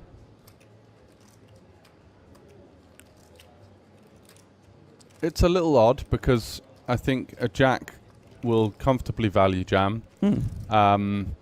Overpairs may 3-bet the flop sometimes raise the turn, quite a lot actually. So the line just doesn't seem to make the much line's sense. a bit weird. He's It's repping a 5-6 basically of suited. I don't think he opens offsuit. So what's he saying he's got here? He's saying 10-8, 10-8. 10-8 10-8 diamonds that somehow backs into there. 10-8 diamonds, 10-8 hearts, yeah. 10-8 hearts obviously continues as well. But it smells a bit fishy. Yeah, half pot doesn't tell the story of the jack either. Maybe he does bet half pot with the jack. I'm not sure, just to try and get like force 9x to call. But it looks like Rasmus is seriously considering this one, and understandably that the line is strange because he knows like he's not going to value bet the hand like Ace 4 now, right, or King 4 suited, a random 7 that he arrives with on the river if he's got like some kind of stubborn 7-6 or something that was floating in position. So it's a big spot as well, because if you get this wrong and you're down to 10 big blinds, it's a little bit blur.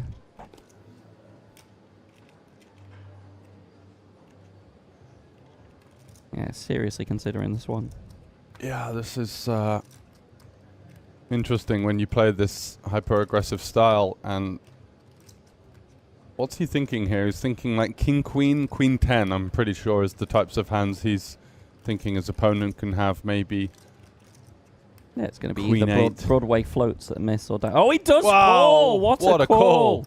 Unbelievable. What a call! Oh, I'm so glad I got here for this is my first hand. My goodness. Insane hand. Look at this. One of the highlight hands of the week. Wow, wow, wow, wow, wow. And the chips are heading in the Huge direction call of Rasmus Lundstrom there with an unbelievable call. Check raises the flop with bottom pair for protection, follows it up with a small bet on the turn. His opponent floats with absolutely nothing, and he check calls half pot on the river. Wow. That is some street poker from both of them. Back to the action. Jack 10 suited jamming blind versus blind. I suspect Joel we see a has call here. an ace 5 here. He is... They do have the same stack. So it's kind of a fight between the two shorties. Blind v blind for 16 bigs. I expect to see a call here. And yeah, he does call. Does find the call. Korai. Huge flip. Yeah. Jack 10. And provided not a chop Turkish pot, provided not a chop pot, good news for Rasmus regardless. Difficult to find a chop pot. It'd have to be like a boat on the board or something, or straight on the board or something like that. Yeah, so Korai here with the stone flip. Jack 10 suited Broadway up against the overcard, undercard, ace 5. What's it to be? Clean to board. be a swing and a miss so far for the Turkish man on his feet there. Queen on the turn would be interesting. Certainly would, or a club. Ooh, or a shot. gutter. Okay, 10 outs once for Korai. Never easy. He's played a solid game. Unfortunately getting picked off there by Rasmus in that big pot. Left him down with 15 blinds. Can he find it? No, he cannot. It's a clean hold for Joel. And that should be the elimination of Korai in third place. Will defend a decent amount. Yeah, Does 7 decide to deuce he defend might 7-3. fold. 8 deuce, 9 deuce potentially, 9-3, 8-3, those kind of hands. But the ones that can flop a straight getting this price. Oh, hello. Oh, hello. Oh, dear. Looks bad for your team points, but hopefully not too much damage here. Huge flop for Joel here, even with the ace of diamonds, the backdoor flush draw. It's almost too much. Do we think Rasmus is ever check raising here? Having seen him previously check raise bottom pair, I think the answer is yes. Sometimes he will. I just don't know whether this is one of them. I think middle pair always just goes into check call. Yeah.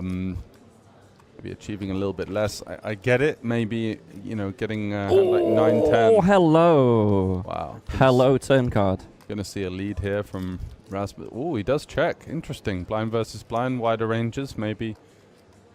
Oh, and a very disciplined check back from Joel there. Yeah, that's solid. So now Rasmus should be leading river and certainly should be going a very polarizing sizing given that there's a flush draw that misses, there's a gut shot that misses. You can honestly even just go all in here once your opponent checks back the turn. Heads up, the ranges are so wide that a power jam is definitely a play. I think in game I would go something like over 3 million. So like a 1.5 to 2x pot, I think is fair. I think we've just got so many hands like 4-3, 5-4, 5-3. Diamonds, of course. I think he did jam. Oh no, didn't jam, but he did go big. 2 million. Yeah, okay. fair enough. I mean, that should comfortably get a gonna call. get snap called. I wonder if he can ever get more there. Well, maybe. The way I look at it is if someone snap called me, I could have got more. You know what I mean? Yeah. Because it's like I didn't find that point of indifference. Yeah. Does he think that Joel has a hand as strong as ace queen when he checks back the turn? Probably not. No. Exactly. So I think Rasmus got what he thought was about the maximum he could get there. Yeah. Yeah, understandable when opponent checks back turn. We're just not thinking he's as strong as Joel was there. Nice hand on the button here. The Jack 10 offsuit will be coming in for a raise.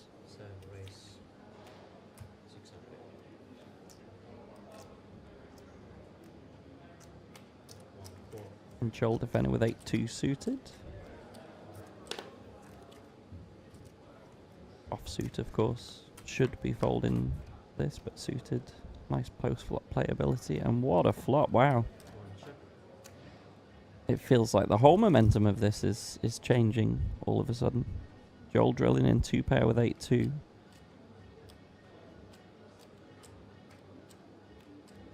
Rasmus is going to continue his hyper-aggressive style. 900.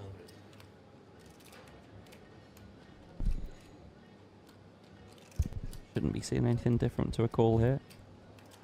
Very strong flop. 8 deuce, exactly. You want to kind of slow play, let these hands continue. Jack 10 makes a lot of sense for a slightly bigger bet because we want to fold out some of the backdoor hands like the king and the queen of spades, so that when we do turn a spade or backdoor equity. Oh, why are we raising? A bit lazy, I think. Heads up. If our opponent has an overpair, of course we're getting the lot. But anyway, whatever happens. You're getting it anyway, regardless. Just petrified of the 4 turn or something. It's like it's such a good board for us. Yeah, Rasmus is going to come along what is here. happening here? All of a sudden, we're in a big bit of trouble here. Wow. As Rasmus, he's not going to know that right now. And if he turns a piece, he's going to be in a huge bit of trouble. Wow, this is just totally changed. Oh my. Disgusting. Oh my. Joel's going to probably jam now. Yeah, based on draw, what we've straight seen draw from him. boards. Given that our opponent has called the check raise on the flop, I think we assume a lot he's just getting it in on the turn, and especially now having turned the top pair. Wow. Yeah, I could also bet like 1.2 million here. It's possible. I'm really surprised that he went for the check raise on the flop. I know, yeah. Flop the essential nuts.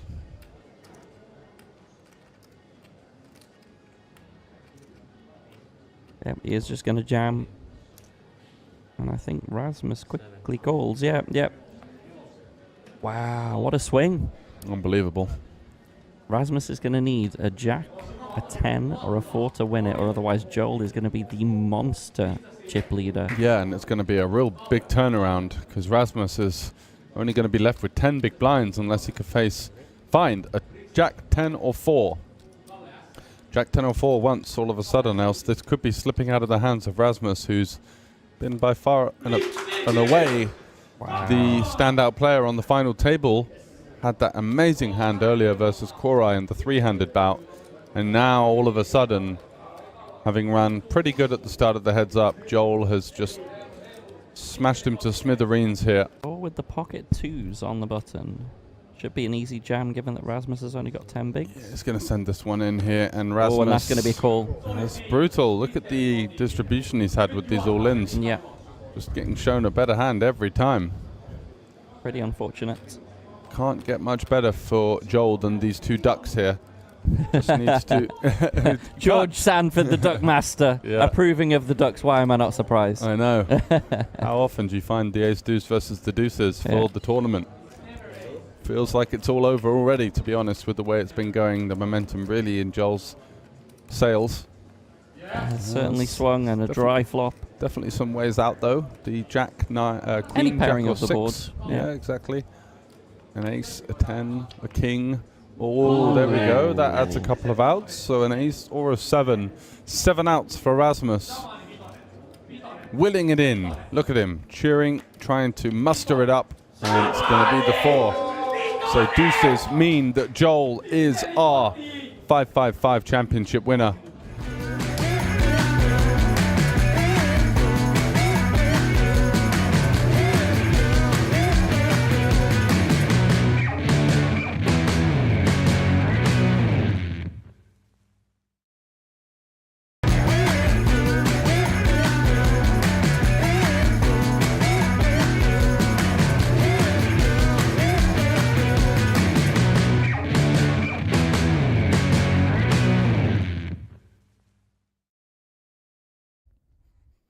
Here we are back in the studio, dancing to that little tune, walking in the autumn edition. It's the Kings of Tallinn.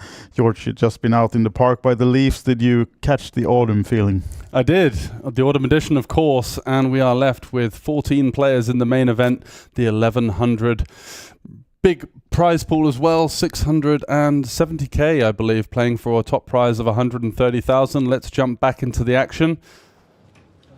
And these are 7 out of the 14 remaining. This is our feature table. It's the same one as we had before. They just now been on a 45-minute dinner break.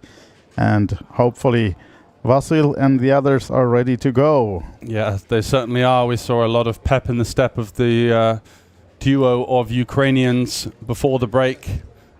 Vasil, I think the hand before the break was 4-bet jamming 6s versus Max's ace-10.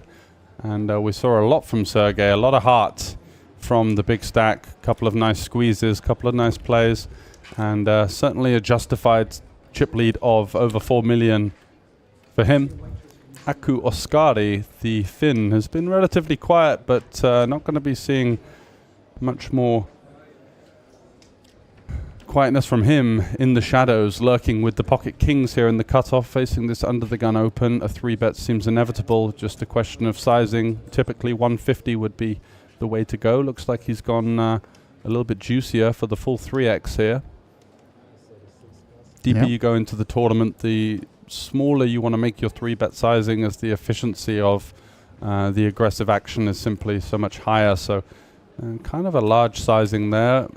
I would want to go a bit smaller, try and force some continues from weaker pocket pairs. Maybe Queen Jack suited, Jack 10 suited are just getting a bit priced out at that stage. So it's understandable. Back off the break, you know, you look down at pocket kings, all of a sudden you're thinking of Vegas and the Mirage and maybe making it a little bit too big, losing your customer. But hey ho, 14 left. It's easy to do, and maybe carrying a little bit of adrenaline into that one. And as we said, they've just been on a dinner break. You think they enjoyed some burgers and snacks, or healthy salad? Consummate professionals, I reckon it's the chicken Caesar salad, not even with the dressing, just pure raw dog. Maybe a power bar and an Oli boost. You got to get the little spiel in there, don't you? If you didn't know, Oli Boost is sponsoring our event this week. Absolutely. And it's available in the bars, but not enough said about the drinks. Let's go to Borge with the 9s. He will be getting resistance from Ruslan, though. Small blind with the ace-queen off. Yeah, Dybvik Borge from Norway. I had the pleasure of commentating him in the Norwegian Poker Championships. A very strong player in his own right. Looks like he's seeing a really large sizing here. A 3-bet to 200k. Vasil has to fold the 8s immediately, so... He certainly does, and by no means an easy decision here with the pocket 9s. The sizing does indicate a little bit more of a weighting to hands like ace-king and ace-queen. Unlikely to see aces, kings, and queens go for such a meaty 3-bet in position. Oh, sorry, out of position. He's in the small blind. I thought he was on the dealer button there. Beg my pardon. And he is going to send it in with the 9s. He does. +1 the almost million. Yeah, +1 versus small blind. Quite aggressive at this stage with the pocket pair. Usually ICM would dictate that we want to be a little more blocker heavy, but if we do have some kind of opponent-specific read, potentially thinking that they're going to be overdoing it with some of those offsuit ace-x combos, then 9s all of a sudden looks in good stead. And he has sent the troops in here. All 940k of them, which is a lot of big blinds at this stage. 31.5 to be exact. And Ruslan now is in no man's land with this ace-queen. Hopes of taking down the pot have evaporated, and we are faced with a large percentage of his stack having to be called to match that all-in move from Borge. So what's it to be with the ace-queen?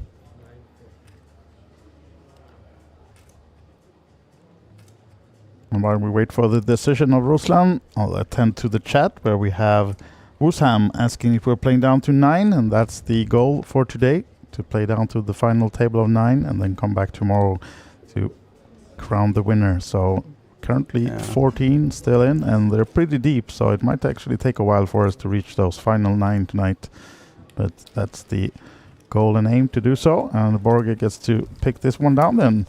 The largest sizing 3-bet from Ruslan. He has to give it up. Yeah, exactly, and kind of maybe an indication of a bit of inexperience there. 3-bet folding ace queen, not typically the type of hand that you want. You want to be a little bit more polarized in your hand selection. Having to 3-bet and decide, not usually the way to go here with ICM. You wanting to be a little bit more sort of bluffs and stronger hands, so that ace queen kind of falling into the middle somewhat, where we don't really want to face a jam, and then when we do, we're going to be flipping a decent amount of the time, sometimes crushed of course by ace king and aces, kings and queens, but going for the old 3-bet for information and well, getting a lot of information in the form of that 4-bet jam, having to fold.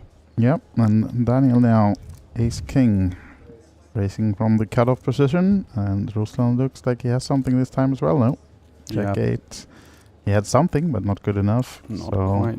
Going to cut the mustard as we move back over to Max in the big blind. 9 deuce not going to be fitting the bill. Yep, complaining at the dealer, was he? Hey, mate. Come on, What's mate. this? What are you doing, bruv? I'm on 12 bigs. I need something. 13 bigs. Right then, and having a look at the outer table, of course 7 players on that one as well, and the chip count that was just updated in the break we just had.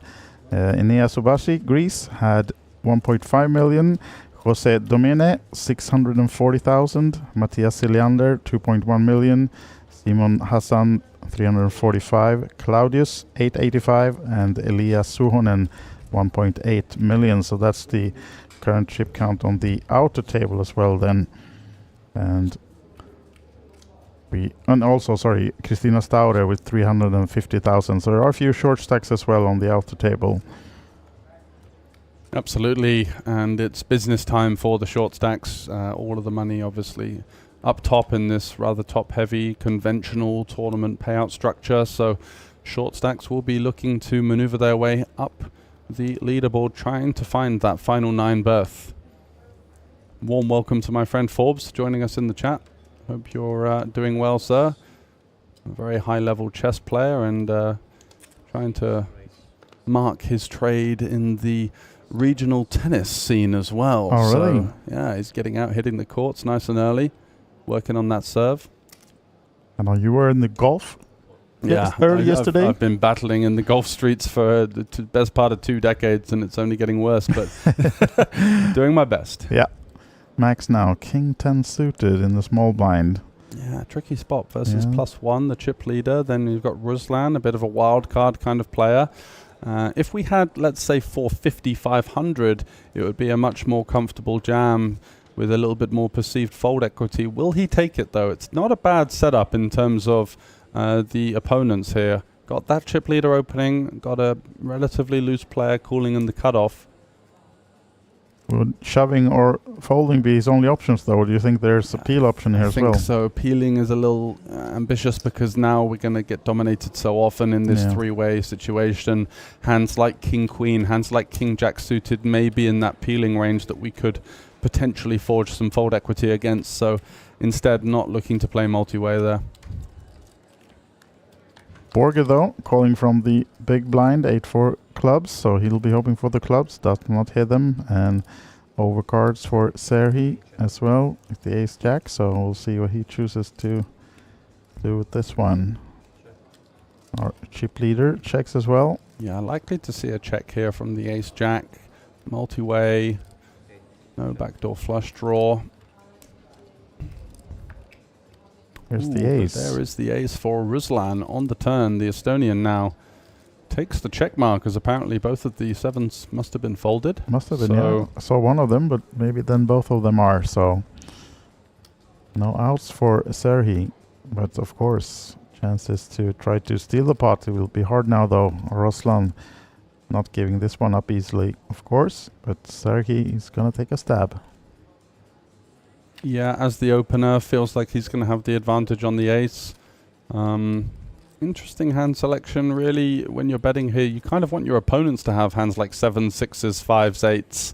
So, I mean, we've got lots of gutters to choose from. Queen jack, king jack, some flush draws as well. So, kind of in no man's land here. And does see the continue, of course, from the Estonian. Happy to come along with the ace-jack here. And the 4 offsuit completing the river. Unlikely to see Sergei fire a second barrel. I think more of a relatively optimistic, kind of hopeful turn stab, just looking to clear out some equity potentially, but does face resistance, and now left in once again no man's land here with the 7s. Gonna feel like you're gonna have to see a huge bet to try and maneuver an ace out of this pot. And does wave the white flag, so over to Ruslan here. Does he feel comfortable enough to bet? And when you bet here, you've got to ask yourself the question, how often is my opponent going to check stronger hands here? How often do they check hands like 9s and 10s on the flop, bet the turn small, and now realize that I'm kind of heavy in my ace-x and go for a check raise? Relatively unlikely, so ace-jack does feel like a pretty strong hand here. Lots of worse ace-x to target in the form of ace-5, ace-8, ace-7, ace-6. All of these are going to be opened by the chip leader in +1 in the suited variety. So ace-jack pretty much about as good as we've got here.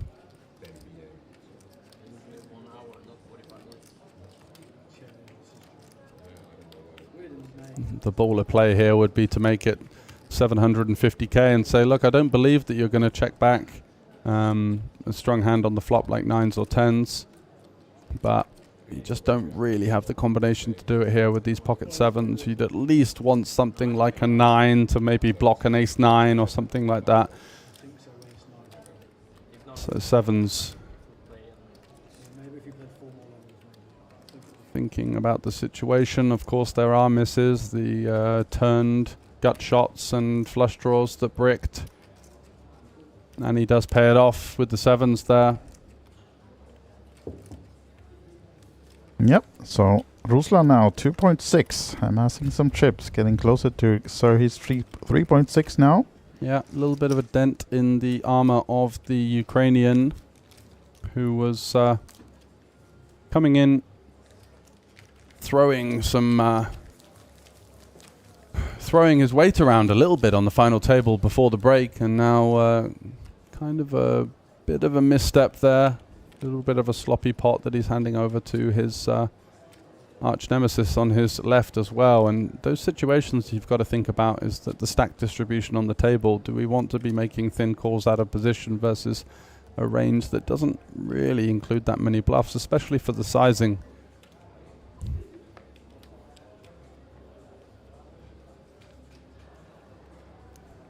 So still 14 left, means that's 5.6 thousand euros is the next person out, and then we have the pay jump to 7.2. So at least not a lot of stalling on this money bubble yet. Ruslan in the hijack, fresh off of that medium-sized pot. Does he fancy trying his arm with the jack-6? No. And Vasil, the Ukrainian, has been pretty active since we've seen him join the feature table. Max now, ace-3. Let's it go. Maybe the suited variety finds a way in the middle, but the ace-3 offsuit with 2 players still left to act, potentially a little bit too optimistic, so he does surrender that one. And Aku Oskari.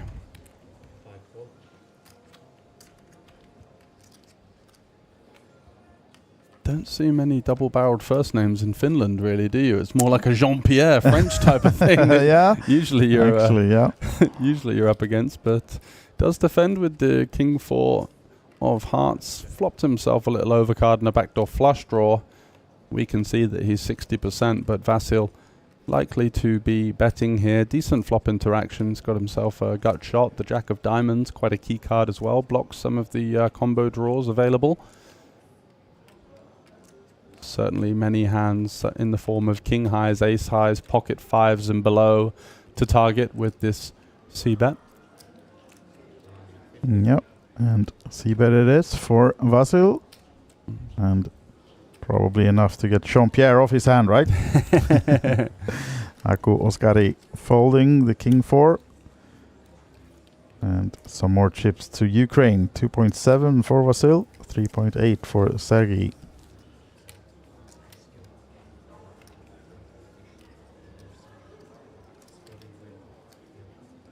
So nice work from the Ukrainian. And he's been told to move his chips to the other side, maybe, to make it a little bit... Thiele's been to the gym, needs some more space. Exactly. It's carrying 2 TVs under those arms there. Wide boy. Move over. I'm coming in hot.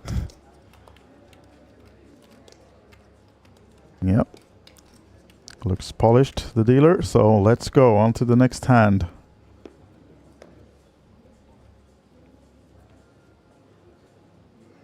Daniel, ace-5 under the gun.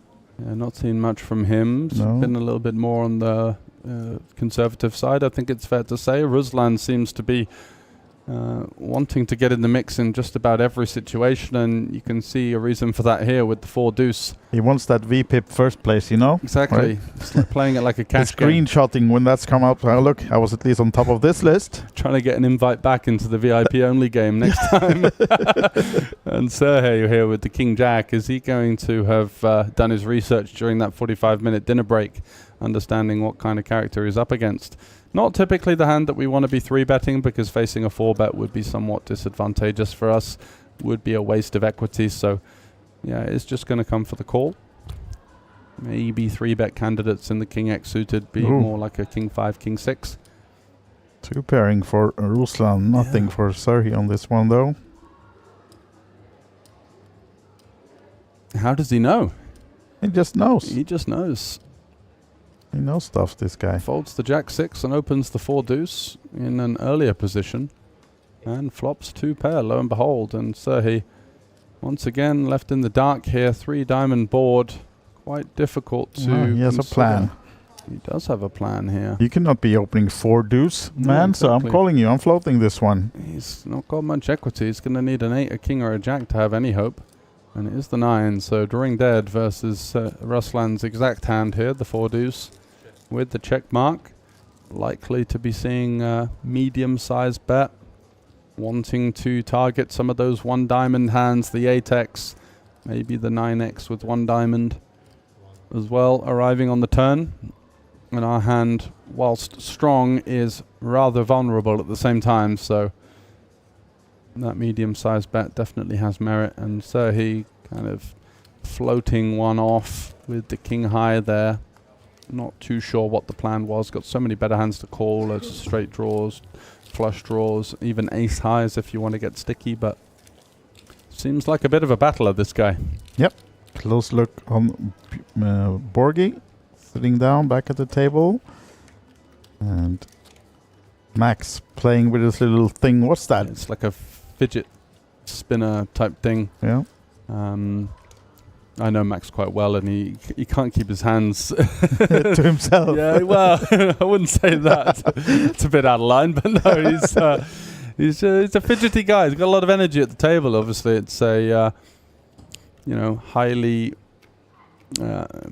energetic, and he's full of adrenaline right now in this deep run. So likes to keep that just to keep him calm, and seems to be working for him so far. He's found his way into the final 14 here. Ace-8 and the hijack with the 13 big blinds. Likely just going to open. I don't think we need to shove at this stage. Do want to have an opening range with some of our stronger holdings as well, inducing shoves behind from some of these bigger stacked opponents. Opens into Sergei. Small line with the queen, king, queen, and Daniel behind him. Kind of awkward when the small blind, when you've got Daniel with 50 big blinds behind. But the modus operandi here likely to be call or 3-bet. If we do 3-bet, we would have to stack it off with Max, but he is just going to call.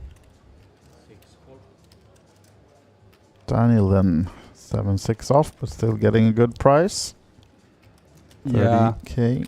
One of those situations where when you're playing for chips in the early stages of a tournament, you don't mind overcalling with the 7-6, but here we're slightly more incentivized to allow the short stack to potentially collide with the big stack and kind of let those two fight it between them. Oh, what a flop here for Max. Top and bottom with the backdoor flush draw, about as good as it gets for the ace-8 off. One of the sort of bluff opens in his arsenal. And a gut shot only for Sarhi, needed a 10. Yeah. To overcome the ace-8 and... Well, we saw him come along for the ride with King-Jack on 8-4 deuce all diamonds last time, and this time he's got a nut gutter, so it does just fold versus the low stack to pot ratio against his opponent, not really having the implied odds there to try and farm a 10 on the turn, so just going to relinquish that one versus Max's opening range, which to be fair is relatively ace-X heavy. Yep. I like the way Max has been color matching his fidget spinner with the chips as well. Yeah, exactly. Maybe he has one for every. Yeah, he changes them whenever they're doing the color ups. Yeah, he's got all the different gadgets and gizmos. And now he's back over the 500k mark. Then Maximilian Sanders in seat number 2. Short stack on this table, but we do know there are some short stack on the outer tables as well. Absolutely. And some really big stacks on this table as well. Then Vasil in picture now, one of them. Folding though, up to Max with the 4-3 off. Yeah, 17 bigs, 4-3 off. Not going to be doing anything, as Dipvik also a little bit on the shorter side, as well as Aku Oskari. Serhi though will be chomping at the bit to get involved with the ace-deuce suited here, covering both of his opponents, maybe looking for some revenge.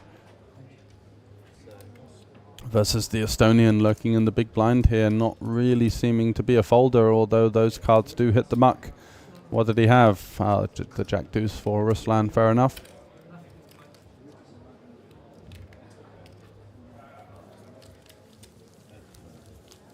And here we are, yeah, 505 for Max, but still good for 16 bigs. Yeah, tiptoeing along. Dipvik as well has got 1 million, so you've got kind of 3 packs here. Max the lone short stack, Aku, Daniel and Dipvik in that kind of medium stack range, but still very healthily chipped. Absolutely. 36 to 48, and then you've got of course the 3 looming large stacks that have got one hand on the final table berth right now, but you know, anything can happen. Here we go, Ruslan, it's paid off on this table then. Well, if he opens 4 deuce from an early position, you are pretty likely to be high up on the aggression frequency side of things. Yeah. Oh, Max here finding a big hand. Ace Queen under the gun. 7-handed. Going to make it 60 to go and fairly likely to... Ouch. Now then, Daniel wakes up with the Ace King. Surely 3-bet is coming, and the question would just be if we get back to Max, what his decision would be, just having some 13-14 bigs behind with the Ace Queen. Daniel though been very inactive on the table, not playing any hands at all as long as they've been sit on this table. So of course he has a tight image, might do something for Max, but still of course Ace Queen short-handed. All in. Yeah, just snap jamming as well. Ouch. Yeah, he knows he's in trouble when he gets snap called by the tightest player on the table, and bad news are there for Max, at least pre-flop. He'll be trailing Ace Queen versus Ace King. It's a tough one to take because I think he was very much aware of the fact that this guy was not doing an awful lot. Daniel from Sweden hadn't really been active at all and missed a couple of situations as well. But there's still a way out. The backdoor diamonds or the queen, maybe a jack or a 9. Or chop outs. Yeah, 7, 10, 8 or queen to stay alive for Max Sanders. What's it to be? It's not to be. Hits the rail in 14th. An unfortunate end to such a big run at a big main event tournament there for Max. He's been battling throughout the week, working for the points in that team competition, and this time goes crashing out in 14th. I know the feeling of that situation all too well. It really does sting. Yeah, of course, taking down 5.6k will comfort him a bit looking back at this, but right now, of course, sour feeling walking off the table so close to a big final table, and down to 13 now in the main event. And that means that all of these guys locking up 7.2k now instead. Pay jump is there, and 13 remaining, as we will play down to final 9 then today and come back for the final table tomorrow. And just got a flipped card for the first card of the deck, so we will reshuffle and deal a new hand shortly with Borgi Dipik then in the big blind, and just playing 6-handed on this table, 7 players on the outer table.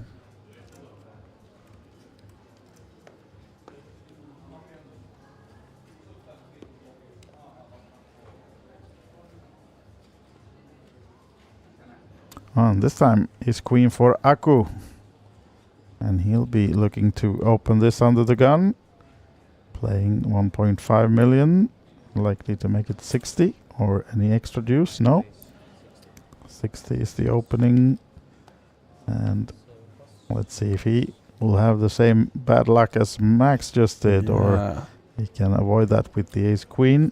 His ace queen manages to hold up by the looks of things. Don't think oh, he is going to come in for a bit of an adventurous defend here with the 10-7 offsuit. Got a little bit more playability, I guess. Over 30 big blinds in his stack, and typically a board that you might see some kind of leading on. He's going to have hands like 3-4 suited, 6-4 suited, 7-5 suited. His opponent will, of course, not be opening from under the gun, although versus under the gun, your opponent does have so many overpairs, so leading becomes slightly less of a factor. Aku Oskari here with the small C bet. Does Dipvik have any ideas in the form of taking things upstairs for the check raise?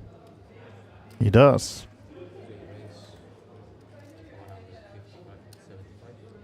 Repping sets, repping 2 pairs, repping straights. Occasionally hands like ace-6 that are looking for some protection.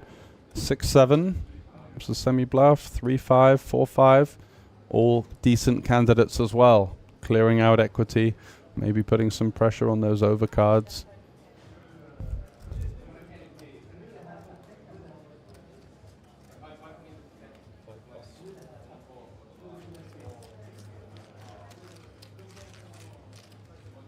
So, it works for Borge, taking down the pot.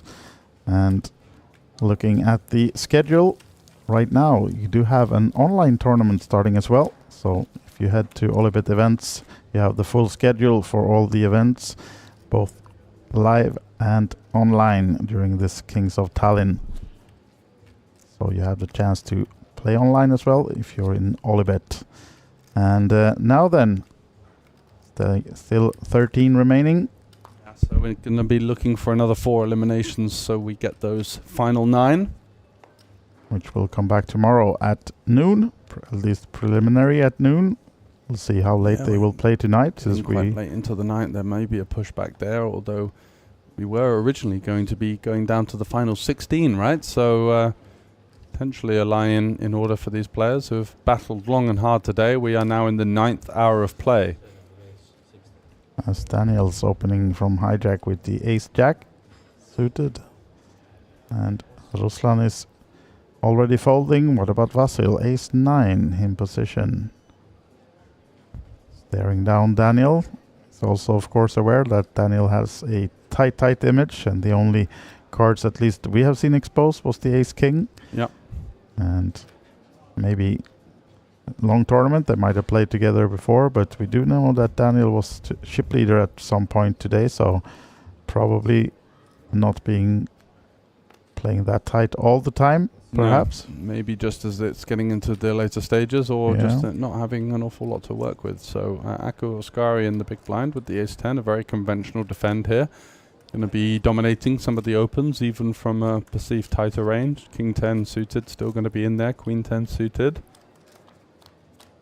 Ace-9, Ace-8 suited, for example. So looking to flop a piece here, and does come up dry. Ace-Jack of Hearts feels like a fairly intuitive continue with the backdoor hearts and an advantage.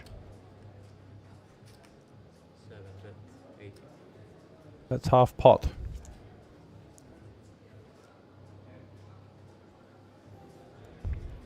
takes it down. Yep, Aku and Daniel, players who played the least amount of hands so far on this feature table, and their battle ends with Daniel coming out on top.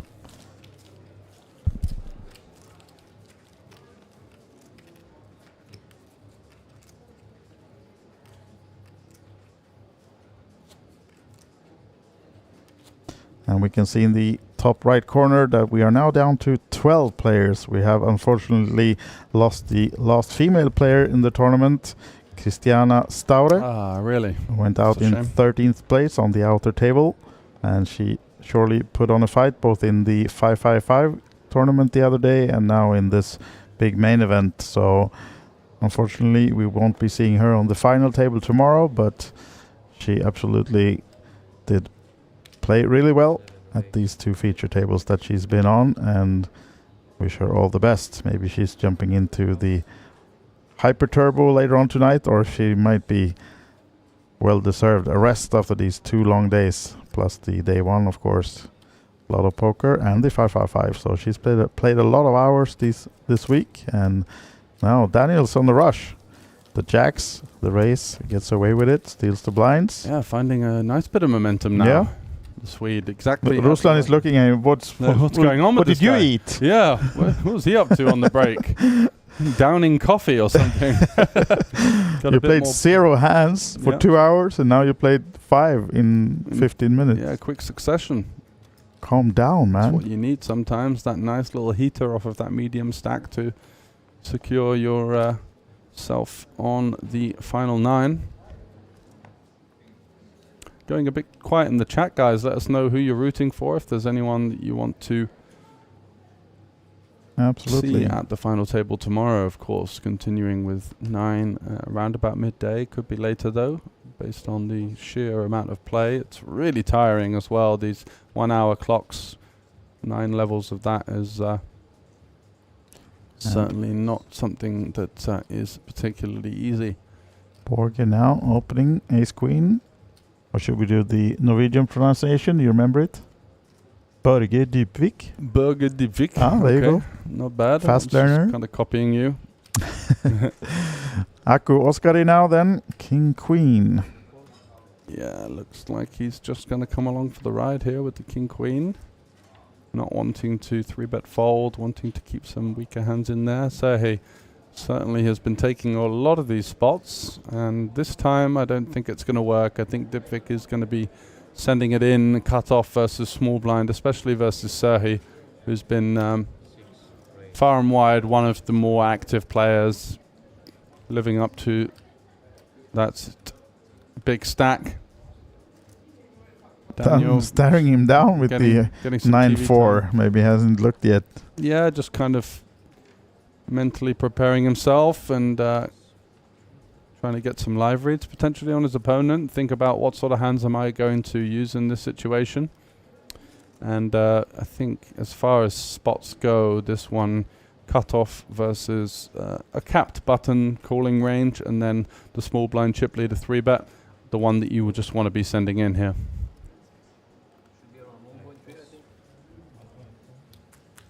And Aku out of the way, of course, quickly with the King Queen, and Sergei asking how much Borge has, and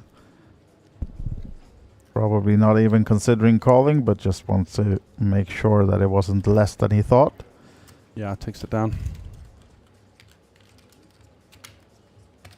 So I'm off for a little while, but see you shortly, and George, enjoy the show. No problem. Thanks very much, Andreas.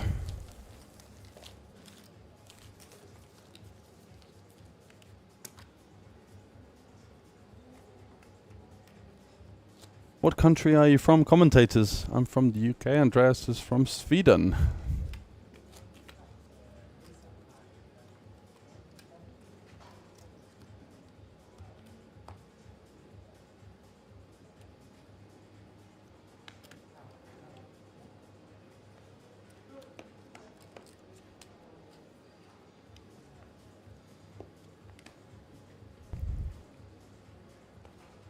So Vasil with the 9-4 gets out the way, and it's back over to Dybvik. Oh, flips up one of the cards. I think that might have been the 8 exposed, as we now pan over to Aku Oskari with these pocket 7s. Looking to open up with the steal.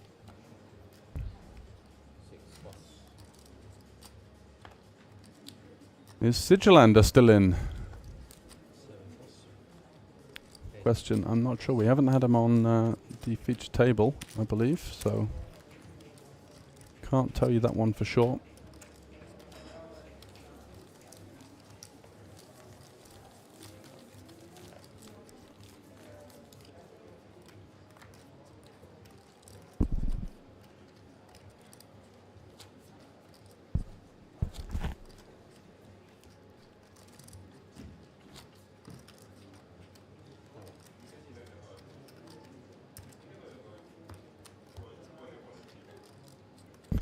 Just got the information that he is still in. Mini Cooler is on the outer table and has a decent stack of 1.8 million, which should be right around average at this stage.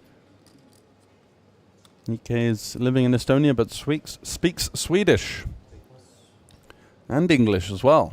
Not a bad resume you've got there, sir. Daniel on the button with the Queen 4 off. Let's it go.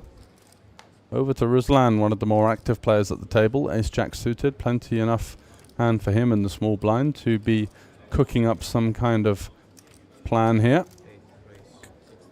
Goes for a min-raise, blind versus blind, quite deep. Not conventionally the type of sizing I'd be using here. 80 big blinds effective. Likely not going to be generating an awful lot of fold equity out of position. I think it's kind of nicer to having limps and then also a sort of 4x type of strategy. 3.5 also seems fair to get the job done. And Vasil pouncing on some perceived weakness here from this smaller open, blind versus blind, is going to be going for a 3-bet for value with the ace-10. Lo and behold, he is up against a better hand here. I don't think Ruslan really has the option to 4-bet at this stage.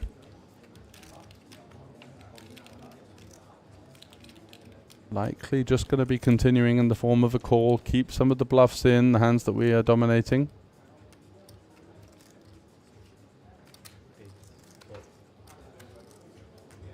And that's exactly what he does. Comes along for the ride, out of position now, but Vasil has seized the initiative in this hand with the 3-bet. And look at this for a flop. Wow, Ruslan flopping a gut shot royal flush draw and Vasil with middle pair. Do we see a check on the flop here, or will Vasil look to seek some value from straight draws, inferior 10x, hands like pocket 8s, pocket 9s, 7x? All viable candidates for our opponent to show up with at this stage. He's going to start with the bet, goes for 100, so quarter pot.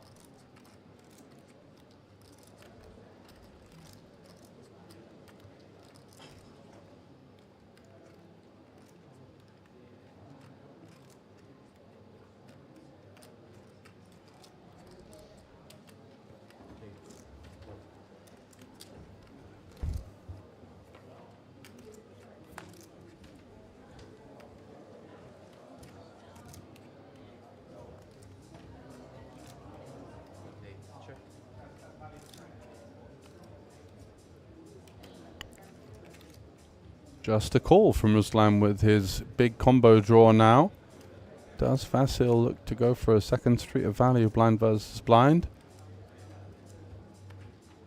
Does he feel like much of the king X in his opponent's range is going to check raise the flop? Not often, so can still be behind here, but may look to go for a small turn sizing in order to be able to check back the river. And very interested to see how Ruslan will react to this, what is likely to be a sort of 25 to 33% size.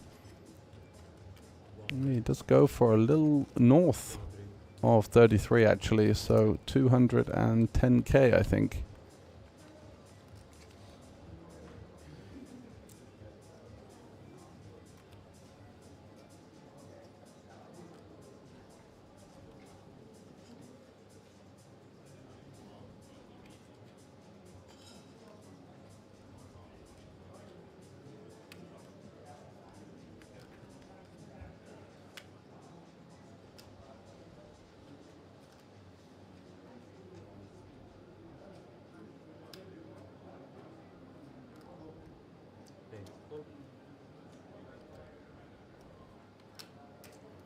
Once again, the call from Ruslan,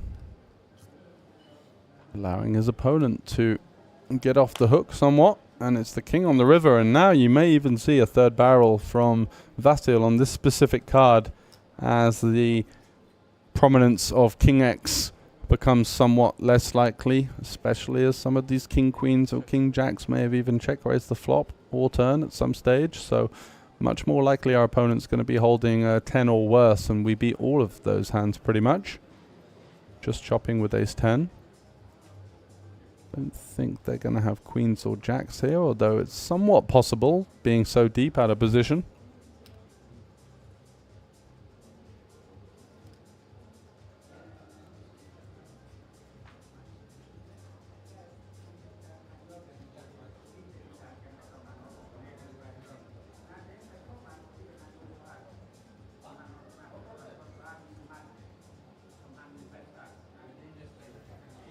In terms of sizing, it's very alluring to go for the kind of hand playing size of sort of 33 to 50% pot. I think our hand is worth a little bit more than that at this stage. Does go for the check back. Wow. Quite conservative with the ace 10. Pretty much the nut river.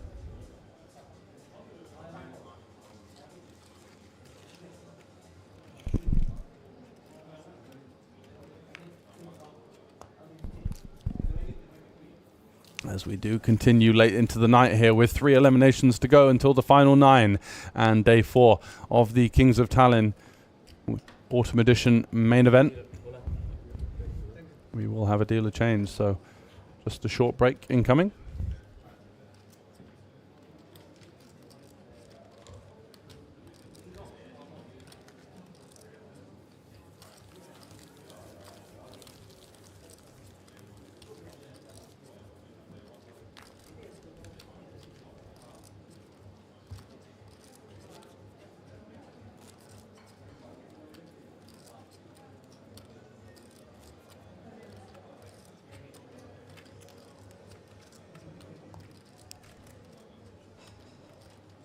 So, chip counts once again, and it's the 2 Ukrainians running away with it. Serhiy now joined by Vasil after picking up that medium-sized pot with the ace-10 there in the 3-bet situation, blind versus blind. Aku Oskari picking up the ace-8 offsuit, not looking to tangle, 6-handed.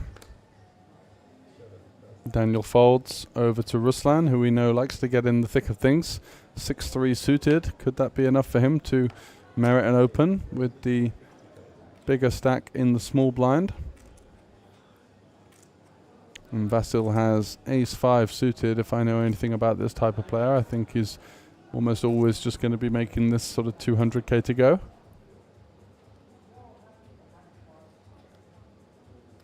Ooh, does go for the call. Didn't fancy facing any 4-bets or bloating the pot out of position. And now Dipvik here with the 50 big blinds. He got any ideas of squeezing here? He does go for 225k, so just over 7 big blinds.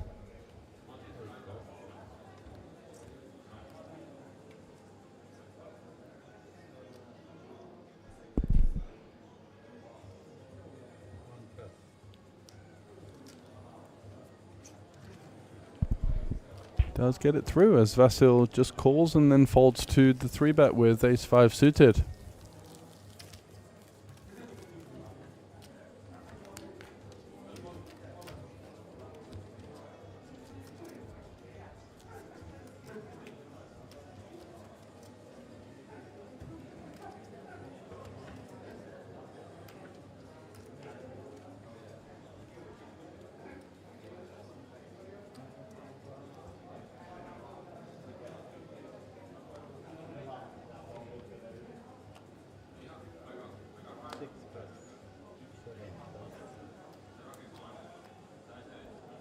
So Ruslan, ace-king offsuit in the cutoff.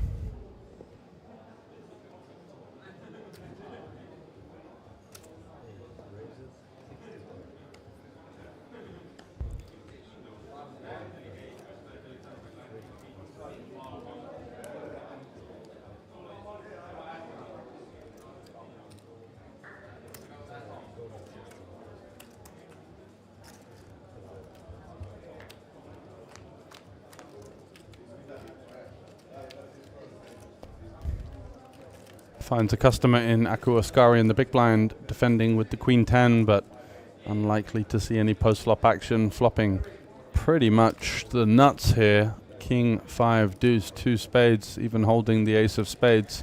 Almost had too much of it. Might wanted to allow his opponent a gut shot to get some action, but will be happy regardless to take down the pot.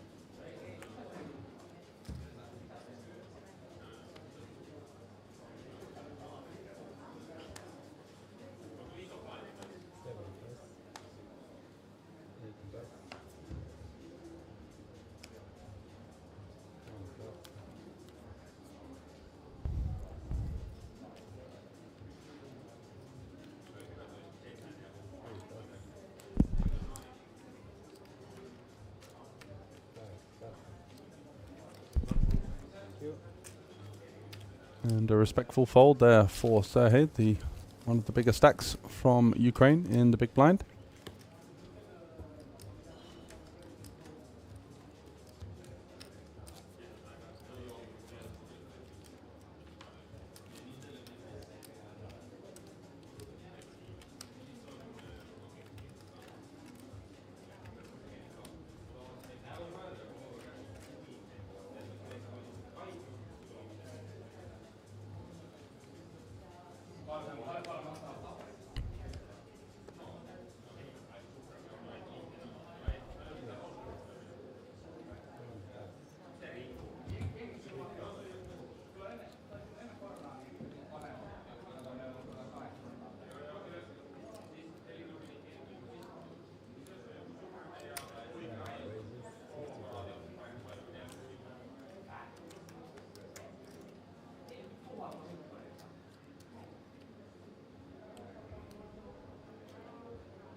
Is Daniel considering doing anything here with the Jack 3 offsuit? Unlikely, and Aku does indeed get the raise through. One of the shorter stacks on the table at this point. Still a healthy stack of 40 big blinds.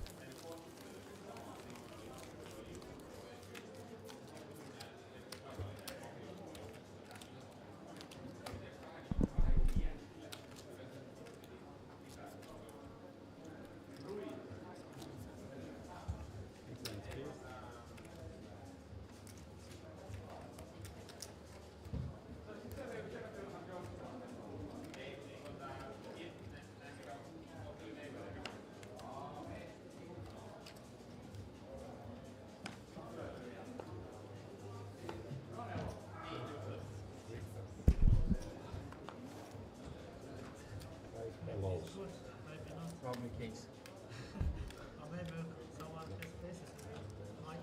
Now you can check it.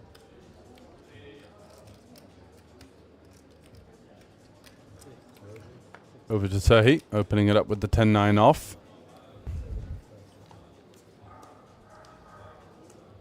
And Ruslan gets out the way as well, so another pickup there for the Ukrainian. Still over 100 big blinds at this key stage of the tournament with 12 left. Great spot to be in. Leaning on the shorter to medium stacks. It's much easier to think that it's just this much EV what you miss. It's way more EV to get to take a piss. Yeah, exactly. But if you would know that you have things like that, so better than not to know.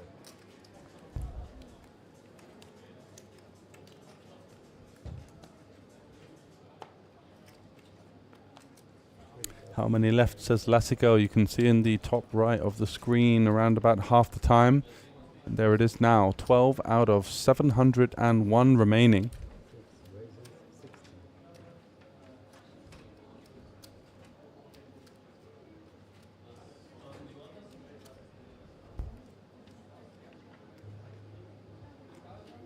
Daniel on the button, just folding ace-8 versus the cutoff open.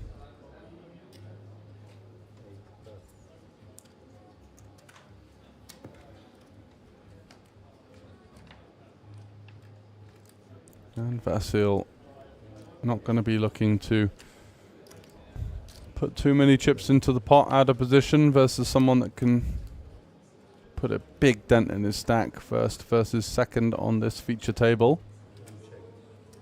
Joined by Mr. Scott Kenyon. Poker Bras in the house. How are we, sir? And how's the team competition updates?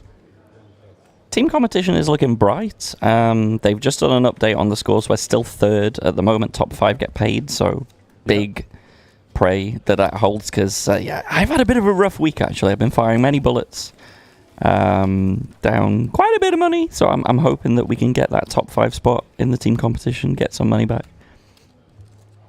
Okie dokie. Well, lo and behold, third would have been, you'd have accepted that at the beginning of the week, Oh, right? for sure. I mean, I'll take fifth in the team competition all day long if we can hold it out. But obviously, this main event yields a lot of points.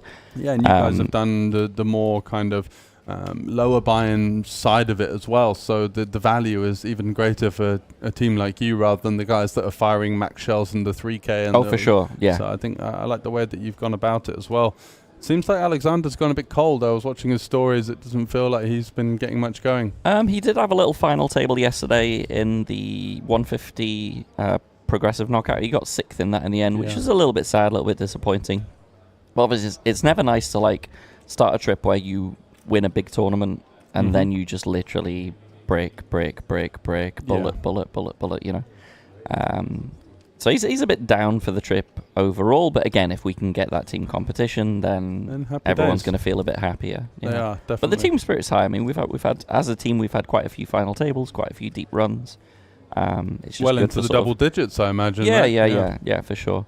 The sad thing for me is I've had 2 FTs, but I got 5th and 7th, and unfortunately that just doesn't quite pay the bills. But I've been happy with how I've played overall, just not really got it going for the most part. Yeah. But it do be like that sometimes. So you're going to have to give me a bit of a rundown on how the main event is looking, because I've been busy, obviously, with my grinding.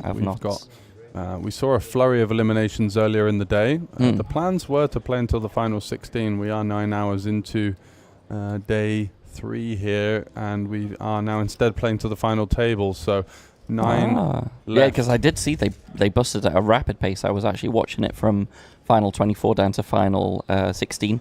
Exactly. Saw Max was deep, and I was really rooting for Max because I know he's had a bit of a rough couple of weeks as well in terms of the buy-ins and the bullets. Yeah, absolutely. So despite the sort of team competition against them, I really wanted him to do well. To get a sort of individual and it was nice score. it's nice that he got a couple of little ladders in there off the short stack. That was obviously very helpful. Yeah, absolutely. And Dipvik here thinking about this situation. So you've got Ruslan, super wide player, opening, I'd say almost too much. I mean, we saw him opening 4 deuce suited in the +1 earlier. Definitely been in the mix. Vasil has been pretty aggressive, and he makes it a really small sizing here of 140k. Dipvik, though, deciding not to do anything with the king-queen there. Would have been a nice spot to come in cold for the 3-bet. Yeah. Well, actually, we've already had a 3-bet, so come in cold for the 4-bet. 4-bet's Yeah, right. for sure. And but the queen 9 suited is going to get the job done there. Yeah, 10-7, not going to be able to do anything. Do you think that's a bit tight from the king-queen, or just... Yeah, a little bit, yeah. I think considering the sizing, it's such a small, odd-looking sizing. Usually they're just trying to kind of get a cheap 3-bet through and lean on the wide opening range. So I would have been coming in there cold for the 4, but it's easily said than done when you're in the booth. But especially with having the bigger stack as well, being able to put on that extra pressure, given that the money jumps are getting massive at this point as well. So is this the final table? No, we are having 12 left. 9 make the final table tomorrow, and the payouts are going to be coming up rather shortly, but we know for sure that the headline payout is that top prize of 131,000 euros. It's a huge first place. Oh yeah. Yeah, top right of the screen, boys and girls. We are 12 left of the 701 that started in this tournament. Yep. Couple of pretty premium hands here. Serhey opening from under the gun with the pocket 10s. Vasil on the button, assumably has some interest. We are very deep here, though. Both players about 100 big blinds deep.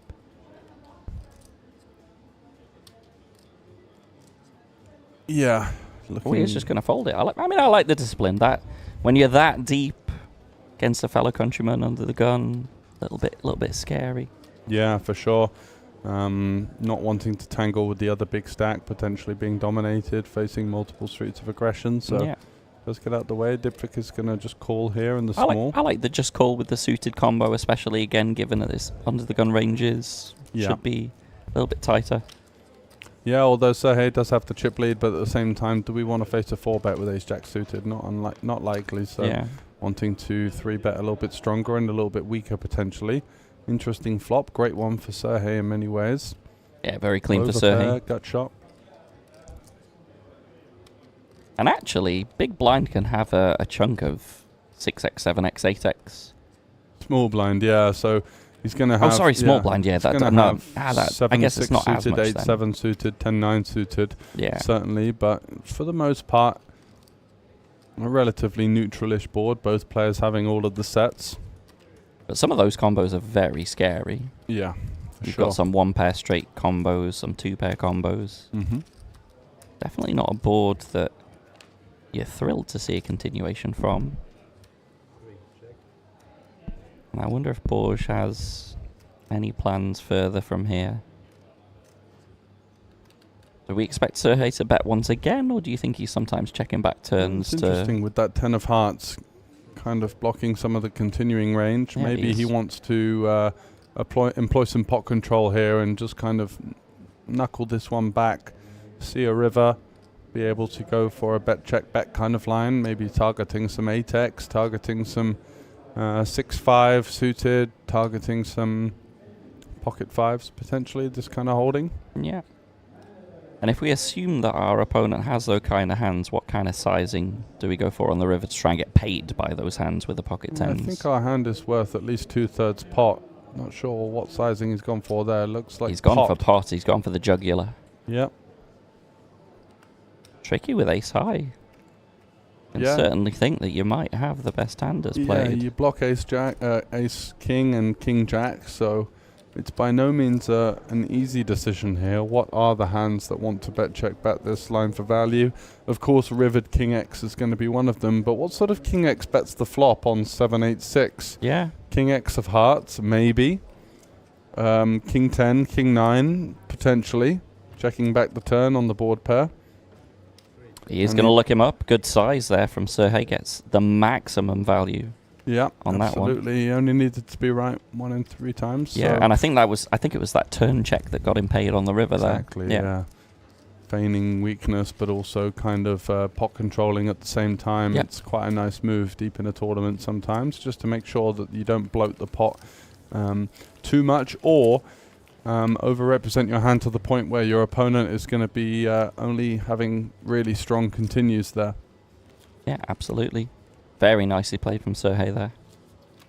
Is there anyone in particular that you've been impressed with so far I at think the Sergey's beach been table? one of them, yeah. He's been really aggressive. He's played a lot of really solid and fearless poker. Dipvik is a strong player as well, for sure.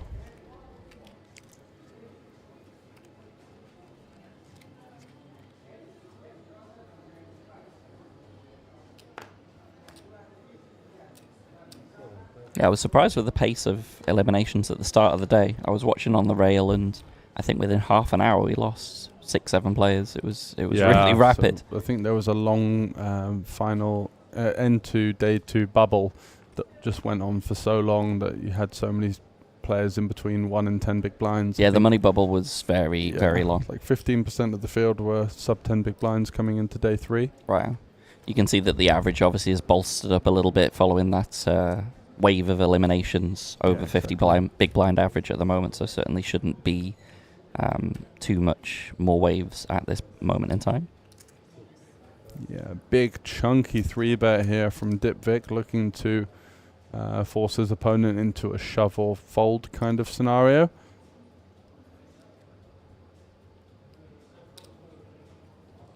I assume the King 8 suited combo is a bit too good to be letting go at this point. Hijack versus button versus awkward, this sizing. I might be okay with the fold, but Yeah. let's see. Oh, he's reaching. He fancies doing something a little even tastier By 4-betting here. No, he's going to call. He's going to call. Oh, it's a call. Is I thought for a second he was 4-betted as well. No, that would have been very spicy. He put 275 in there, so I think he was trying to raise, but maybe a little rush of blood to the head and kind of forgot about the sizing. Yeah.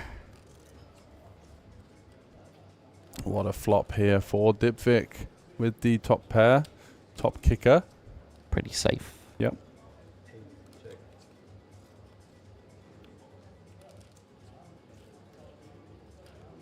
It's an interesting one with the King 8 suited. Whilst we have very good post-flop playability, should be able to realise quite easily.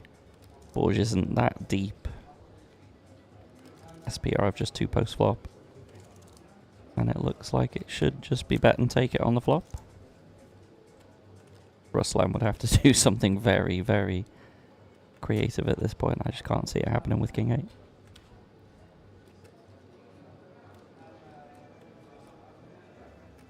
Yeah. And maybe regretting that he came along for the ride pre-flop. Yeah, it's a little bit splashy for sure. Like you say, the 3-bet sizing was already very, very meaty. Mm-hmm. But a favourable flop, and these kind of 3-bet pots are a real momentum givers and takers at this stage of the tournament. Whiffing there or your opponent out-flopping you would be quite costly. Likely to follow it up with the C-bet, likely to face resistance, and all of a sudden sort of 10 to 15 big blinds out the window.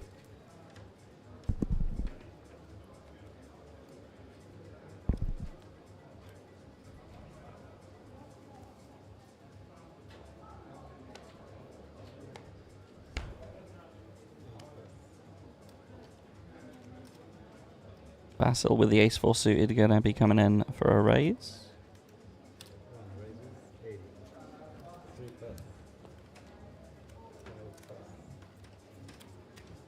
Some very rapid folds there.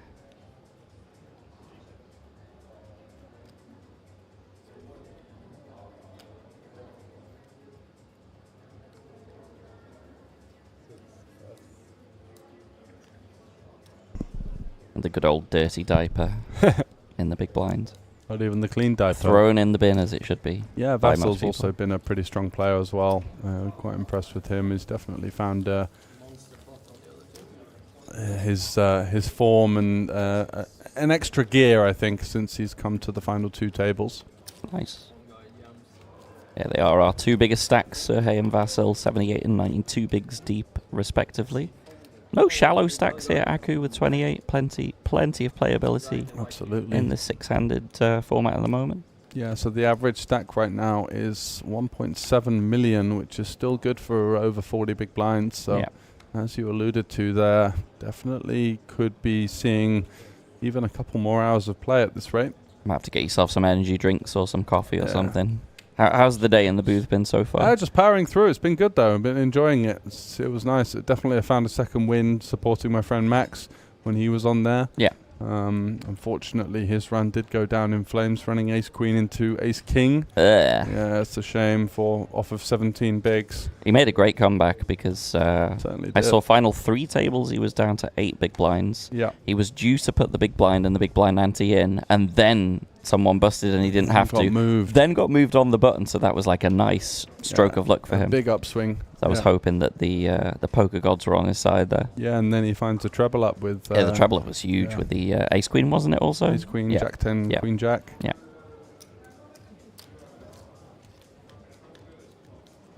I'm just glad that he got a decent score in this main, because I know, again, the sort of festival overall has been quite rough for him. He's fired a lot of bullets. So good that he got a juicy cash to end it all off with. Got something over the line at least, yeah.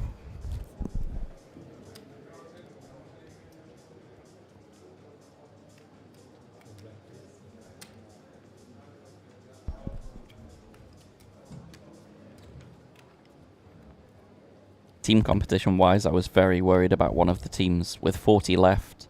They had 3 players still in. Really? Ropetama, Luca, Sarainen, and I'm not sure which one of the other ones, but they had 3 of the last 40 That's in. a strong and team I as think well. they're all out now. So yeah, I think so as well. That would have been a very big threat. Those names. I would have noticed them on the outer table when I did look. Yeah, I know Roper and Luca are both playing the 3K now. Mm-hmm. So he is a strong reg from Riga's Olympic Casino, apparently. Ah. Good to know. Thank you very much for that information, Davo. And we are keeping our eyes on the YouTube chat, so feel free to come say hello, give us some feedback, comments. What are you thinking of the festival, the commentary, etc.? Let us know. Absolutely. Oh, this could be messy. Yeah, gonna see a squeeze here with the queens, undoubtedly. So Borges raised here from under the gun with King Queen. Daniel with the cold call on the button with pocket eights, and Vasil will be 3-betting. Just a question of how much. Something between, I think, with ICM you can go a little bit smaller, so like 320 to I was 350. literally about to say 320. I fancy 320. Yeah. Just going for 360. Yeah. Should be an easy fold for the King Queen. The question is, does the 8 somehow get himself involved? Yeah, I don't think so. When we've entered the pot cold, it's just gonna likely to be folding. Don't really want to now set mine with our 8s or face any of those tricky 7, 6, 5 high boards where you feel obliged to continue calling for a couple of streets. So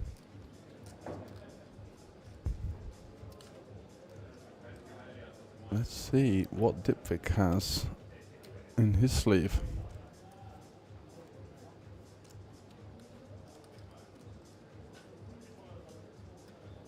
Yeah, it's just going to fold.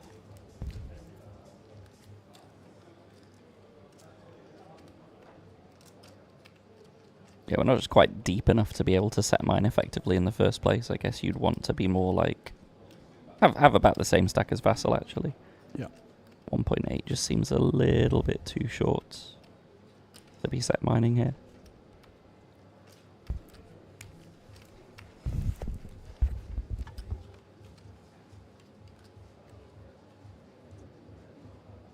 But certainly worth thinking about.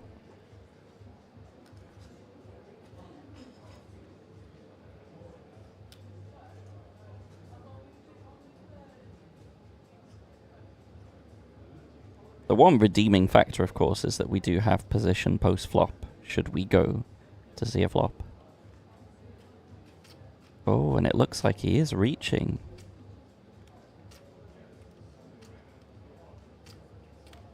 No, maybe just doing a little recount, recalibration.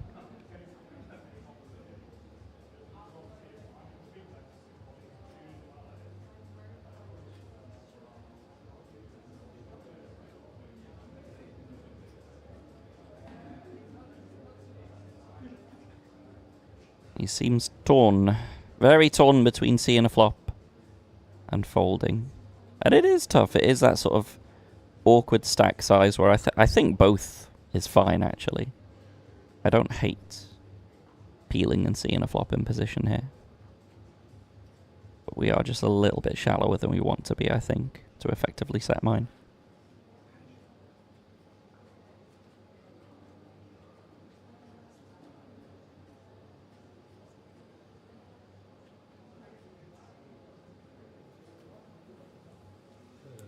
I like the fold, though. And certainly a good fold in this spot.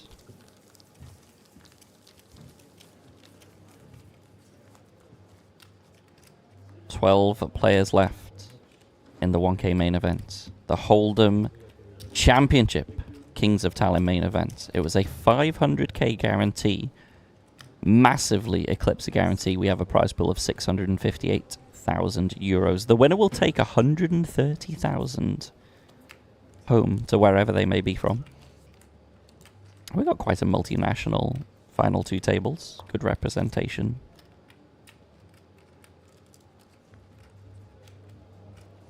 At the moment, they've locked up around about 6k each. Playing down to the final table today. The original plan was that they were going to play down to the final two tables, but because we had a very large wave of eliminations from 24 to 16, they've actually decided to play on down to the final table today. So with 12 left, we'll be playing down to the final 9.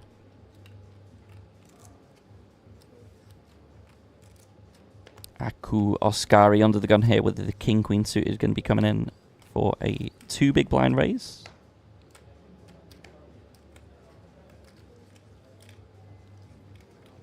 And Borges should indeed be defending with the ace-10. Can't expect him to 3-bet against the under the gun range.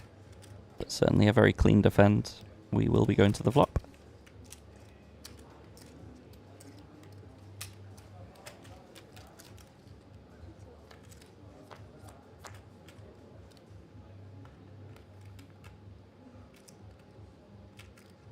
And that is a whiff for both players. Jack high board is interesting. Jack high rainbow should hit the defender a reasonable amount. But I assume Aku is going to fire in a little third pot kind of size c-bet. Yep, 75 into 220. Borges shouldn't be going anywhere at the moment with the ace high. Oh no, he just fold. Okay.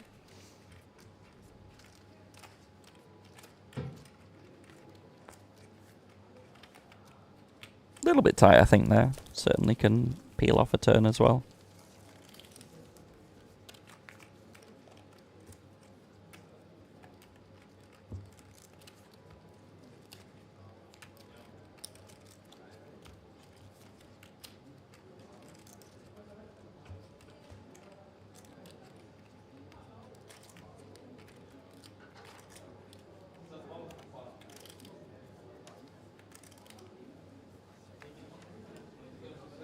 Oh, Sergey with a monster under the gun. Pocket kings. He will be praying that someone else has got something of interest in this hand. Naturally coming in with a raise. Ooh, and Ruslan with ace jack off. Certainly shouldn't be going anywhere at this point. I don't expect him to 3-bet from these positions, but absolutely going to be coming in with a call.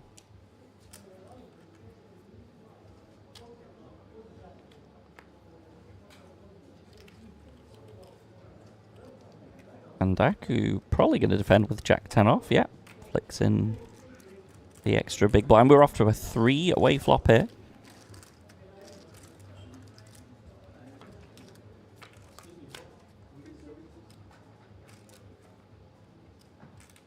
And everyone has a piece. Everybody picking up the flush draw on the flop. Sergey still in excellent shape with his kings and the king of spades. But little did the other two know that their spades are no good in this coup.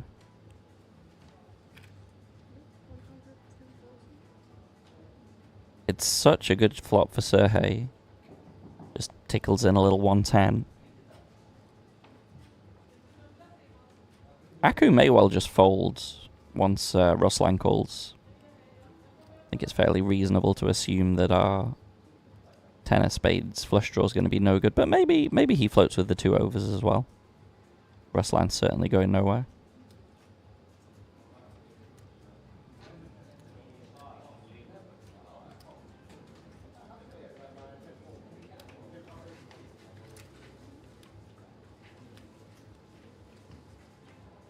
Is Aku tempted? No, good fold, Aku.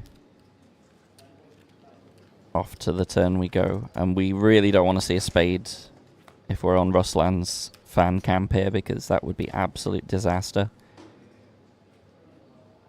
Sergey with a pretty big lock on this hand.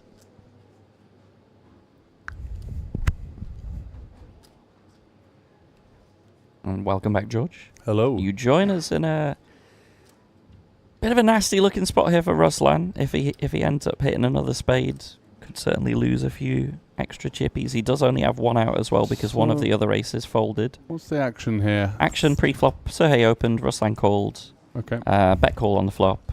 Surprised that the turn went check actually. Yeah, same, especially with that king of spades as well. Yeah. Maybe slightly monsters under the bed there. Definitely some 8s, 9s, 10s.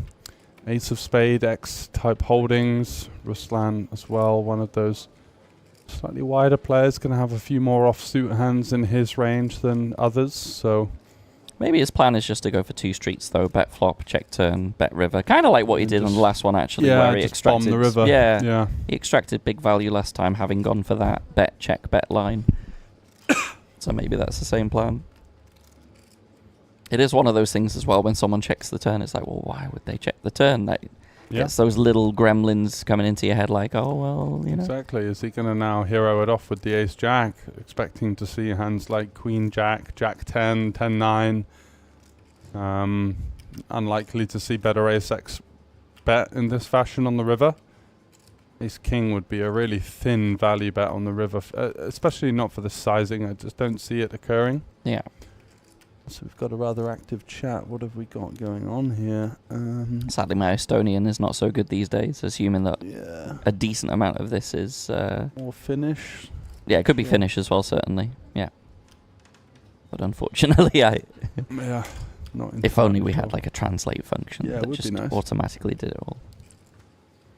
And Ruslan does get out the way, Good so Ruslan. Nicely done. Yeah, I wouldn't recommend eating and touching the poker chips with your same hand. Yeah, it Probably leaves a not the bit of most a sour hygienic. taste, especially on stream. Yeah, probably not the most hygienic of things to do.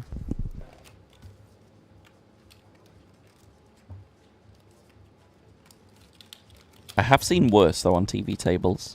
Did you see? Much worse. Did you see the dude that was like full on eating a salad with his hand? I think this was at like the World Series or something. Oh god! And just had this salad bowl and was just munching it with his hand while touching the chips in the card, like just there. Disgusting. There.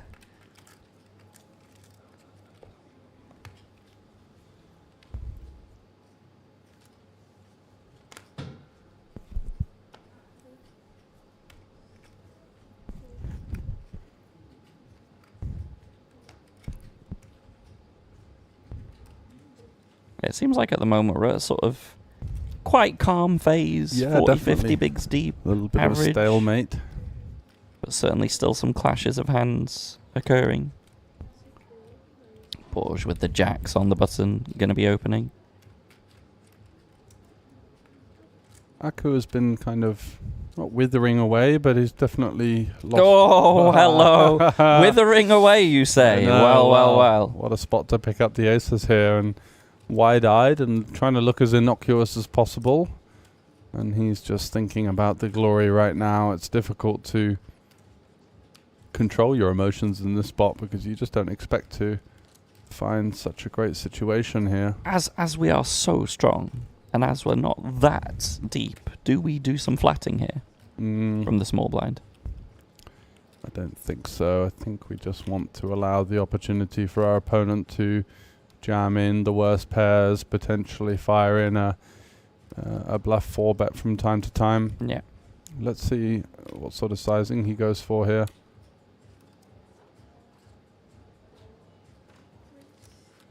We know, of course, that whatever sizing he goes for is probably just getting action anyway. But get some action here. 395 to go. So what a brutal spot this could be. 3.5x from the small, and it's really only one decision. You'd have to be a master of live tells or some kind of game flow. Yeah, just slams it in. And very similar stacks here, right? Yeah. 1.2, 1.3. What a blow for Dipvik here. This is such a big confrontation. Jacks on the button, facing a small blind 3-bet. We know that we haven't seen an awful lot from Aku Oskari. I was just about to say it felt like he was kind of withering his way out of the tournament. You were just saying he's withering his way away and then boom, aces. Well, that's what you need sometimes if you do come with that rather more conservative style. Let's see if there's any jack for Dipvik, and not even the backdoor clubs are going to come to his rescue either. So just a jack or a jack only, no backdoor straight opportunities. The 9 of diamonds not changing anything. The jack and the jack only. 2 outs for Dipvik. No. GG's Dipvik. So actually, I think he's still in. I think he has like 100k left. Because I think it was 1.2 for Aku, 1.3 for Borge, so he's got a little bit left. He's got 3 blinds after a big cooler there, hoping to be able to find a spin here. Yeah, just disgusting cooler. Yeah, you put all that work in 3 days and you run your jacks into aces from button into small blind. Blech, blech. I know. The poker gods can be cruel sometimes. But okay, he's not out yet. Stranger things have happened from 3 big blinds before. Doesn't look particularly thrilled about it, does he? His posture doesn't indicate any kind of excitement either. Just I think it's more out of respect, though. It tends to be, especially at this stage, day 3 of a big event. Such You're a not big you're cooler. not generally going to be like doing the Franca and going up. I'm so good at poker and this kind of. So I think it's fine. But yeah, let's see if we can find a spin for Dipvik. Yeah, such an unfortunate situation there, running into the goods.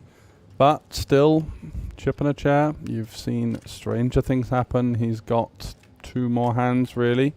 This one and the next one to try and find a shove, try and make sure that he does play for the sort of big blind anti-overlay, which is of massive significance to him at this stage. Oh, with, for sure. 3 big blinds. Yeah, these kind of situations, I always want to make sure that I absolutely get it in before those big blind antis hit me. Even if I have to go blind the under the gun hand, so be it. But like, yeah, pretend to look and kind of send it in. Yeah.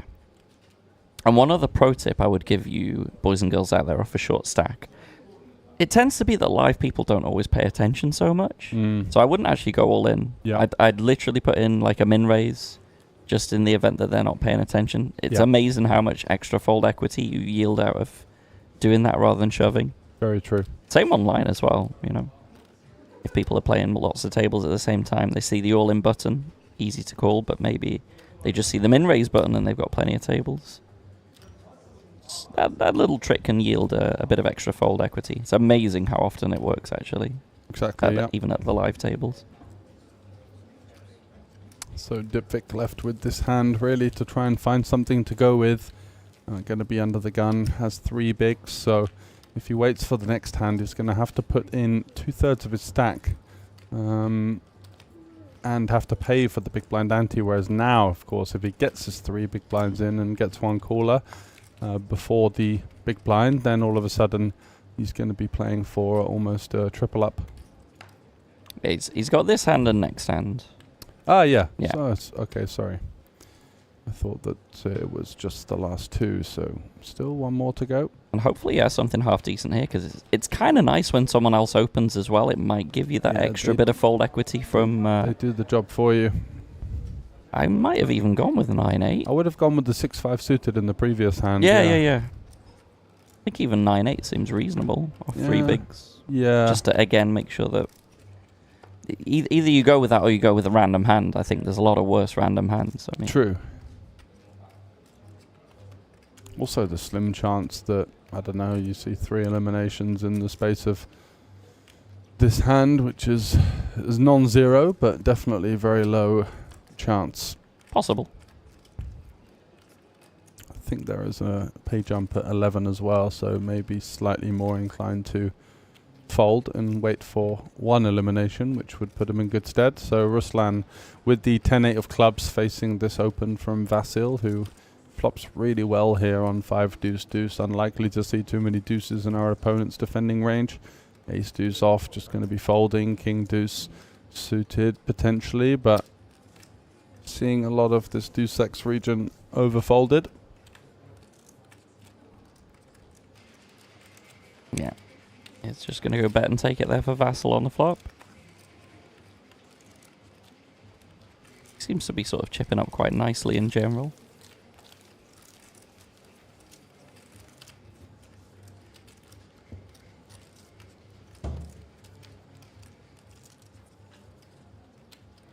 But yeah, I certainly think that 6-5 suited also I would absolutely be going with for 3 big blinds. I'm very surprised that he's had a couple of chances here to get it in, and now really he is forced to go with whatever he has.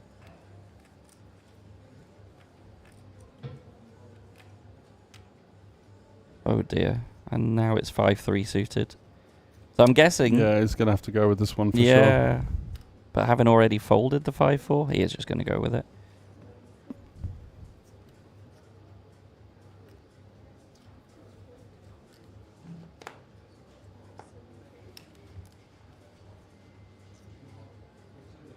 It's like 700.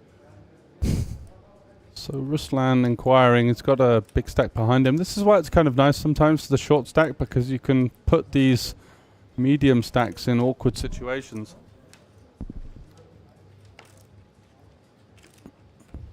And they're going to maybe foray into the unspoken agreement of both calling and checking it down. Does happen a lot in these situations. Vasil also, if he's feeling greedy, does kind of have the green light to potentially just, you know, do something hyper aggressive here. Some people do tend to lean on these spots. Others are just happy to try and play four cards versus 2. Yeah. And surprisingly, Borges' equity is actually not that bad, even though the 3 is blocked. Still 33% equity. Can't ask for much better. Spades in the 5? Yeah. Yeah, there is a 3, but also a king in the flop. The false hope. Yeah, and a 9 for Vasil, so he's going to need a backdoor spades essentially here, or running 5s. Yeah, drawing very thin on the flop. Great flop for Ruslan. Great flop in the sense that also he should get some extra value from Vasil with the middle pair. He's going to be going nowhere. That's 175 into the dry side. I'd be interested to see if Vasil just mucks this one straight away. There's really no incentive to bluff in this situation. Yeah, what a good fold. Discipline. Very good discipline. No, that's a really Yeah, bad hand. it's not the news he wanted to see, unfortunately. Just a spade on the turn, please. Just a spade on the turn, please, he says. Yeah, asking for a fair fight. And it's the 8 of clubs, so that's going to be the lock on the hand for Ruslan. Yep, GG's for Borges. And we are going to be just 2 players away from the final table. Yeah, the Estonian taking another one down. It's been a little bit of a tricky customer. Quite unorthodox in his style, but it's working. And here he is deep in the main event in Tallinn with now 11 left. And yeah, very unfortunate for Dipvig. Once again, obviously nothing you can do about the utter cooler running jacks into aces, button versus small blind. It was going pretty well up until that point. We even alluded to the fact that the gentleman with the aces was even running a bit cold, a bit cool, and then boom, picks up the aces, gets the full double. No more dwindling.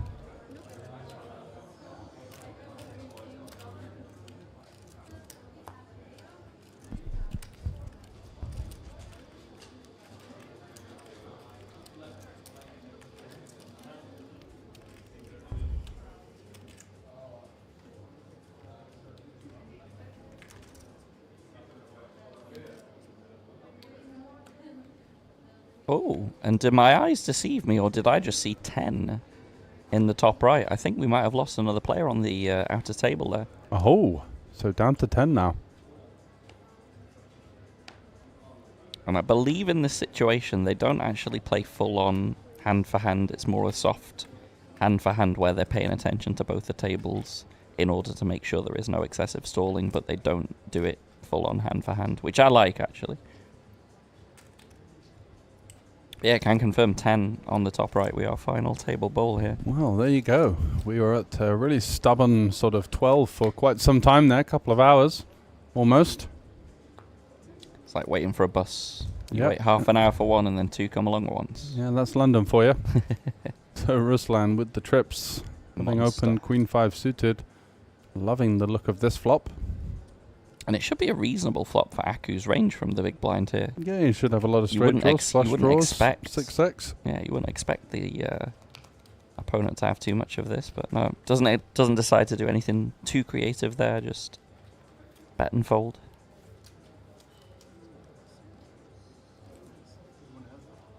Yes, we will need those cards from you, Ruslan. They were very nice on that board. They were. He wanted another spin.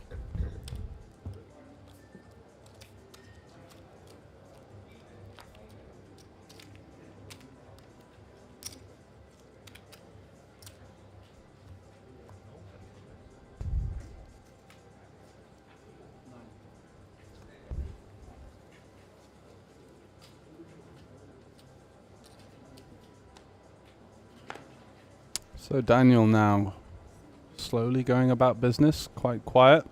Had a little heater earlier on, which propelled him from sort of the low 1 million to the higher 1 million echelons, which is could be guaranteeing his spot at the final table. Aku Oskari here, the very pleased benefactor of that aces versus jacks, small blind versus button.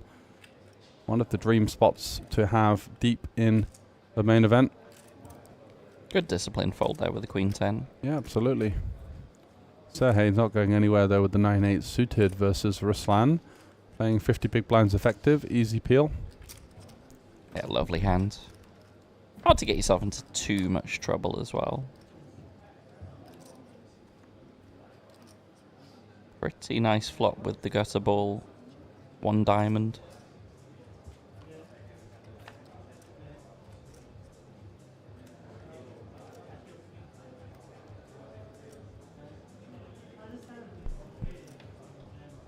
Yeah, facing this action, I think we're going to have to start betting big as Sergej here. We just have so many good hands. And bet he shall. It's not gone for a large sizing. Not really. Some of his sizings for me have been a little bit all over the place. Yeah. I think we really want to start saying, look, I've got all of these sets, straights and 2 pairs now, and you're just not really having those, checking back the flops. So I would even like to see an overbet on the turn from Sergej. And now he's kind of in no man's land with this small hopeful bet, because you could see Ruslan is easily continuing with ace-king now. And the river bet of sort of 2/3 as well. Not the most committed of sizings. Not the most convincing as well, given how small he went on the turn. Yeah.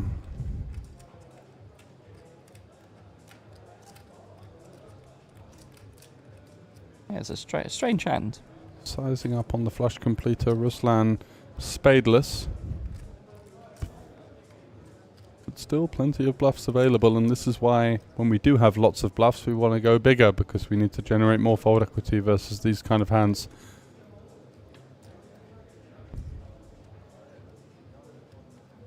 Yeah, Ruslan definitely smells a rat.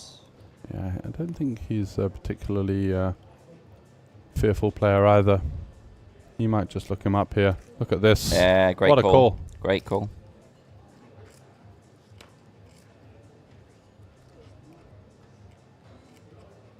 Sergej there, maybe some nerves, trying to make it to the final table, not quite committing to the job and the task at hand.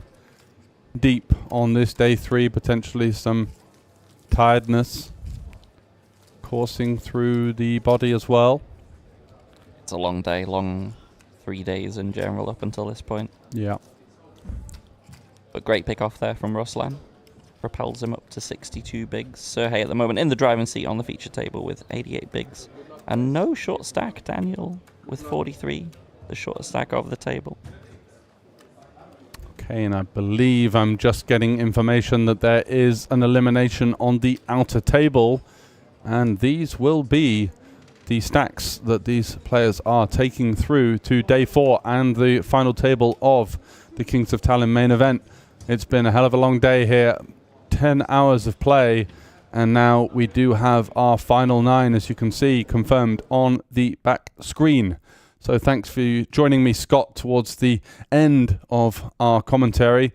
Who are you looking out for tomorrow? Who do you think is going to be the one to watch? Sergej played a good game. I was impressed with Vassal as well. Yeah. Thought that those two will be good to watch. Obviously, we've got some players on the outer table I haven't really seen today, so it'll be nice to see those in the action as well. Absolutely. So join us tomorrow for continued coverage of the main event. But after a long day here in Tallinn, it's good night from me and it's good night from Scott. Good night, everyone.